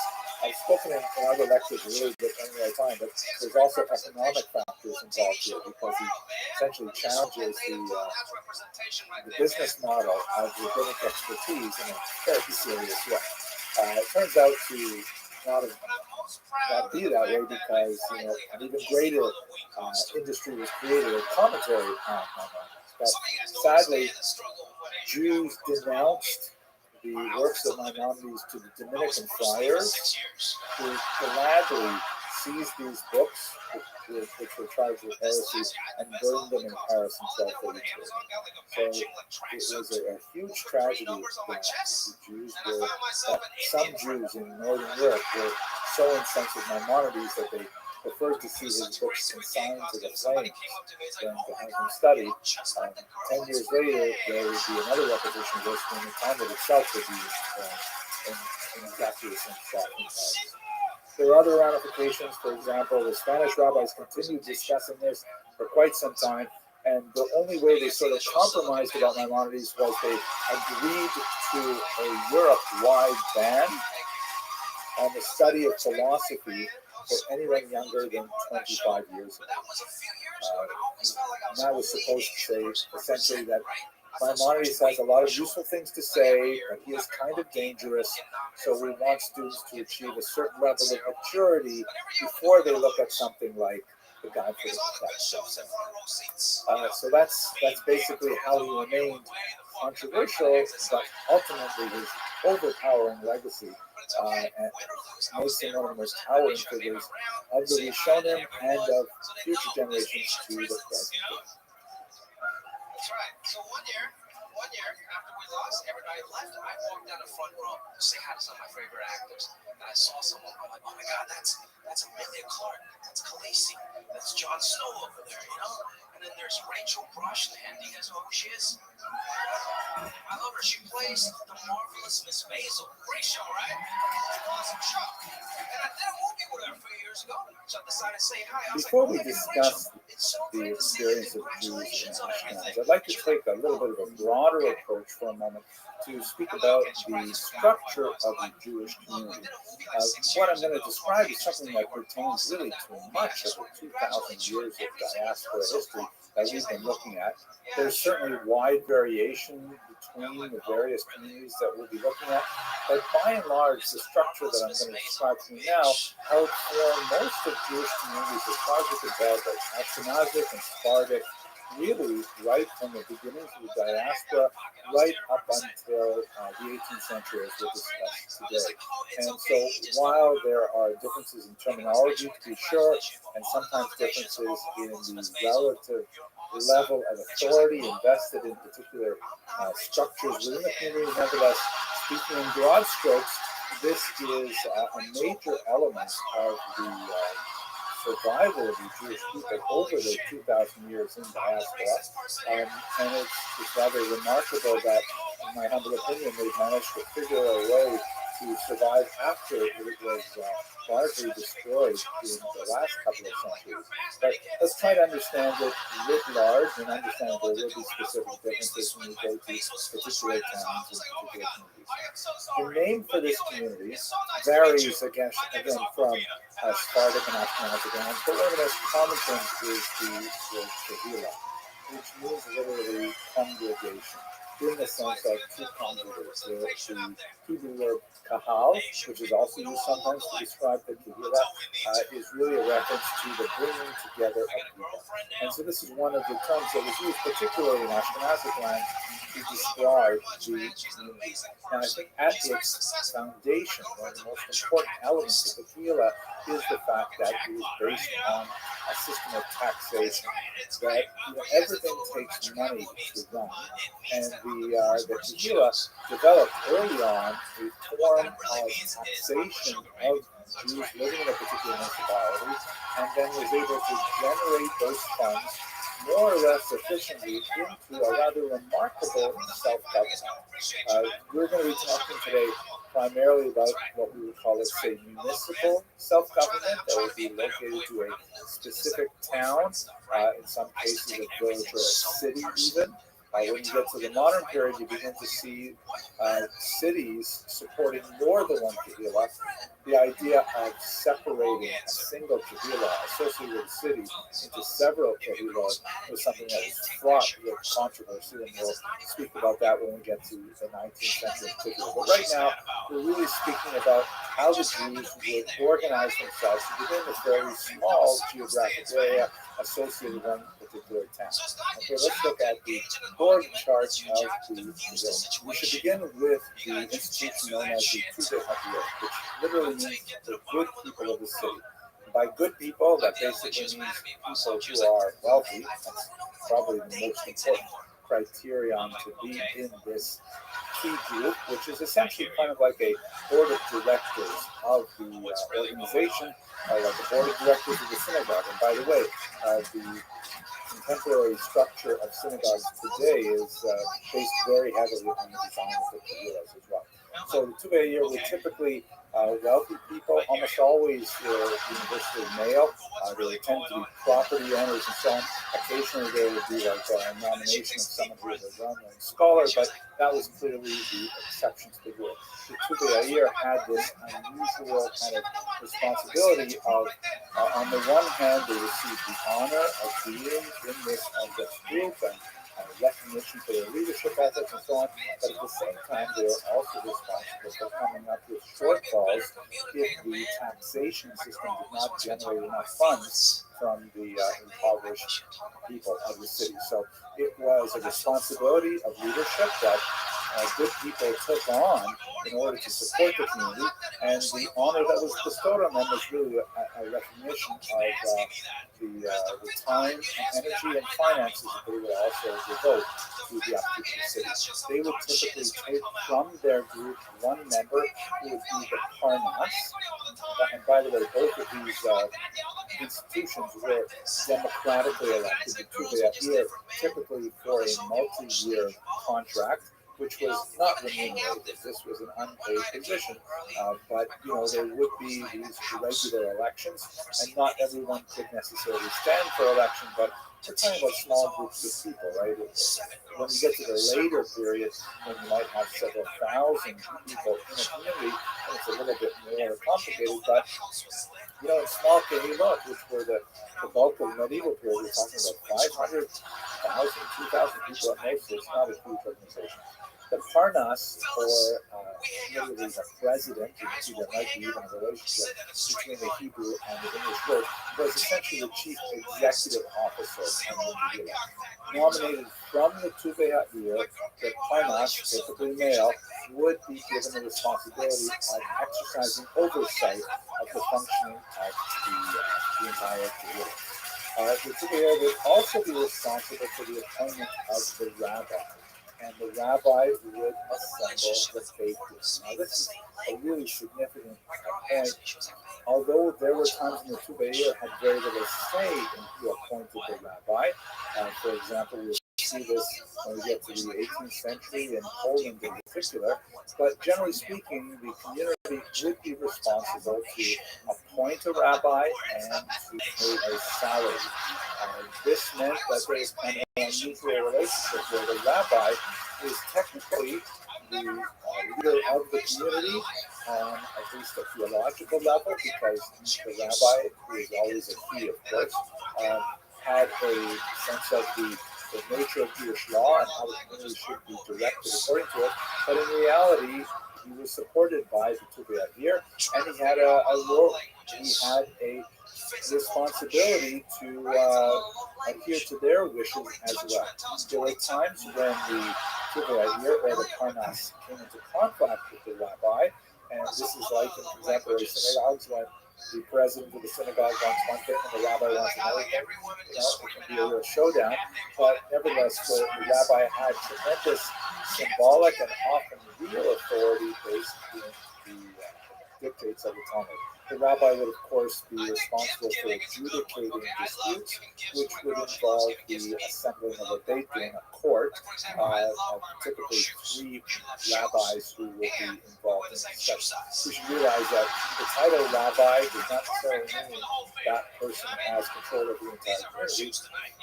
The title rabbi could be used in many different contexts, including teacher in schools and for more than one synagogue in a community, and things like that. But anyway, both the Parnas and the rabbi used a group of people called the Gabayim to enforce their will. So the term Gabbai literally means collector, and we see that, for example, in Pirkei Avot, where it's used in that sense much more clearly. Today, a synagogue gabbai is kind of like a synagogue functionary who just decides which person gets various honors in which sequence on a Saturday morning. But in the Kehillah, the gabbai was a tiered individual who was essentially the not exactly the policeman, but the summons deliverer of the Tuvei Ha'ir or of the Beit Din.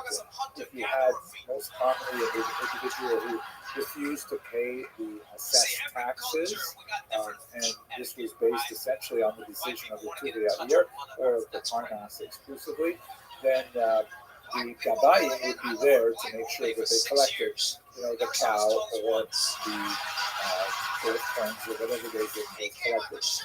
Or if an individual, for example, refused to appear for a summons before the Beit Din, then the Gabayim would be there to muscle him over there. And we'll talk about this perhaps in a later class, but we should understand that the Gabayim actually had the authority to use corporal punishment with the direction, of course, of the Beit Din. And in some rare occasions, there's some discussion of capital punishment. Too much for our discussion right now, but we should understand that the Gabayim are truly significant fixtures in the operation of the Kehillah. Now, in terms of the day-to-day experience of the Kehillah, most of the people involved in the Kehillah, Jewish members of the Kehillah, would experience this solely through the yearly taxation. That would be assessed by the Tuvei Ha'ir, and they would have to pay what they could for it. There's typically a lot of impoverishment in the Kehillah, and those taxes are not used for self-aggrandizement, for the unpaid Tuvei Ha'ir and so on. The money then flows into the actual services provided by the Kehillah. And this is extremely important. This is certainly the largest chunk of the Kehillah operation was conducted in the forms of chadlot. or committees. And unlike most of these other boxes that I put on the screen so far, the Chevrot had a lot of female participation as well. The Chevrot essentially provided the services that are remarkable by comparison to later times and to other aspects of a given location, where the Jews, a very small population, nevertheless organized themselves very effectively to take care of all of the needs that they could identify in communities. Let's look at some of the typical Chevrot that you find. There is, of course, the king of the Chevrot is the Chevra Kadisha, or the Holy Chevra. By the way, I would translate That joke Chevra is so funny. here as, let's say, committee, but it really means colleagues, friends, Aramaic term, which is Chaver in modern Hebrew. So the Chevra Kadisha was the holy association, the holy group of friends. There'll be one group for men and one group for women who dealt with the very important issue of how to provide for a proper burial. The Chevra Kadisha tended to wield an outsized power, not only because of the rather dire consequences of their potential refusal to provide a Jewish burial for an individual, but also because it tended to be comprised of the most well-respected individuals of a given community. It tended to be populated by people who were older, people who were well regarded. We should understand that according to Jewish thought, the traditional Jewish thought, the person who is passed on, the deceased, is aware of the things happening around him or her during the process of preparation for burial. And therefore, if there are people who are like ne'er-do-wells or who are disrespectful of the course, this is considered a grave affront to the deceased, and therefore they tended to choose people who would approach the difficult task with the appropriate solemnity and respect for the dead. In fact, one of the last things that they do after they complete the preparations for the dead is the members of the Chevra Kadisha apologize in case they have done anything by accident that was untoward or perceived as disrespectful by the deceased. Anyway, the Chevra Kadisha had a lot of power and was typically the premier of all the various committees. But there are Chevras that were associated with education, very important. The Chevra Shas, which typically was dealing with adult education, is one thing, but they would often organize themselves for children's education, which was typically paid for by tuition on a familiar basis, but there was a tremendous emphasis on trying to give a much higher level of literacy to both boys and girls, at their very primary ages.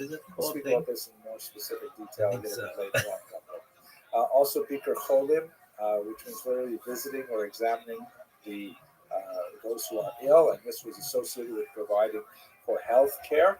Tomchei Shabbos was a committee, I should say is. These are committees which are still functioning in many Jewish communities today, of course. Essentially a food bank to make sure that people had wherewithal to celebrate Shabbat with the appropriate amount of food. You have Ozer Dalet, which was those who aid the poor, more associated with housing for the indigent and feeding them and so on. Masat Kala, very important committee that was tasked with providing for young families who did not have necessarily the wherewithal to start their life as a married couple. Linat Tzedek for travelers, which is essentially hospitality. Chevra Tehillim, which was one of the most well-known Chevras that would deal with the various pious needs of the community, where Chevra Tehillim would typically bring people together to recite psalms on behalf of those who are ill and so on. And we could literally, go on and on all day talking about the different committees that were set up ad hoc in individual communities. But this is just a sampling of some of the many associations that would be set up by men and especially by women in order to meet the needs of the community in regular function. It's really rather impressive, I think, when you look at the overall structure of the community that was mirrored over and over again in so many different municipalities. And when we look a little bit further down the road at the Polish Supreme Commonwealth, we see actually a high point in Jewish self-government when all of the individual communities joined together in literally a state within the state so that they could actually have kind of like a government to pass legislation that affected all Kahila simultaneously. We'll have to talk about how that worked out later on, but nevertheless, it's a really impressive achievement, I think, in Jewish self-government, and it says a lot about what allowed the Jews to survive through the modern era. Now, speaking about the modern era, we should understand, like, wow, this is so great, why isn't it happening anymore? Well, we have to understand that the pre-modern Jewish communal structure is very much predicated on a level of coercion. That is, the Tuvei have the right to assess your taxes, and this is above and beyond what the community as a whole has to pay to the non-Jewish state authorities. By the way, this was typically organized in a corporate fashion. In very rare cases did you have individual people actually having to pay individual taxes to the non-Jewish state. Taxes were typically assessed on the Jews as a whole, and the Jewish community had to translate that into taxes upon individuals. So there's kind of a natural flow from that to taxes to support the Jewish community as well. But there's that one coercive element that comes in the form of taxes.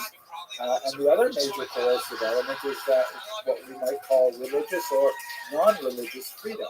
If you stepped out of line from community norms, you faced the wrath of the Beis Din, of the rabbi of the city, of the Tuvei who might feel that your behavior was not going to represent the community well to the non-Jews in the neighborhood and so on.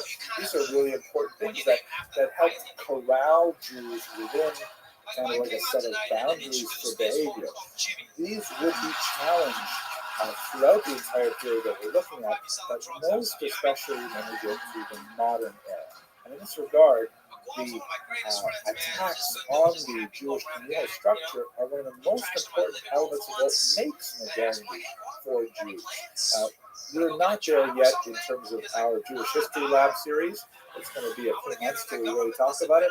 But just to glance ahead to understand where we are now, by contrast, this all fell apart in the 18th century, partially because of Jewish erosion of the system, that you can see the roots of it, especially from the 15th and 16th century onward, but it really collapses in the wake of the French Revolution, in which French authorities said, wait a second, we can't tolerate a dual system of government within our new republic. I mean, it sounds like these gabais, they sound like police force. How do you have a French police force and then a separate Jewish French police force? And what you're doing, collecting money from people, even against their will, it sounds a lot like what the state should be doing, not individual organizations. You want to have voluntary contributions, that's fine, but you want to actually assess taxes? No way. So the French Revolution essentially gave everything to Jews, gave rights to Jews as individuals, but nothing to Jews as communities. And that meant that the Kehillah structure, which had the benefit of really keeping Jews from assimilating outright for much of the medieval period, this came crashing to a halt. Now, Napoleon restored some elements of that. Here you see a rather remarkable image of Napoleon from 1806, restoring the dignity of the fallen Jewish woman, holding on to the Ten Commandments there. Napoleon's right hand, he's holding up the law, right? You can see kind of like the messianic overtones of his self-image with Judea in the background, and the menorah, the temple ground, things like that. So there's this idea of somehow restoring Jewish dignity despite modernity. There's another even more amazing image. This is something which Jews who were in favor of the emancipation Napoleon gave to him. On the left, of course, is Napoleon, emperor and king, it says, and on the right, celebrating the reestablishment of the Sanhedrin, the Jewish court, which is not at all like the Sanhedrin of ancient years. Again, we'll talk about this in a few months. But here is Napoleon on the left, who is literally handing the Ten Commandments to Eusebius defeated Moses. He's got his left hand kind of like over his heart, says, "Oh, thank you, great emperor," and reaching out with great deference to Napoleon. I mean, wow, it's like even hard to look at this thing. But nevertheless, that's the conception of, for some, of what happened with emancipation, that Napoleon actually allowed the Jews to celebrate their religion. When in reality, getting rid of the Kehillah structure meant that it was made to coercive elements of the Kehillah, which also meant that there was going to be a huge lack of authority of the rabbis, of the Jewish elders, and so on. So much more to say about this, but it's really modern. We're focused on pre-modern in the next few weeks at least. Now, let us not think that this was set in stone and inviolable and that no Jews had any say in it. Complaining about the Kehillah was a very common thing we see in all kinds of archival sources. And there were avenues of appeal. I mean, if you didn't like what the Tulare taxed you, you could go to the Beit Din and lodge a protest, and there would be some adjudication of it. Yes, it's true that the rabbi is essentially paid by those taxes, and you are not protesting, but on the other hand, the rabbi has the great authority of the Torah behind it, and so those values of money versus Torah have to somehow sort themselves out.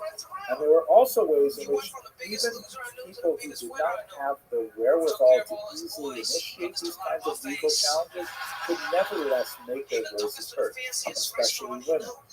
There were various disruptive behaviors that people could engage in, women in particular.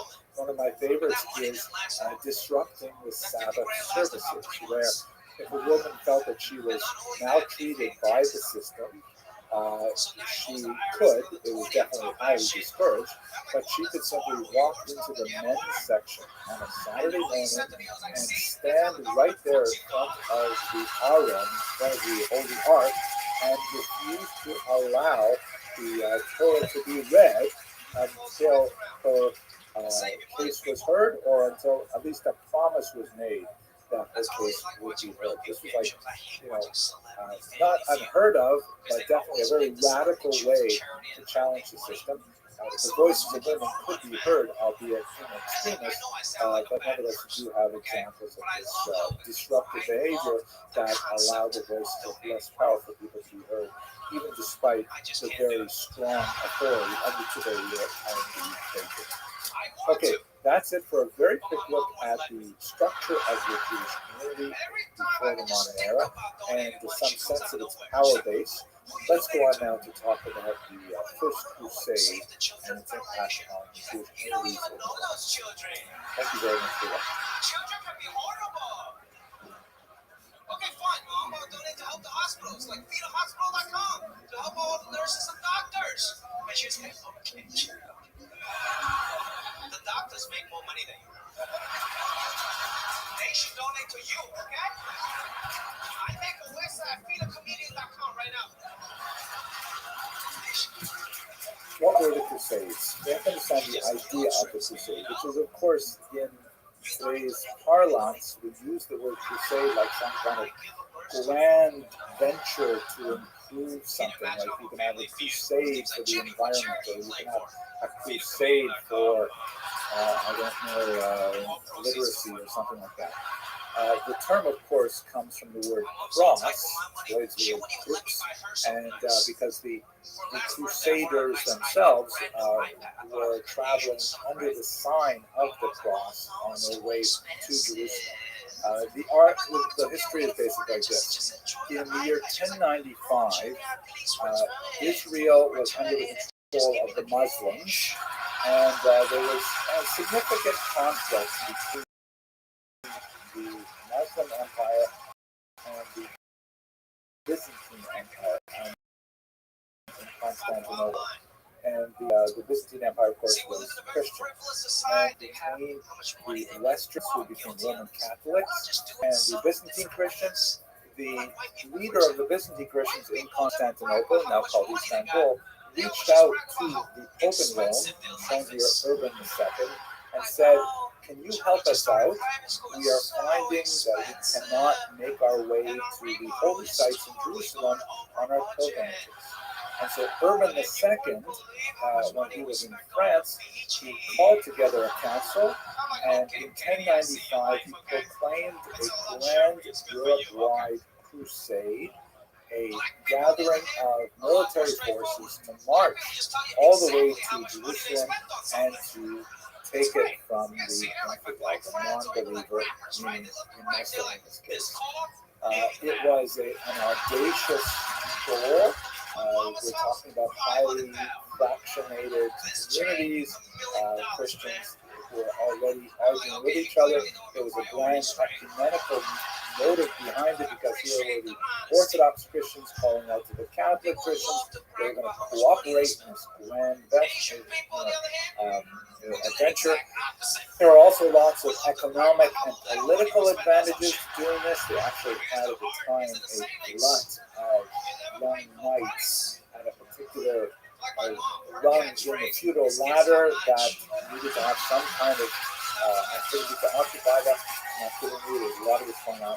But at any rate, the enterprise caught fire. People loved the idea, and sure enough, they organized themselves all across Europe, and they made their way in a series of crusades. So it was not just one, finally down to Jerusalem, where they attacked it and conquered it in 1099, establishing for a very brief period of time, and with some interruptions, a crusader presence in Israel.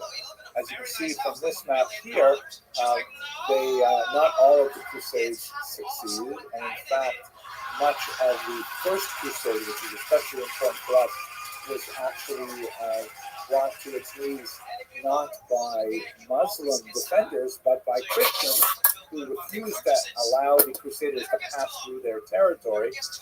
And quite frequently along the way, the Crusaders traveled past Jewish settlements. So you can see all of the Stars of David here represent larger Jewish communities, and the Lean path in particular is important to us. At the top right there, you see that it goes through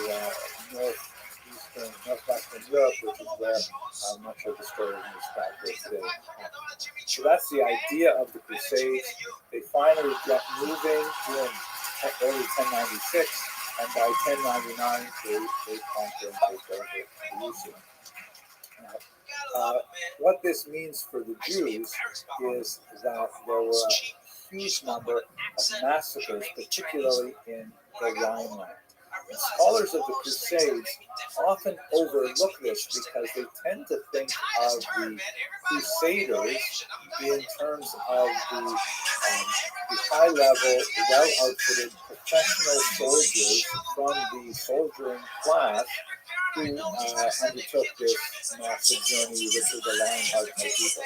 But in reality, there were several stages or waves of Crusaders that had different levels of social attachment to that class. In fact, when you get to the lowest level of Crusaders, you have basically hoodlums and ne'er-do-wells, and just decided to join on to this cause. Some of them were, kind of stoked by the rhetoric of people like Peter the Hermit, shown here, who was directing people that goose, a given goose, or in one case a donkey, was actually infused with the Holy Spirit, and Peter the Hermit went around sort of like stoking people's excitement and energy, saying we have to follow the Crusaders all the way to Jerusalem, meaning you've got like real official soldiers who have armor, and they have a horse, and they have a squire, and then you have just people who are like, yeah, count me in, I'm there. And they have no provisions, and they have no money, and how are they going to cross Europe without actually having any of these things to their names? Here's another image of Peter the Hermit on the left, who is kind of directing the Crusaders to their goal in Jerusalem. That's on the right, is from the 13th century. Another image of Peter the Hermit, directing the Crusaders as they head out. But in reality, Peter the Hermit was not directing the Crusaders; he was typically following behind them by inspiring the masses to engage in their activities. Now, in terms of the Jews, many of these sort of lower level crusaders, followers of Peter the Hermit and others, they said, wait a second, why are we schlepping all the way to Jerusalem to defeat the non-believer, the Muslims? We have non-believers living right here in the Rhineland Valley. Why do we have to go all the way over there when we can attack the Jews and we can fulfill the sort of religious mandate of the Crusades by attacking our local infidels? Greek communities in particular were devastated, amongst about a dozen. Speyer Winds and Mines, known as the community Shum. Quite often we'll have little tri-towns, three towns that have close associations and they're geographically proximate and tend to have an acronym like Shum does. These particular towns were the epicenter of these massacres by these sort of ragtag bands associated with the Crusades. Why this becomes so important in Jewish history is largely because of the nature of the Jewish response. We're not talking about, devastation on the scale of the 19th, certainly not the 20th century.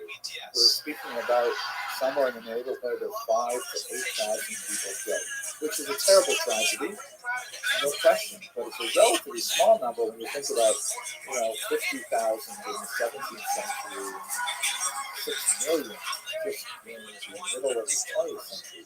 But we nevertheless had a very powerful impact on a fairly young community of Ashkenaz that we'll discuss in a moment and in the next lecture. So the Crusades, let's go through them a little bit more detail. And these, by the way, the peak season was right around this time of year. The worst attacks were days before and after the holiday of Shavuot in 1096. There are actually a lot of very powerful pieces of the liturgy that specifically remember that and are associated with the Tisha B'Av and National Day of Mourning. So the Crusaders, again, not the official soldier Crusaders, but the ragtag bands were in the neighborhood of Cologne in April of 1096. And the Jews of that community were quite afraid that there would be violence. So they attempted to respond to it in advance by being proactive and providing contributions. In the case of Peter the Hermit, who was there at the time, they offered to provision his followers. Meaning the Jewish community of Cologne said, oh, look at all you hungry, tired crusaders, let us take care of catering you while you make your way down to Jerusalem. And Peter the Hermit accepted on their behalf. Another one of the more official crusaders, Geoffrey de Boyan, he accepted a contribution of 500 gold pieces to maintain his troops as well. So contributions, quote unquote, as a kind of a bribe to hopefully avert disaster. It was actually temporarily successful, also because the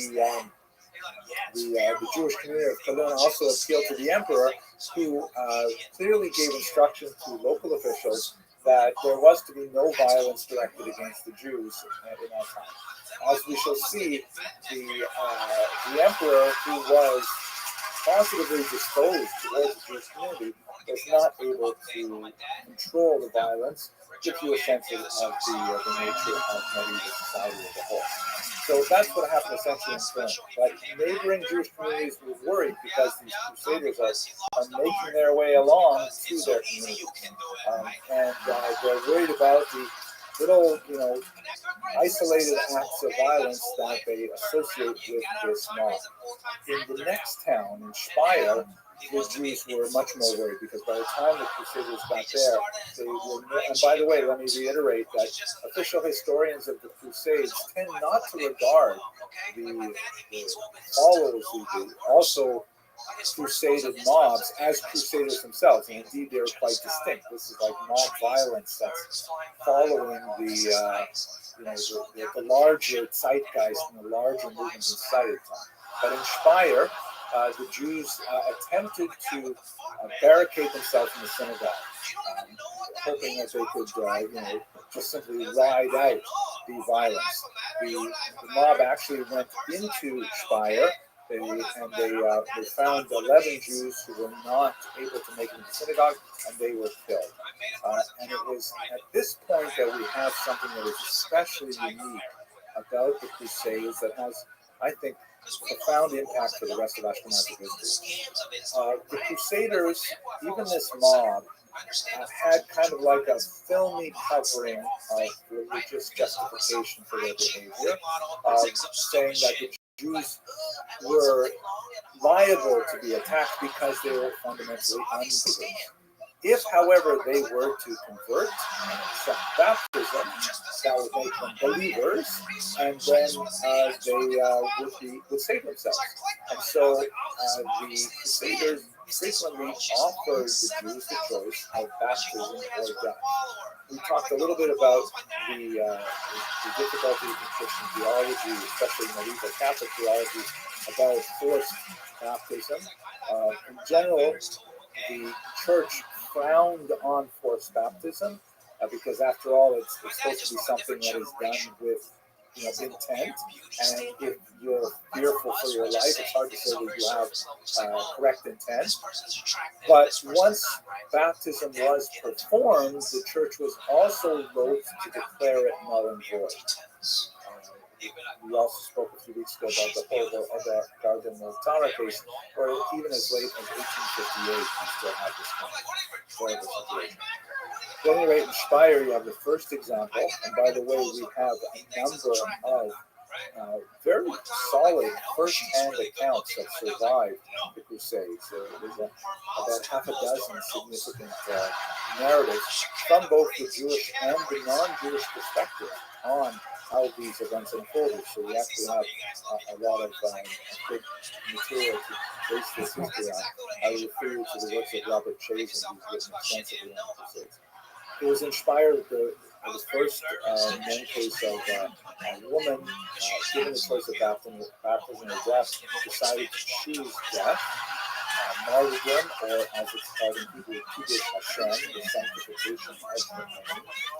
And this is a phenomenon that would be associated indelibly with the Crusades and much larger numbers. When they got to Worms, which is again one of those tribes, the Jews sought refuge with the bishops. And this is something we see over and over again in the Crusades.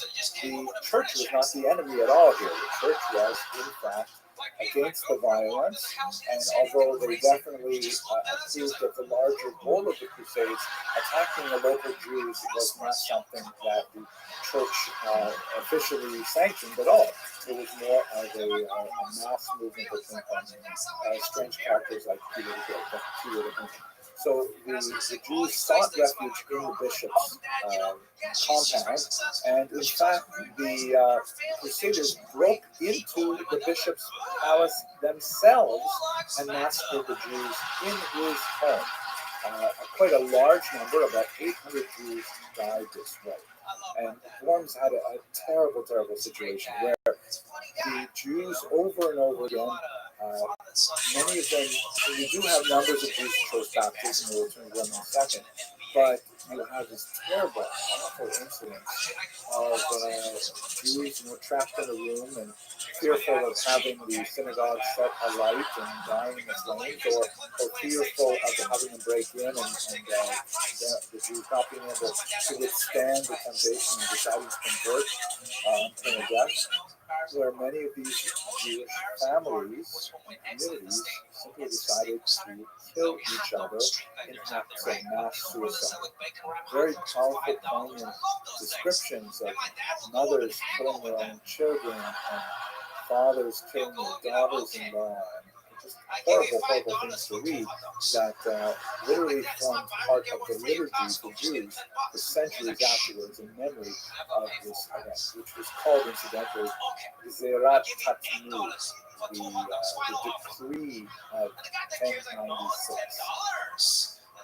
In Mainz, the bishop attempted to help, but he did not have the wherewithal to do so, and you had an incredible number there of massacres, perhaps the most powerful examples of massacres and suicides. The rough estimate of the number of deaths is about 5,000. And when you include the surrounding communities, it might go up a little bit more. Another one of these figures who was kind of like Peter Emmett is Count Amico. He eventually moves on. His troops were really destroyed by the Hungarians. And one last detail that's quite significant. After this horrible summer of 1096, the emperor actually officially allowed any baptized Jews to simply ignore their forced baptism and return to the Jewish community. There was a papal conflict at this time, and the so-called anti-pope Clement III was very upset with the emperor.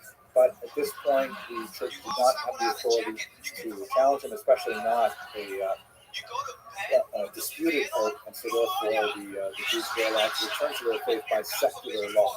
Also interesting to note is that the Jewish community had to deal with this question of, are the baptized Jews allowed to come back to Judaism? Rashi and others, of course, answered in the affirmative, that they were welcome back, but it was a subject of debate. And there's just a new monograph that came out recently, I believe, by Professor Hamilton.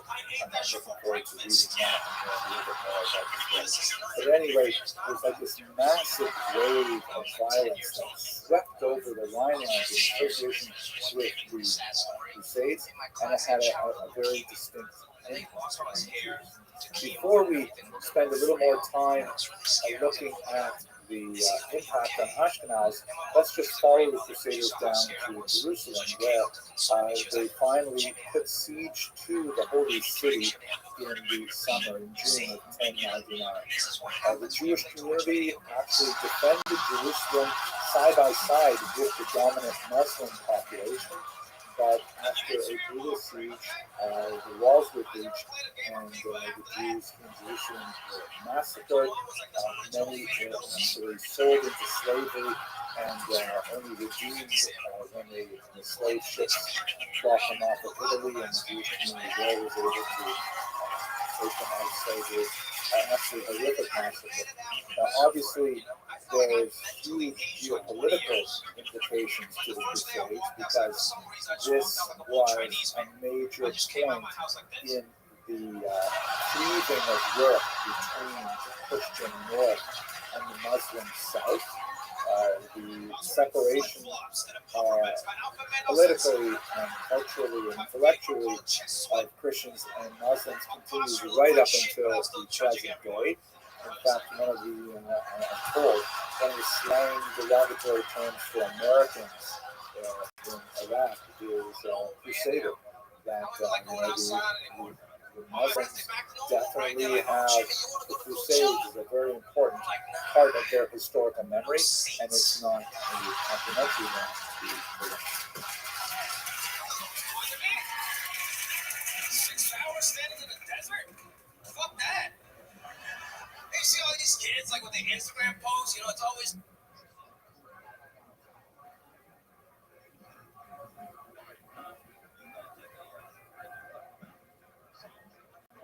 Okay, so what happened in Ashkenaz after this brief but powerful punctuation of violence that erupted in 1096? There are a couple of really important cultural, socioeconomic, and religious responses that you see over the next century or so. And I think they kind of charted a vector for Ashkenazic Jewry to follow that we still see the impact of them today. First is a movement called the Hasidei Ashkenaz.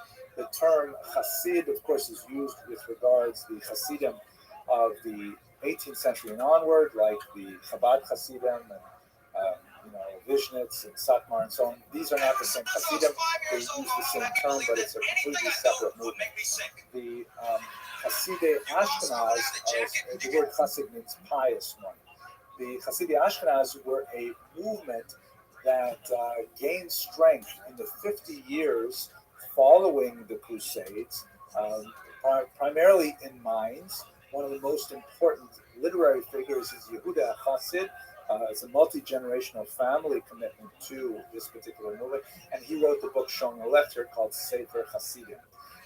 What is fascinating about this brief-lived movement in Jewish intellectual history is that unlike anything since we saw in the Dead Sea Scrolls community, maybe some elements we'll see later when we get to Tzfat and the Kabbalists there, but they emphasized themes of self-denial, lots of fasting, literal, rolling in snow to repent for things,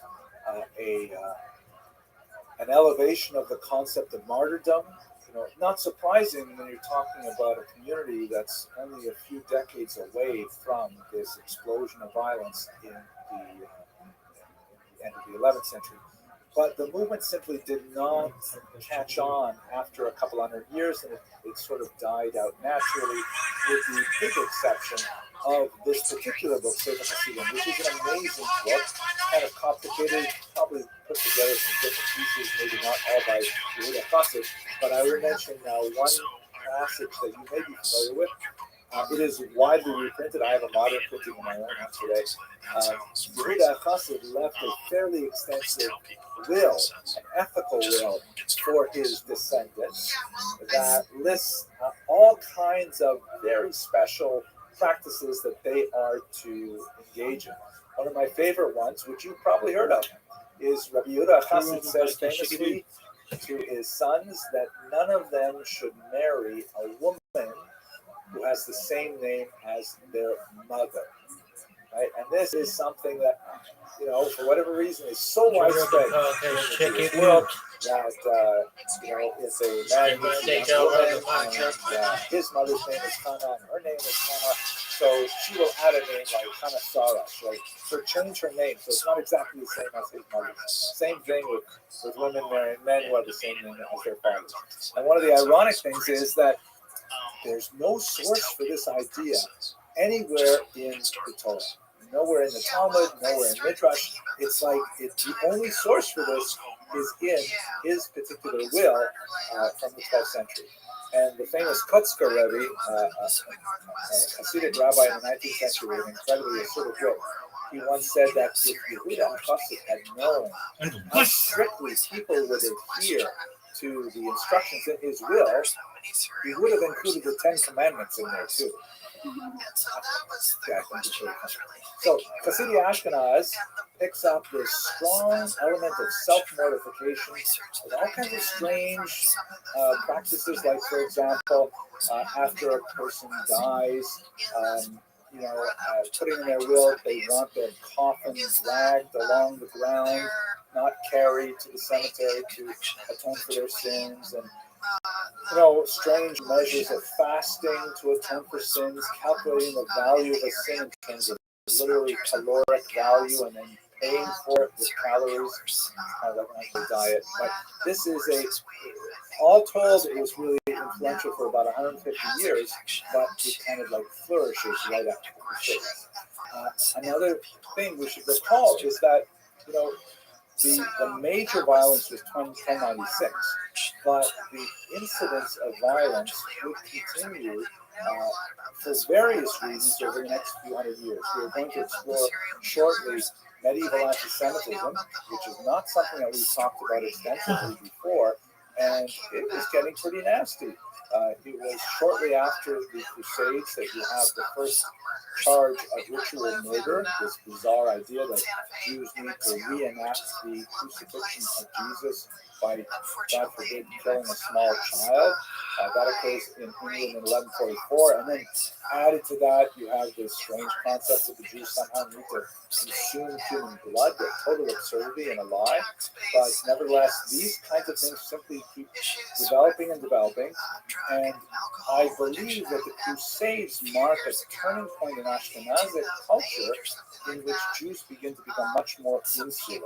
They begin to regard the outside world as far more toxic, as they regard the possibility of reasonable cultural exchange with non-Jews as less and less of a possibility, and they start to fold their culture inwards, looking inside at each other, much less than looking to the outside world.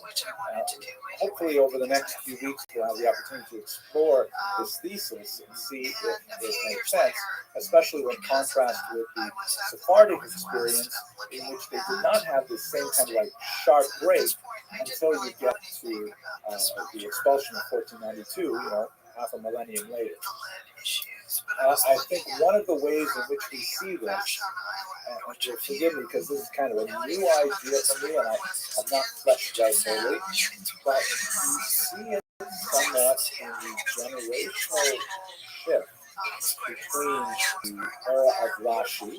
Rashi was a very old man when the Crusades occurred, very near the end of his life, and his grandchildren and the larger school that developed around him known as Tosafot. Rashi is typically printed on the inside binding of every Talmudic page, and his grandchildren and their school's commentary on the outside of the Talmudic page. And one of the big differences is that Rashi is a stylist, tends to be much more straightforward, holding your hand, explaining things one word at a time, one concept at a time, and he seems to be much more open to the simple translation of the text. Tosfot, on the other hand, you see there is a much more inward-looking perspective as the entire world of reality revolves around the text in various places in the Talmud. Whereas Rashi says, what did you say in this page? I'm going to explain to you. Here this means this, here this means this, and so on. Tosfot says, hey, how can what it says here be true when 500 pages later in the Talmud we see something that implies the opposite? And tying together these big analytical links throughout the entire document sort of creates like an internal web of meaning that is entirely self-dependent on the text. Does not necessarily reach for scientific evidence or geographic evidence or anything like that, but the arguments are all kind of like internal and self-reinforcing. And I would like to argue that the European Tosafot represent a literary example, an intellectual example of that turn inwards that we see in Ashkenazi culture, that would ultimately have kind of like an explosion when they finally do release themselves to the outside world in the 18th and 19th centuries. But that brings me to the end of my presentation. I thank you very much for your attention. And for those of you who need to leave, of course, Zoom class dismissed. And for those of you who want to hang around for questions, I'm really happy to talk a little further. The house where Ted Bundy grew up and see how much lead was in his front yard and his backyard. And the more I read about lead pollution of lead, the association with aggression and violence, the more I wondered, is there a story to be told here? We're going to start with a discussion of Jews in the medieval economy, and it's going to be a little bit more broadly focused than some of the other talks, especially the more biographic talks that we've done before. And then we're going to really focus in on a couple of aspects of the Jews in the medieval economy, specifically commerce and then finance. So these three short talks will give you a sense, however, about the nature of the Jewish economy in the medieval period, particularly around the High Middle Ages in particular. So let's start by talking a little bit about agriculture, which is not one of the areas in which Jews were especially active during the medieval period. Historically speaking, Jews have, of course, been farmers. Not only in the biblical period, when this was the main economic mainstay of the Jewish people, as we discussed way back in this Jewish History Lab series, but also in the modern period, when we come to modern Israel. And as a matter of pride, the Jews specifically moving to Israel attempted to return to the land. Now, to a certain degree, this was motivated, of course, by the necessity of producing agriculture for this increasing population in the Middle East, but also because it was a reaction to kind of 19th century ideas. Much of the thought in Europe in the 19th century, both in the right wing of the spectrum and the left wing of the spectrum, as both of these areas were developing, kind of like looked down on any people or population that was not specifically connected to agriculture.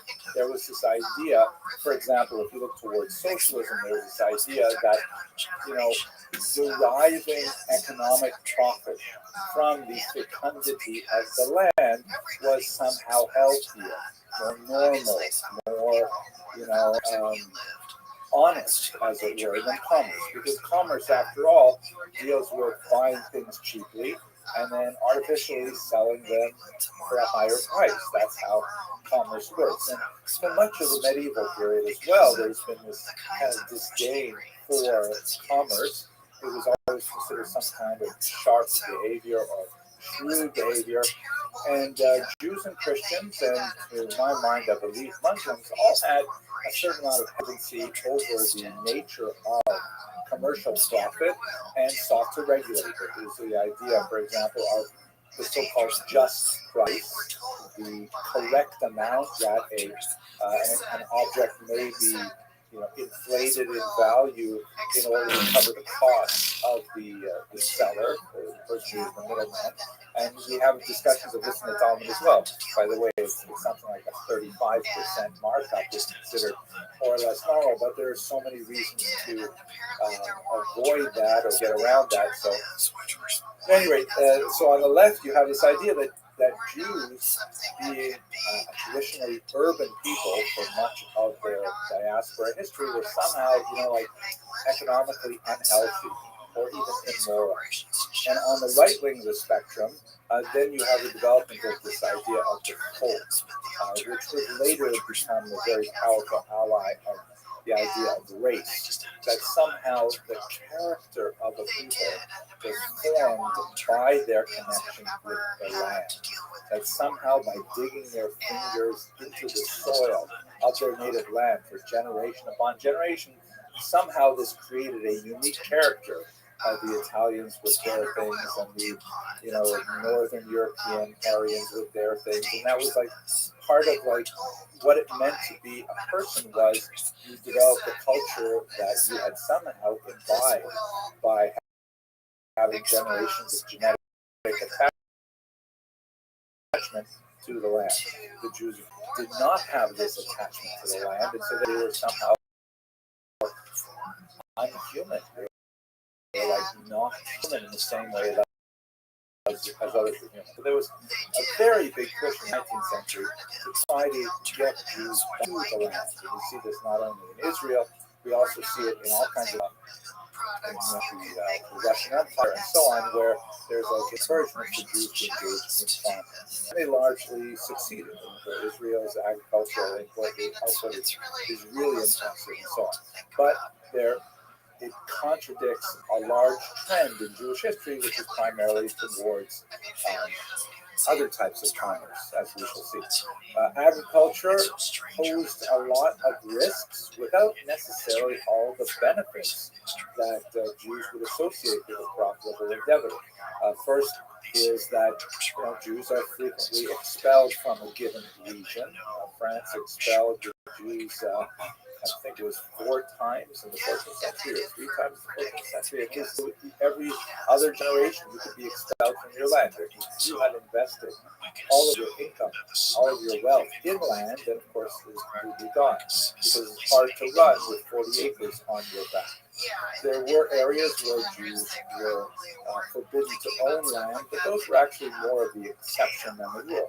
It was simply not a very wise investment for Jews, not only agriculture, but even like rental properties, because who's to say that you'll be able to keep that land if the political environment changes and you're dispossessed of it?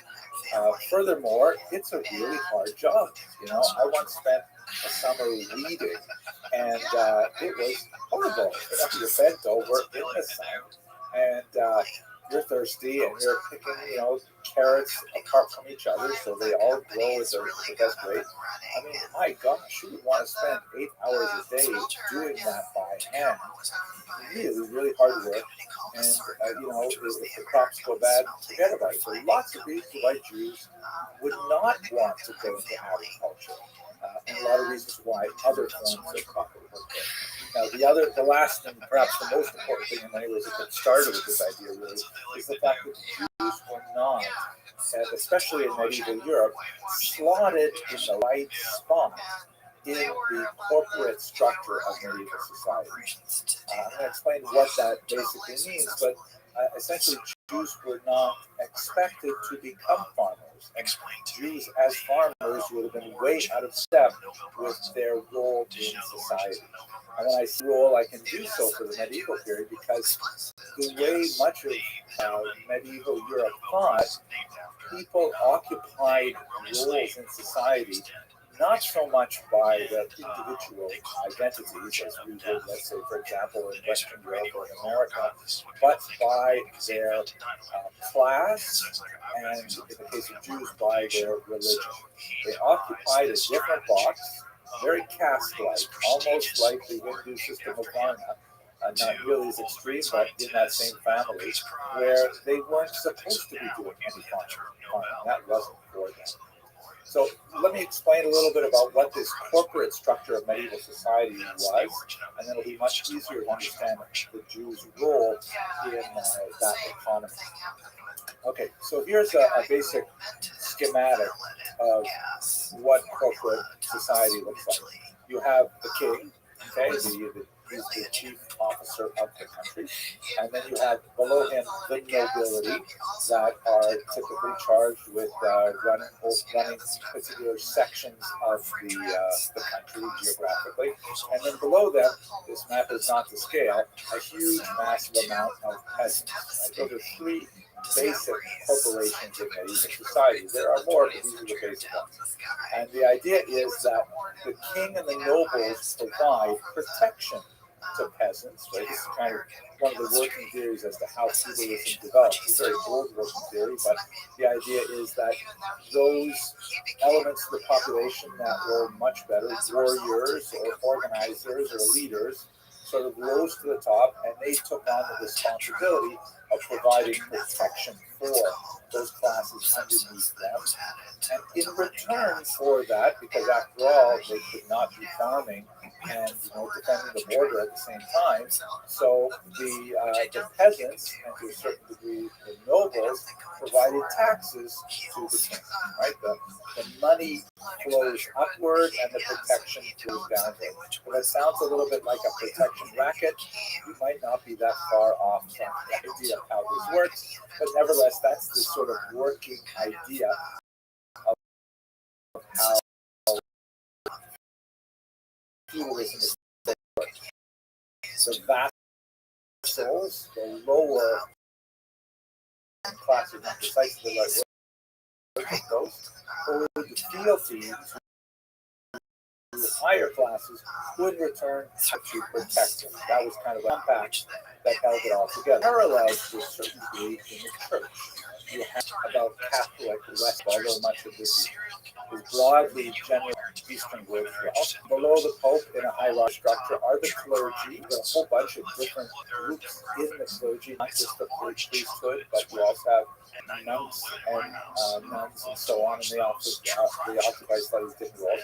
And below them, the big mass of Christians. And similar to the arrangement with the kings, nobles, and peasants, you have salvation coming down. That is, the Pope and the clergy provide those essential religious services and education as appropriate, and salvific acts that allow the lower classes to achieve their place in heaven. And in return, the lower classes, the Christians in general, and then upwards of clergy and the Pope, provide tithes, provide a type of taxation that keeps the entire system working. Now, you might ask, when you look at these two structures, you might ask, well, who is ultimately in charge? And in fact, that's something they worried about as well, because in some periods, it was clear that the king was in charge of a given region. But on a philosophical level, one can make an argument that the Pope really should be in charge of European society, and the church sometimes was ascendant, and this meant that there were times when the interests of the king took precedence, which was typically good for the Jews, and there were times when the interests of the Pope took precedence, which was typically, but not uniformly, bad for the Jews. This is essentially how the structure of society looked. The biggest question you may have is, where do the Jews fit in? What box do they occupy? They're certainly not nobles. Peasants are overwhelmingly involved in agriculture, so neither of those boxes. They're not the clergy and they're not Christians, so where do they fit? So here's where Jews fit in. It's really important. They occupy a position which was later called Servi Camerai Regis, which means servants of the royal chamber. The Jews ultimately ended up becoming specifically subservient only to the king, and that was largely because of their economic role in society. Here's a really beautiful piece that probably does not depict two Jews, although they're engaged in a classically Jewish occupation, because the woman here is clearly reading a Christian book that shows a Madonna with child there. There's all that a little sort of peek in the mirror of the artist of this image of 16th century work. And this is a money changer in his life. You looked at those boxes I showed you earlier in the corporate structure. Who exactly is making the money here? Who exactly is working literally in corn? The peasants certainly not. They're working with goods. They're producing agricultural output. The nobility is not out there mining the rocks for silver and gold and so on. Who is actually producing and circulating coin in this environment? In order to collect taxes, for much of medieval European history, the nobility and the king had to collect it in different ways. Either taxes in kind, which meant barrels of wheat and hides of foxes, or corvée, which is essentially taxes time, where the peasants would be required to spend a certain amount of time, 10 days per week or per month, farming the king's large, the most valuable type, but done by cash. The peasants typically did not hold much cash. All of their transactions were affected with barter, and when they paid their taxes, they paid it typically either in kind or agricultural output, or in the sweat of their brow by actually working for the king. So the Jews here occupy this fascinating position as Servi Camerai Regis, as servants of the royal chamber. You could also translate that as serfs or slaves, maybe, of the royal chamber, in which, because their economic activity does involve actual cash money, they collect a lot of this very valuable coin, and their taxes to the king are paid directly to the king, with no intervention of the nobles at all. So even though they don't actually occupy a box in that corporate structure I showed you, their box, as it were, is kind of stuck off to the side, and there's an arrow going straight to the king because they produce that money. I should also point out, as I think I did earlier, but let's emphasize it once again, that just like we saw when we talked about the Jewish communal structure in the Middle Ages, the king didn't deal with Jews as individuals at all, nor did he deal with Christians as individuals either. He dealt with them as an entire community. Meaning, if you were a Jew that lived in, let's say, Regensburg, you were part of the collective that was required to pay a certain amount of money to taxes to the king every year. And that amount of money was collected by your community leader, and they would forward the correct amount to the king directly. We'll talk about them very much later. They're for Jews, but others done entirely on a commune. And the Jews had this ambiguous hand because they produced so much of this cash. They were very valuable to the king, but on the other hand, in order to keep doing their job, which the king liked very much, they were protected directly by the king. And so the nobles and the peasants would undertake great risk if they were to harm Jews in any way, because that meant that they were interfering with the king's own revenue stream. So that's the risk and benefit associated with this kind of activity of being Servi Camera Regis actually turned out to be a preservative for the safety of Jews in Europe. Now, it also meant, however, that as we saw in the earlier diagram of the two arrows with the king and the pope facing to each other, the church-state power was often fought over who controlled the Jews. Sometimes, if the church was especially doctrinaire and wished to impose certain, pious wish to impose some pious persecution of the Jews on some doctrinal point, and if the king was not powerful enough to protect them, then he would lose that revenue stream. On the other hand, there were times when the king could become heavily indebted to the Jews and would find it much more expedient to simply cancel his debts by expelling them, and the church might be powerless to protect the Jews who were, after all, given a particular slot in eschatological history by people like St. Augustine, saying that the Jews have to serve as a witness. So the Jews were kind of like buffeted by powerful forces, much more powerful than they, largely because of their business. So at this point, I've given you kind of a sense of like where they fit in the economic structure. I'd like to talk next about how they exactly made that money, in terms of commerce and then in terms of finance.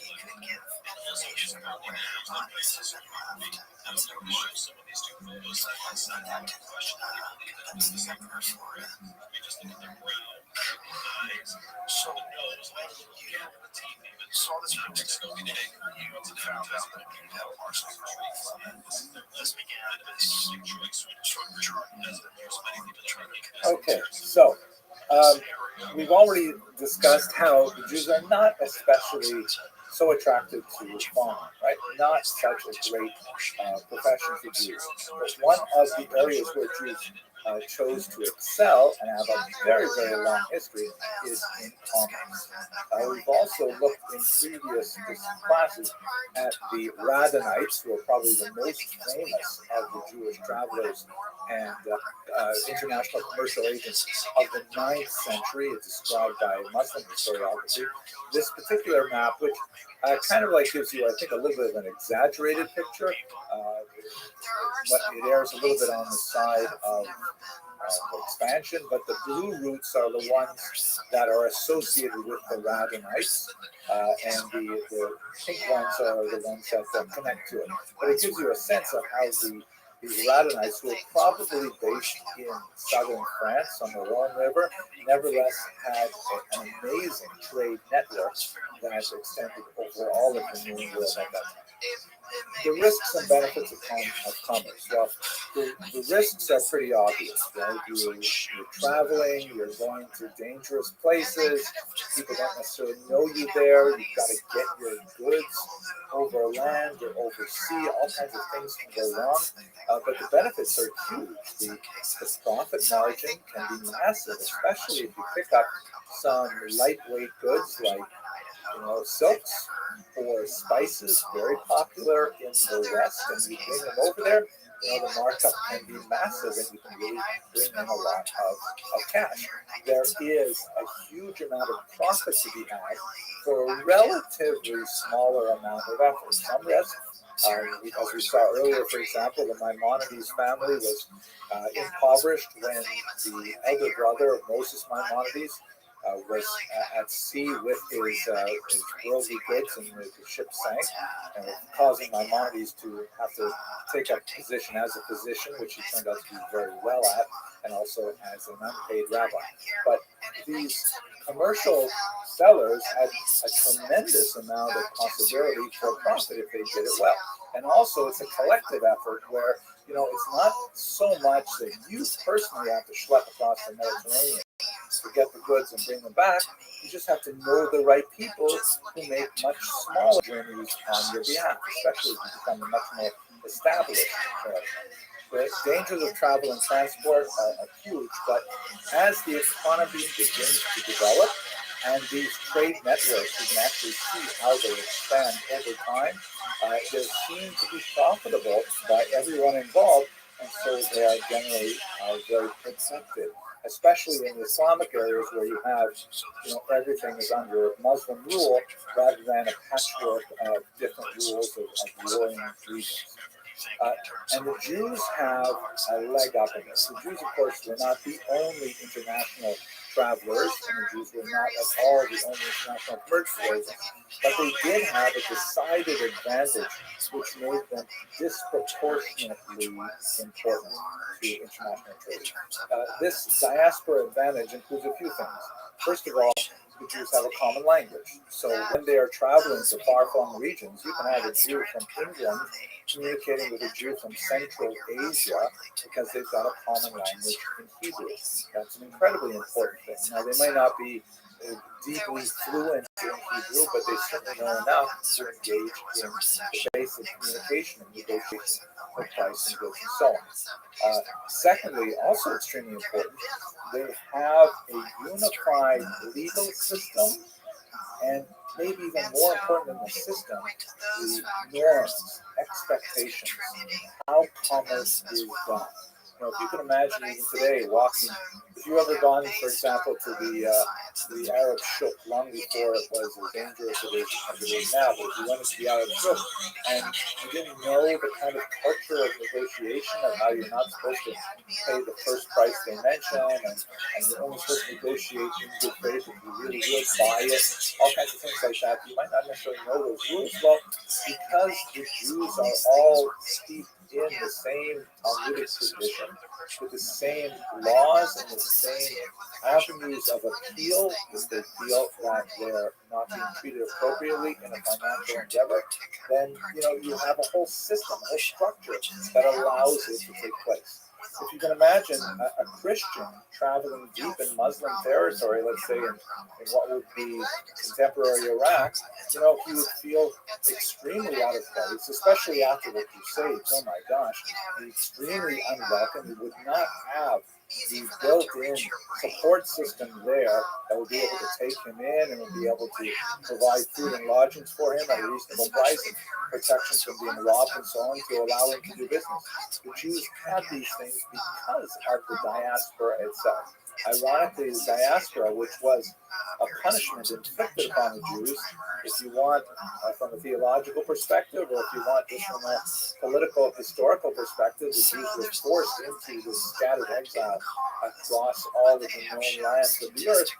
It actually was able to work to their benefit when they established these far-flung international connections. I can tell you just from my personal experience, there was, I grew up in, I'm going to show you a picture later, I grew up in a far-flung, very remote part of northern Canada, and every year there was a charity collector for the base Yaakov in Montreal, right, a girls' school in Montreal, who would hitchhike all the way up from Toronto. We're talking about hundreds and hundreds of miles. We're literally, the only thing beyond the streets that I lived on was the Arctic Circle and the North Pole. And he would hitchhike all the way up there for the handful of Jews that lived within a 50-mile radius. And when he got up there, he would, my parents would pick me out of my bedroom, and he would get my bedroom.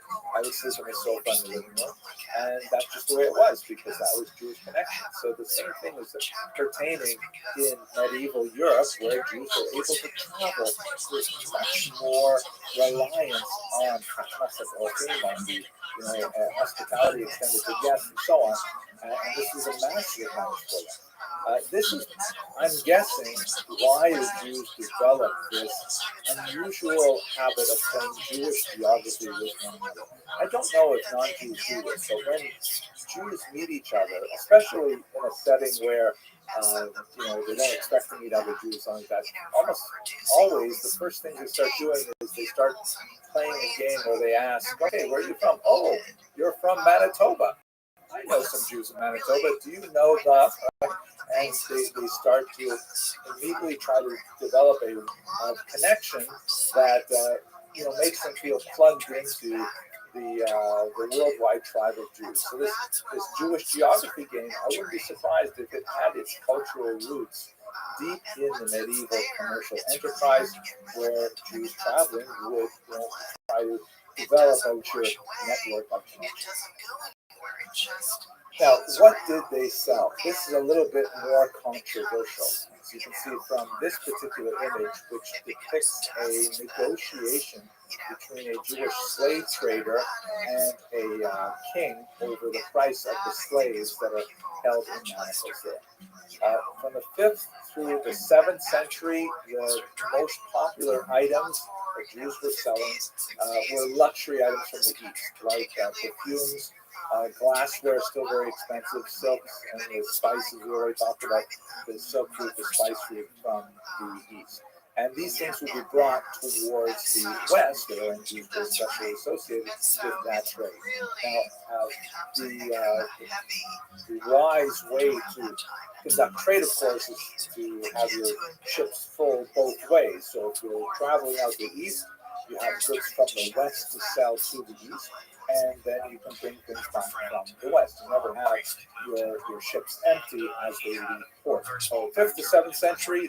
7th century is significant because that's the beginning of the Muslim expansion, right? The 4th decade of the 7th century is when Islam really starts taking off, and by the middle of the 8th century, it's got all of North Africa, Spain, and so on, and quite a bit of the Eastern Mediterranean as well. So after the Islamic expansion, the Jews take a much larger role in the expanded trade across that major cultural political barrier between Christian Europe and Islamic North Africa and the Mediterranean, Eastern Mediterranean.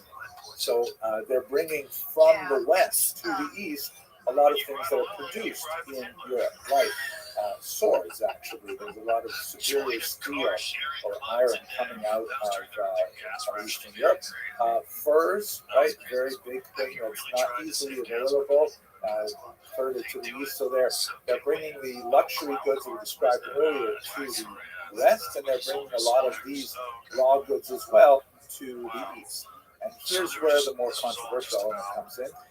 In the year 854, a church council banned the trade in Christian slaves. And this is something that we've seen all the way back from the Synod of Elvira in the 4th century and so on, that Christianity may have a problem with slavery in general, but it really has a problem with Jews owning slaves. So there's a lot of bans frequently in medieval history that emphasize the fact that Jews are not allowed to own slaves. There she is. How you living, girl? So when there is a ban on what's new in Christian slaves, not only by... Are you ready for me? Yeah, are you ready? Yes, ma'am. Prepare for an invitation in 10, 9, 8, 7, 6, 5, 4, 3, 2, 1. You should have it. Yay, let's go. LFG, girl. Oh, you even had curve on that. That was beautiful.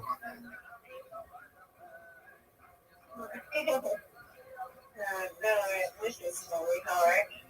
Get it. No, yeah, got one. You got two.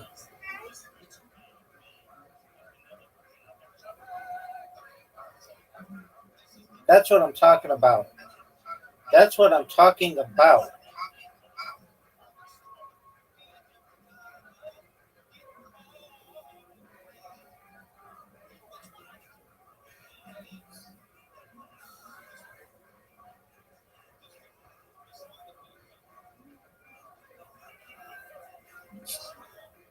One more time.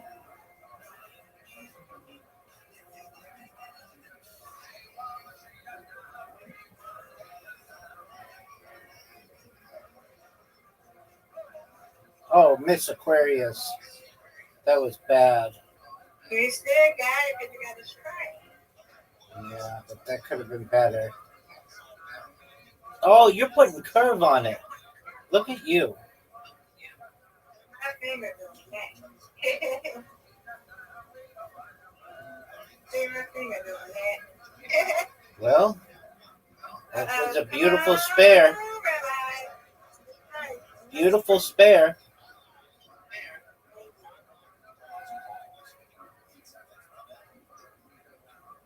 Get it.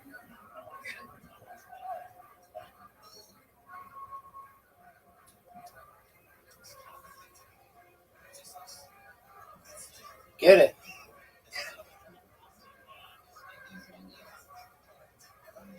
Get it. Beautiful spare. Thank you. You're welcome. Come on, everybody. Take a next stride. Yay! That's what I'm talking about. That's what I'm talking about. Get it, girl. Get a strike. All but one. That's good. You got the lead. Get this one. Yeah. Get You this. don't get it. Nope. You don't get it. Because you just got another strike. Come on, Rabbi. You win, I win.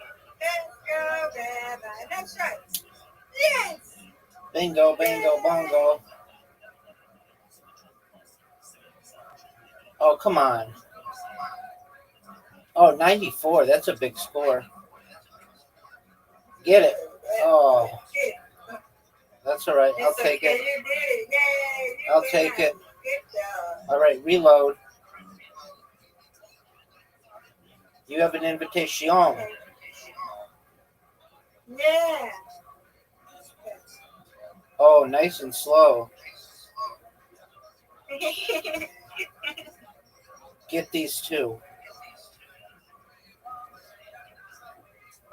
Oh, and with curve. A beautiful spare. Thank you. Come on, Rabbi. Right. Yay! Good job. Thank you.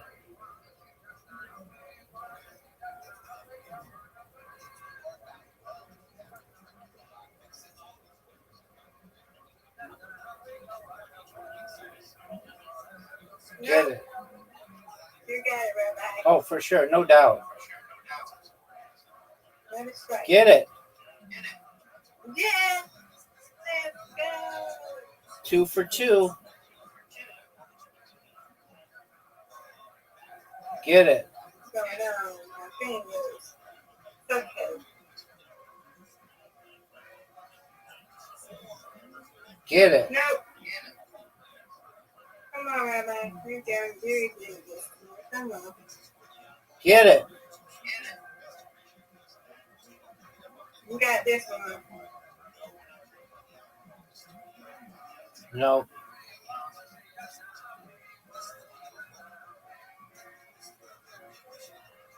Get it. Oh, look at you. Yay. Look at you. Don't count her out. This side. Come on. Other one. Yay. That's what I'm talking about. That's what I'm talking about. Get it. All right. Now get this one. You got it. Nope. You go too fast. Slow it down. Okay, Rabbi, you got this. Let's go. No, that was bad, Mr. Aquarius. Still in the lead, though. It's okay.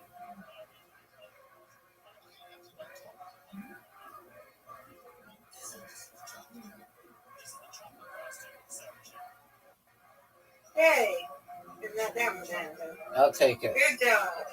I win, you win. Yay. Good boy, you gonna do 260. Watch, you gonna do 260. You probably get it when I'm at work. I'll do my best to not play anybody. Okay, you do. I understand. I just want you to pay when you get to 299. Okay? That's right. You've got 300, girl. You had 100, Yeah. you had 200, and God willing, you'll have 300. Yeah. Alrighty, ma'am.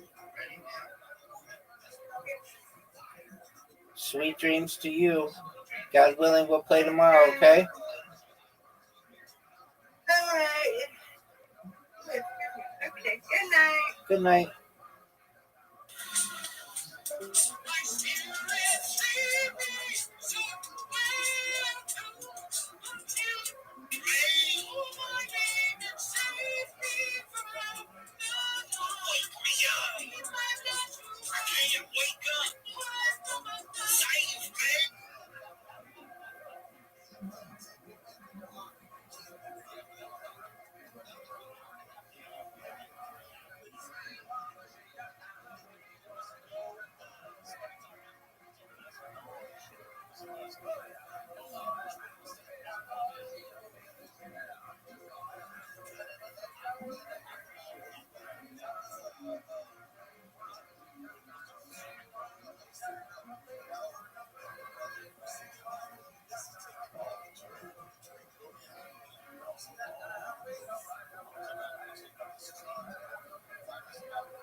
A simple search for ways to get rid of a headache. By Jews, but by non-Jews as well.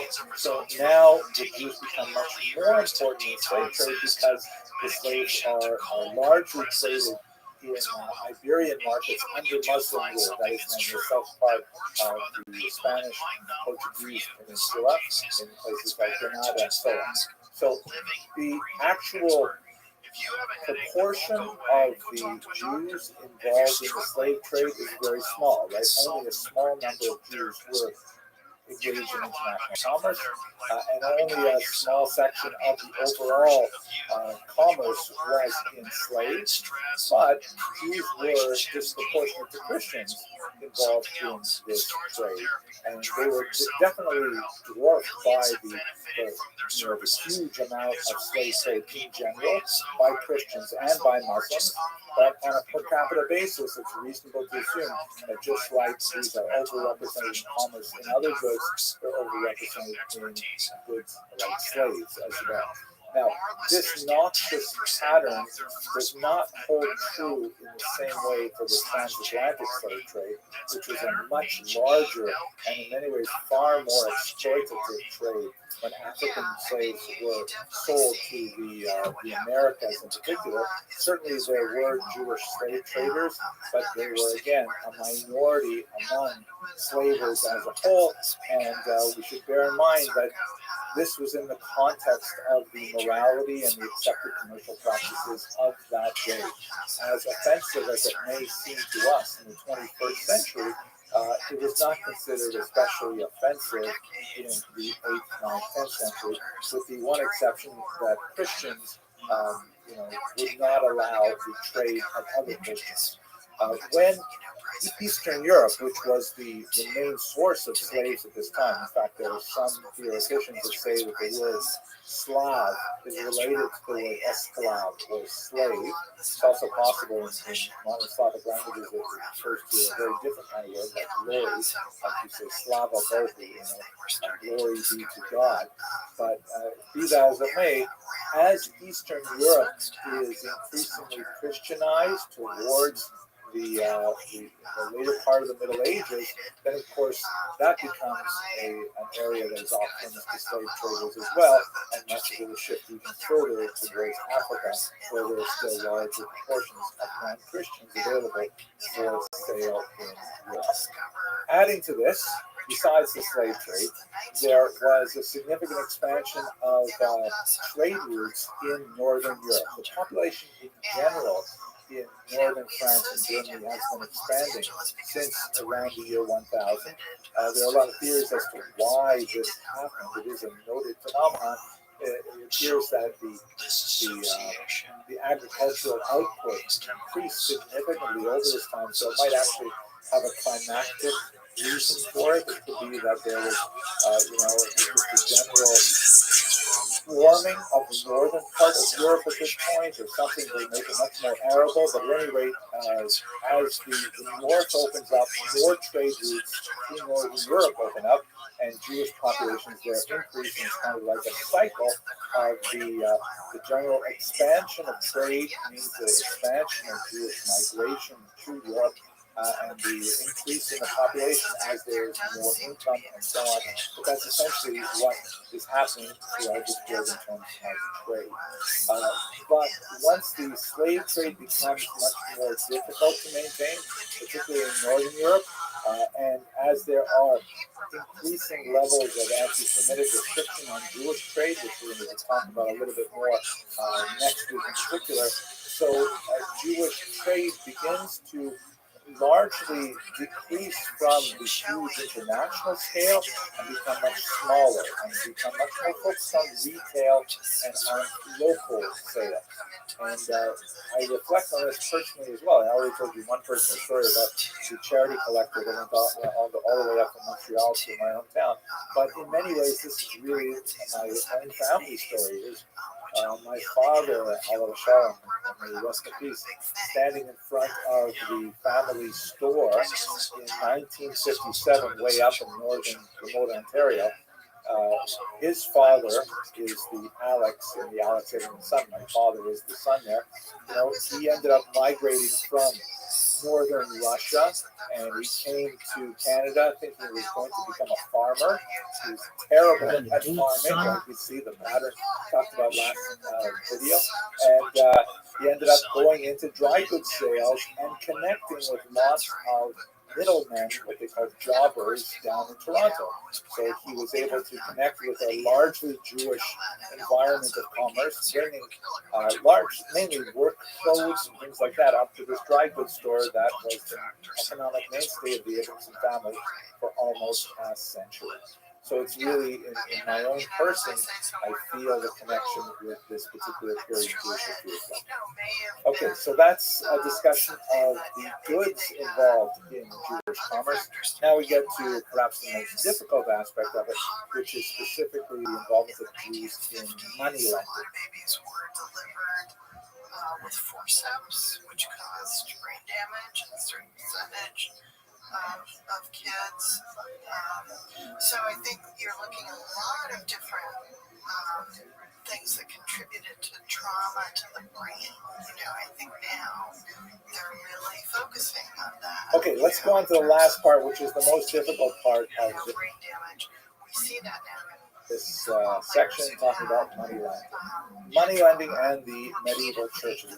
Shylock, of course, is the image. Shylock is the merchant of Venice in Shakespeare's famous play here, appropriately indicated with a red hat, which was the badge that Jews were required to wear in Venice at the time of the setting of this particular play. So the idea of money lending is heavily disturbed by the church, specifically one Christian to another, on charging interest. If you look at Deuteronomy chapter 23, verses 20 21, it says very clearly, you shall not lend on interest to your brother, interest of food or money or anything on which interest can be charged. You may charge interest to a foreigner, but not to your brother. Now, there's a lot more to say about this in terms of Jewish thought, but basically, the way the rabbis understood this for centuries is that fellow Jews are brothers, and non-Jews are not brothers. They are the category of foreign. Again, there are some exceptions where there are some Jewish thinkers who argue that Christians were brothers as well because they believed in the same God as the Jews. Others disagreed, but for the most part, this is the way it was understood, that a Jew was allowed to charge interest to a non-Jew. Now, given that Jews basically lived in a kind of binary society where there was only Christians and Jews, there were very, very few minorities of any other religious denomination. So the only people who would be able to effectively lend money on interest to Christians, if Christians aren't doing to each other, is the Jews. So they had kind of like a monopoly on the entire possibility of money lending. The church tried to deal with this in some ways. A 4th century thinker, Ambrose, argued that it's a very beautiful thing for Christians to lend money and not charge interest to each other, kind of like a Gemach kind of free loan society. But it was hard to encourage this because, after all, there's no profit. And you have to be independently wealthy and willing to risk your money to lend money without charging interest. So it was not happening. And so money lending, especially as the economy became more and more sophisticated, it became much more necessary to have the institution of credit flowing in society. It's especially if you have an agricultural society where you have farmers who are cash poor and actually bringing in corn, but they've got to buy seed, and they have to wait a long time until they can harvest. Sometimes credit is the only way I to pick bridge you up in that period where and we we'll were take not the time. Tell me, baby, tell me what ultimately, however, the church you're the one for me, the way you make me feel. You really me off, really took me off.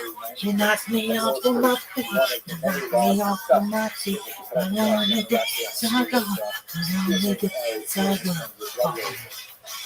That the law I like the of way God you said, feel full stop, me. Christians, you Just can't hold me, charge baby. double I'm in ecstasy. effectively, I'm already working for only 9 to 5. credit in medieval Europe.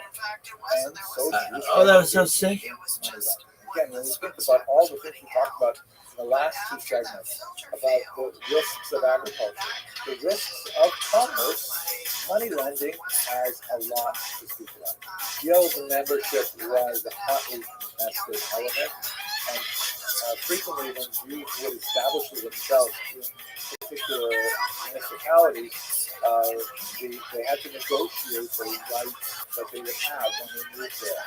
And some cities would simply negotiate in advance a law excluding no other language Judaism. Jews were not allowed to settle there. More likely because the nobility was going to be having a vested interest in having Jewish people live there, they would negotiate that, okay, fine, Jews can move here, but no shoemakers. Okay? Jews cannot sell shoes. Or Jews can sell shoes, but only when they're ready-made. They can't actually make them. So guilds and various types of trade unions, primitive trade unions often restricted these concepts to be involved. Now, we definitely did have Christians who were nevertheless interested in the kind of profits that Jews were involved in. So the Jews had a monopoly, but it was only they did it according to the law, the written law. De facto, they did have to be efficient, but ultimately the church would find a way around it, specifically the Franciscans, and that would be the end of the Jewish monopoly, although not necessarily the end of Jewish money. That was so sick. You're like, ah, blah, blah, blah, blah, blah, blah. So what's going on with usury, which is kind of like the nasty word for money? The benefits are fantastic. It involves a high rate of profit. The rate of interest charged was anywhere from 30% to 200%. We're talking about loan shark rates. It was very, very expensive to borrow money, and so that meant that people who could afford to lend the money could make a massive amount of profit. It was an urban profession, and Jews, as we have seen over and over again in the diaspora, they have gravitated to urban settings. So this is something that makes a lot of sense. If you're living like it's like you can have banker's hours. You can simply say when you're going to open, 10 to 3, and then you just let the customers come to you. I mean, it's a fantastic possibility. And it is affordable. It's the kind of thing where if you're dealing in cash, especially when you have lots of contacts through commercial ventures, you can deposit money for safekeeping, you can exchange letters of credit and so on, and it requires fairly minimal effort. Moreover, the Jews were actually quite well prepared for this because they were literate, they were numerate, they had this great relationship with the king, right? The Servi Camerai Regis, where if they're making money through money lending, that means a really great flow of currency to the king directly. Later on, when we get to 18th century Poland, the king would realize if it's so easy for the Jews to make money, then we want a bigger part of it, and ultimately they would take apart the very structure that held it together, but that's hundreds of years later in a period of time. Now the risks, however, are also commensurate. The biggest risk, of course, is resentment, because we all have credit cards, and nobody likes getting a credit card bill. And when you look at the statement and you see, okay, I bought this, and what? Interest charge? Wow, you feel really bad about it, especially if you can't pay off the balance down to zero every month. You see that interest charge every month, you say, wow, $100 for nothing. Stuff I bought a long time ago and already gone. So there's a great deal of resentment. This can come from the hesitancy when they borrow small sums, but they carry expensive debt load. And when peasants get too upset, they end up having popular uprisings, often against the will of the king. He's happy to see the Jews bringing more funds back to them, but if it's too much, then the king, you can't each other on the clergy are often resentful of this because it represents kind of like a legal fiction go around I'm starting with the loophole man to the in law the of mirror. Gratian, because the law of Gratian I'm allows asking you him to change his ways. who wants this kind of thing. No one says something can cure. And the nobility and even the king, however, Take a look at yourself and then it make was a change. not at all that uncommon for nobles and even kings to end up borrowing large sums of money from the Jewish populations. And then when things don't go their way, like for example, they're trying to finance a border war or an expansion of some sort, then it becomes much more expedient to simply expel the Jews and cancel their debts. We see this happening frequently in medieval Europe. England, for example, expelled their Jews in 1290 over basically this issue, where it was simply easier to simply say, okay, do over. And as we saw in France, as we will see in France, the Jews will then be invited back a generation later, because when they expel the Jews and they have no more source of credit, they need credit to keep their economy growing, so then they invite the Jews back. They end up borrowing a lot of money, it becomes too much, they expel the Jews, and they enter into a cycle once again. So this is the kind of danger that is associated with money lending experience. So the relative wealth and power that are accumulated through Talking money about lenders time is quite and ephemeral walking because so the large scale resentment that can be built up in properties.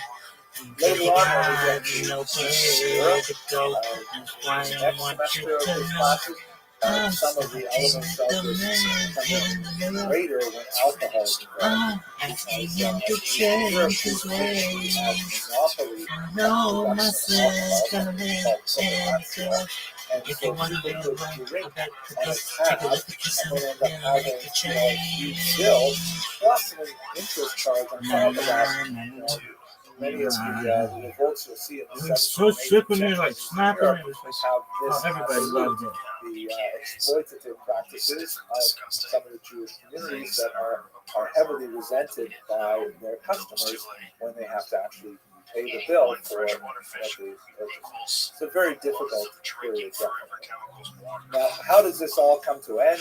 Largely, the Italians wake up and say they've got to get involved in this. And so in Italy, in the middle of the 15th century, you have this institution developed by the Franciscan order of monks called the Monte di Pieta, which means the mountains of piety. And essentially what they do is they create their own loan societies, which operate a lot like modern credit unions or banks. In fact, this is where credit unions and banks begin to get their ideas and get started. They charge interest, but a small interest, between 4 and 15%, which is much more manageable. And the purpose of this interest is largely to cover the overhead of hiring staff to manage the funds and so on. And they lend to Christians at a very low rate of interest, but it is approved by the church. First, temporarily, and then towards the end of the 15th century, formally approved by the church, because the overhead costs are not interest for a profit-bearing idea. They're really there to just keep the system flowing. Now, the demand for credit far outstrips the supply that the multi-PF are able to service, but it still means that the Jewish monopoly has its use. There is now the church has officially sanctioned this type of banking. There is no reason why someone still has to go to it. But the fact that the demand is still so high, far more than the amount of cash and money that are able to maintain, it meant that Jewish money lending still continued right up until really the modern era. But it tended to be on a much smaller scale. Like instead of lending to nobles, Jews were more likely to lend to local peasants so they could buy things like that. And there were a few exceptional individuals, these so-called court Jews, who really rise to power shortly after the 15th century. But for the most part, Jewish money lending was a much smaller affair at this point and much more local. If you were a typical Christian, say in the Italian Peninsula, chances are you would be more likely to do business with a Jew who is much more local and have much less strenuous demands for collateral. But you did have the option, especially if you were borrowing larger sums, like the so this is essentially how the monopoly was eliminated by the Italian banking.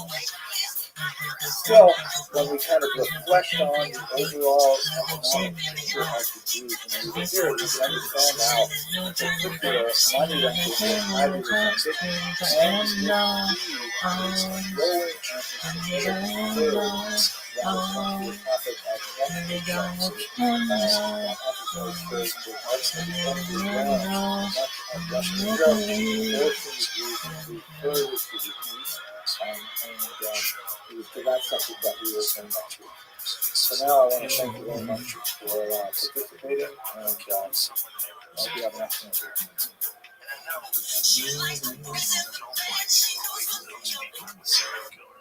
But what else would you call that? What else would you call if you know that you're going to kill people, but you're also going to make money, and you decide, let's do it anyway. Let's do it anyway. Let's make some money. And 60,000 people got here. And then the great philosopher Jean-Paul Sartre once wrote that if the Jew did not exist, the anti-Semite would invent him.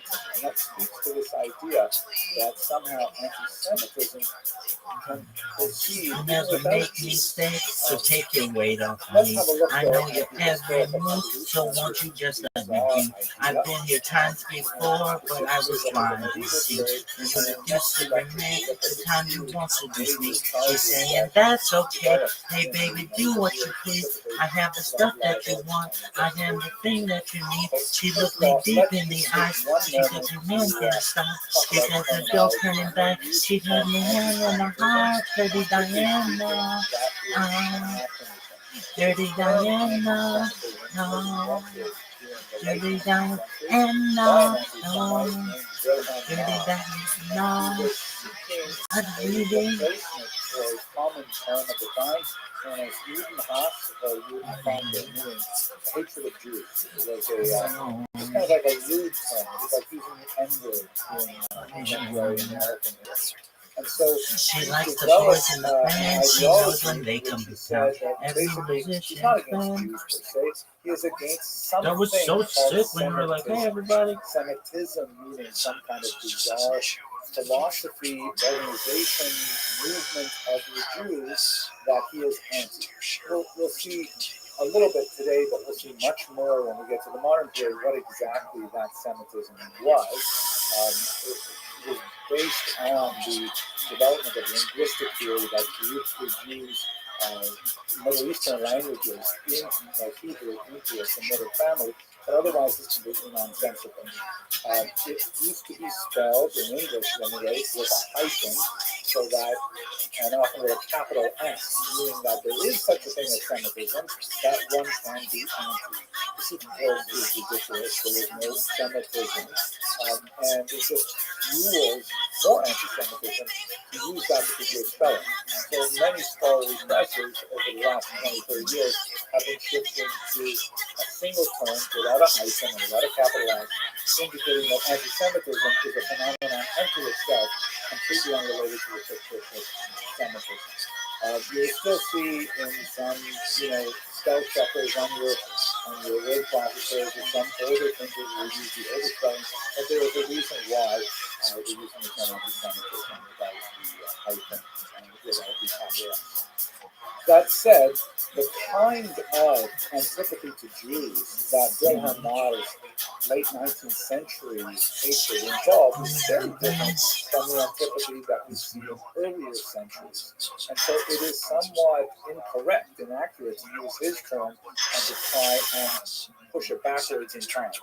I will do it anyways. I'm going to speak about anti-Semitism, even though more strictly speaking, there are 4 distinct stages of this bias against Jews that historians have identified, and the use of the term anti-Semitism is really not correct when we're trying to put it like that.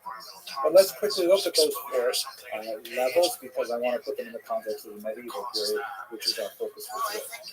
The first of the 4 broad stages is what I'd like to call ancient xenophobia. Xenophobia, of course, simply means fear of the stranger, fear of that which is different. And much of the Greco-Roman period can be placed within that kind of rubric, because the Romans and the Greeks, although many of the writers had some really nasty things to say about Jews, they seem to be kind of like cultural misunderstandings or a lack of charity towards a different set of practices or beliefs and things like that. They certainly didn't acquire the kind of bizarre man quality that we'll be looking at in the next 2 lectures in particular. It's more like a, if you will, a normal kind of hatred, just like, the South Koreans might dislike the Chinese, or the Inuit might dislike the Apache. It's kind of the human condition that we frequently develop fear or even dislike of those who look different from us or behave differently and so on. So it's kind of like, it's not nice, but it's more normal. When you get to the early Christian period, so we're talking now about the 1st century and onwards, you have a specifically theological antipathy to Jews that we discussed a little bit in the lecture on Adversus Judaeus. which arises specifically out of the relationship between the early church and the mother religion, Judaism. As the early church emerges and defines itself against the background of Judaism, there are some writers who will disparage the mother religion in order to create more distance, more contrast between Judaism and Christianity. So also not very nice, but also within the realm of understanding, because as religious movements split apart and morph into something new, they will often look back with a little bit of anger at their predecessor. Those of you who participate in synagogue forums will know that when you have a so-called breakaway minion, right, you have a large synagogue and then a small group of people are dissented with the rabbi or with the Jewish policy or whatever, they break off to form another synagogue. Certainly a very normal kind of satellite thing to do. And sometimes they'll look back at the old synagogue and say, oh, that was so terrible, they wouldn't let us have Jewish stuff, things like that. So that's a different type of antipathy to Jews that's really rooted within the theological conflict between these two groups. The third grade is what we're going to talk about today, medieval Jew hatred. And I use this term hatred on purpose because, wow, it is so awful and nasty and so totally different from what we see in the earlier two stages. Modern anti-Semitism, which is where we get that term today. Again, I'm going to kick down the road the can of discussing anti-Semitism before we talk about the modern period. But in reality, it involves two basic ideas. The introduction of race thinking, the idea that the Jews constitute a separate race rather than a different religious group. And that's really a modern phenomenon. And secondly, the idea of the conspiracy theory. The idea that the Jewish race are somehow all involved in this diabolical plot to overturn the world. There are elements of this in the medieval period, but they are really quite minor. And note that modern anti-Semitism, unlike early Christian anti-Judaism, and unlike medieval Jew hatred, does not need any religious norms to hold it in place. It doesn't need to have any kind of belief system that is connected with Christianity or any other religion. It can be totally secular. And this is a great example of how anti-Semitism can provide massive cultural challenges, such as, for example, the decline in religion that occurred from the 18th century onwards. Religion doesn't do so well, but anti-Semitism survives. Those are the four main theories, and we're going to focus on the medieval theories.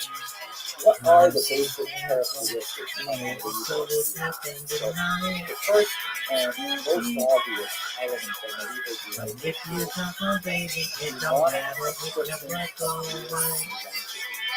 This phrase is often my head because it is so clear. Misanthropy, of course, means hatred of Jesus, right? Hatred of other human beings, right? And man, just like misogyny is hatred of women, specifically misanthropy means like hating people in general. And unlike what we saw in the period of xenophobia, and unlike what we saw in the period of early Christian anti-Judaism, there's this idea in medieval Jew hatred that Jews somehow hate other non-Jews so badly that they will do terrible things to them, like, God forbid, kidnap and kill their children and drink their blood. I mean, wow, that's like an asteroid of hate that suddenly lands in this puddle of this country. It is such a huge and bizarre kind of argument. And the ritual murder, the idea that the Jews need to somehow, reenact the passion of Jesus by choosing a child of Christus, exactly that. Where did that come from? That's really demonic, and it's really misanthropic. It's also really connected to the devil. So the term demonic is significant here because in the medieval period, the belief in the role of Satan in the functioning of the world becomes much more significant. Think Dante and others like that, and think this particular image which shows Jews burning in a cauldron there, hell. The idea that if the Christians are somehow God's people, then the Jews must be, to balance it out, the devil's people. They must be somehow the mirror image. And if the Christians are associated with Jesus, the Savior of the world, the Jews must be somehow associated with the Antichrist, the destroyer of the world. And there's a large body of thought about these so-called remote Jews who are somehow waiting somewhere east of the Caucasus Mountains, living inside a mountain or in some hidden area, just waiting for the Antichrist to be born and then to lead them out and to overrun all of Europe. I mean, really bizarre things that you see nowhere in earlier forms of anti-Semitic thought. Another major characteristic is that the connection to religious antipathy is often secondary. What I mean by this is that most of the charges that you see shortly definitely have My baby connection on to a religion, Saturday but night. it is There's opposite of miracles, and a miracle is happening tonight. The idea that, you know, you need an excuse to By hate my the Jews. baby, it don't So matter if you're black or let's white. find some kind of bizarre story to attach to them, and we'll justify using religion as kind of like a veneer to hold to it. And where you see that, Saturday it's sun. sort of ironic is that the higher levels of the church were often quite opposed to popular movements of medieval Judaism, like the ritual murder charges, and saying, you know, we're really glad you're all fired up about Jesus and everything, and we want you to, like, you know, think about the passion, but the Jews are not killing Christian children to reenact it. The church finds itself in an uncomfortable position quite often, defending the Jews from mob violence because the mob has been kind of whipped up by this surging belief that the Jews somehow engage in these bad activities. And it seems very clear that when you contrast it with the previous form of dominant anti-Jewish thought, you know, logical arguments are irrelevant. In the time of theological anti-Judaism, Jews and Christians could have exchanges, could have debates, could even talk about the religious differences with a modicum of, you see that, for example, in the Latin translation of the Bible, that, you know, Jewish scholars of the Bible were consulted widely in order to try and figure out what the words mean to translate into Latin. That's like so far away from what's happening in the medieval period. The theology is used to support the behavior. And the third element, which I would like to get into, but I'm going to push it off a little bit till we talk about Spain in a couple of weeks, you see anti-Talmudism appear. Basically, the Talmud is, up until the 13th century, really a closed text for Christianity, and when it is kind of like discussed as the root of Jewish misanthropy, then it receives a lot more negative attention. You see forced disputations, burnings of the Talmud, and things like that, and they tend to coalesce around this really important 13th century. So these are some of the main elements that you see with evil Jew hatred that are distinct really from previous forms. But that anti-Talmudism in particular does kind of like bleed over into the modern period and into anti-Semitism, specifically the notion that somehow the Talmud is what teaches Jews about this supposed conspiracy. Now, there are many, many other factors that feed into the growth of these noxious ideologies. One of the elements is the change in religious sensibility that begins to be evident, especially in the 13th century. The church gains a significant amount of power at this time. And you recall when we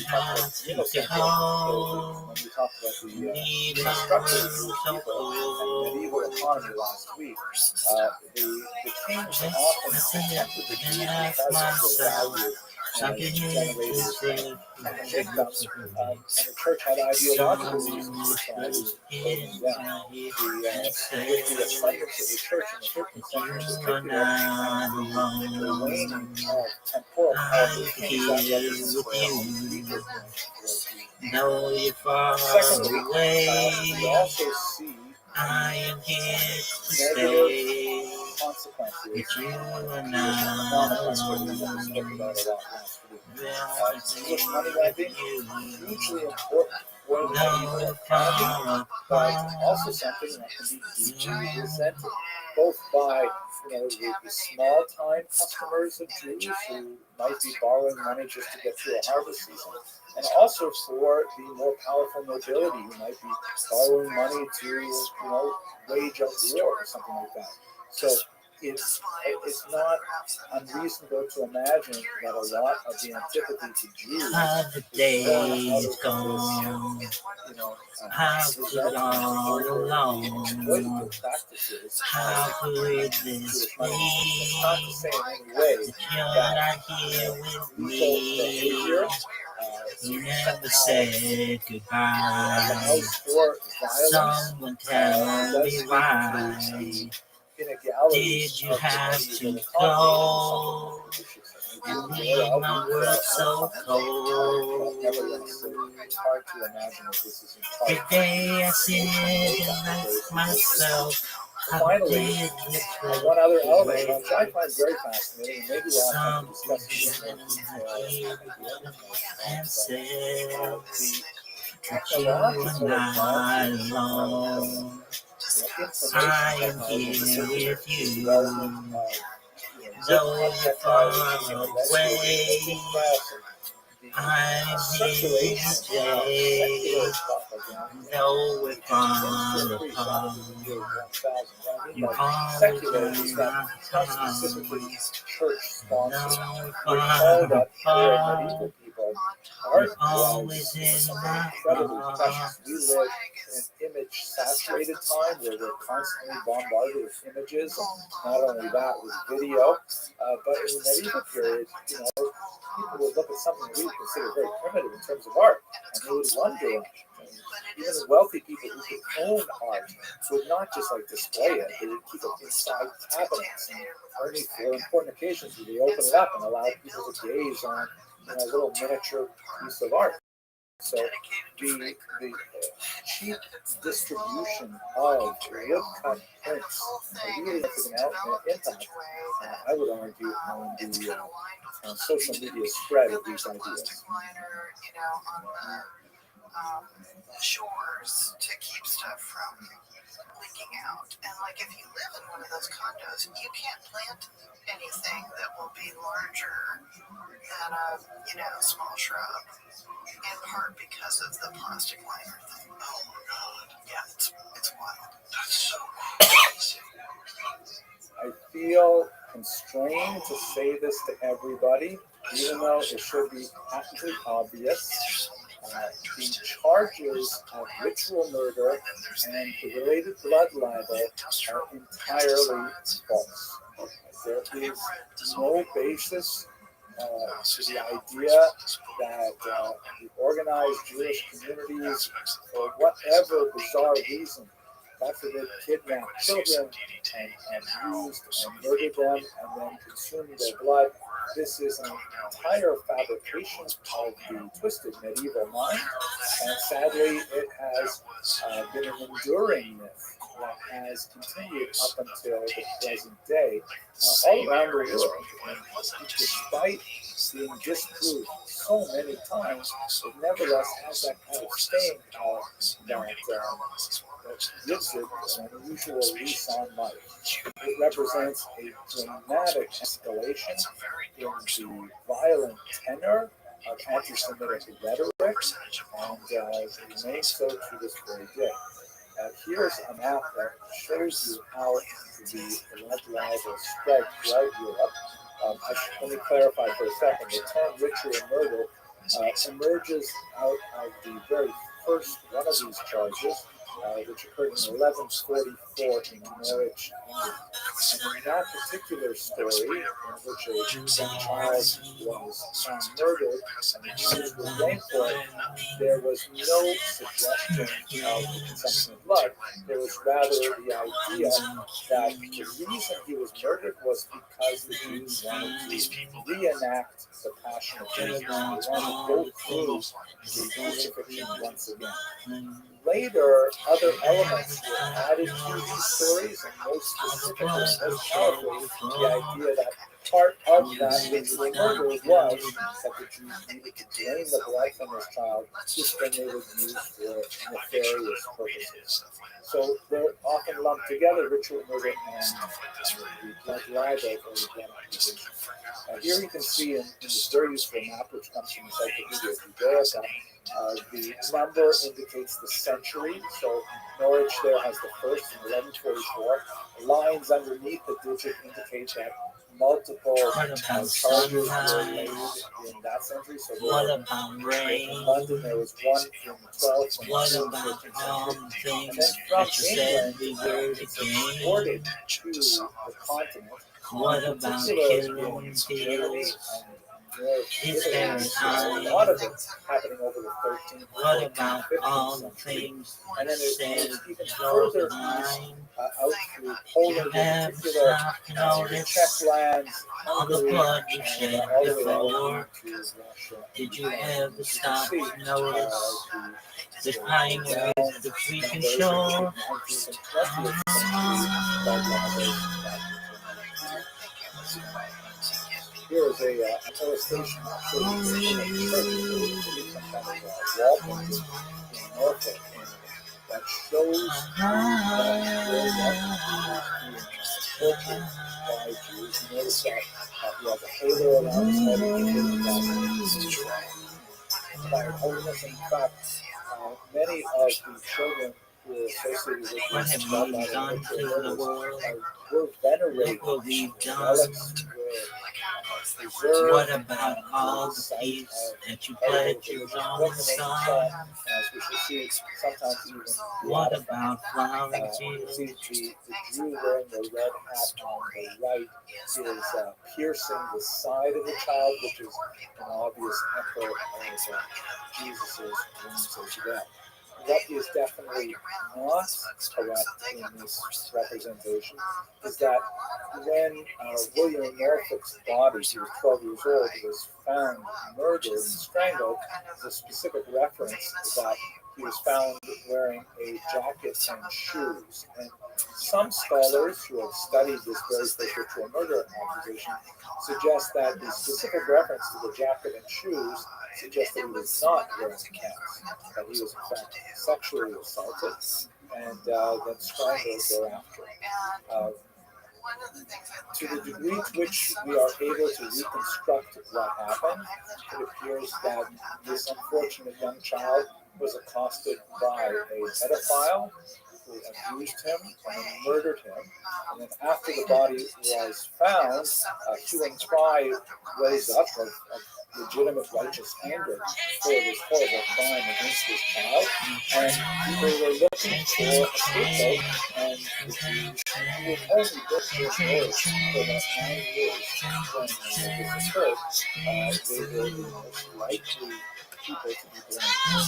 So what followed was actually a defense of the Jews by the secular authorities, but the story would not die down, and later there was public violence, as we shall see, happens frequently in the context of this. Now, this is really the beginning of the ritual murder blood libel charge in 1144, but there are ironically some ancient parallels.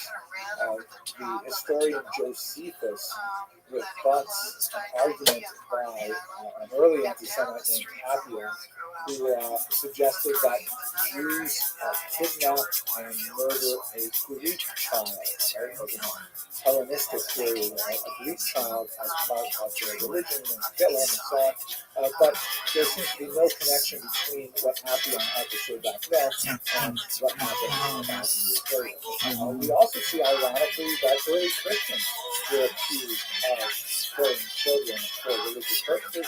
Tertullian, one of the church fathers in the 2nd century, complains about the lay and the Christians being abused with this slander. and this is, of course, before Christianity becomes a state religion or has any power to speak of. So it is. It's a bizarre kind of thing. There are even examples of this in other cultures, but nothing with the kind of enduring imaginary power that the ritual murder and blood laboratories have been for Jews. William ignored this before we start on this. Now, what are the basic elements? As I've already mentioned, there's typically a child involved who is unfortunately murdered, and then a story regarding the cause of his death involving the Jews circulates in society. This is a famous woodcut depicting the martyrdom of a young boy named Simon in the city of Trent. And as you can see, I've actually omitted the bottom part, which has kind of like the text that explains what's going on in the images, but all of the Jews here are clearly marked with the ruel, with the round symbol that was used Will never be the same. Everything may change. The way I walk, the way I talk, I cannot explain the things I feel for you. Girl, you know it's true. Just stay with me, fulfill my dreams, and I'll be all you need. Feel so right. Oh, just a fake fire. common elements. They usually happen around the fifth or sixth of most obvious being that Easter is the choice time of the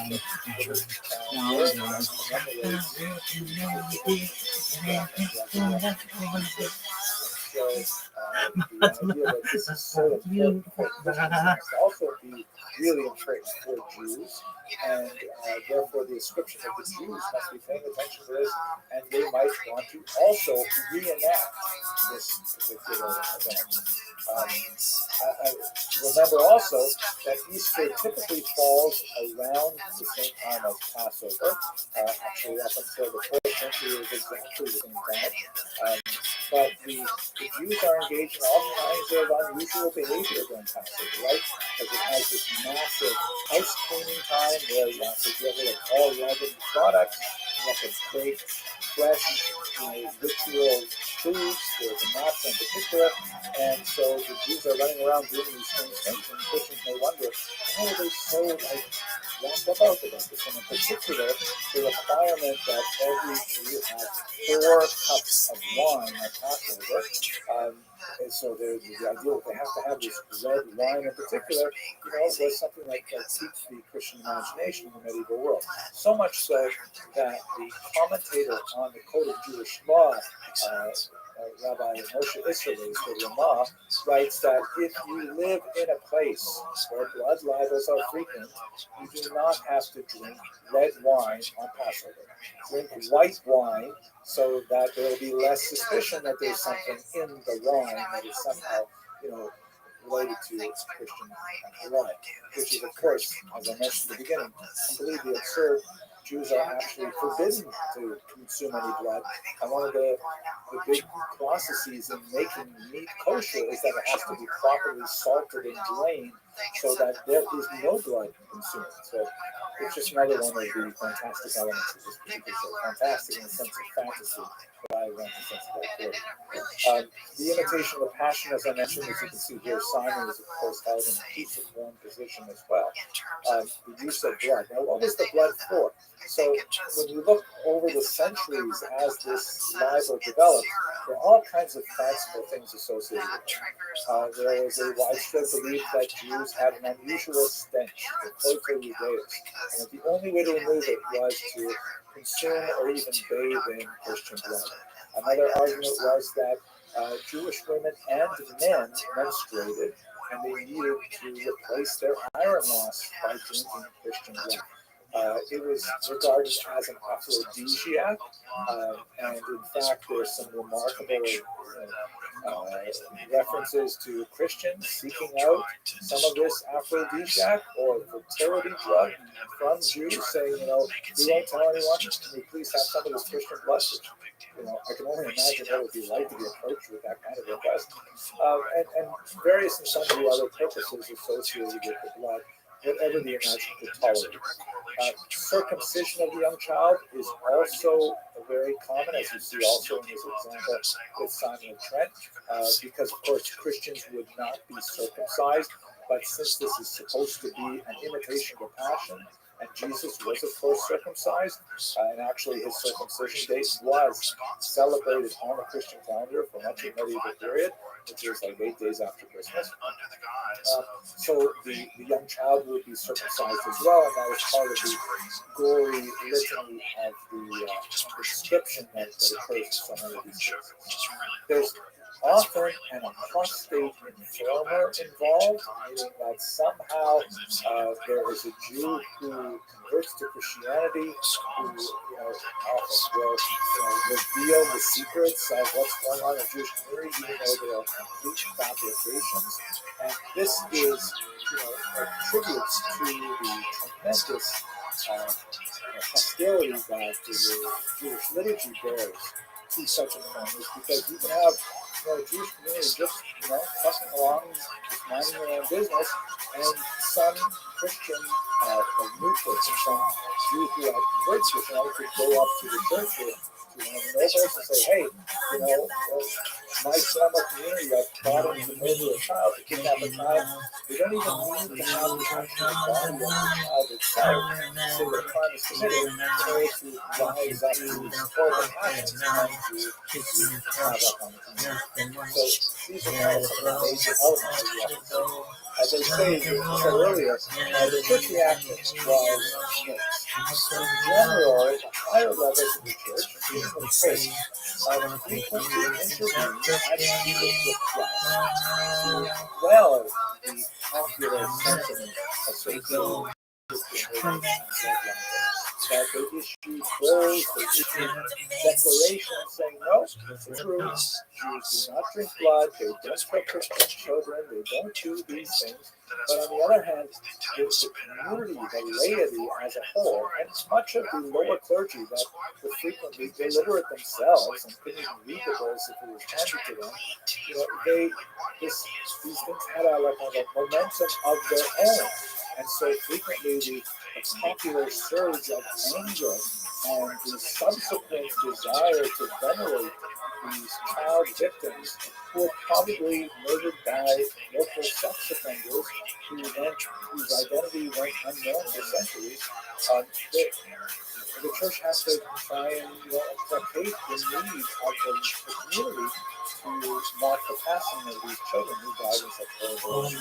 So it's an unusual kind of moment for the church. In the case of Simon and Trent, another representation of the woodcut, he was beatified, but not canonized. I don't know exactly what the difference is in theology, but he reached a certain level of Christian veneration, but not reached the top level. Even though there are hundreds of miracles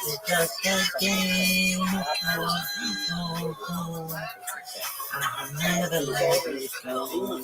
Come here, girl. Church in Just make 1965, me in know association with Vatican II and the reforms that happened in the Holocaust. So it's very hard for the church to kind of as a massive cruise ship, it's very hard to kind of change directions once it has been moving in one direction for a long time. Now, regarding the persistence of this very noxious myth, we've already seen how it has spread all across Europe and moving from west to east. We see some really dramatic 20th century cases, including an abortive case even here in New York State, where a child disappeared for about 24 hours. She got lost in the forest, and then she found her way out. But the local police in the 1920s actually went and questioned the rabbi in Messina, New York, saying, did you guys kidnap this child for ritual murder purposes, right? That's 20th century New York, United States of America. So it has incredible, staying power with the modern imagination. Fortunately, the child found her way out of the forest, and the whole thing blew over, and the rabbi registered his deep dissatisfaction with the police department that they would even think that she would go to the rabbi and say, "Where's the child you kidnapped?" Anyway, one of the more famous blood libel cases in 1911, the Russian government prosecuted one Mendel Bayless. This is a drawing from the trial for the murder of a young child.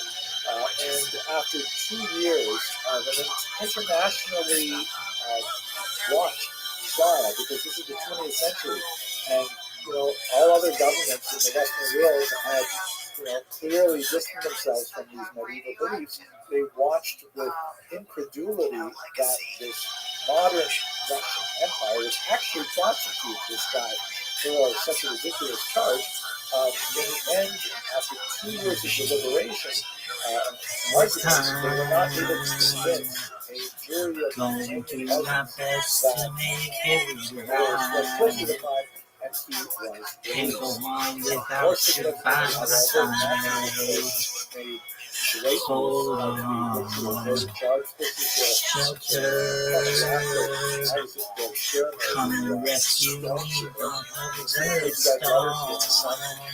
edition, the Jewish Now murder I'm just crime. cold, I need And someone. the picture here with all these children hung upside down, and these demonic looking Jews Do this for me, blood in the all town. I need. So the Nazis definitely were very reliant on and finally, most disturbingly, this is a painting by a very talented Italian realist Giovanni Castello, who literally in 2020, painted this modern impression of One who's gonna make me whole. These mysteries untold. And this is in our very own time. Absolutely astounding that we are still here with this incredible and audacious lie. And incorporate such battlefields as Somme, Verdun, and Vimy Ridge. While the size of the region has lessened over the 100+ years since the end of the conflict, the area is still characterized by the scars and remnants of the Great War. The host desecration is a little bit of a twist on the ritual murder blood libel charge. It develops roughly the same period of time, but especially towards the 13th century, for reasons that we will discuss right now. The false charge of host desecration, I have to say false, because I know once I put this recording on the internet, people will say, oh, it happened. It is, again, totally false. Jews were charged with this, but Jews did not do these things that they are charged with. It is one of these bizarre creations of the medieval mind that unfortunately have extremely untoward circumstances. So, what exactly is going on here?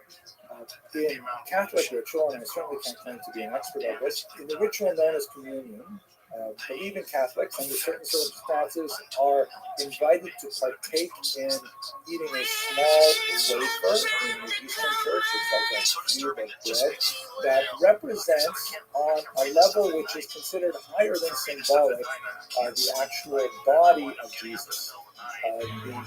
The wafer, which is called the host, represents Jesus in a very important way, particularly after the Fourth Lateran Council of 1215, which confirmed this idea known as transubstantiation, that somehow the wafer inheres the body of Jesus in a mysterious way, which is beyond the scope of our discussion. What's important for us is in the Christian mind, the Catholic mind, and the Christian in particular, the idea is that eating this wafer represents a holy act because the wafer itself is the body of Jesus.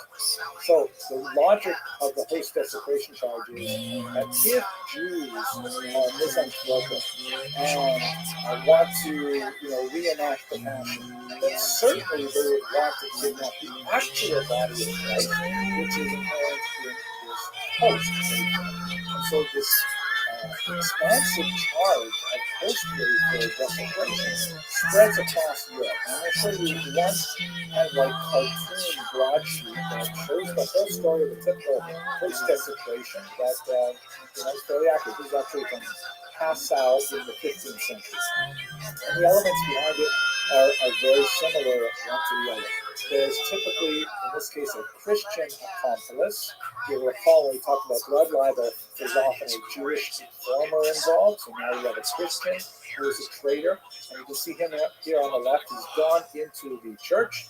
And as he surreptitiously scoops the wafers, which are like those round things on the table there, into his bag as he looks over his shoulder to see if anyone's watching him. So he steals the host from the church, and on the right panel, he goes to the Jews who are so marked that they leave out. You can see that they're clearly identified by the artists of Jews, who offer him money in exchange for these wafers. Then the Jews take the wafers back to their synagogue in a box, and they torture them in the synagogue. You see there, they've got like kind of like the shulchan, the ritual table, on which the Torah is read in the typical synagogue, and the artist is clearly Christian, or at least Hebrew illiterate, because the Ten Commandments in the background there, it's clearly not Hebrew, that's just gibberish, but meant to sort of evoke the book. While the staff being host with knives, the knives that the host miraculously bleeds, supporting the notion that it is somehow, actually the body of Jesus. Then there is a knock at the door, and the authorities say, "Oh, what's going on in there?" And so the Jews scoop up the wafers, and they try to get rid of the evidence on the right panel by throwing the wafers into the furnace.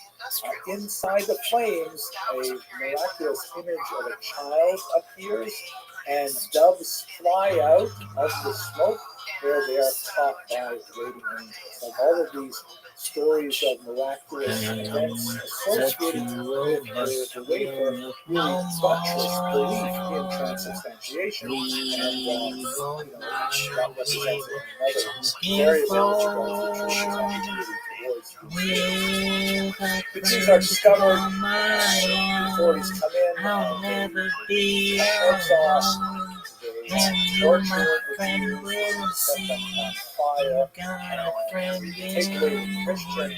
accomplice to be tortured as well, and then the synagogue is rededicated. So the last couple of panels, unfortunately, have a lot more historical basis and historicity than the previous panels. But that's essentially the typical story of desecration as it is charged in the population. Of course, the Jews have they have negative motivation to do any of these things. They want to far away from ours for the fear that this kind of violence will allow. Now, in terms of the relationship of the church to the host desecrations, you can see here this map also depicts the spread of the Now it's all host desecration charge. now It's interesting because on the one hand, in many Catholic areas, the host desecration story really lends a kind of backward, strange support to the whole doctrine of transubstantiation, which was met with some skepticism in Europe.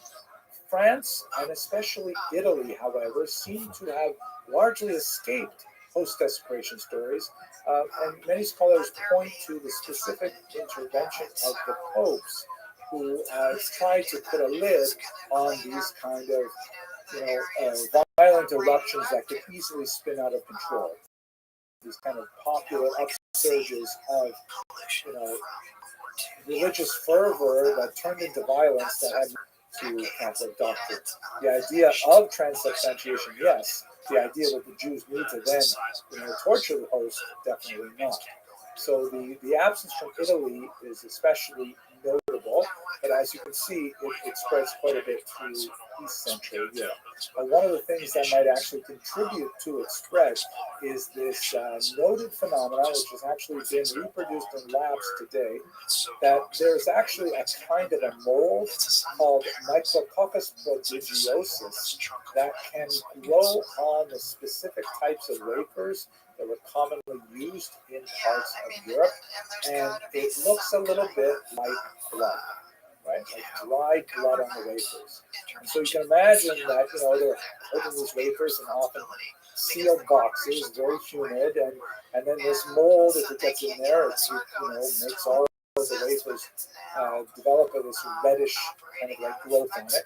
And then when the priest opens it up, sees that they're red like blood, then this can actually contribute to the idea that maybe they were somehow attacked by disease. And in some cases, these moldy wafers were actually venerated as demonstrations of the holiness of the wafers. You can see in this particular image, for example.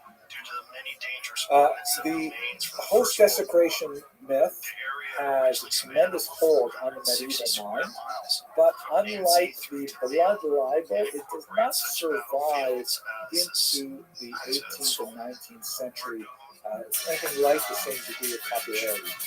I would argue that this probably has a lot to do with the general decline in religious fervor in general in the modern period, that it takes a lot more credulity to believe the whole story than to believe the witching murder and the blood libel charge. And that could have something to do with the failure of this to continue. Nevertheless, it still has a strong impact, and in many cases, the host desecration charges that we see actually result in massacres of Jews and of expulsions. And what's especially fascinating is that, the ritual murder and blood libel charges were also absurd, but in those cases, there was a body, there was a child who was, God forbid, the victim of a crime. In the case of the host desecration, what crime was committed? I mean, it's entirely imaginary, and nevertheless, it still, speaks to the nature of humanity, that people will believe these most bizarre things and commit tremendous atrocities against their neighbors for the slightest of causes. Now, moving to the 20th century, I just want to give you a kind of a chilling example when the host desecration does make it to the 20th century. This is a banknote that was issued in the 1920s. It was 1922 in Germany. At that time, Germany was suffering from incredible hyperinflation as a result of the crises following World War I, the economic crises, and so they issued local municipal currency. This is called or necessity currency. As you can imagine, let's say God forbid, the American dollar failed and lost its value, so New York City might issue its own currency so that it would, keep inflation at a reasonable level, and Los Angeles would have different. So that's what North Field was intended for. They actually have multiple examples of this. Frequently, they have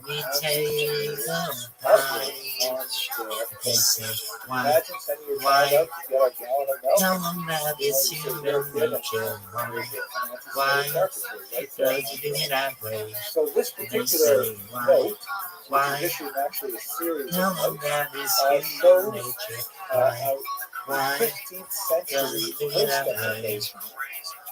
500 years later, in the 20th century. Here you see on the left, there's the Christian accomplice. In this case, he appears to be some kind of monk who is selling the host, which is glowing, to the Jews there with very ugly physiognomy. And then in another example, here are the Jews gathered around their Passover table. And on one side, they're eating the Seder. On the other side, they are torturing the host, right? Causing it to bleed. And of course, the element that is inevitable when you have these post-desecration during the live. Seducing So sighs it shows you check me out the horrific nature of this into the incident. nighttime. How Four walls can't hold me tonight. Is okay, this so that town wraps up this very is just difficult an series apple? of short lectures. Let me take a bite. Go back to So they say, why? Tell them that it's human nature. Why does he do me that way? And they say, why? Tell them that it's human nature. Why does he do me that way? Punching out to touch a stranger. Electric eyes are everywhere. Jewish medieval period. Within these So paintings, in that fairly broad girl, strokes, she when we knows I'm kind of watching. limit our She discussion likes the primarily to way the high Middle I Ages, so say stare. about the year 1000 to about the year 1300. And but I am going to think about both the Islamic sphere of influence as well as the Christian sphere of influence, because as we shall see, some rather distinct differences exist between those two areas when it comes to the history of women in particular.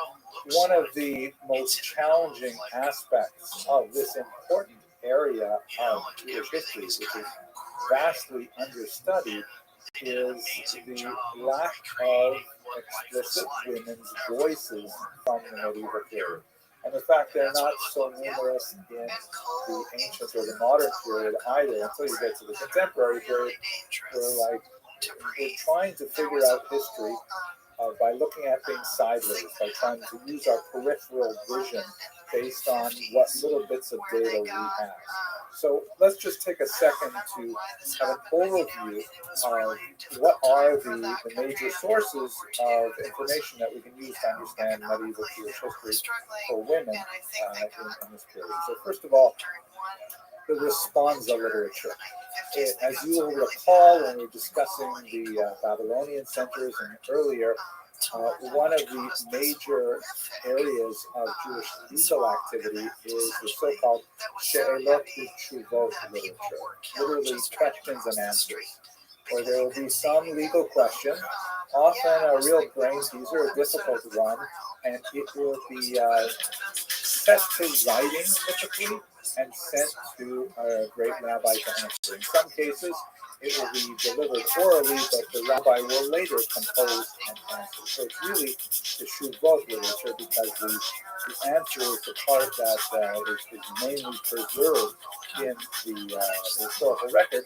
Sometimes the question is reduced to just a little couple of lines at the very beginning of the Teshuvah. So there are a couple of, what is this Teshuvah literature all about? This responsive literature all about is anything dealing with the scope of human experience that has implications in Jesus Christ. A person wants to know, is this kind of chicken kosher? Can I do this on the Sabbath? And much more complicated monetary and personal status issues come to the rabbis. The rabbis record an answer, and that later becomes a precedent that is cited by later rabbis as they try to determine the halakha, the decision of Jewish law in the case. So there's a couple of difficulties. You must be starting something. You got to be starting something. You got to be starting something. You got to be hiding something. Hard to get over. Yeah, you know to get under. Yeah, stuck in the middle. Yeah, you starting. Hard to get over. Yeah, you know to get under. Actually, this is what women might have actually thought about the process that is being discussed by rabbis, but affects them in a very significant way. So it's entirely from Breakdown. a male Always perspective flying. what Not to do about baby this crying. Hawkins falling lying. Thing. Started something. You want to be started something. Got to be started something. You want to be started something. Got to be started something. Hard to get over. Yeah, you know, get under. Yeah, stuck in the middle. Yeah, from marriage to African American, all discussed by rabbis. So one problem is it's entirely male, it's focus the in its baby genesis. son. And the second is There that was it's highly rabbinic. and So they always it's up not to just no that good. we're He having didn't like live in a hate perspective of what all men think about these particular problems. We're talking about a particular class of men whose interests are sometimes deeply wrapped up in the questions that will be asked. For example, in the 12th century in particular, rabbis got much more involved in matchmaking than ever before.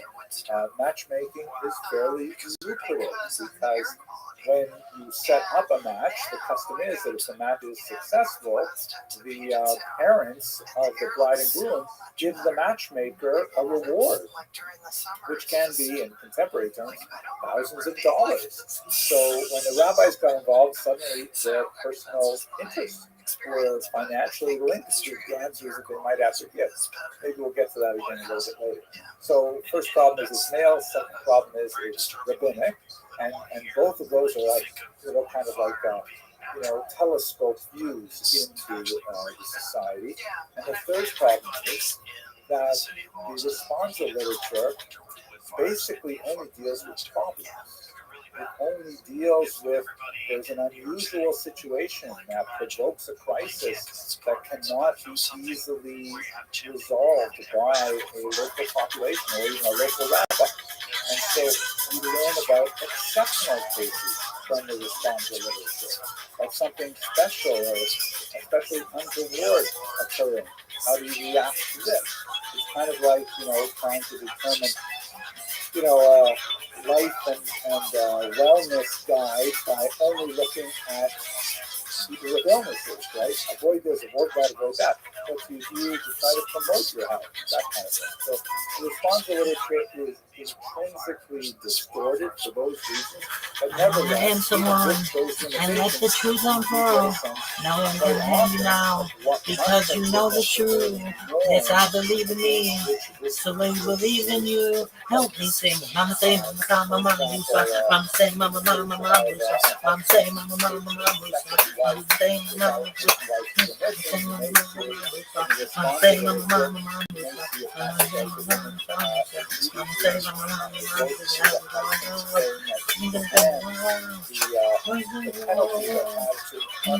I'm saying without the saying it, I'm saying mama mama mama, I'm saying mama mama mama, I'm saying mama mama, I'm saying mama mama, but that's one of the major sources for understanding the backdrop of the we also have another major source, which is still overwhelmingly male authorship, but features the veil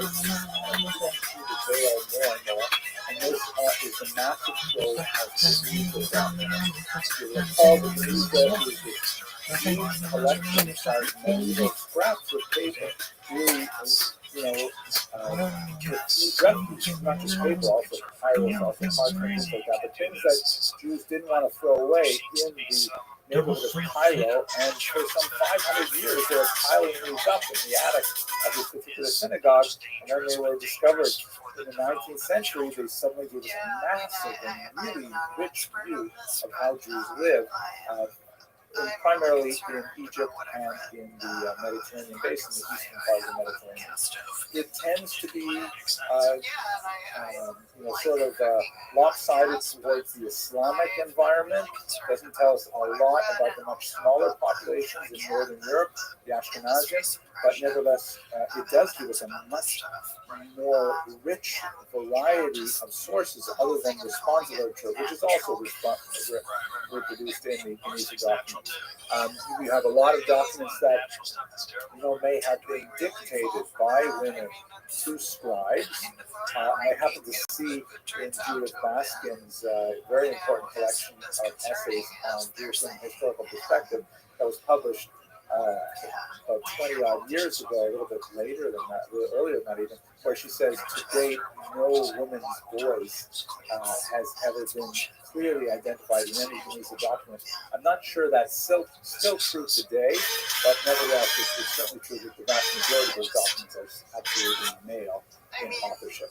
Still, the Geniza documents tell us more about failed business arrangements, tell us more about contracts that were normal and then just, tossed in the beneath when they were no longer necessary, and personal correspondence and all kinds of functional and dysfunctional family information. So that's a really important source as well.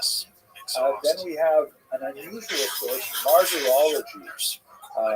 This is much more important for the Ashkenazic lands, where it became, especially after the Crusades, a kind of a literary genre for authors to commemorate the martyrs of various massacres.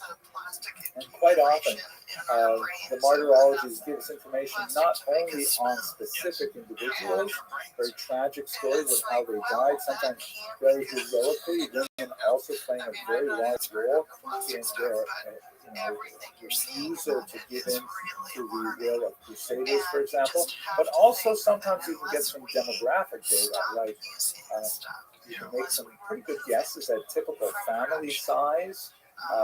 You can get some sense of, how naming patterns and whether people name their children after Hebraic sources or after non-Jewish sources. All kinds of interesting things that you can derive from the martyrologies as well. And finally, the ethical literature, which, there's a lot of religious literature that falls into this category, but Primus inter pares, one of the most important of which is clearly the very important 12th century source, which we discussed also in the context of the Crusades, the Sefer Hasidim, which is a remarkable document that includes a lot of fascinating discussion of exhortations for ethical behavior primarily, but also includes fables and stories that were circulating and things like that. And there's a lot of discussion of women in the Sefer Hasidim. Women are part and parcel of many of the commentaries in the Bible and other passages that are widely studied in this era, and seeing how they were written, or sometimes how they were not written, also give us some insight into how women were viewed and their role in society in medieval periods. We will talk a little bit later about Rashi, who is especially fascinating, not only for what he said about women, which we'll get to, God willing, but by what he did not say about women. It is fascinating to note that in his commentary on the Bible, very widely read, one of the major functions of Rashi is he connects the text of the written Torah, the actual 5 books of Moses, to the much larger oral Torah, the Midrash in particular, the Talmud, and so on. And he will frequently cite Midrashim that for the women, but he tends to not cite and not include in his commentary Midrashim that may have read as derogatory to him in any way. So his editing tells us a little bit about his personality, which is confirmed in many ways by some of the things that he actively wrote rather than his editing. He was, of course, famously the daughter of 3, perhaps 4 daughters who married very well. His sons-in-law were all scholars and so on. All about that. So this is, we don't have like autobiographies of women from medieval periods until we get to the 17th century period, the remarkable Bishop of Ammon. We really don't have a definitive and substantive account of a woman's life by a woman. But we have all of these other kind of ancillary peripheral things that give us some sense of how we can construct the women's experience of the world during the medieval period. So let's think for just a second about her legal status. And much of this is informed by the earlier Talmudic tradition, where you do have texts that form the basis of Jewish law, halakha, from the ancient period. But we do see from time to time sort of like adaptations of these texts in Mishnah and the Talmud in particular for specific reasons, for particular places and times, and those areas of tension between contemporary practice or desire and the halakha, seeing how those are resolved is often quite fascinating. one of the most important areas which is relevant to our study of Jewish women is the writings of Rabbinic Gershom, who was a very important Ashkenazi rabbi known as Meor HaGola, the light of the exile, and his years are roughly 1940.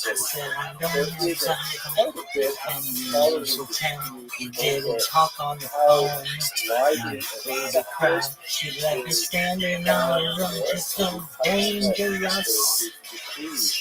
The girl is so dangerous. How quickly they were adopted. Take away my money, throw away my time.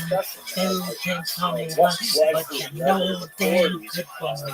It becomes moot because by the time you get to the 13th and 14th century, it's widely understood in Ashkenazic lands as being the law of the land. Everybody behaves according to the laws of the Gershom.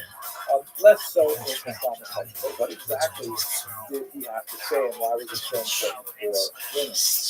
Among the many takanot that he enacted was a ban on polygamy.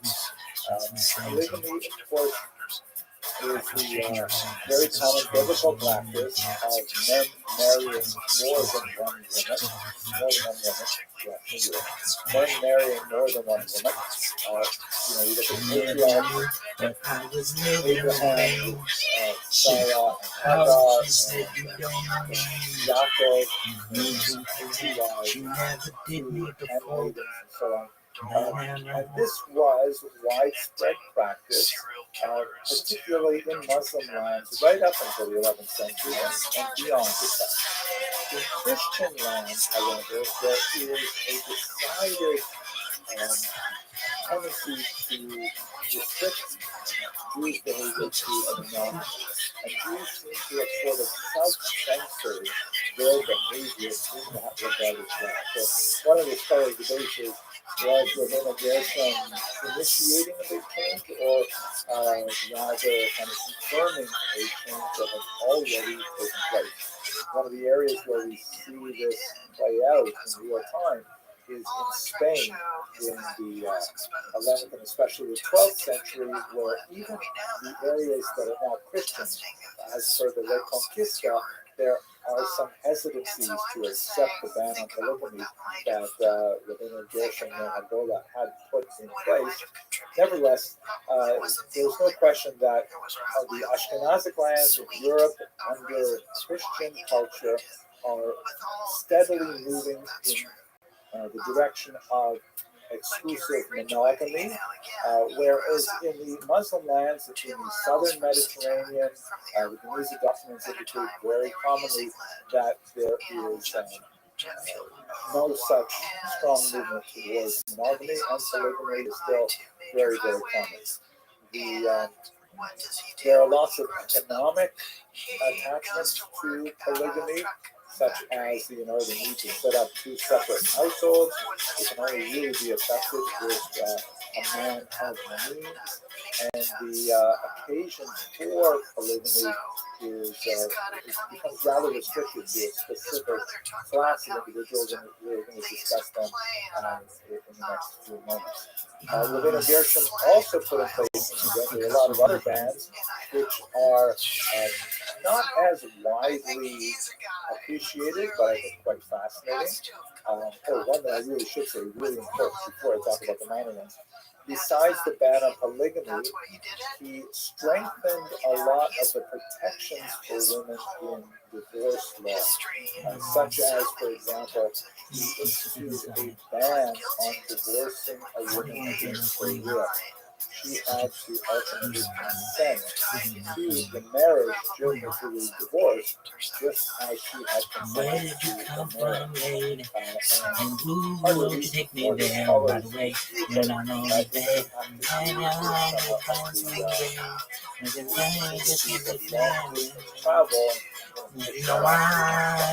is the perfect time. We can make it right, get the city right. Tonight is the love and pain. Let me take you to the max. I wanna that love they you. are addressed to you. You open up and read it, I it need your actually love. You are sleeping another is girl. ignoring the And bad I'll within take emotion, you and it's there. very, very serious thing. Oh, It's so-called terror, and uses I some want to bad, but really love it's you. kind of like You a are deeper than anything. I need where some it's loving. You are secret and I don't care. And I'll take you there. It's a really interesting phenomenon. The kind of aggression is widely cited nowadays.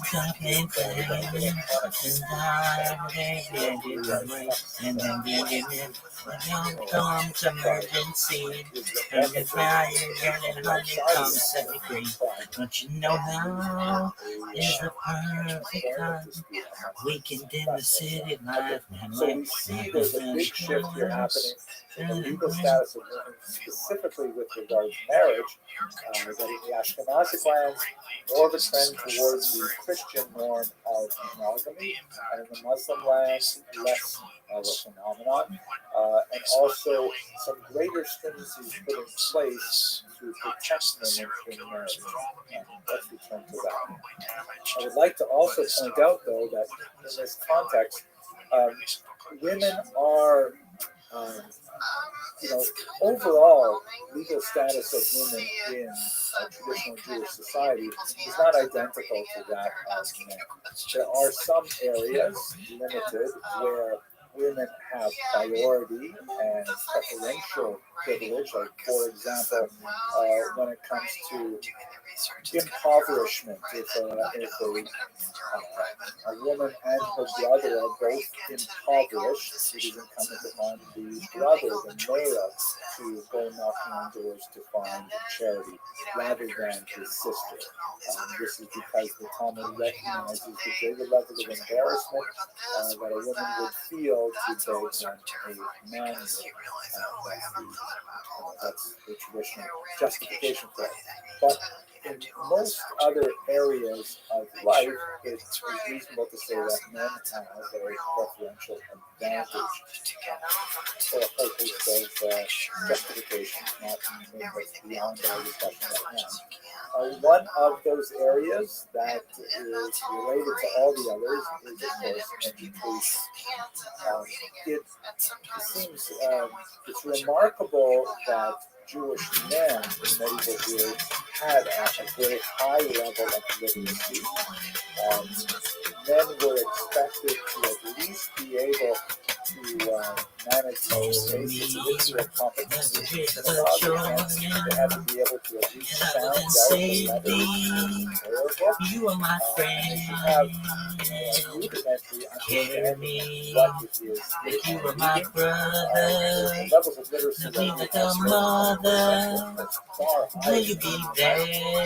medieval period, but it's fair to say that men have pretty much universal literacy in at least one language. The main non-Jews have been Yiddish or Judeo-Arabic, but they will be able to actually write and read one language, and that's why they have at least some fluency in Hebrew. Hebrew was generally no longer used as the basic language of Remember you communication. scold me. Remember you find me. But they told me I'm meant to be faithful. Not that I'm able. And fight till the end, but I'm only Hebrew was reserved really for the language of prayer and the language of scholarship. So much more educated people could communicate in Hebrew much more easily. And of course, Arabic is much more closely related to Hebrew than many of the Germanic languages, including Yiddish. So Jews in the Islamic areas had a little bit of an advantage in that regard. Now, what about women? Once again, we have very limited data to give us a sense of like the how river Jordan, women should have been. and I will then say to thee, Generalities, you are my friend, carry me, like you were my brother, you like a mother, will you be there? Perhaps to the same or even as related to you. That's not to say that women were as illiterate as men were. contend with, but that on the whole, Jewish women would have had a much higher level of literacy than the surrounding non-Jewish population. Much less so in Hebrew, much more likely to have literacy in the vernacular. But let us recall that many of When these mama you scold me, when mother you find me, but they told me I'm meant to be faithful and walk when I'm able. And black by the end, but I'm only human. Aramaic, Slavic languages, French, and so on. But it is written in Hebrew characters because Hebrew characters are the ones that use name. And so even Jewish women would have had a much better chance of knowing Judeo-Arabic because they would have been speaking Arabic and writing it in Hebrew characters with lots of borrowed Hebrew things and things like that. So women had at least a stronger literacy than their stronger the surrounding population. They probably had a level of numeracy as well. Again, piecing together the little bits of data that we have and speaking in broad generalizations, it appears that women typically had a very early rudimentary level of education that was truncated even before men's was truncated, primarily because of economic pressures. That men were expected, once they reached the age at which they could do any kind of work, the vast majority of them, their formal education stopped. So that might be, they might have been 11, 12 years old, and then they're essentially doing work or apprenticing or something like that. And for women, that age might have been 9 or 8. So they'll have something, but not nearly as much. Part of the reason for this, besides the sociological and anthropological differences in the experience of women's lives in general, is a Talmudic perspective, a very fascinating discussion that seems to me is in Tractate Sota. Yeah, absolutely, it's in Tractate Sota, where there is a discussion about how much education should be women and walk when not able. And fight till the end, I'm only human. Maybe I'll take a minute to explain to you. It's a little bit complicated, but basically, if you're familiar with the book of Numbers, in chapter 5, there's a discussion of the punishment that befalls a woman suspected of adultery. Walk in the temple, formerly accused, and she's not, her adultery is not confirmed, she's suspected by her husband. Everyone's taking control of me. Seems that the world's gonna welcome me. I'm so confused when you showed to me. You'll be there for me. And there enough to be me. Hold me. Hold me. Hold me. Hold me. Yeah. I'm only human. Hold me,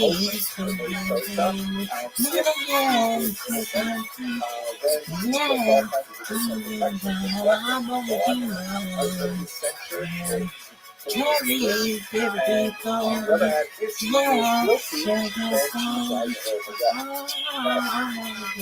I'm only human.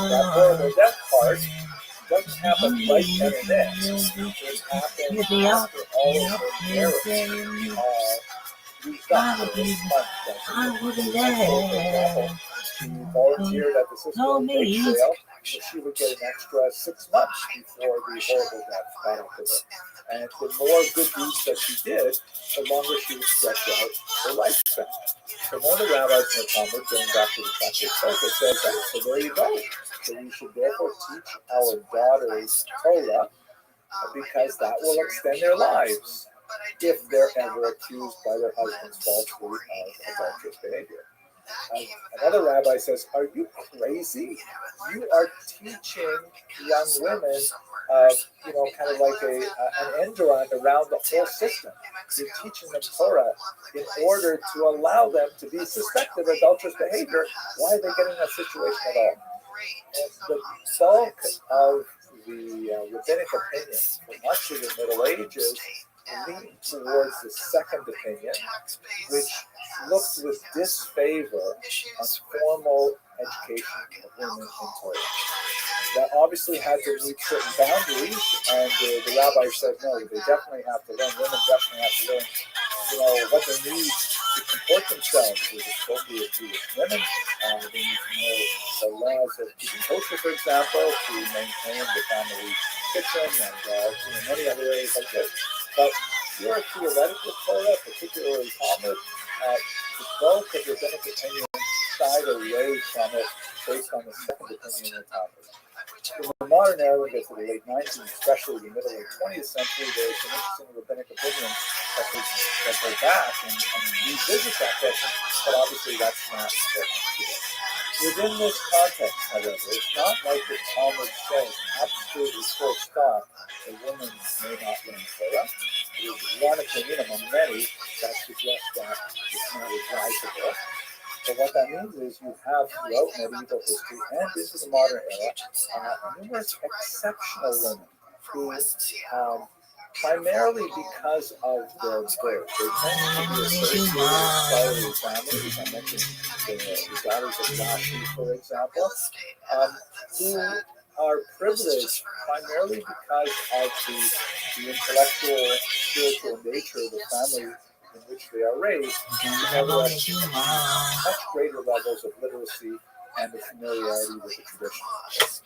We'll even see a little bit later in the medieval period, actually early modern period, where there are women who are Roshei Yeshiva, who actually set up Talmud schools for men and teach Talmud sometimes behind the mechitza, behind the ritual barrier that separates men and women. Really amazing women that defy the norm that is more common in medieval society. But as I mentioned, these are exceptional women. The vast majority of them we don't know a lot about, and it appears that their general education level is much lower than men. That's not a surprising kind of thing given the overall environment, but it would be fair to say that women are probably more educated than non-Jewish Jews. So that kind of gives you a quick overview of some of the important elements of Jewish women's experience. I'd like to look a little more closely at their role in the Jewish families and explore some of those issues like how bigamy affects Rabbi Gershon Ben and so on, and East-West differences, and especially look at the divorce law.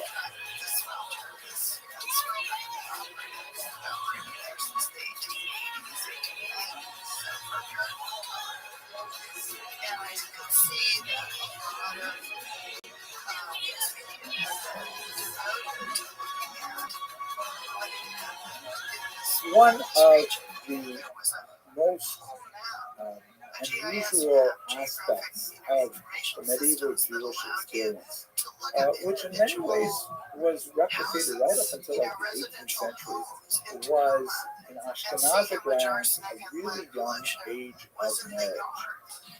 According to the Talmud, a woman may not be married against her will, and that means she has to reach the age of majority, which is basically 12 years old. And that is in itself a ridiculously young age by 21st century standards, but not at all in the medieval period. It is associated, of course, with puberty and the possibilities of starting a family and so on, but there's a pronounced tendency that we seem to see in Ashkenazic lands in particular to marry girls off even younger than them. Sometimes married to men who are not much older than they. In Islamic lands, sometimes quite a bit older than they. There's a lot of interesting scholarship on why this may have been the case. Part of the reason seems to be competition. Let's not forget that Ashkenazic lands in the High Middle Ages still have really small populations. We're talking about communities that might have had 40 families, 50 families, sometimes even less in some of the larger communities. And so seeking an appropriate marriage partner, and by appropriate I'm talking about class and wealth and family background in general, you know, it can be a very challenging thing. And so the competition for spouses was so intense that the age of marriage tended to drop. And by the way, it tended to drop from the limited evidence we have, it tended to drop in the higher classes more than in the lower classes. This could be because the higher classes, you know, were more focused on the idea of finding a match of the same social class with the desire to try and contain resources within the family. So rather than marrying a wealthy boy to a poor girl and then essentially dissipating the family wealth, marrying a wealthy boy to a wealthy girl meant that they, you know, can consolidate their wealth within the family. Whereas less wealthy families might have actually needed the work product of the young man and the young woman a little bit longer than they could to marry them off at a younger age. It's also important to note, however, that the actual marriage ceremony in Judaism technically consists of two distinct phases. The first is what we might call betrothal or engagement, which, as the Talmud puts it, is fully binding on both parties and is completely marriage, with the exception that they do not live together. And then sometime later, you would have the actual marriage ceremony, which is celebrated under the canopy and so on. In Talmudic times, there was a gap between those two ceremonies, which was usually attributed to things like the necessity of putting together the dowry, which is a very expensive endeavor to provide a young woman with a dowry to be able to essentially set up her home was a potentially crippling economic event for a family. On the husband's side, it was not at all the same thing. It was a much more moderate affair to give the so-called bride price, so it was not equivalent in terms. So the Talmud says that these two events were traditionally separated by time to allow families to accumulate the assets to be able to support the young couple. But there are other reasons as well that are adduced by historians. Fear of mortality, for example. Mortality is very high, child mortality is very high in the Middle Ages, and a concern that, you know, if we don't get them married off now, who knows what's going to be later. So a desire to use the Yiddish term chapaline to carpe diem, take advantage of the moment. But I also want to mention that ultimately, over the course of the Middle Ages and into the early modern period, those two events, the betrothal and the actual marriage, will collapse, and they are now customarily celebrated one immediately after the other on the same day. Because given that the betrothal constitutes actual marriage itself, even though they're not able to live together, society was aware of so many tragic situations where these young individuals and they're separated from their intended and they meet someone else and all kinds of things can happen that really are disastrous for the marriage. So it became much more practice to put these two things together. The women, once they were married, and especially once they started menstruating, they would begin a very important area of Jewish law, known as the laws of family purity. This is essentially a euphemism for a ritual that follows menstruation, in which a woman would immerse in a ritual bath called a mikvah. We talked about this in the past, how this is one of the most important elements of the Jewish community is the establishment of a formal ritual bath. It doesn't necessarily have to be like a building, but the water cannot be drawn normally from a well or something like that. A river could be used under certain circumstances, or the ocean, or rainwater can be collected in a cistern, things like that, spring water, but it can't simply be like a bathtub sort of thing. So the presence of mikvah is very much associated with these early communities. Not to go into this in great detail, but this is a very ancient practice in which the husband and wife would separate from each other during the menstruation and a certain amount of time afterwards as Go well. tight. And Stop then pretty once quick that is or I'll find completed, you then the and make women your would stuff. go Get a through life. the mikvah ritually and nurse Cool, and dog. regular relations resume as Thanks, well. Blades Very Red Leg. important element in Jewish family life as a whole. And, That was really nice of you. but more than we can I didn't know it was working. now, to return to a topic we looked at a little while ago on polygamy, as I mentioned earlier, the incidence of Quick women, creating clips on quick tick. the incidence Okay. of men marrying more than one wife began to fade in Hi, Christian dog. land for a whole Hey, host thank of you. reasons. Perhaps Blades one of right the most leg. important, however, is I didn't the know prevailing customs that of they were working. Jewish society. It is a But they got you to me, well-known baby. historical truism that the Again, way in look which at the me. surrounding society behaves is ultimately the way in which the Jewish population would also behave. The Yiddish expression is something real shit, which is hard to translate to something like as one Christianizes, one Judaizes, and they essentially do the same thing. In some countries, this was not the norm. Men could marry up to 4 wives, and so it was not at all uncommon for men to engage in polygamy, despite the ban of rabbinic Gershon, which seems to have been primarily directed at Europe and into Spain. Also related to this is a phenomenon that is known in the biblical period and in the medieval period, but again being conveyed, the institution of concubinage. The Hebrew term is a pilegesh. Basically, this is a kind of common law of marriage in which a man and a woman agree to live together as husband and wife, but the woman lacks all of the protections of marriage, including a really important document called the ketubah, which is essentially a marriage contract that the husband delivers to the wife, promising a level of support during marriage, including, upkeep and standard of living and things like that, and more importantly, promising a financial compensation in the event that the marriage is dissolved. In other words, if you choose to divorce her, then you will have to pay a very significant penalty as well.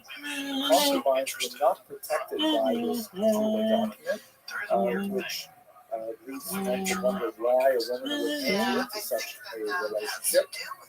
But that again, beyond the scope of what we're talking about here. What we did have, however, which is kind of fascinating, is incidences, particularly for the first couple of hundred years of the High Middle Ages, where we had lots of men traveling from Ashkenazic lands into Muslim lands, and sometimes taking second wives. And this would be bigamy vis-a-vis the ban of rabbinic Gershon. But, sometimes they would say, well, I'm living in Sephardic lands while I do my business. And so I'm not bound by the ban of rabbinic Gershon. Maimonides in particular took a very dim view of this practice and indicated that travelers who want to get married have to definitively prove that they are not already married somewhere else to avoid anyone trying to get around this short. And the significance